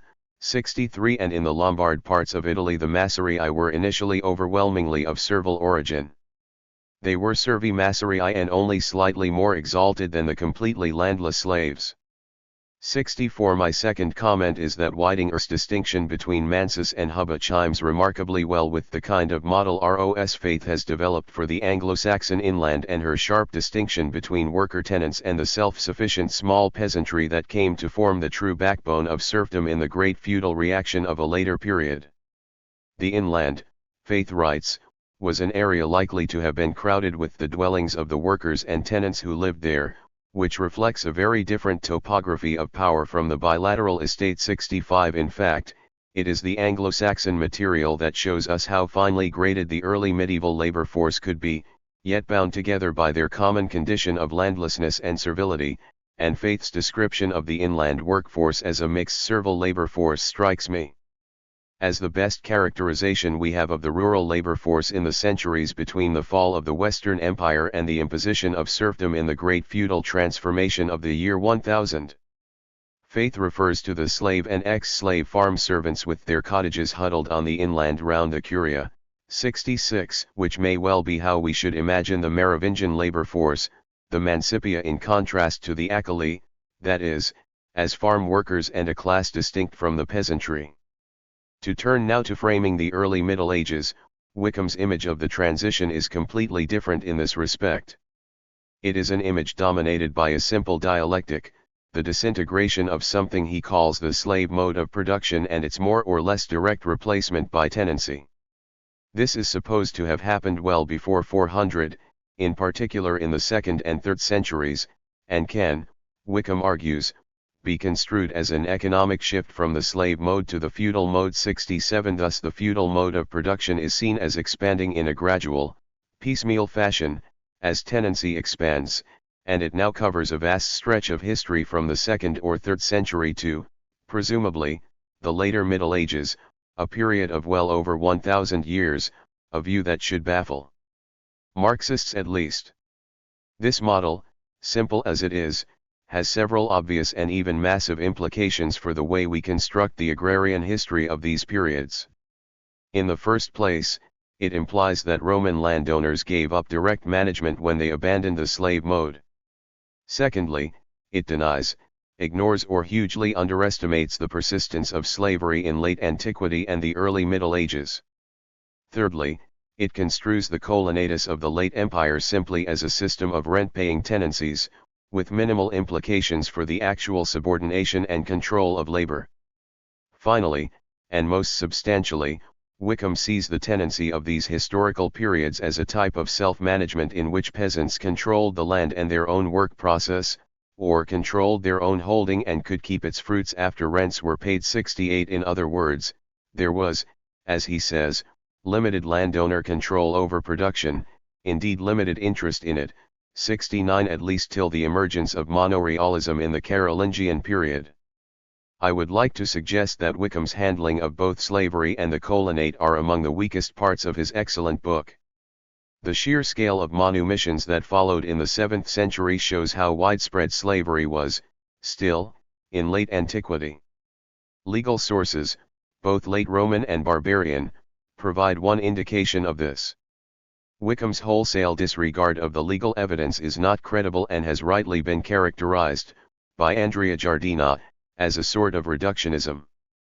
70 There are numerous constitutions in the Theodosian Code which either deal with or refer to slavery, both rural and urban, though this clearly is not the place to rehearse the details.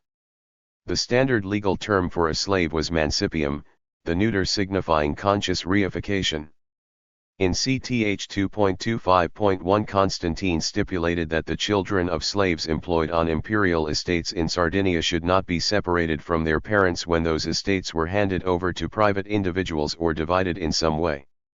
In CTH 9.42.7 a detailed inventory was prescribed for estates confiscated from private landowners convicted of criminal offenses. This plena descriptio would have to indicate how many slaves, either urban or rural, are contained on the seized estate, how many cottagers and coloni there are, how many oxen are employed in working the land, etc.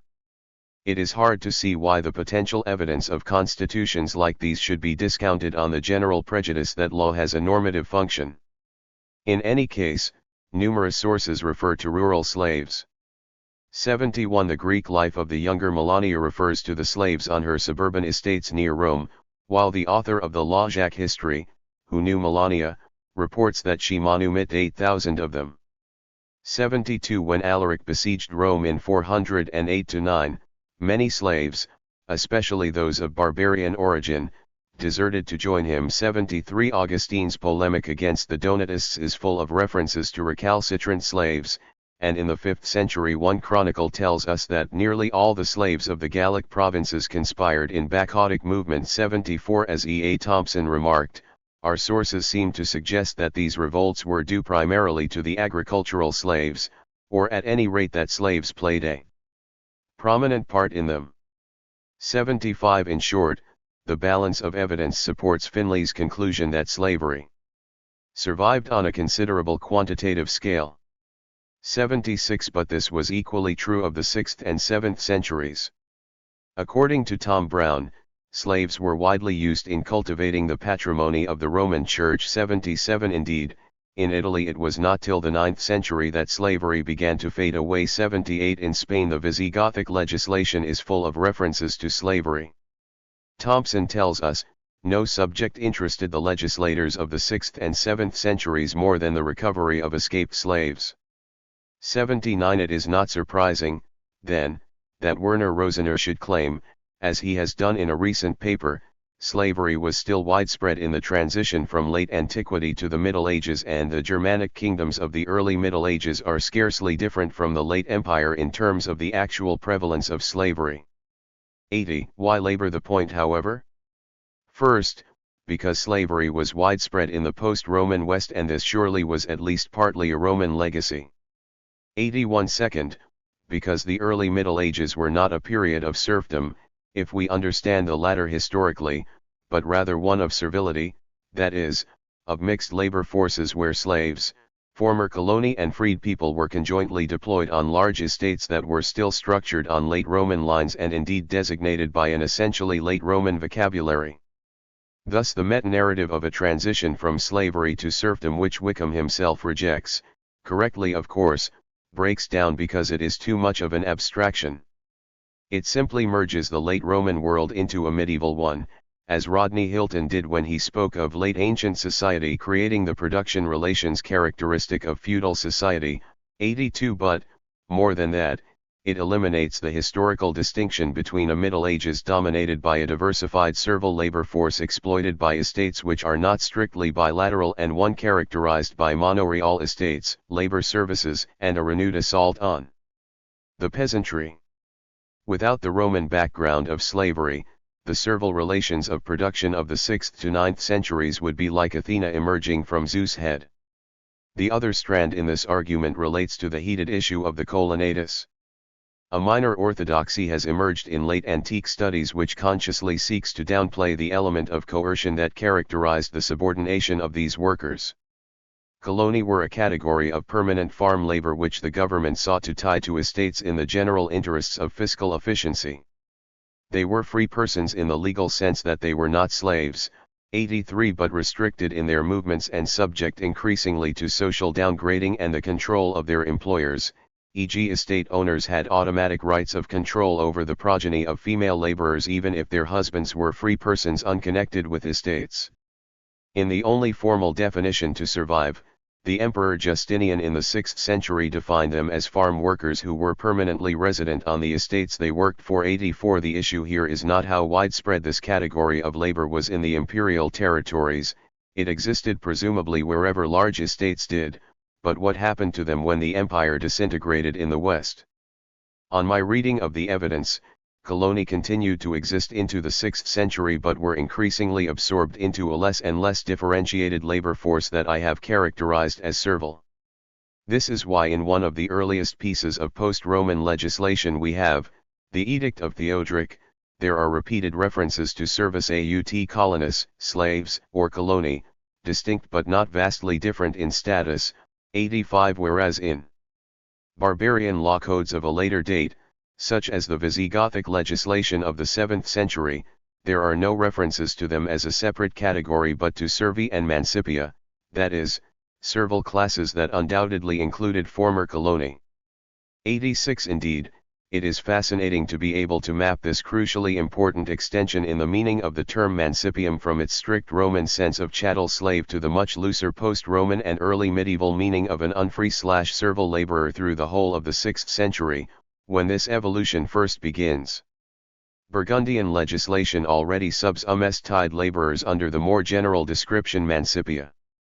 87. And in Theodoric's edict the expression servicive colonus is used interchangeably with mancipium, showing that the latter term could now embrace both groups, slaves as well as coloni. 88. By the later 6th century and certainly by the 7th, it was absolutely standard to use mancipium as a generic description that included workers descended from former coloni who might themselves, still, be called by this name, as, for example, in the will of Arretius which I cited earlier, or in Dagobert's donation of the estate of Etrepagny to the Abbey of St. Denis, dated 628, which has the expression cum omni integritate et soliditate, hoc est domibus, edificius, mancipius, colonus, inquilinis, accolibus, libertis, servis tamibidameri undis quam et aliendis translatis. 89. Indeed, one will of 632, that of the Bishop Eligius, even contains the expression originarii. 90 Wickham disregards all of this evidence to bolster the impression that a more or less self-managing peasantry had emerged from the ruins of the Roman Empire and the crisis of its aristocracy, and that words like servus and mancipium described a purely formal dependence which could barely counter the economic reality that most rural laborers were now actually tenants who, as he says, controlled the land and their own work process. 91 In framing he endorses the very substantial position that most servi/mancipia in our period, were tenants who controlled their own holding and could keep its fruits after rents were paid. 92 But the written evidence just does not support this. As I said, in the early 6th century will of Remigius, Bishop of Reims, colonus is a term for half-free or unfree rural laborers, distinct from slaves, who could be bequeathed with the land, transferred between owners and even manumitted, and whose families could likewise be bequeathed. These peasants can scarcely be construed as controlling the land. Again, throughout the later 6th and 7th century, the Spanish Church fought hard to retain control over the services of freed people who had once been their slaves, and refused to acknowledge their freedom unless it had such control. 93 And Merovingian charters are full of references to mancipia who, given the nature of the typical Merovingian estate, still rooted in Roman traditions of Gutswirtschaft, were not a loose collection or dispersed mass of rent-paying tenancies but at best allotment holders retained by the estate as a captive labor supply and otherwise simply landless slaves domiciled in the outbuildings of master's farm. 94 Or near the estate center. The huge wave of manumissions that transformed the landscape of medieval Europe, reassembling what would later and only gradually become a peasantry proper, threw up a vast array of intermediate categories between pure slaves and pure peasants, and it is this mass of servile labor that formed the backbone of elite agriculture down to the feudal reaction of the 11th to 13th centuries and the imposition of serfdom. 95 Thus, on the one hand, slaves and slavery remained a substantial part of Lombard, Anglo-Saxon and other early medieval societies, while on the other hand, large numbers of them were settled on the land with the allotments called mansi, described legally as their peculium, peculiaria, or residential peculiars. The general point I wish to make is that the post-Roman/early medieval world was characterized by a great deal more complexity in the structuring and composition of its rural labor force than suggested by Wickham's simplified image of tenants who controlled their own holding and could keep its fruits after rents were paid. 96 The best generic description, as I suggested earlier, might be a mixed servile labor force. 97 Where families themselves might be of mixed legal status, and where the great movement of manumission was creating reserves of labor still integrated into Central East estates rather than the independent farm complexes called habai, also known, confusingly, as mansi when the latter term acquired its more expansive sense in the Central Middle Ages. That a more substantial or autonomous peasantry existed or was emerging is incontrovertible, but to understand its emergence we have to describe the context of the relations of production within which it developed with less abstraction and certainly less schematically than either Wickham or an earlier generation of Marxists have tended to do. The meta-narrative of the transition from slavery to serfdom which Wickham rejects cannot be replaced by the equally abstract idea that when the Romans abandoned the slave mode, they went straight over to rent-paying tenants.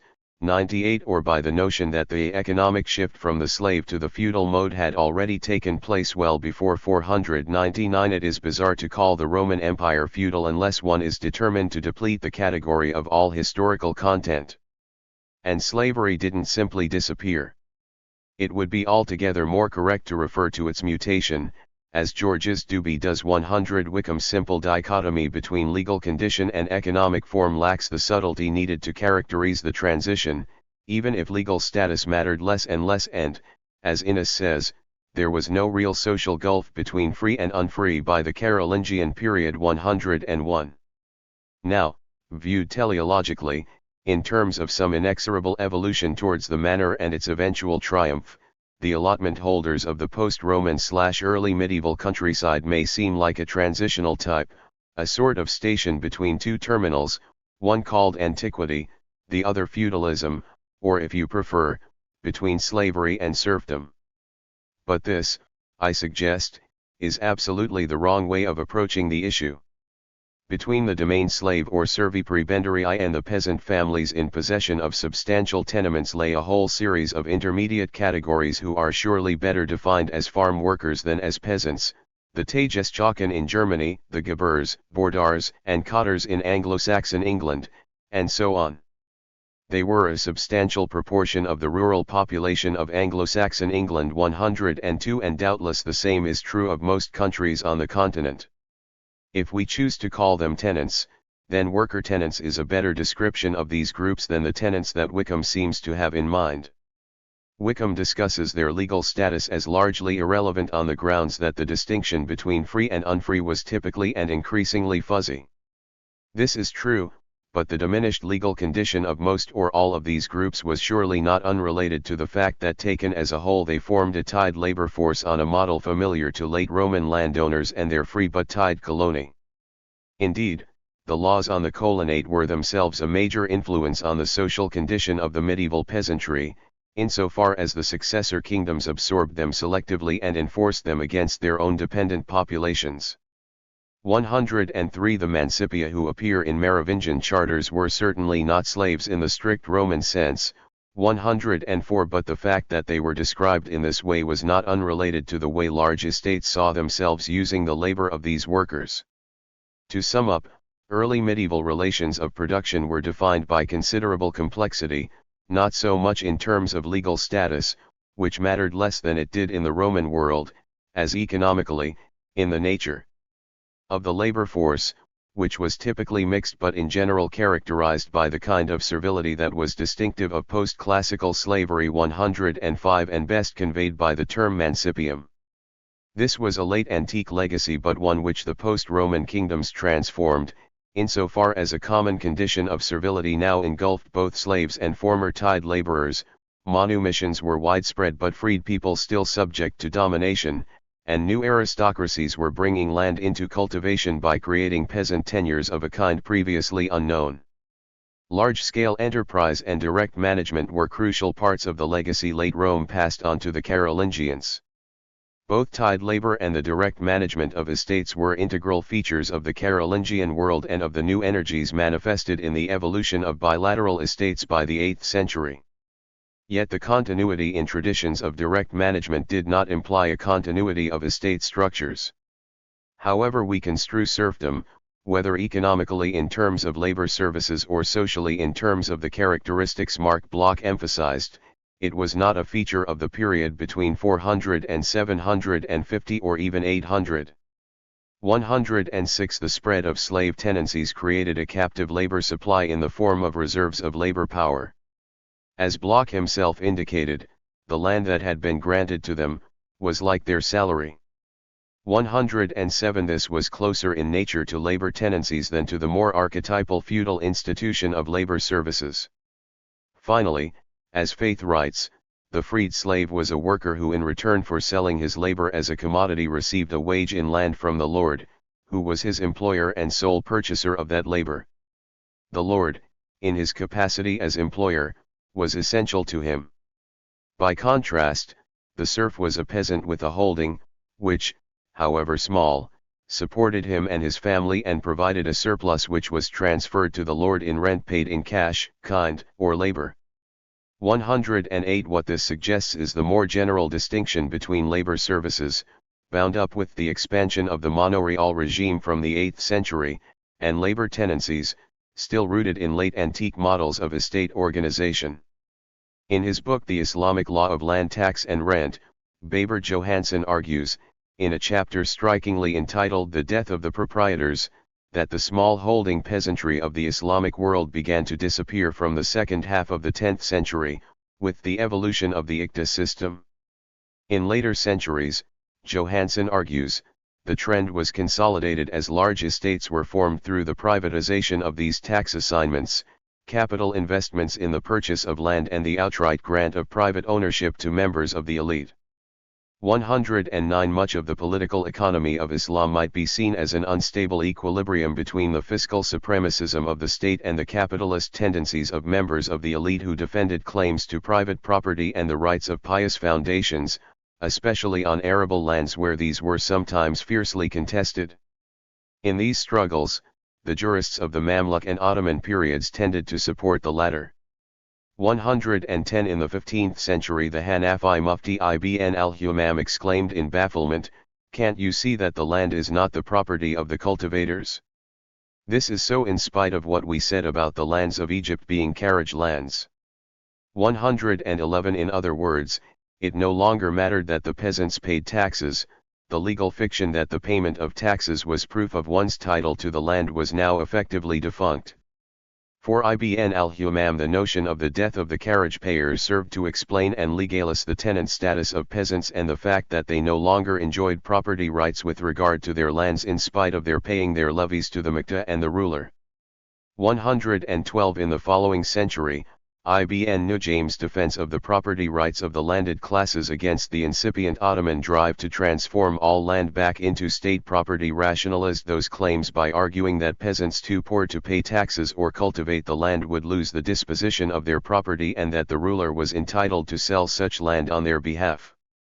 But once sold, the government was no longer entitled to an extra payment for the use of the land, that is, such land would count as tax-exempt.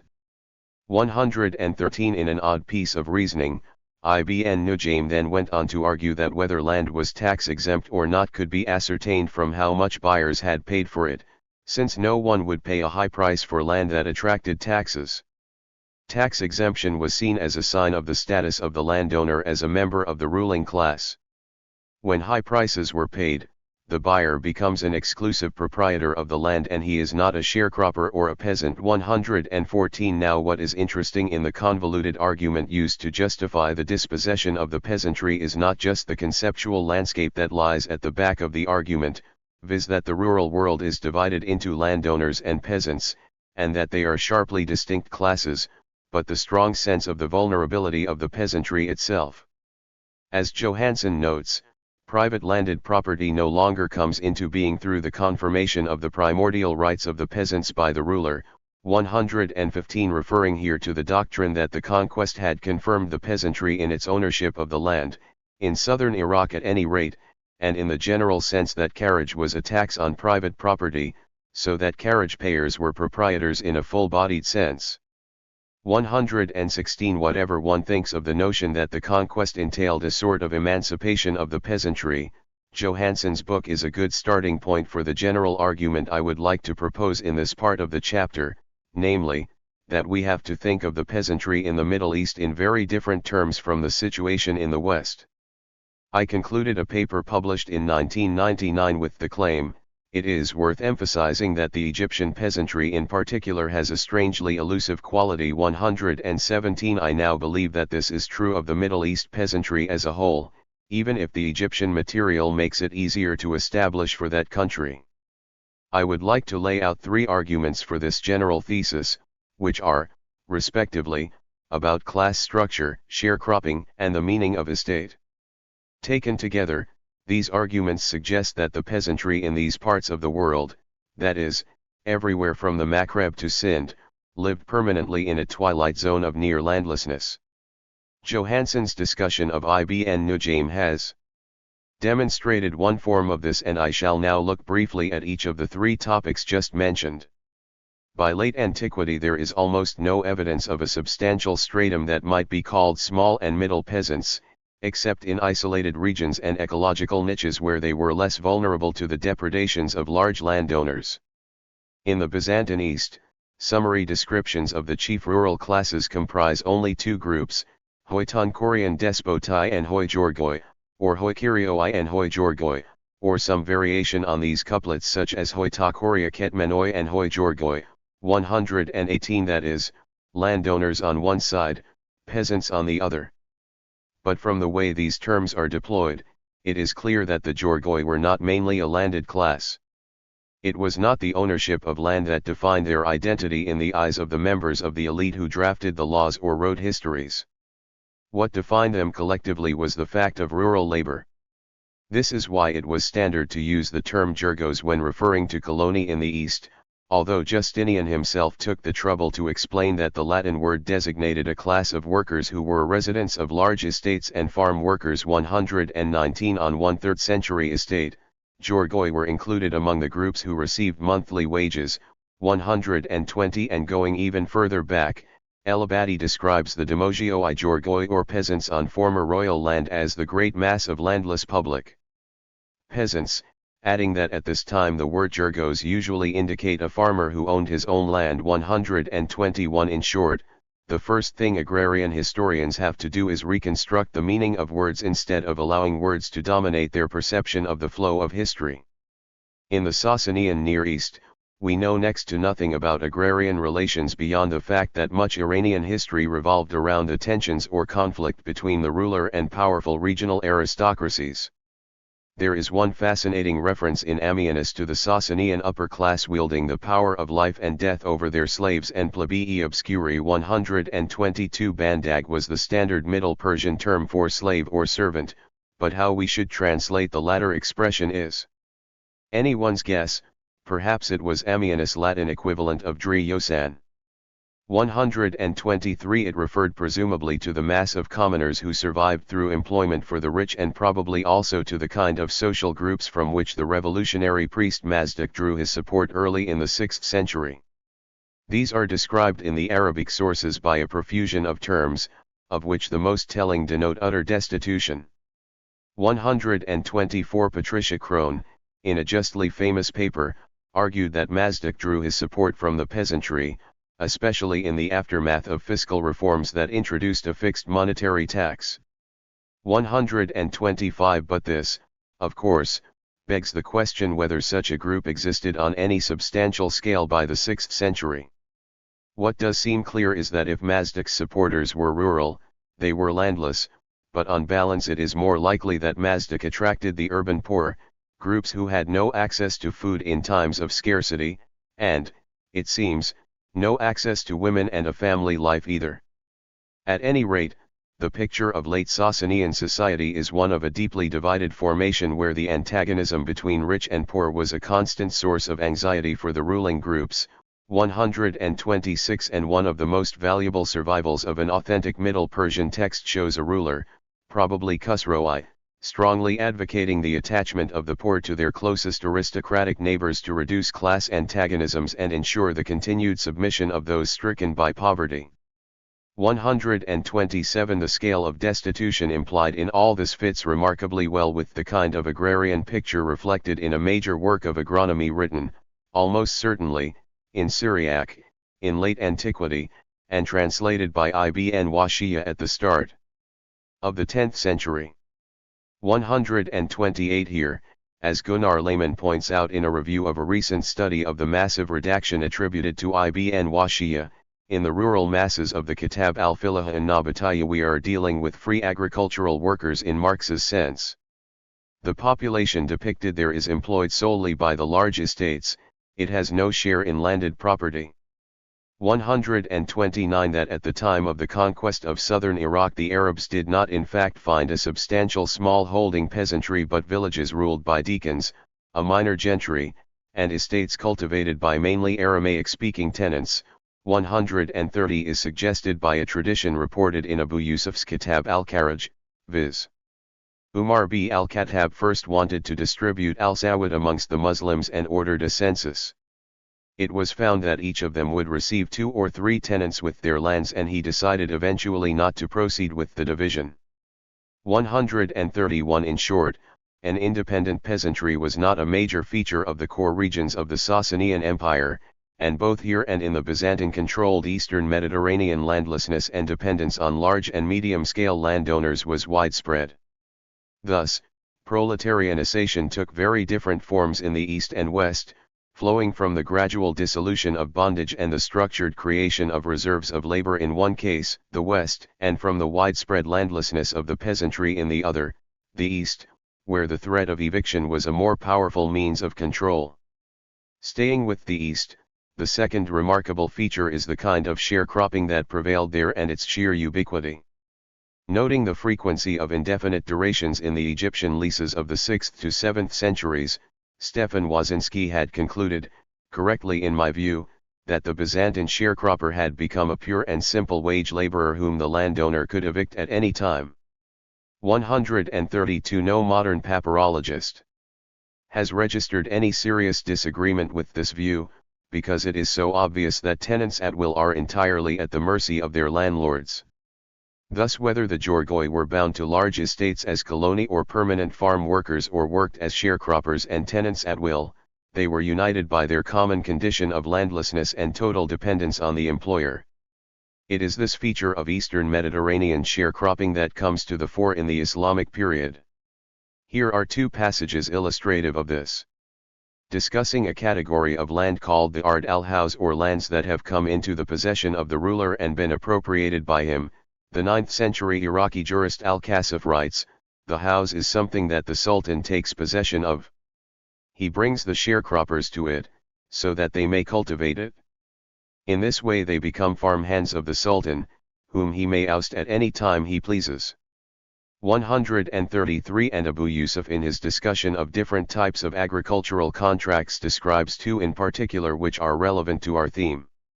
One of them is called muzara'a and defined as an agreement where the tenant receives a third or fourth share of the crop.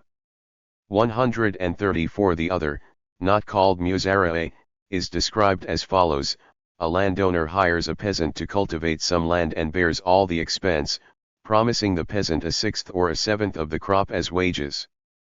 135. From al-Kasif it is clear that sharecropping was widespread on large estates, even though it was rejected by jurists like Abu Hanifa and Shafi'i. 136. On the substantial legal grounds that the rent was non-existent and unknown at the time the contract was made. The jurists who defended its validity did so on the practical grounds that it was part of the way business was conducted in their countries. These later Hanafi models of sharecropping draw a clear distinction between labor and capital, basing the landowner's claim to a share of the crop on his need to expand his property and the worker's claim on the contract alone. 137. The fact that in most parts of the Islamic world muzara'a typically involved shares varying from 1/4 to 1/7 is, I suggest, linked to an underlying conception of these contracts as a hiring of labor. Their sheer tenacity across the most diverse periods of the history of the Middle East is one indication of the peculiarly fragile nature of the peasantry in this part of the world. As Alan Richards says, since the peasants often had little to supply but their labor power, it is not surprising that they usually received only 1/4 or 1/5 of the cotton harvest.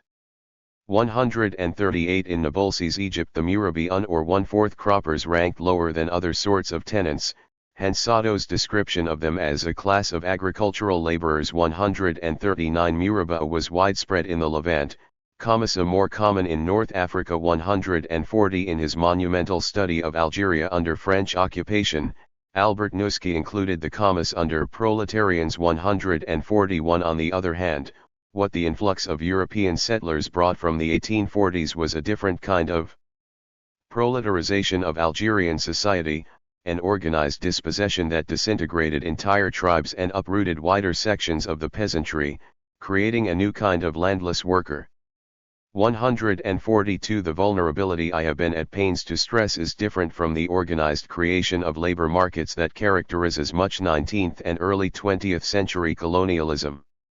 It is better reflected in Iran, which never knew colonialism in this sense and where, as N. Lambton points out in her book, the vast majority of the peasant population of Persia is, not composed of peasant proprietors, who are a small minority, but of crop-sharing peasants or tenants and landless laborers.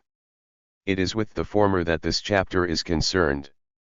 They, too, strictly speaking are landless, but by virtue of a contract, written, or more often merely verbal, a certain area of land is handed over to them on a crop-sharing basis for a specified or unspecified period of time, the peasant providing the seed, draft animals, and agricultural implements, or only one or two of these in addition to the labor, whereas the landless laborer, although he may be also paid by a share of the crop, is differentiated from the crop-sharing peasant by the fact that he provides only labor and can be dismissed at will. Since the division between the two groups described here cannot have been a rigid one, this is a lucid summary of the general argument I have made about the nature of the peasantry in the Middle East, conceived historically and in contrast to the West, where the legacies of late antiquity combined a tied labor force with the later expansion of peasant tenures. The third and final plank of my argument concerns the meaning of the word estate in much of the Near East. Like its sharply polarist agrarian structure, this too is a legacy of late antiquity that survived best in the Muslim world, but one which drew more on Armenian and Sasanian traditions of landholding than on any Byzantine or late Roman equivalents. The form of landholding I have in mind involves the ownership of villages and contrasts sharply with the Byzantine large estate that turns up in the papyri of the later 5th to 7th centuries. The latter, as I suggested at the start of this chapter, grouped its workers into estate settlements that were visibly distinct from villages and never confused with them. Since these settlements were called epoikia, I have described this kind of estate as epoikian type 143. It corresponds exactly to the Esba estates that proliferated in Egypt in the 19th century, as land was increasingly reprivatized and the ruling groups invested massively in cotton. The striking feature of the papyrological evidence is the singular absence of anything vaguely resembling the ownership of villages in late antique Egypt. In sharp contrast to this, Procopius refers to an Armenian collaborator persuading the Emperor Justinian to present him with certain villages of Armenia. He became, Procopius says, the owner of these estates 144 when this man was assassinated by the pro-Sasanian faction. Justinian handed the same villages over to his nephew Amaz Aspes 145. Now this, it seems to me, was primarily a Sasanian tradition, as Michael Morani has argued in a paper that describes this type of land holding as Village Estates 146. Thus Hormozan owned a village which Uthman later granted to Sadb Abi Waktas as his ikta. 147. In the mid-5th century, another equally powerful Sasanian figure, Mir Narse, is described as founding 4 villages and laying out orchards around them. 148. And even earlier, in the 4th century, Shapur II is described as building the village of Vardana near Bokhara. 149. Indeed, in Bokhara, where a minor Iranian aristocracy survived down to the Samanid period, the tradition is abundantly attested in Narshuki's History of Bokhara, a 10th century work of which the only exemplar is the Persian translation made in the early 12th century. This refers to the buying and selling of villages, and in one passage to 75 private villages on the river of Bokhara and the Upper Faravaz 150. It is this tradition, I suggest, that survived both in Iran where, even in the late 1940s, the typical large landed proprietors were described by Lambton as owners of villages, the Umday Malikan whose estates range from single villages to several villages, the number of which, in certain exceptional cases, is alleged to run into 3 figures, 151. And in those zamindari villages of the Mughal period which, though confusingly also known as Dihat Italica, were the big zamindar's private or exclusive possessions, as opposed to other villages, obviously the majority, over which, technically at least, their rights were essentially fiscal and the model of ownership less full-blooded and closer to a hierarchy of shared claims. 152. Ownership of villages also seems to have been widespread in Egypt in the 19th century. 153. And as the term Uda suggests, evolved at least partly from Muhammad Ali's forced restoration of the iltizam system and the tendency of the Muta'ahidun or tax farmers. 154. To treat villages whose liabilities they assumed American Samoa their private property. 155. Thus Baer points out that a number of observers at the time of Muhammad Ali simply stated that the system turned the fellas into laborers working for the Uda recipient. Arden asserts that Abbas granted full ownership rights to some Muta'ahidun. 156. Moreover, the ruling family's sift leaks also consisted of villages which the peasantry had abandoned. Some of these were enormous, e.g. Saids at Alhazan near Alexandria covered 20,000 feddans. 157. What the Egyptian example suggests is that a model that was predominantly Iranian/Sasanian was taken over and generalized after the expansion of Islam, almost certainly through the practice of granting villages to members of the ruling elite, either as pure land concessions or, later, in lieu of cash salaries, and later still as tax farms. The general point about this form of landholding is that effectively it abandoned the mass of the peasantry to the arbitrary power and domination of a range of large landowners who came to be called by a wide variety of names.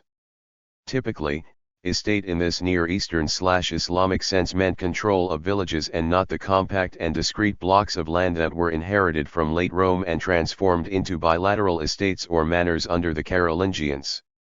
Again, this reinforces my general point that in these parts of the world the peasantry, or a considerable part of it, always lived on the verge of dispossession, shadowed by landlessness.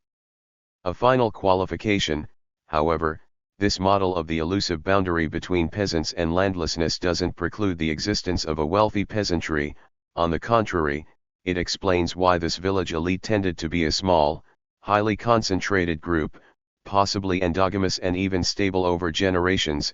158. And, secondly, it allows room for the evolution of estates in the more Western sense, as Egypt demonstrates with the Esbas and Sasanian Iran with the Dastgird.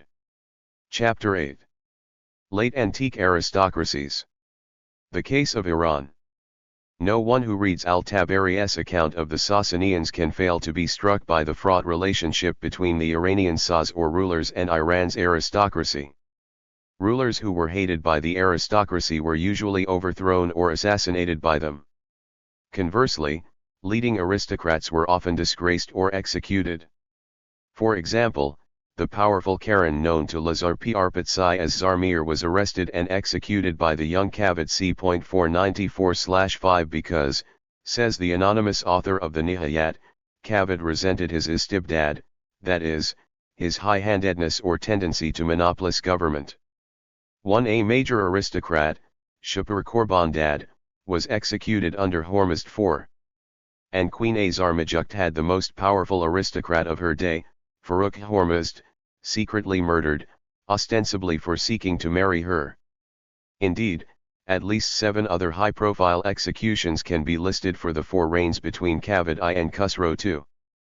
In part, what this pattern reflected was the emergence from the early part of the 5th century of a series of powerful leaders from within the aristocracy, starting with the famous Mir Narsai under Yazdgird III, but more fundamentally, what the endemic tension between ruler and ruling class expressed in the Sassanian case was the nature of the aristocracy itself, that is, the fact that the core 1.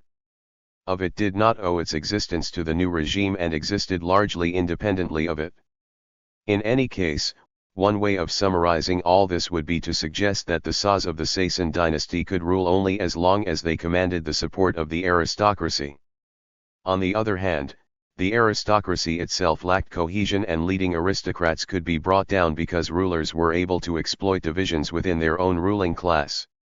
This double limitation engendered a recurrent instability and gave whole stretches of Sasanian history the aspect of a state constantly riven by coups. The aristocracy that forms the subject matter of the present chapter comprised the circle of those families known either as Wuzurgan or Swadayan.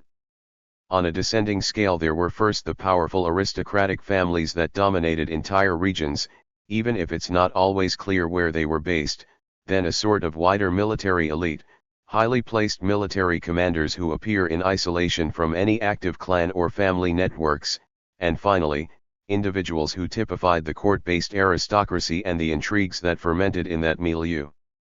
These layers were quite different from the numerous local elites strewn across the countryside in towns like Sistar, Sus, Stakra and Isfahan, or in the rural areas to the east and south of Mosul or in regions like Daylam.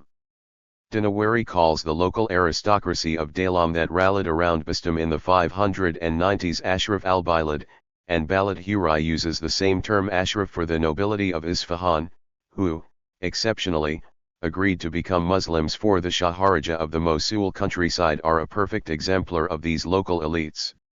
As Chase Robinson notes, the 10th century encyclopedist Barbalil described them as a Yanashav al-Balad, exact equivalents of the Ashraf who figure in Balad Huri and Dinawari. 5. They were landholders who were said to have owned numerous villages. 6. And said by al-Masudi to rank just below the 3 great families of the Sawad, in other words, just below the aristocracy proper. 7. It is some indication of the woeful state of Sasanian scholarship that we still have no idea who those families were, since Masuti doesn't mention them by name. Doubtless, one of the three was the family whose leading figure in the early 7th century was the powerful aristocrat known as Hormozan. Another may well have been a branch of the Spabad family associated with Narsai, who is described in one tradition as the son of Khusro's maternal aunt. 8. That is, a nephew of Bastam and Bendoy, whom we shall turn to shortly. Narsai's estates were concentrated in the fertile region of Kaskar, and his daughter Kamarzad is said to have owned a castle not far from Basra. 9. The landscape of fragmented kingdoms and lordships inherited from Parthian times was never fully obliterated by Ardashir in the 3rd century, and though Ardashir himself is credited with the ruthless subordination/extermination of local rulers, both epigraphic and other evidence suggests that next to the purely local elites who formed the true base of Sasanian power, there were numerous local dynasts who continued to exist in all the outlying regions. Their existence is formally acknowledged in Shupurai's inscriptions, but they also turn up repeatedly in the literary sources.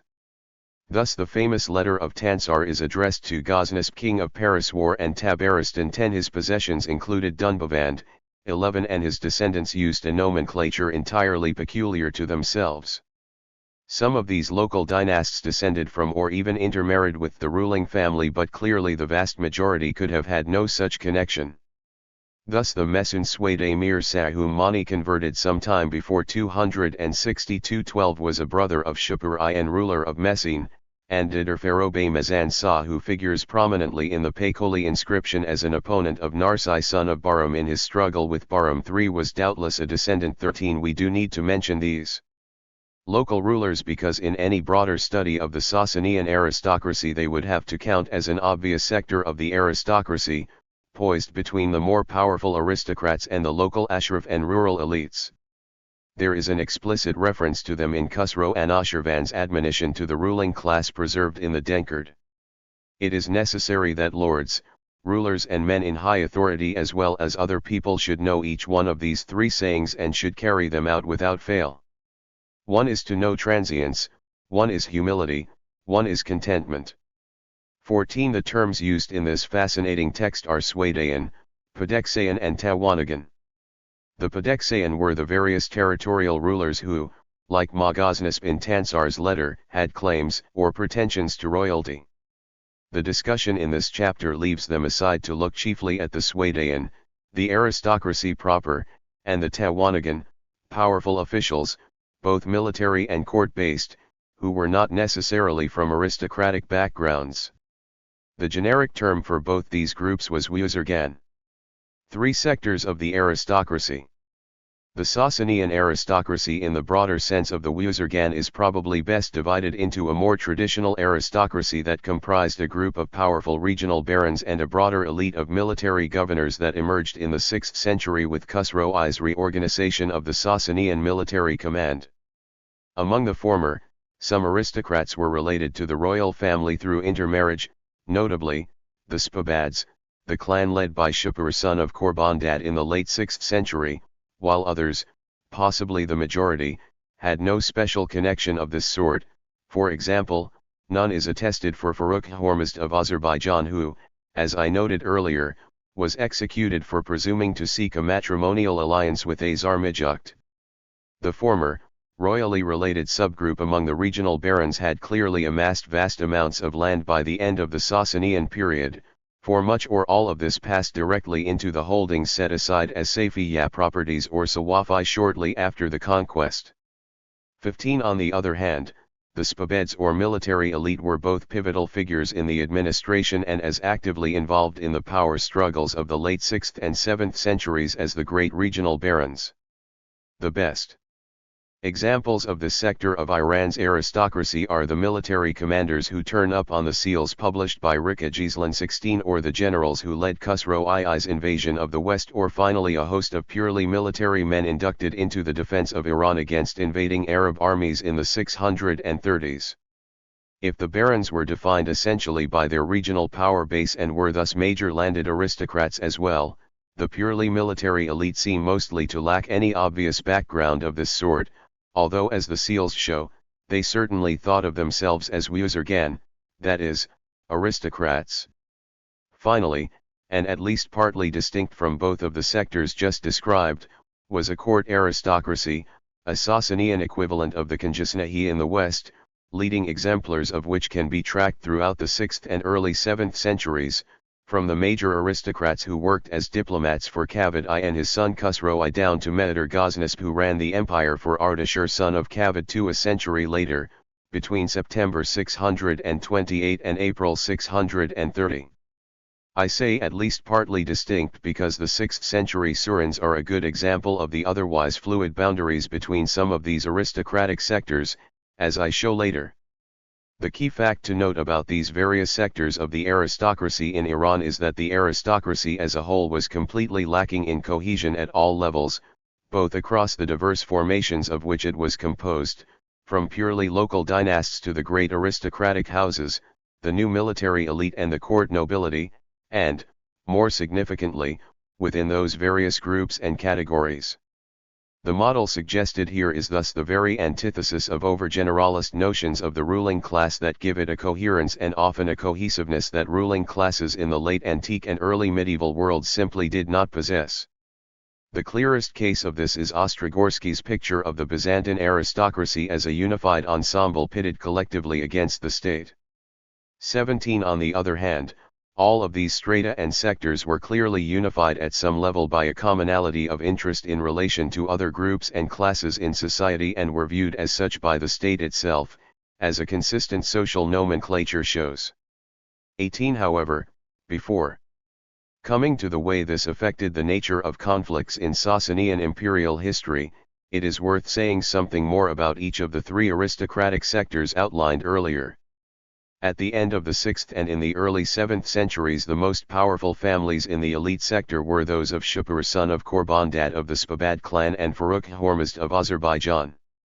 It is curious that the mid-7th century history attributed to Sebios describes Shapur as the Great Parthian and Pala Aspat and again the Great Asparapet, the Parthian and Pala, but nowhere records his name. 19 For that, both his name and his father's, we are entirely indebted to Dinawari 20, but Sebios supplies two crucial details that don't seem to be available elsewhere, that Shapur was military governor of Armenia for 7 years, 21, and that he was murdered by Hormizd in the great purge of the aristocracy that dominated the last years of that ruler's reign.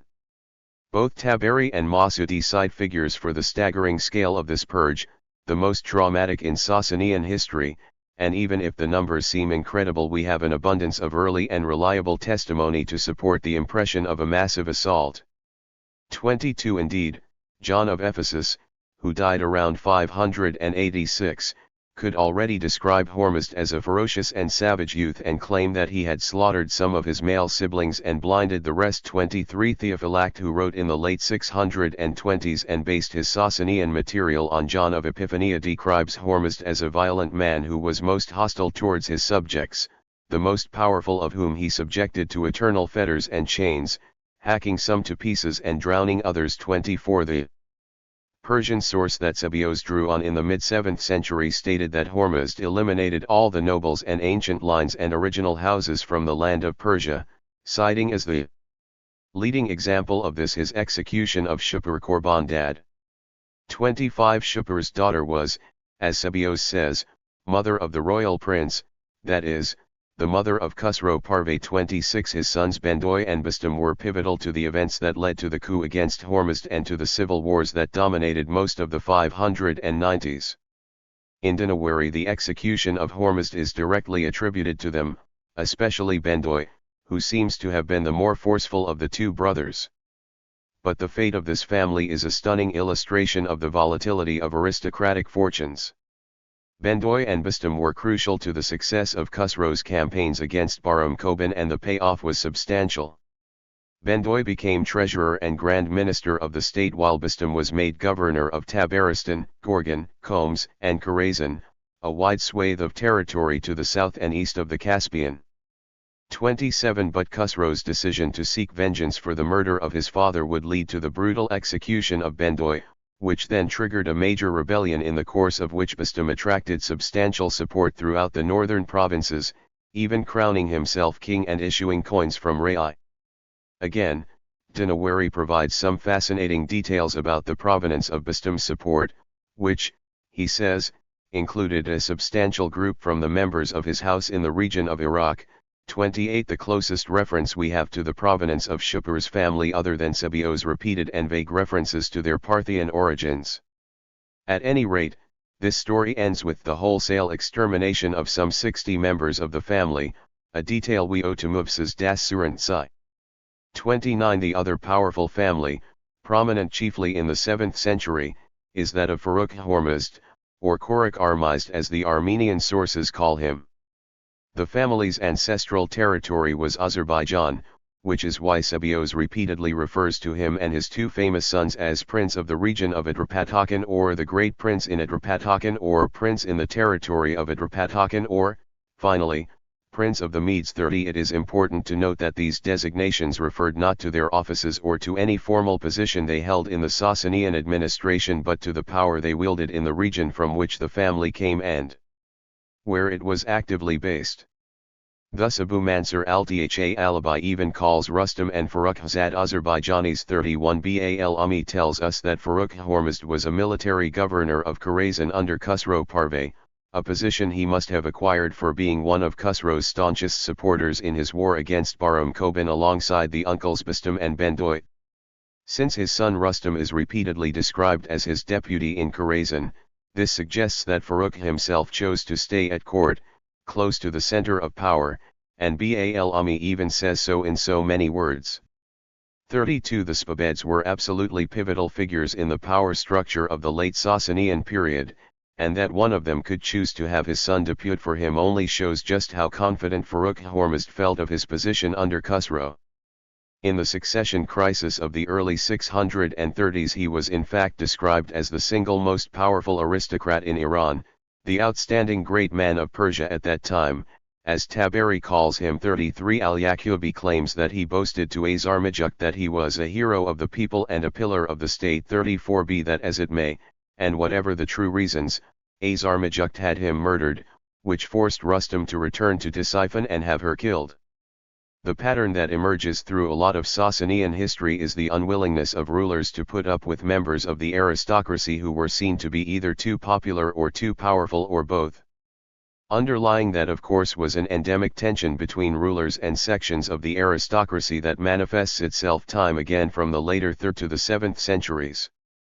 But about the pattern just referred to, recall Kavad's toppling of Sakra in the first of his 2 reigns, using the Mirans against the Karans, Hormizd's covert assassination of Yazdan Ghaznasp, which is said to have triggered his own downfall, and Khusro's execution of Mardin Shah, probably Spabed of the southern region of whom Tabari says that he grew suspicious of Mardin Shah on account of his great prestige and because there was no one in that region who could equal him in strength and power. 35 It is therefore remarkable that when the succession crisis was finally settled, Yazdgerd would go on to appoint Rustam as his chief commander in the fight against the Arabs. These Iskans of Atrapatakan were much too powerful to dislodge or dispense with by the stage when the armies themselves had disintegrated into regional divisions and Farrukh Hormizd's family controlled the northern troops. When Rustam died at Qadisiyah, his brother Khorazad emerged as Yazdgerd's chief deputy at Ctesiphon, as Yazdgerd himself fled to Hulwan. At least that is the tradition reported by Dinawari and Ibn Qutayba.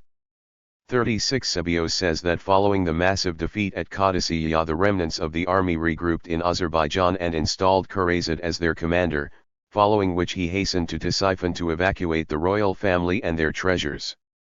37 And, finally, Tha Alibi reports that Yazdgerd had already deputed Khorazad to manage affairs in Ctesiphon when he dispatched Rustam to Qadisiyah. 38 Whatever the true sequence of these various events, the fact remains that the imperial power was now largely and critically dependent on the progeny of Farrukh Hormizd, Iskan of the region of Atrapatakan, as Sabios would describe him. The third aristocrat worth looking at is Hormozan. Dinawari says he was the maternal uncle of Siroya, 39 that is, of Kavad II, Khusro Parvez's son and unwanted successor who was forced by the aristocracy to sanction the execution of his father and then pressured into slaughtering almost all his male siblings. When news of the Persian defeat at Jalila reached Yazdgerd in Hulwan and he decided to flee to Qum and to Kashan in central Persia, Hormozan was made military commander over Khuzestan and Fars. According to Dinawari, he was dispatched to Sistar.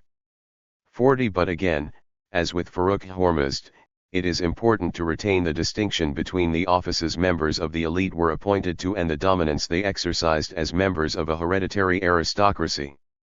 The latter, as I said, was marked by a strongly territorial aspect.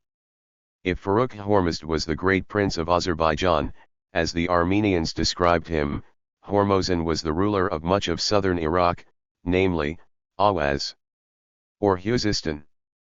In a remarkable passage that is not a mere replica of Tabari, Bal-Ami tells us, Hormozan was the ruler of Awaz.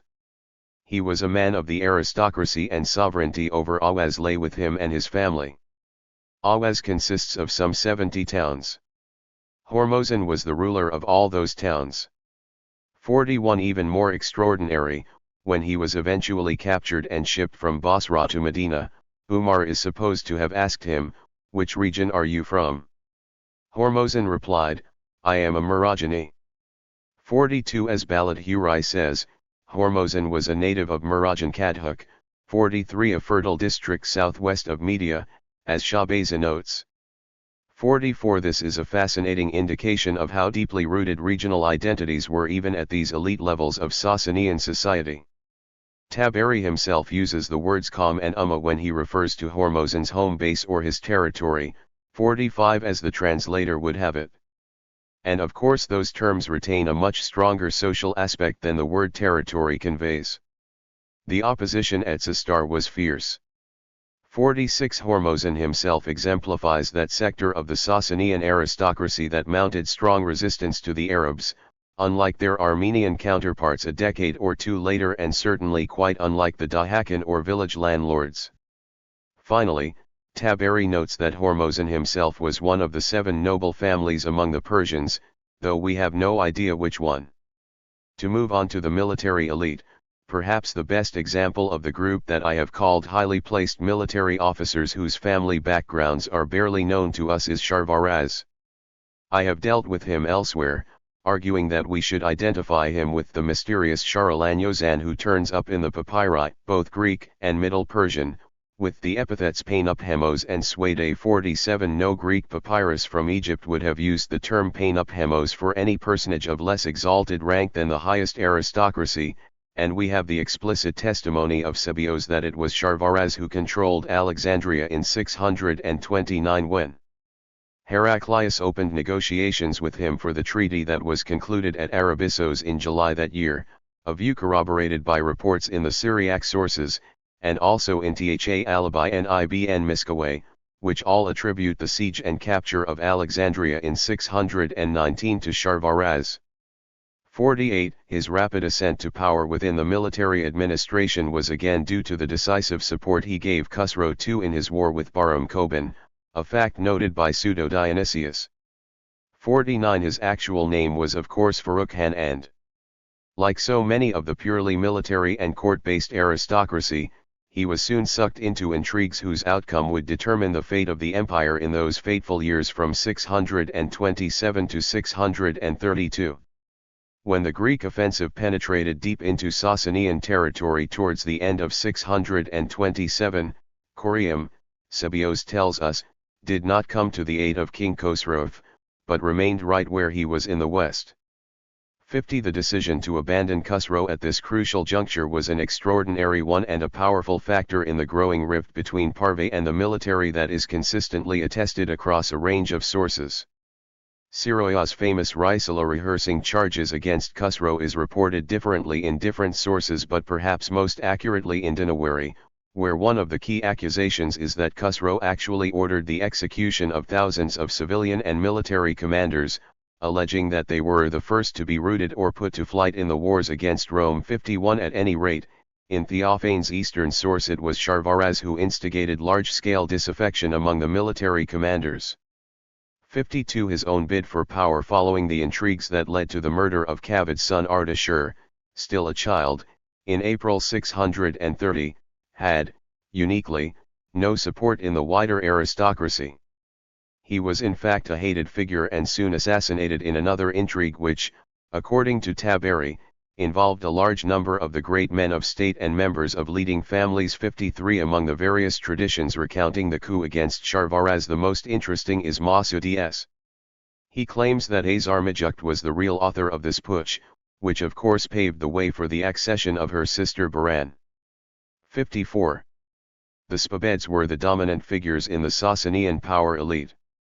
Bahram Koban, son of Bahram Ghaznasph, was almost certainly Spabed of the north under Hormuzd, as Shahbazad suggests. 55 His defeat at the hands of Byzantine forces in Albania led to the rapid estrangement of Hormuzd and Bahram and set the stage for the dramatic events that followed. His usurpation of power in 590 and the claim that he was ruling on behalf of Shahriyar, a younger son of Hormuzd, split the aristocracy, showing just how uncertain their allegiances were. 56 Bahram is well known if only because he became a legendary figure, but there are a fair number of Spabeds about whom we know very little indeed. Miran, son of Mirabandad, was from Hamadan and is consistently described as Al-Hamadhani, suggesting that that was their regional power base. Both Taberi and Balad Huri emphasize his aristocratic background. 57 His defeat at the hands of Al-Muthanna opened the way to the invasion of the Sawad. Azadbeh, the Sasanian governor of Hira for some 19 years, from the reign of Khusro II down to Baran, was, interestingly, from the same family. 58 Namdar Ghaznasph, who was governor of Armenia in the early 620s, 59 went on to become Spabed of the south and held that position when he actively conspired with Sharvaraz to have the infant Ardashir murdered and bring the former to the throne. 60 What's interesting here is that his father, Mehter Ghaznasph, was the key figure who had held the royal family together when he acted as Ardashir's deputy from late 628 to April 630. Taberi notes that he set about fortifying and strengthening the walls and gates of the city of Ctesiphon. 61 He was hated by Sharvaraz and would doubtless have died in the massive purge that followed the latter's coup when, as Sebios tells us, all the principal men at court or in the army in whom he could place no trust he commanded to be put to the sword. 62 What emerges here is a pattern found repeatedly in the history of the Sasanian aristocracy, namely the deep political divisions that could run within families, as if to suggest that the overall lack of cohesion that characterized the aristocracy as a whole was just as true of the individual families that made up the class. Thus Bahram Koban's immediate family was vertically split in the great conflict following Hormuzd's deposition and murder, with his brother siding with Khusro. The struggle between Khusro and his maternal uncles has been mentioned already. And Yazdan Jushnaz, a leading and highly regarded court aristocrat whose murder was blamed on Hormuzd, 63 was in fact killed by his own cousin on his father's side, presumably at the behest of the king. 64 The court aristocracy, finally. Here it is the 6th century material that throws up the most striking illustrations of this group. The Surin who governed Armenia in the 560s and was eventually assassinated by Vardan Mamikonian in 572, following sharp conflicts with that clan in particular. 65 had also served as a diplomat under Khusro I. 66 He was the son of an even more famous diplomat, the Mabad who represented Kavad during the peace negotiations with Justin I in 525/6. Mabad is said by Procopius to have been a Koenigsnehi of Kavad and the key figure in arranging the succession of Khusro I against the claims of Kavad's eldest son, Kavas. 67 His intrigues against Siyavush, a hugely powerful figure under Kavad and more hostile to a settlement with Byzantium than Mabad himself, had led to the former's downfall, and he himself would eventually be executed by Khusro soon after his accession to the throne in 531. 68 This is not all, however. Surin or Seir Ghaznasph as Stephen of Tehran calls him, using his actual name, 69 also had a son Mabad who, like both previous generations of this family, worked as a diplomat in the closing years of Khusro's reign. The exalted nature of his position is indicated by the title he is said by both Menander and Theophylact to have borne, viz. Sarnachoragan, which loosely translated could mean chief dignitary. 70 Then there was Yazdgaznesp, who went to Constantinople on numerous occasions between the late 540s and 567, in 562 on the same embassy as Surin. He, according to Menander, had the rank of sacred chamberlain and was descended from the family or clan named Zik, so that the Greek historian repeatedly calls him the Zik as if this was the designation of a rank he held rather than his family name. 71 Procopius resented the freedom he enjoyed in moving about freely in the capital and being able apparently to conduct all manner of business transactions there. He describes Yazdgaznes being followed by a huge throng of retainers as he moved around the city, with at least 2 aristocrats in his entourage who wore golden diadems on their heads. 72 The court-based aristocracy played a major role in the intrigues that led to a rapid succession of rulers in 628 to 32. The taxonomy suggested earlier does not imply either that the boundaries between these sectors were rigid and impermeable or that the same aristocrat might not assume all 3 roles. The best late Sasanian example of the latter is Farrukh Hormizd. He was simultaneously a powerful regional baron, prince of Atropatene, as the Armenian sources describe him, military governor of Khorasan and court-based. The court in fact is where much of the factionalism of Sasanian aristocratic politics was directly played out, and always the immediate site of major power struggles even when the final outcome of those struggles depended on the command of military force, as with Kavad I's return to power following his removal by the aristocracy or by one faction of it. The ability to influence the course of events or determine the shape of imperial policy depended directly on the aristocracy's access to the court. Striking proof of this is Kavad's desire, during his first reign, to remove the powerful Sakra from the court by appointing him to the governorship of Fars. 73 That unleashed a swirl of factional backbiting against Sakra and paved the way for Kavad's cynical use of Shapur to engineer his downfall and execution. The execution of powerful aristocrats that I started by referring to would often trigger aristocratic revolts in Sasanian history, and certainly this one did, with the bulk of the aristocracy and army leadership deciding to depose the young ruler in favor of his brother Jamasp. Struggles within the ruling class. This may be the best place to stand back and look at the struggles within the ruling class in a more direct way. Conflicts between aristocracy and rulers, civil wars, and factionalism within the aristocracy. 74 were all forms of this, and the decades that ran from the 570s to the early 630s were all replete with dramatic and even spectacular cases of each of these. Relations between ruler and aristocracy became exceptionally violent in the final decades of the 6th century and again in the 620s. Hormizd's purge of the aristocracy seems to have been a traumatic event, unprecedented for its scale and directed at least in part against the Koenigsnehi of his father's regime. Among its known victims were Bertsmir and Baromedurmahan, both of whom turn up on the seals published by Gislan as military governors of Khorasan and Nemraz respectively.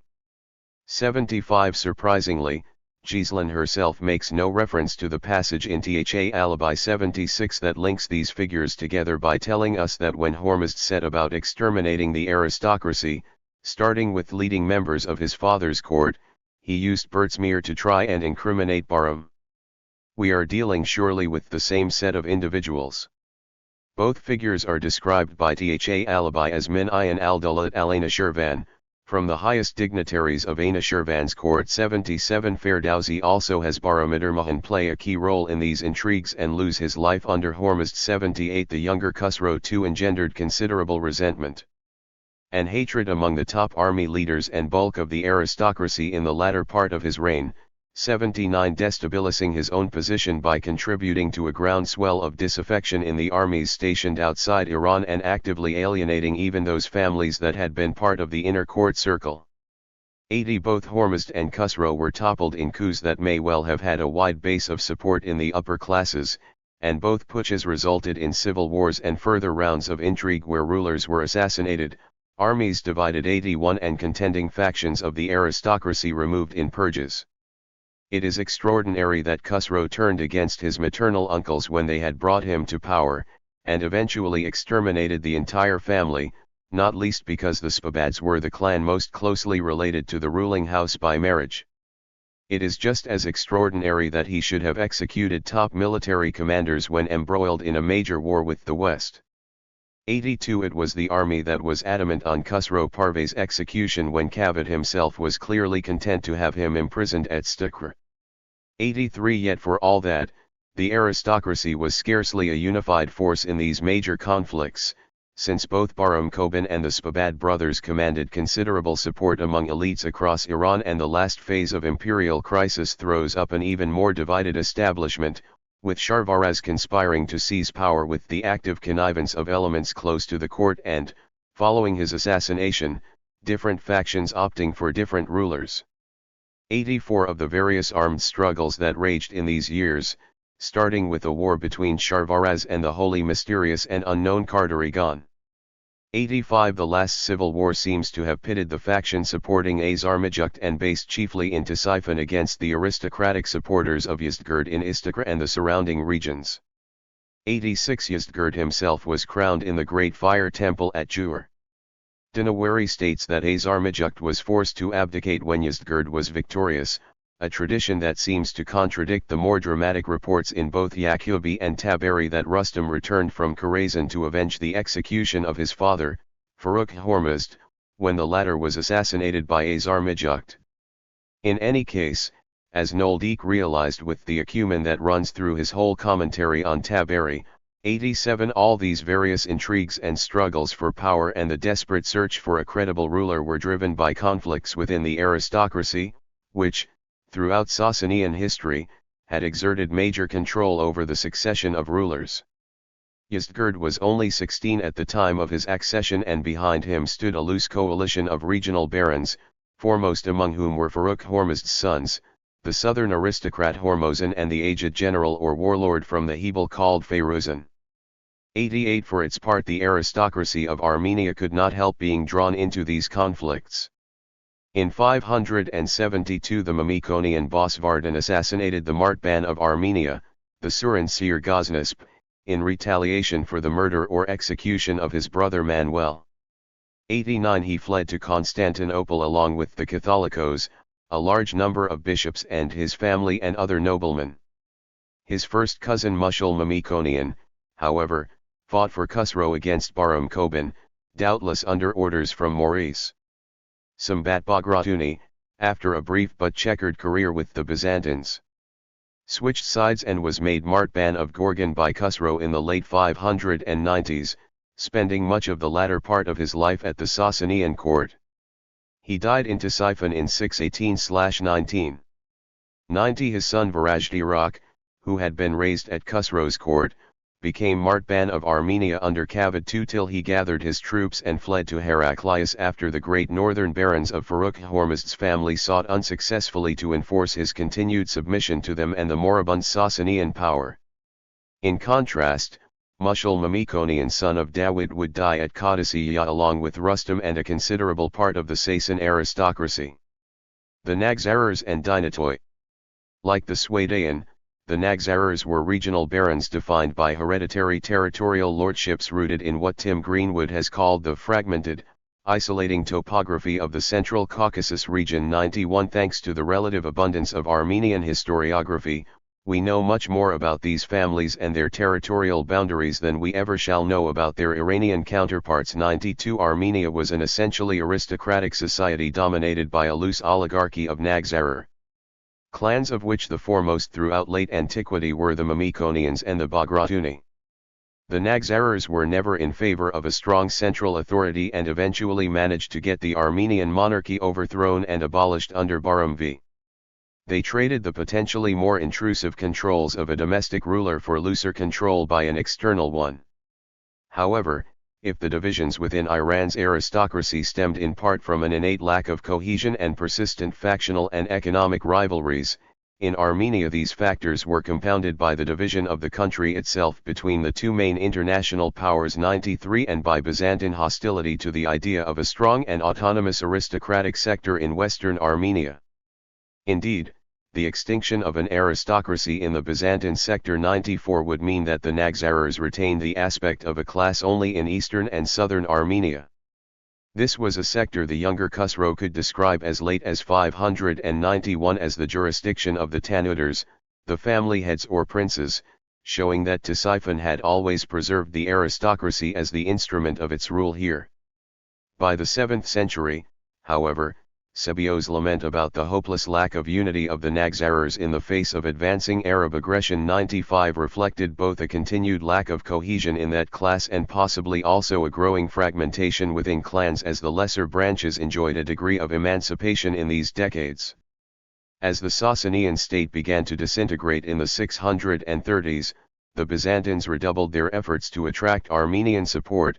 96 The Nagzarars began to elect their own iskans or princes, 97 starting with the Arstuni, and the aristocracy, like the country as a whole, soon faced an entirely new contender for domination which, through much of the 8th and 9th centuries, would, in the words of Alwand, leave the country bereft of its nobles. 98 The long-standing rivalry between the Mamikonians and the Bagratunis survived into the 8th century, more intense than ever as the Bagratunis established a newfound dominance in the course of the 7th century and emerged as the preferred clients of the later Umayyads. Armenia in the early Middle Ages was a microcosm of the way competition within the aristocracy could come to favor the expansion of some houses to the detriment and even complete destruction of others. On the eve of the invasions in the mid-7th century, the Mamikonians had controlled roughly a third of the countryside by way of their clan or corporate holdings, much of this along the border with Byzantium, 99, while the Bagratid estates were confined to Spur in northwestern Armenia and Vaspurakan in the south. By the 9th century the Artsrunis and Bagratunis between them had grabbed the lion's share of Armenian territory, affecting a large-scale dispossession of the Mamikonians. 100 The last rebellion ever led by the latter would see them and a host of other families decimated at Bagrawand and bought out by the two strongest clans. Thus neither Iran nor Armenia ever had unified ruling classes of the kind widely envisaged in stereotypes that oppose a coherent and united aristocracy to the state as its chief political antagonist. Both Sasanian aristocrats and Armenian Nagzarars were regional barons, the former typified by the great families that Arabic sources call al-Albayutad, less so by the military elite that originates in the 6th century. The Armenians display no distinction of this sort since the princely houses retained their own military contingents and heads of houses or their brothers often doubled as military commanders. Iran's aristocrats exerted unremitting control over the succession of new rulers, almost never challenging the dynastic basis of Sasanian rule, while the Nagzarars managed to get the monarchy itself abolished. Armenia's aristocracy was unchallenged domestically but thoroughly subaltern in the wider setting of the conflict between the Romans/East Romans and Iran and their struggle for control over Armenian loyalties. All late antique aristocracies were riven by internal divisions and factionalism. The Western aristocracy of the city of Rome that dominated the civil administration of the 4th century empire, 101 The aristocratic milieu implicated in the Nika insurrection of 532–102 or the factions around the powerful military families of the Byzantine aristocracy in the 10th and 11th centuries 103. No less than the Merovingian 104 and Visigothic 105 magnates who determined the fate of their respective kingdoms with their own intrigues and struggles. The crucial difference lies in the nature of these various aristocratic elites, in other words, their differing relationships to the state. Byzantine aristocrats were inseparable from the state that spawned them in a process of class formation that was largely peculiar to late antiquity. In major contrast to the Swadaean, they were not autonomous barons but imperial functionaries who could be dismissed, exiled, or dispossessed at any time. 106 Chainet argues, Ven for the families most solidly established in the provinces, the emperor's service was the main means of acquiring wealth. 107 Despite Ostrogorsky's repeated characterization of the Byzantine aristocracy as a feudal aristocracy and feudal magnates, 108 This aristocracy has nothing feudal about it, since, until the 11th century, the imperial authorities always controlled it, forbidding its members any real autonomy in the provinces where they resided. 109 If, as Ostrogorsky says, the dynatos or powerful man was at the same time a landholder and a government official, 110. The tendency of the more recent historiography has been to see the aristocracy of the Byzantine Empire essentially as a bureaucratic elite. Aristocratic wealth came mainly from service to the state. Wealth was intricately bound up with titles and imperial salaries. 111. Thus even the great military families of Anatolia 112 who most resemble the Sasanian aristocratic houses, not least in their strong regional ties, differed in this crucial respect. Ultimately, it was even possible for the Komnoi to restructure the aristocracy as an enormous extended family, and for Andronikos I Komnos to decimate it, 113. Something no Sasanian ruler could ever do with the great families. Few traditions of scholarship have had to contend with a more staggering loss of sources than historians and others working on Sasanian Iran. One upshot of this lacuna is the near invisibility of the economic side of the aristocracy. In some contrast, say, to the Byzantine landowners of the later 5th and 6th centuries and the light thrown on their agrarian assets by the papyri from Egypt, there is simply no coherent body of evidence one can draw on to reconstruct the structure of estates or the management of properties, let alone the extent and forms of their involvement in the commercial economy. What is clear is that robust stone-built fortresses were the backbone of the Armenian countryside, and villages were almost certainly scattered around these epicentres and controlled from them. Thus Sebios tells us that as the conflict between the great powers re-emerged in the early 7th century and Armenia became a battleground between them, the Sasanian capture of the fortress of Ergina in 604 entailed the captivity of 33 villages around it. 114. The bulk of Armenia's aristocracy lived in these fortresses, and each of the major clans is associated with at least one leading stronghold of this sort. The fort or castle was a major embodiment of the power of the Nagzarars both against invading armies and hostile powers and over the local population. Yofannes Draskanakertsai reports that when Muhammad b. Marwan, Abd al-Malik's governor in the early 690s, launched a campaign to ensure Armenian submission to the new regime, he completely demolished all the fortresses that he managed to capture. 115. To control the fortresses was to control Armenia. Mubsas Korinetsai conveys a vivid picture of what these castles were like in his description of Garni when he writes, about that time Terdat completed the construction of the fortress of Garni in hard and dressed blocks of stone cemented with iron and lead. Inside, for his sister Khosrow-Vijukt, he built a summer palace with towers and wonderful carvings in high relief. 116. However, next to villages and fortresses the Armenian countryside included very substantial estates described by the term dastakert.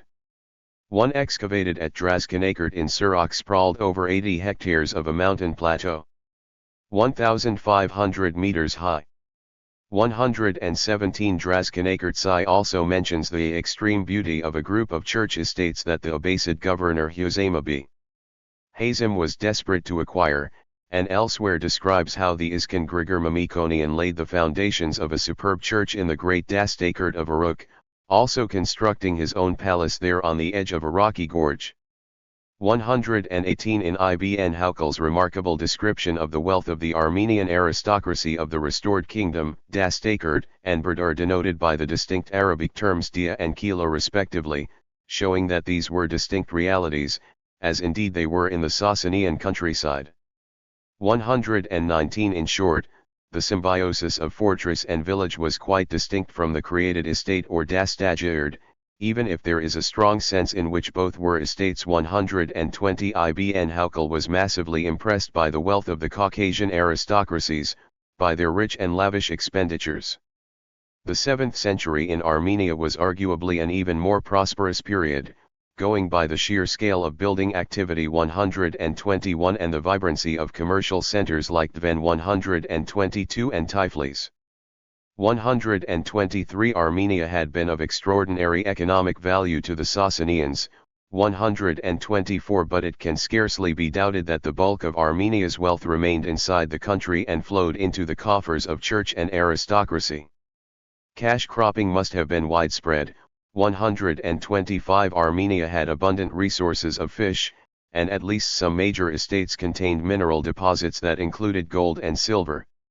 When Vardan Mamikonian fled to Constantinople in 572, he or the group he traveled with brought a great store of unwoven silk with them. 126 among Sasanian aristocrats Yazdin's family, Nestorians, were also connected with the trade in silk, 127, and there are other, tantalizing references to the links between Iran's aristocracy and the substantial merchant communities of Syria and Iraq. Bahram Koban is said by one Greek source to have received support from the wealthy Jewish merchants of Lower Mesopotamia who had made vast fortunes trading in the Red Sea ports, 128, and Sharvaraz on his way back from the occupied Byzantine provinces is reported to have been accompanied by several merchants from Syria. 129. Of course these are no more than sporadic hints, but they do support the sort of inferences that should flow from the more general background of an intensive agrarian and urban occupation of core regions like Khuzestan and the Diyala River Basin, and of the strong Sasanian interest in international trade, including a degree of control of the central and southern Batina coast where international trade fairs were being held in the early 7th century. 130 vast amounts of rice and sugar cane were produced in Khuzestan in Al-Muqaddasi's day, 131, and it is very likely that sugar cane at least had expanded already by the 7th century when Gunshapur was famous for its sugar industry. 132 in southern Iraq, canal-irrigated estates were a major outcome of the large-scale state-financed irrigation schemes that spread across the region in late Sasanian times. The oldest complete Islamic history to survive, Khalifa b. Kayats Tariq, refers to 3 estates of this sort in the earliest period of the conquest, one in Mason/Mesun that belonged to Tumahij, a daughter of Khusro Parve, another called Nartira owned by Anasajan, a cousin of hers and a nephew of Narses, and a third named Narbistam. 133 canal-irrigated estates of this sort were denoted by the Arabic term for the canals themselves, viz. Nar. Tumahij settled for a tribute of 10,000 drams. 134 even supposing this was as much as half the value of the estate's total disposable output, it is still a rough indication of the productivity of these estates. For its part, Nartira was situated in what must even then have been the densest concentration of cane plantations anywhere in southern Iraq. 135 in less than 2 decades of the first shock of the conquest, all of these valuable properties would start being handed out in lavish land grants to the favorites of another regime, as the next chapter will show. Epilogue: The biological fragility of a class. Ammianus Marcellinus' fascinating reference to the Sasanian upper class wielding the power of life and death over their slaves and plebii obscuri gives us some sense of the texture of ordinary life in Iran for the mass of working people, the Bandagan and Driosan. But the point worth drawing attention to here is how pervasive a culture of violence was within the circles of the aristocracy itself. Within the ruling family it was almost standard practice to maim or eliminate potentially threatening male siblings, as even Anushirvan is said to have done with Kavas and all his brothers. 136 The repeated assassination of individual aristocrats was of course another form of this institutionalist violence, and Hormizd's onslaught on the landed and religious elites only seemed so scandalous for the sheer scale on which it occurred. Anushirvan's purge of the faction that advanced the claims of Kavas also involved the execution of his maternal uncle from the Spabad family. 137 Bendoy's assassination of Hormizd was in part at least retaliation for Hormizd's treatment of his father-in-law, Bendoy's father, Shapur. So too the involvement in the coup against Khusro Parve of Samtha and Mir Hormizd, both sons of fathers who had fallen victim to his rancor. All of this fierce political violence would doubtless have made the continuity of aristocratic lineages a major concern for the aristocracy. Another key factor that would account for high rates of mortality in the Sasanian elite was the practice of going into battle accompanied by whole retinues of kinsmen and dependents. This had a fatal impact in the 630s when, as both Sebios and Dinawari tell us, a considerable part of the aristocracy was killed at Qadisiyah. 138 At Jalila large numbers of daughters were captured. 139 At Istakhr the Arab assault wiped out most of the noble families, According to Balathuri 140, so the conquests decimated the aristocracy thanks largely to the peculiar tradition of having noblemen and their retainers advance into battle. Recall Eutropius' statement that Galerius' victory over Narsae at the end of the 3rd century involved the capture of what, colorfully, he chose to call infinitam persarum nobilitatem 141. In conclusion, Maria Makuka's argument in her seminal paper on ruling class consolidation and Zoroastrian family law makes perfect sense. She argued that a whole web of institutions with deep religious sanction evolved to buttress the fragile perpetuity of a class plagued by high rates of mortality and low life expectancy. 142. Since the aristocracy was rigorously endogamous, external sources of infusion and growth were stymied. Instead, a peculiar set of rules of marriage and inheritance were pivotal to its reproduction as a class and to the consolidation of property in the main line.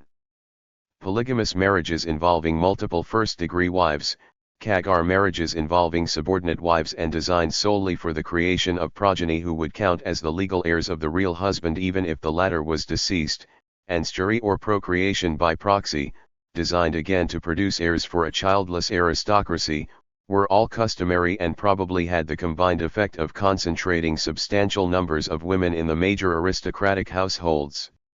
Childlessness or the lack of legal heirs was a major preoccupation of the aristocracy. And this surely is one of the crucial backgrounds against which we should see Mazdak's radicalism in the early 6th century, the one formidable assault on this whole nexus of institutions and on the class it supported. Part 4. Beyond the Mediterranean and Late Antiquity. 207. Chapter 9. Late Antique Legacies and Muslim Economic Expansion. In a sketch compressed into some 50 pages of El Islam Dan's essay Premier Grandeur, lectures that he himself never wrote up for publication, Maurice Lombard underlined the rapid economic development of the Muslim world as well as its resulting social tensions. He was especially interested in the way the conquests and the formation of the new state could build on the vast accumulations of gold that had been progressively drained from countries further west and stashed in massive hoards both in the eastern Byzantine provinces and in the treasuries of the Sasanian rulers. What Islam did was release the bulk of this hoard into circulation, with predictable consequences. Moreover, the establishment of the Muslim world in the 7th to early 8th centuries created a vast integrated area, a huge common market stretching from Central Asia to the Indian Ocean, from the Sudan to the barbarian West and the region of the Russian rivers. One for Lombard, economic integration and the increase in money circulation were thus central parts of the story. Ehrenkreuz's paper of 1972, a contribution to the Pyrrhon debate, was equally prescient. Like Lombard, he saw the first centuries of Islam as a new and dynamic era in the history of Near Eastern economy, which was possible, to start with, because of what he called the non-destructive character of the Great Conquest. 2. Of course the ruling elites of the two empires that the Arabs confronted were expelled or exterminated. 3. But no substantial losses were inflicted on the tax-paying civilian population, he claimed.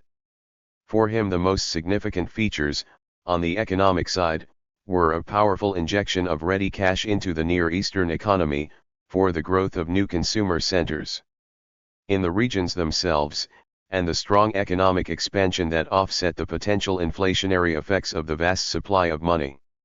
Ehrenkreuz was hardly a Marxist, far from it, but like Marx he saw the volume of money in circulation as regulated by the state of the economy. 5. Although the supply of new coins assumed tremendous proportions, and although their production kept on being expanded during the early caliphate, no inflationary developments were set off by such a monetary policy. 6. This, Ehrenkreuz rightly concluded, pointed to the great vitality of the Near Eastern market in that period. What I want to do in this chapter is build on this model by suggesting the possible way in which the late antique economic background contributed to the vitality Ehrenkreuz speaks of, looking specifically at 3 issues or sets of issues. The first is the general issue of what happened to the aristocracies of the East Roman and Sasanian empires following the Arab invasions of the 630s and early 640s. Chris Wickham's book Framing the Early Middle Ages presents a picture that is remarkably continuitist on this question, much more so for the East than for the West, so it's worth looking at the evidence more closely. 7. Second, if the early Muslim economy can be said to have built on late antique legacies, which ones were those? And finally, how or at what level were those legacies transformed and developed into something new? Where, in other words, can we identify the seeds of a new type of evolution within the social and economic world of the Caliphate? How, to begin with, did the aristocracies respond to the invasions?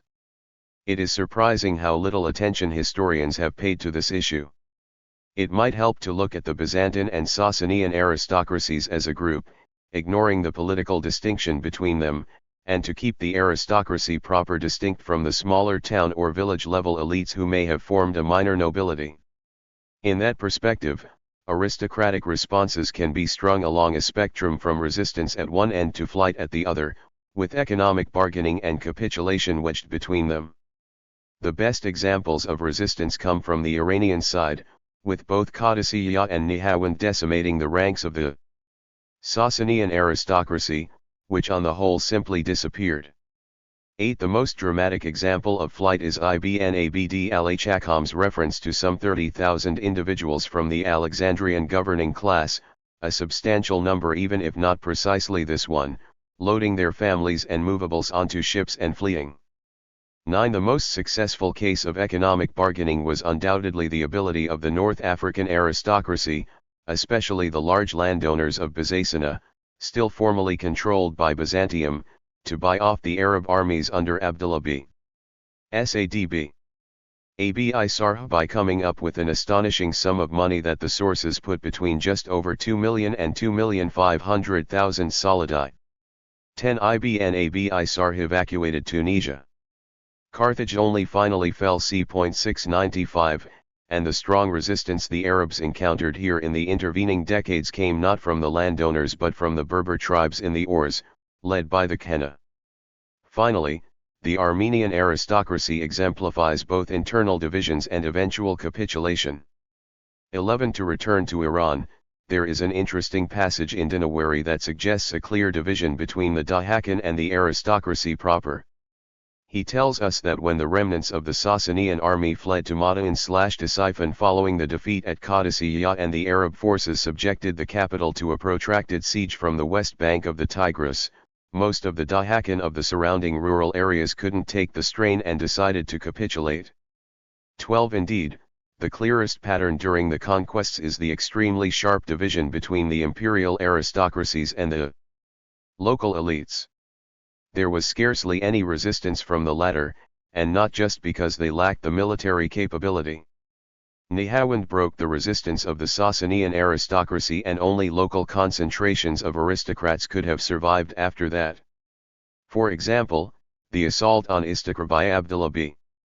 Amir, a cousin of Uthman, sometime in the late 640s involved considerable slaughter, wiping out most of the noble families in the words of Balad Huri, 13 and recalling the much earlier siege of Sistar/Tustar, where some 600 captives were, reportedly, beheaded. 14. The upshot of all this is that the conquests took out the aristocracy, exterminating or dispersing it, and that only the minor nobility, if one can call it that, survived in any substantial way. 15. In Egypt there is no reference in the surviving 7th century papyri to the great oikoi of the Byzantine period, and the only true aristocrat known to me to have survived into the 650s, clearly as a collaborator, was Flavius Theodorakios, who was illustris kai pagarchos in 651 but seems to have started life as the son of a scholasticus already in possession of a large estate in 629.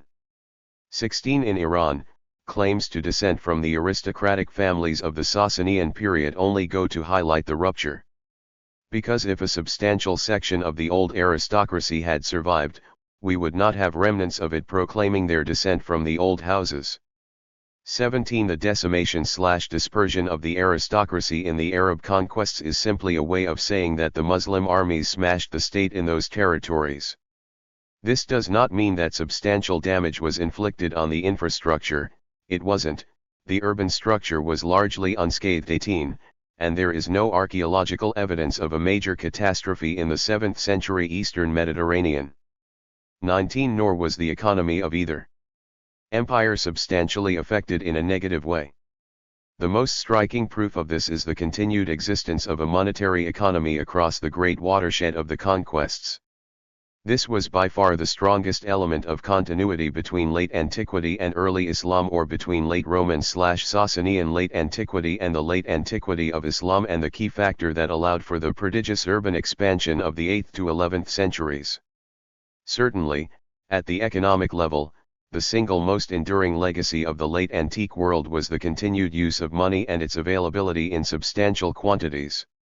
A peculiarly Muslim gold coinage was of course only struck from A77, so all references to the dinar for transactions before this period were effectively references to the solidus, and the same is true of dirhams and the Sasanian silver coinage based on the dram. These coins continued to circulate in vast quantities, 20, and certainly there is no indication that the supply of money was a constraint or any sort of constraint on the financial system of the emerging Muslim state. Taxes were denominated in money, and so were the salaries/pensions of the Muqatila settled in the Amsar. This transition was seamless, and the obvious reason, I suggest, is that from the 640s at least the new regime was controlled by an elite, the Quraysh, who had long been accustomed to using both solidi and drams in their commercial dealings. There is the well-known passage in Balad Huri which tells us that the dinars of Heraclius used to be current among the people of Mecca before Muslim times, and also the Baklaya dirhams of Persia, but it was not customary to buy and sell with them except by considering the coins as bullion. 21. Less well known is an equally interesting reference in al-Makrzi's Kitab al-Niza Wat Takazim, which states that in the Jahiliyyah the Quraysh used to vie with each other in supplying the pilgrims with the necessities of life, these being a group of rich men. Each individual of this group might at times send along 100 mithqals weight of gold coins of the Emperor Heraclius. 22. The mithqal Jahili 23 would of course have been the weight of the solidus, so the amount mentioned here would have been equal to 100 solidi. 24. The core of the new political elite that emerged in Uthman's time were the already affluent landed or commercial members of the Quraysh, mostly Umayyad, and their progressive and rapid marginalization of the so-called theocratic group was a major cause of the tensions that exploded in the 650s. 25. Vast fortunes were accumulated at rapid speed. 26. According to Masudi, Uthman himself left behind liquid assets of 150,000 dinars and 1 million drams. 27. There was no restriction on the sale of carriage land.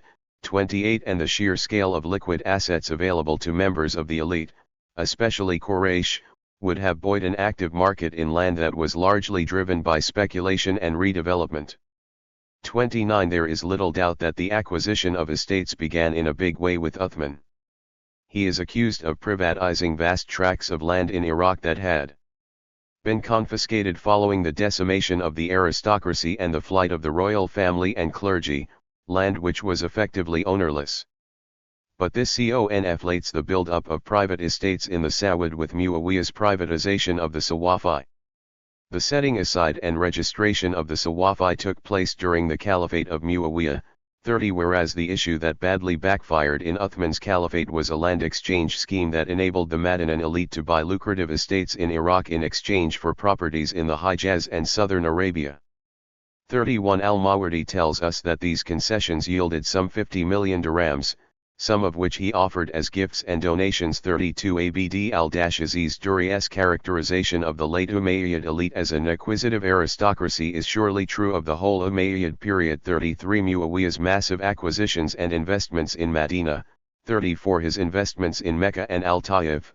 35. His draining of the marshland in southern Iraq. 36. And the systematic way in which he seems to have gone about establishing the true extent of the former crown lands in Iraq, treating them as a personal fief and massively boosting their revenues.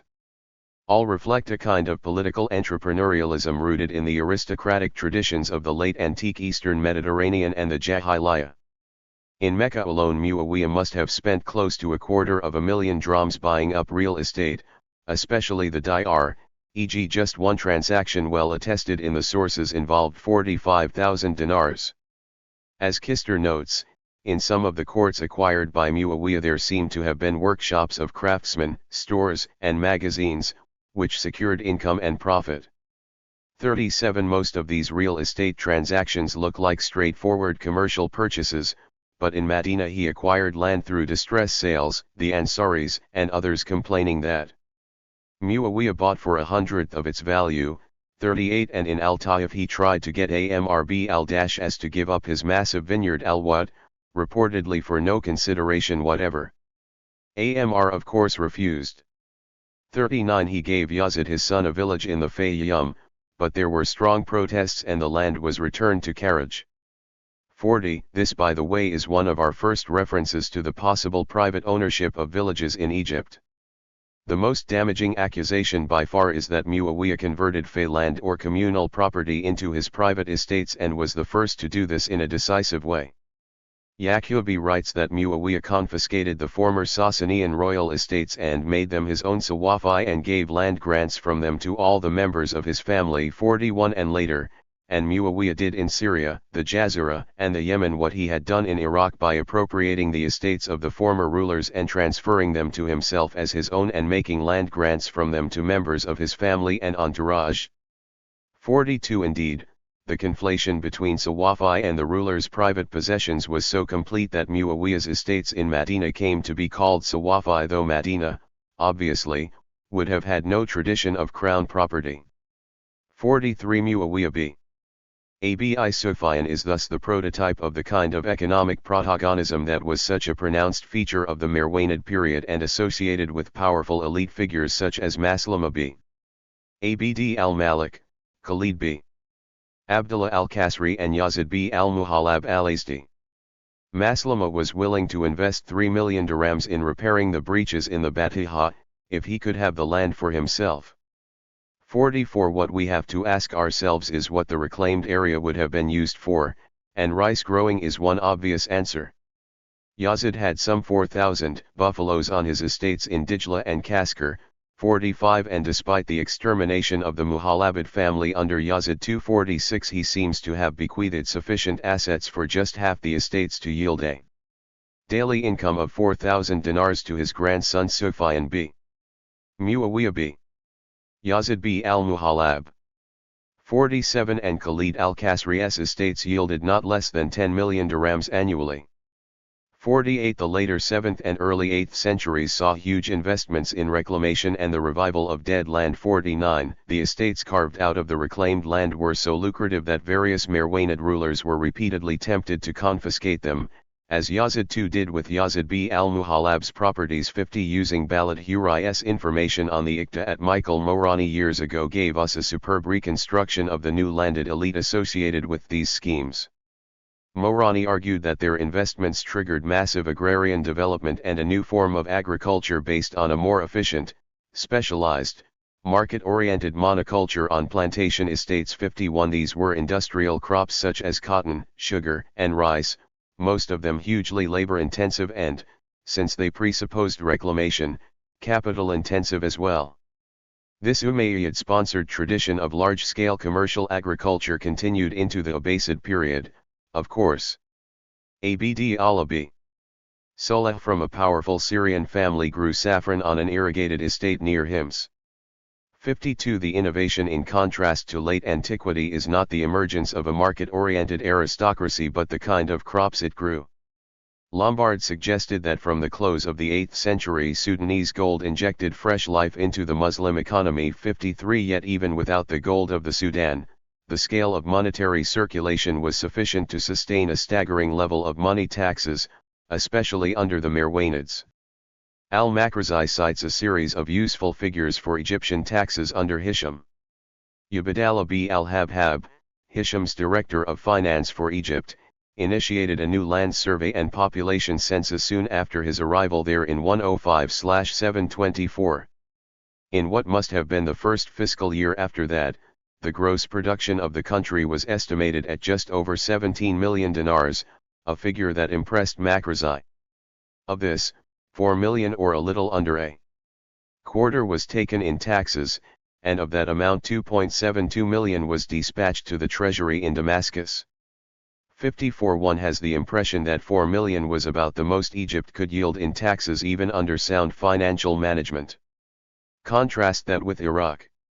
If we take 120 million dirhams as Iraq's average revenue, under the Umayyads, and divide by 12 to obtain the dinar equivalent, this gives us 10 million dinars or 2.5 times more than Egypt. In short, Iraq was crucial, the most productive and probably the most heavily taxed province, and this is one background against which we might view both the very substantial investments that went into the Iraqi countryside and the building of a new capital at Baghdad. Fars and Hebel were the next most heavily taxed regions under Muawiyah with tax levels of 70 million drams each. By contrast, Syria seems to have been undertaxed, perhaps deliberately, since its yield was just 1.88 million dinars. 55. The money taxation of the Umayyad period was essentially the culmination of a late antique tax system that had its roots in the massive monetary expansion of the 4th to 6th centuries. 56. And had formed the backbone of the fiscal systems of both Justinian I and Khusro I. The essence of this system was a fixed monetary demand on the taxpayer assessed on the area of the holding or the number of trees in the case of tree crops. Abu Yusuf, who discusses the drawbacks of Misaha, criticized it for lacking the flexibility to match the constant and unpredictable fluctuation of prices. The general implication is that the efficiency of the Umayyad fiscal system depended on the market, in other words, the amount of revenue collected would fluctuate according to the state of the market. 57. But Misaha also worked to the detriment of the peasantry. A system structured to enforce fixed cash payments with no allowance for the season would mean that peasants would have to offload stocks in the immediate post-harvest period, thus driving prices down and, especially in good seasons, generating a downward spiral of further disbursements and further deflation. 58. Abu Yusuf, or rather the redactors of the Kitab al-Kharaj 59, refer to this mechanism in one hadith in which Umar b. Abd al-Aziz is reported as saying, "My predecessors used to charge the dhimmis with more taxes than they could bear, forcing them thereby to sell their crops at low prices to pay the taxes. However, I am not charging anyone with more than he can bear, and no one is pressed to sell his crops at cheap prices." 60. The upshot of this kind of fiscally induced mechanism was that many peasants simply abandoned agriculture and either fled or drifted to the towns. The Marwanid restoration meant a stronger state and the drive to tax more efficiently, so the exodus from the countryside swelled in those years. 61. Ibn Rustar refers to al-Hajjaj b. Yusuf's oppression and despotism causing a dramatic collapse of the revenues of the Sawad to just 18 million dirhams. 62. In 1938, Lionel Casson collated all the data on Aphrodito's taxes into a time series covering the years 698 to 722.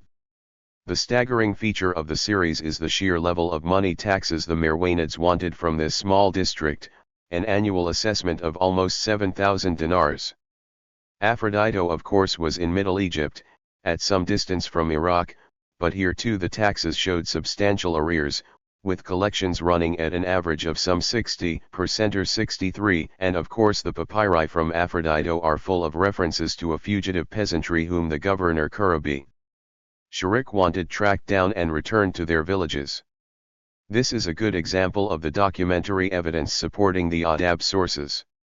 Now there seem to me to be two reasons why the kind of fiscal narrative that Chris Wickham has recently developed for the later Roman Empire won't work for the Islamic world. First, the moment of functionality in Wickham's model resides in the movement of fiscal goods between different parts of the Mediterranean and the impact this had in terms of integrating the regional economies of the empire. It was the coherence of the tax system that allowed for economic integration at an empire-wide level. Now, even if we assume that this is an accurate picture of the late Roman economy and taxation, 64, it cannot be applied to the Umayyad and Abbasid periods, since, as I have tried to suggest, their tax systems were thoroughly monetized and there was certainly no Islamic period counterpart to the large-scale movement of fiscal goods between regions. In other words, the key factor in the model is simply missing in the Islamic world. Secondly, Wickham's minimalism, the idea that the fiscal process was a major motor for the commercial movement of goods, 65, also doesn't work. There is a brief but striking demonstration of this in Hugh Kennedy's calculation of the likely wage bill of the early Umayyad army, which he estimates at a minimum of 60 million dirhams per year. 66. Even if we double this figure and assume that 120 million dirhams was regularly absorbed by military wage costs, this is still only a fraction of the amount of money in circulation in the caliphate and of the vast amounts that the Muslim political and business elites controlled as part of their private assets. 67. This was not an economy driven by the kind of fiscal dynamic that Wickham posits for the late empire.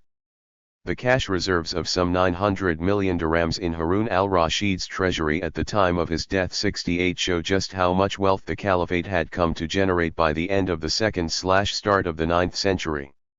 If a fiscal narrative won't work, we need to look elsewhere. Between the late Antique and Abbasid periods, commercial networks were characterized by considerable continuity. This was as true of the Gulf as it was of the Red Sea. For example, Donald Whitcomb has argued the idea of collapse and dramatic cessation of commerce with the Muslim conquest may be discarded in this area as well. 69. Indeed, at the economic level, the most remarkable outcome of the expansion of Islam was the evolution of a well-integrated, legally and financially sophisticated business sector that formed the mainstay of economic life throughout the early centuries. That the trade to the east suffered no major disruption in the decades of the conquests is strongly implied in Basra's rapid evolution as a major commercial center, attested, remarkably, in the so-called short recension of the Armenian geography now attributed to Ananias of Surak. This recension cannot date from too long after Basra itself was founded, and it tells us, Basra is filled with merchants and ships coming from India and all parts of the Orient.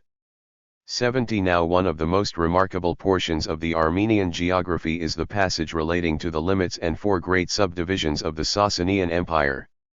This exists only in the long recension and was clearly taken straight from an official Sasanian document in Middle Persian. For our purposes the most interesting section is the description of Kayustin Rajay or the southern region, which the source says contained 19 provinces, including Majun, that is, Oman, and Dabur-el, that is, Dabul. 71. One reason for the continued and rapid expansion of Arab-controlled trade to the east is that the Umayyads simply took over the cosmopolitan maritime empire created over several centuries by the Sassanians.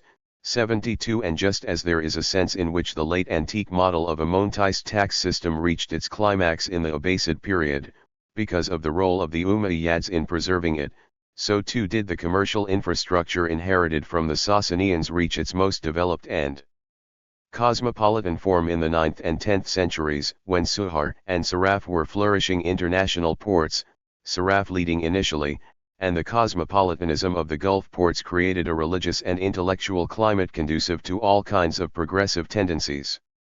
Al-Istiqri, writing in the early 10th century, wrote that the merchants of Fars were driven by their passion to accumulate capital and comments on the enormous wealth of the Sarafi merchants. 73. Ibn Hawqal refers to the Tiraz workshops owned by merchants at Janaba in Arajan, wa hiya Madina Kanafahatu Ruzli al-Kutni li al-Tujayiri. 74. The penetration of merchant capital into production was a far more advanced process in Islam, 2 or 3 centuries ahead of the Italians. Certainly, the main Islamic forms of the Komenda, called Madaraba, Kirad, or Mukarata, were already developed institutions well before the 11th century and the subject of an extensive legal literature. 75. The Hanafi were especially sympathetic to the purely productive uses of the Madaraba, creating legal sanction for the merchant's control of manufacturing operations. And that was how Lombards saw the Muslim merchant. The merchant entrepreneur founded industries, provided work, supplied the raw materials, advanced the money, and undertook to find an outlet for the products. 76. Again, istisna or the supply contracts that merchants struck with craftsmen in control of their own means of production were a prime case of the flexibility and pragmatism that could characterize Hanafi law in the economic field, since there was no reference to such contracts in the Quran, and their endorsement implied a victory or ijma and istisan over qiyas. 77 The conjunction of various forms of partnership with supply contracts are simply one indication of the complex ways in which businesses could be organized, and suggest a degree of complexity that was considerably beyond anything one finds in late antiquity. In any case, the appearance, manufacture and rapid adoption of the Islamic creamware varieties at the expense of existing pottery types in the later 8th and early 9th centuries 78 presupposes the dominance of this kind of coordination by trading firms, just as the Abbasid polychrome glazes presume Chinese influence and regular contacts with the Far East, global networks dominated by Iraqi merchants 79 The precocity of financial instruments is no less striking.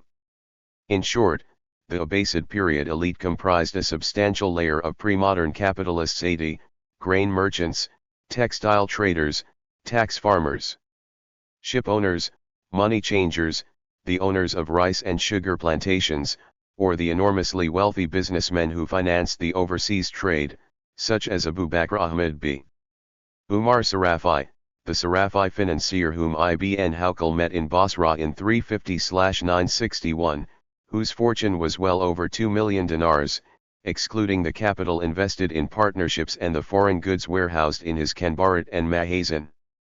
81 The fascinating feature of the passage in which Ibn Hawqal describes Abu Bakr is the connection he suddenly draws between the wealthy mercantile society of Basra and the strength of Mu'tazili doctrines there. Characterizing this remarkable evolution has always generated some uncertainty among historians. Thus Lombard himself was careful to avoid any specific analogies. The most he said was that Muslim merchants pooled capital resources and founded trading and banking companies, that they could call on great capital reserves and that capital was constantly plowed back into ever more ambitious undertakings. 82 Ashtar claimed, there can be no doubt that in the time of the Abbasids the Near Eastern economy reached the state of pre-capitalism, 83 by which he meant, clearly, the threshold of true capitalism but not the latter, of course. Dury wrote, the decisive evolution that came to the fore in the Abbasid period is the expansion of trade and the emergence of a capitalist class among the merchants. 84 And Patricia Crone states, it is well known that pre-modern capitalism flourished in medieval Islamic society. 85 The fact remains that however we characterize the evolution that the first 2 centuries of Islamic economic growth had resulted in, it was sufficiently different from the past to represent a significant advance. Chapter 10. Regions that look seaward: changing fortunes, submerged histories, and the slow capitalism of the sea. All scholars are familiar with the fascinating passage in Procopius where he tells us that it was impossible for the Ethiopians to buy silk from the Indians, because Persian merchants would always locate themselves at the very harbors where the Indian ships first put in and were used to buying up whole cargoes, one by suggesting that the Iranians' near monopoly in the markets of South India and Ceylon too was a drastic limitation on the Byzantine access to South Asian ports. The least it implies is that by late antiquity trade networks in the Indian Ocean had been radically reconfigured to eliminate any significant Roman/Byzantine presence. Sasanian dominance of the sea lanes in the western Indian Ocean, which was firmly established by the late 6th century, is a major part of the explanation of why Islam was able to expand in the Indian Ocean in the way it did by extending and consolidating links established in the Sasanian centuries. 3. Moreover, Procopius also documents the commercial strategies used by Sasanian traders in buying up whole cargoes, a fascinating allusion to the way merchants worked in the maritime trade. But there are 2 other features of this passage that have gone largely unnoticed. Procopius tells us that it was Indian ships that imported the cargoes that were subsequently bought by Iranian merchants, and he implies that the harbors where these transactions took place were South Asian.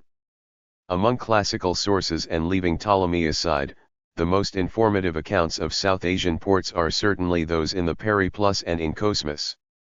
If we disregard Barber Icon and start south of the Gulf of Barak, the following local and major ports are listed: Barigaza, Akabaru, Supra, Kalyana, Semila, Mandiagora, Polypatmai, Melizigara, Byzantion, Taparan, Tyrannоспos, Naura, Tindus, Muziris, Nelkanda, Bakare, Balata, Comer, Kalkoi, Camara, Pajak, and Sopatma.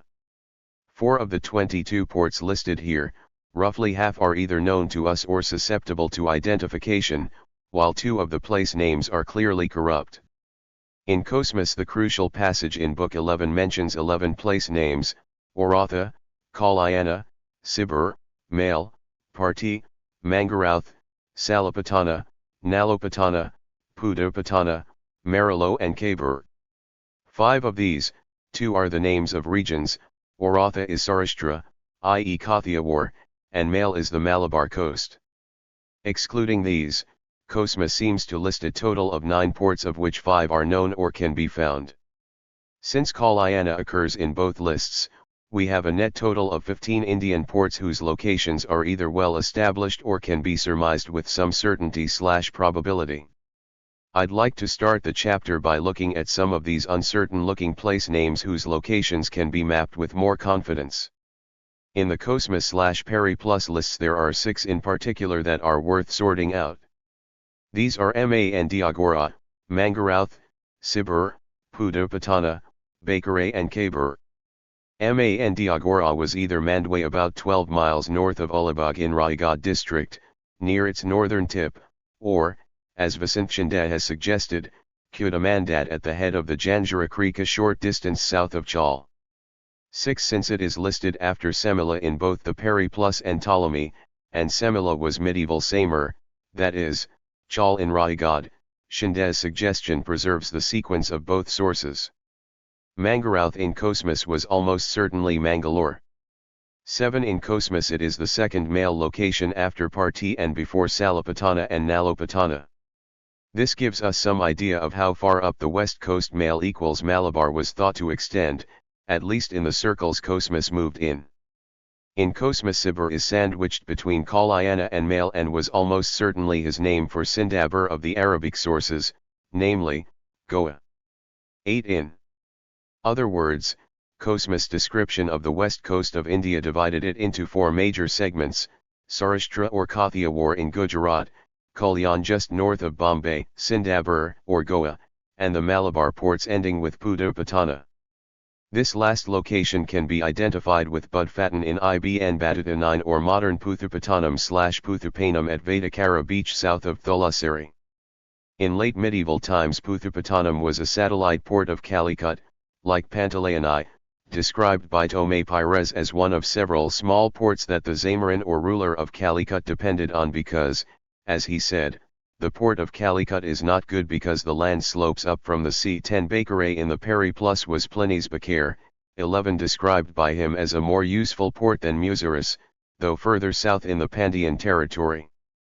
It has usually been identified as Parakat 12, but the decisive clue to its true identity is the statement in the Peri Plus that after Bakare comes Red Mountain, as it is called, and another region extends.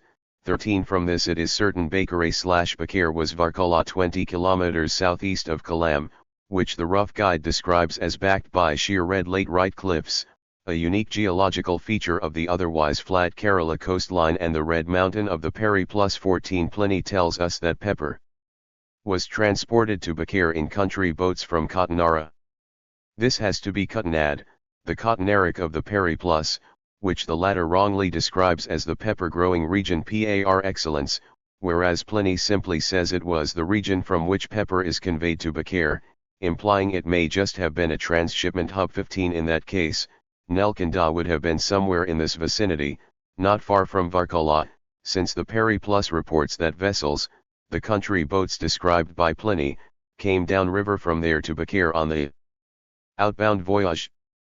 16 That a port so far south was active when the Peri Plus was written shows that by the 1st century the whole of the Kerala coast had been actively drawn into the Red Sea trade orbit.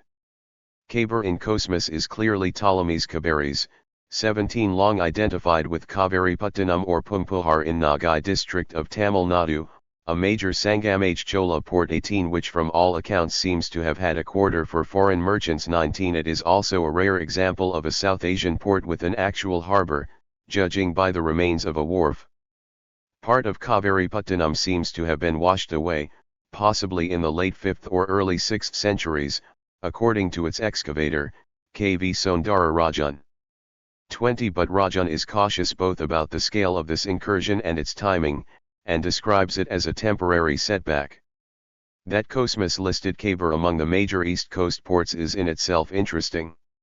It suggests that no dramatic incident had been witnessed by the merchant circles from which he gathered his information for the purely geographical book he was writing. 21. A final toponym worth examining in some detail is the mysterious BLBQ/B.Lin in various manuscripts of Ibn Khuraytadbi and Al-Idrisi.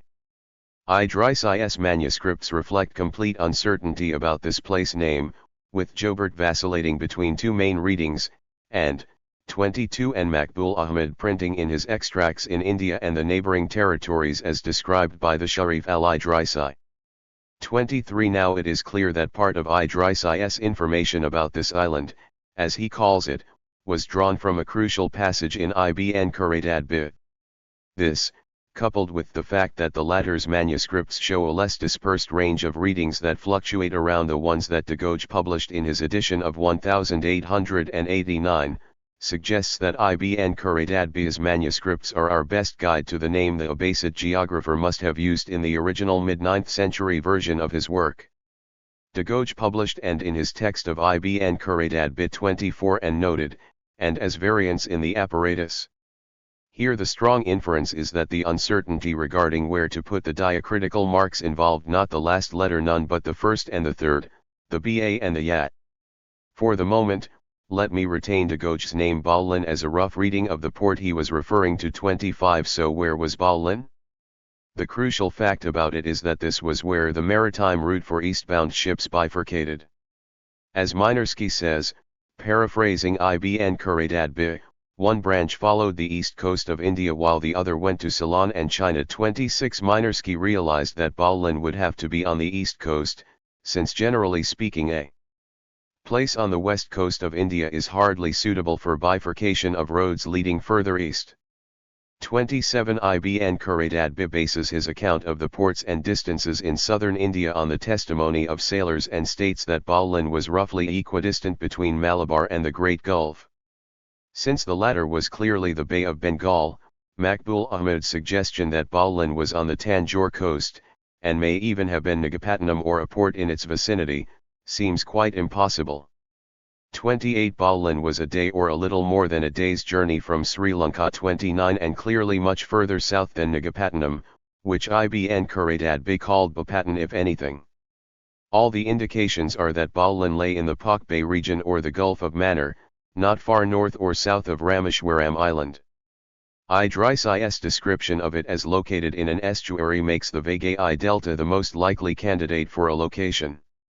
30 The key ancient port in this vicinity at the mouth of the Vaigai River was of course Alagankulam, which has thrown up both torpedo jar sherds and late Roman coinage and was without doubt a major international port.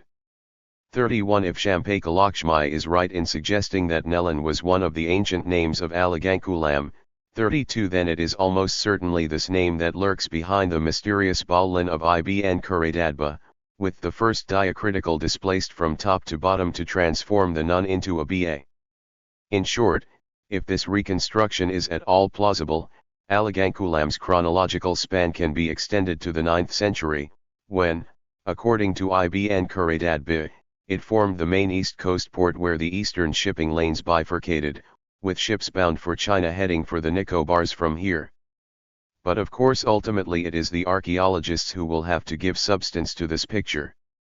33 Let me turn now to the chronological patterns of individual sites and their possible connections to each other.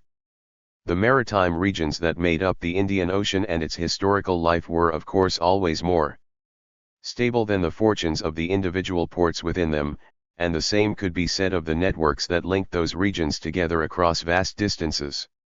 Thus coastal regions scarcely ever disappeared completely as commercial entities. With our notions of late antiquity radically overhauled in the past 4 decades, the Red Sea too has come back to life as a zone of more dynamism in the 4th to 6th centuries than formerly suspected. For example, the 4th century and later were periods of intense activity at Klisma and Ayla, says one scholar. 34 Isla in fact enjoyed a renewed lease of life with the founding of a new port in the 7th century and flourished through the Abbasi and Fatimid periods until it was abandoned in the 12th century. Atolis, which appears in the Periplus as a thriving port, became even more vigorous in the late antique centuries till it declined or was destroyed in the 7th century. 35 Its termination was abrupt compared to Aqaba's slower demise. These are reasonably well-defined patterns, but they are the exception. Ports like Clysma or Aden have more complex chronologies. Aden had been a major transshipment center for ships from India to Egypt but was little used in the 1st century because, as the Periplus says, Caesar had sacked it. It reappears in the mid-4th century Arabica of Uranius as the Yemen's second city. 36 By the 9th century Ibn Khuraydat Bey could describe it as one of the greatest ports of the Indian Ocean. It was a splendid, flourishing, populous town in Al-Muqaddasi's day. 37 And then of course it became a key base of the Indian Ocean shipping industry, as Margarithi has shown.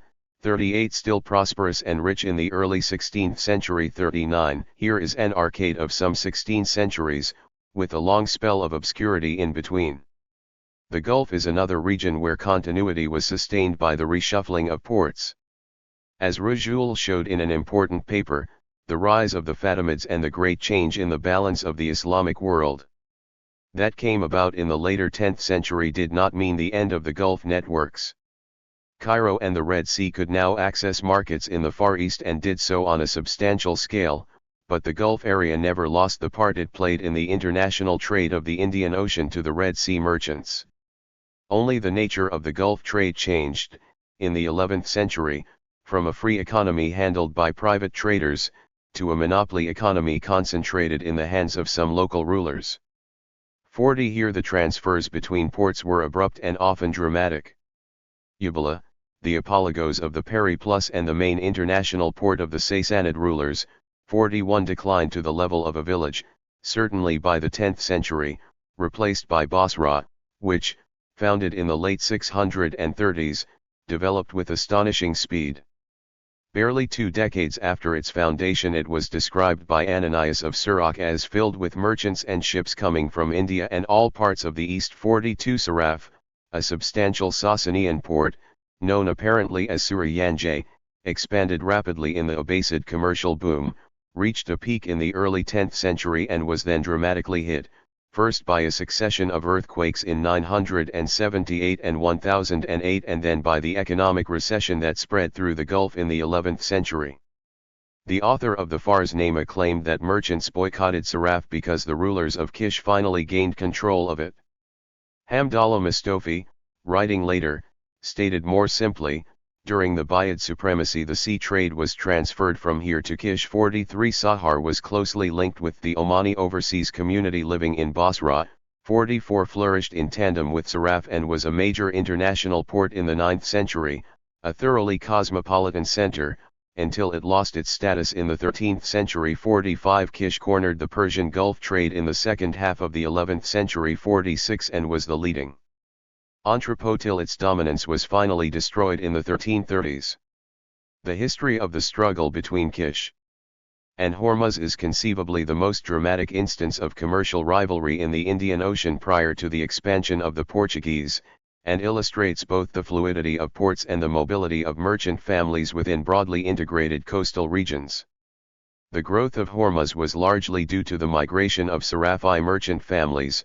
47 And Hormuz itself was a port that moved from the mainland to Yarun Island in 1300. 48 A rapid survey, it is true, but this exercise can of course be extended to all the main sectors and microregions of the Indian Ocean, in more detail no doubt, and with greater precision. For example, among the Tamil ports, Arakam fades after the 2nd century but resurfaces in the Chola period. 49 Puhar/Kavaripattinam to its south was a thriving Coromandel port down to the 5th century, when part of it was washed away by a tidal wave, an event reflected in the legend that the goddess Manamikala had cursed this grand port to engulfment by the sea. In fact, Kavaripattinam retained its vitality down to the 10th/11th centuries, Once the imperial Cholas had wrested Tanjavur from the local chieftains who ruled it for the Pallavas of Tondamandalam and made it their capital. There is a profusion of Rajaraja I's coinage. 50 Nagapattinam emerged by the 7th century and was the main Chola port by 1000, still thriving in the 13th and 14th centuries. 51 Kyle further south replaced Korkai 52 but seems to have flourished only in the 13th century, 53 when the waters around it silted up and traders had to seek new harbor sites large enough to accommodate ocean-going ships. 54 New Kyle and Kyalpatnam emerged as replacements, demonstrating the essential resilience of the seaside villages. K. Rajan has pointed out that ports like Kavaripattinam, Alagankulam, and Korkai were affected either by sea level variations or changes in river courses. The ports Korkai and Alagankulam are now located away from the present sea coast on the rivers Tambaraparni and Vaigai respectively. At Kavaripattinam too, the present river Kaveri flows about 2 kilometers south of the ancient port. 55 In Kerala it was K. P. Shajan's work on the geomorphology of the central Kerala coast that proved decisive to the identification of Muziris as Pattanam some 3.5 kilometers east of the present coast. 56 Muziris saw intense occupation in the Roman period, extending down to the 4th century. It was obviously a thriving port when the substantial cargoes in SB 13,167 were contracted by an Alexandrian firm in the late 2nd century, 57 and saw continued occupation in the early medieval period 58 but since large-scale excavations at Pattanam have only just begun, the chronological pattern is still fuzzy. What doesn't seem credible is Toomer's inference that since Cosmas fails to mention Muziris, it no longer functioned by the mid-6th century. 59 Kalam may well have emerged by the 9th century to fill the void left by Pattanam's decline, battening on the Gulf networks and attracting a cosmopolitan community of traders who were literate in Arabic, Hebrew, and Pahlavi. 60 Nestorians, Jews, Muslims, and Zoroastrians. 61 It was dominant down to the 12th century when it was destroyed by the Chola armies. 62 And its place taken by Calicut. Calicut, founded in 1042, became the great country of the Western Ocean, as the Chinese described it, 63 and reached its own apogee in the mid-15th century. Like Kalam, it was a late development, a port for which no late antique evidence exists, while Kochi of course emerged even later, becoming prosperous after the arrival of the Portuguese, as Pires said. 64 The excavations at Pattanam may throw up a more vibrant late antique phase, but until that happens Kerala is a perfect example of what I've called a submerged history, the gap between Cosmas' listing of 5 ports along the coast and the current state of the archaeology. In any case, the sheer density of ports along the Malabar coast that Tomé Pires documented for the early 16th century 65 was the more or less permanent background from which the cosmopolitan ports emerged. The reshuffling of ports that went on throughout the life of the ocean drew on a huge reservoir of informal harbors that moved back and forth between their stellar moments and their unrecorded or submerged histories. 66 And clearly the vast mass of these lesser ports survived on coastal trading. Now Hermann Kulka has argued that the late 10th century ushered in a major break in the constellation of forces that had shaped the destinies of the Indian Ocean.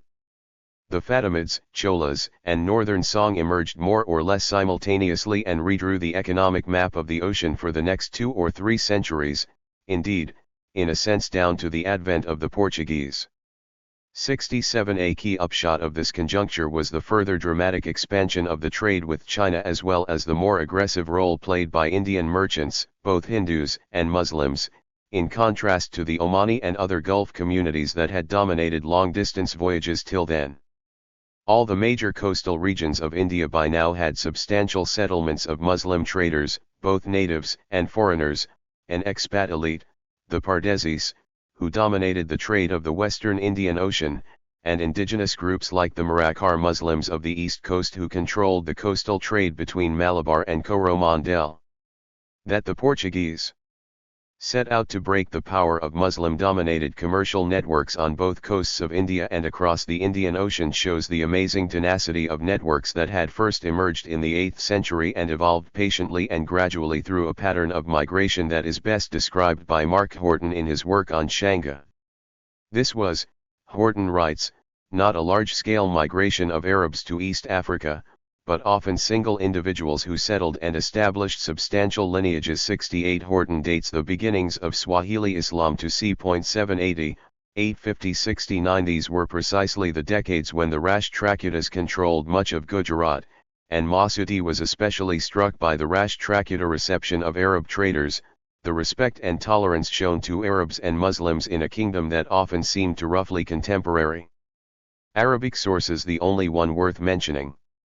70 Among the Hindu trading communities, the most important were the Gujarati Baniyas and the Tamil-speaking Chettis. The Gujaratis were the most powerful expat community in Malacca on the eve of its capture by the Portuguese, 71, but so too were the Coromandel Chettis, described by Barbosa as men of great estates and owning many great ships which they call juncos. 72 These groups controlled a substantial part of the trade between India and the Far East, especially the trade in textiles. Pires reported that there used to be 1,000 Gujarat merchants in Malacca, besides 4,000 or 5,000 Gujarat seamen, who came and went, 73, which gives us some sense of the scale of this business. He also claimed that the Gujaratis had larger ships and more men to man them. 74 Indeed, Gujarat vessels were built to 1,000 tons and upwards, according to one scholar, 75, and to me it seems certain that the massive Indian ships that Jairus saw at Klisma in the 380s, over 10 centuries earlier, 76, were Gujarati Baniya-controlled vessels of substantial tonnages, possibly 300 to 600 tons. 77 The other classical reference to the sheer size of Gujarati vessels is of course the Periplus, with its statement that the merchants of Barigaza would send out big vessels to Oman and Apologos with supplies of copper, teakwood, and beams. And of course Badajoz also exported textiles of all kinds including silk from China. 78 So, if Procopius was right, the import of silk into the Byzantine markets depended not just on the Sasanian merchants buying up whole cargoes in the South Asia ports but on Indian merchants shipping those cargoes in vessels that they owned or chartered. The Sapo or Sarthavaha who turn up in Fashian owning stately and beautiful homes in Anuradhapura in the early 5th century were surely neither Sabaeans, as Samuel Beale suggested, nor Sogdians, as Paulo Dafina argued, but simply South Asian traders, possibly including big merchants from the Gujarat ports where Sarthavaha was a generic term for merchants but referred especially to the wealthier merchant princes active in the long-distance trade. 79 But how do we characterize merchants at this level? The Alexandrian financier whose investment was secured by commodities worth well over 7 million sesterces in the famous shipment from Muziris? Or Abu Bakr b. Umar as-Sarafi, whom Ibn Hawqal was desperate to meet in 961 and who operated from Basra with a whole fleet of ships, agents, business partners, warehouses, and so on, trading to India, China, and East Africa? 80 Or the merchant millionaire Ramesht of Saraf who came back from China with merchandise worth 500,000 dinars.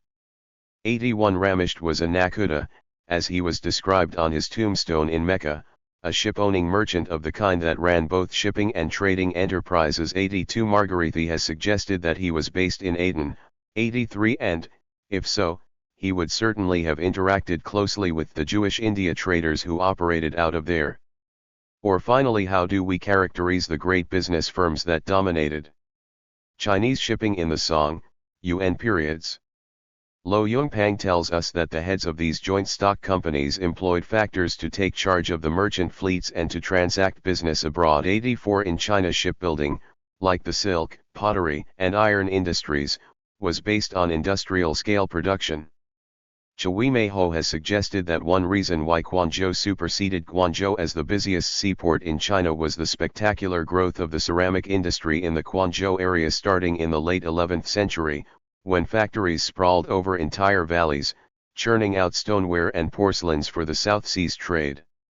85 As we move into the early modern period, historians become progressively less reluctant to recognize in these various groups and the networks and practices bound up with them the signs of a precocious capitalism. In her excellent monograph on the Coromandel merchants, Kunkultamakund has no hesitation describing the Chettis as merchant capitalists. 86 In the 17th century, they were large-scale export merchants who owned their own ships and traded extensively with the Southeast Asian ports. The trade links of these merchants radiated from the ports to the hinterland, giving them a very large sphere of influence. 87 Giasila Stephen has used the same description of the Tamil-speaking Mudaliyars of the early 16th century. 88 Broadell's pages on the Mediterranean are replete with references to this capitalism of the sea, of the big merchants and the financiers connected with them. In a classic study, Giorgio Cracco reduced this Mediterranean capitalism 89 to an early microcosm, that of the Venetian Duecento, suggesting that by then the evolution of Venice's mercantile economy had generated a sharper demarcation between the capitalists and the merchants, that is, between the big merchants and the mass of merchant workers, as he called them. 90 This, I suggest, was one strand of an ancient Mediterranean tradition, the distinction between the Nockelroy and the Dynasty that runs through Justinian's attempt to regulate the system of maritime loans in the year 540. 91 The former were shipmasters and smaller-scale merchants, the latter big financiers who had no intrinsic connection with the maritime means of production, even when they specialized in financing voyages across the Mediterranean or possibly further afield. By contrast, the Indian Ocean networks typically seem to have involved merchant capitalists who owned their own ships, like the Aden merchants described by Ibn Battuta. 92 Or the Tamil Nana Suryadeva, who was the richest merchant in Malacca around 1511. 93 In the Mediterranean this type, too, was well known. Indeed, when the 4th century senator cum astrologer Firmicus Maternus refers to potens navicularii, 94 he is clearly describing shipowners who were also powerful merchants, on a pattern exemplified later by the Nakudas of a bigger and different kind of sea.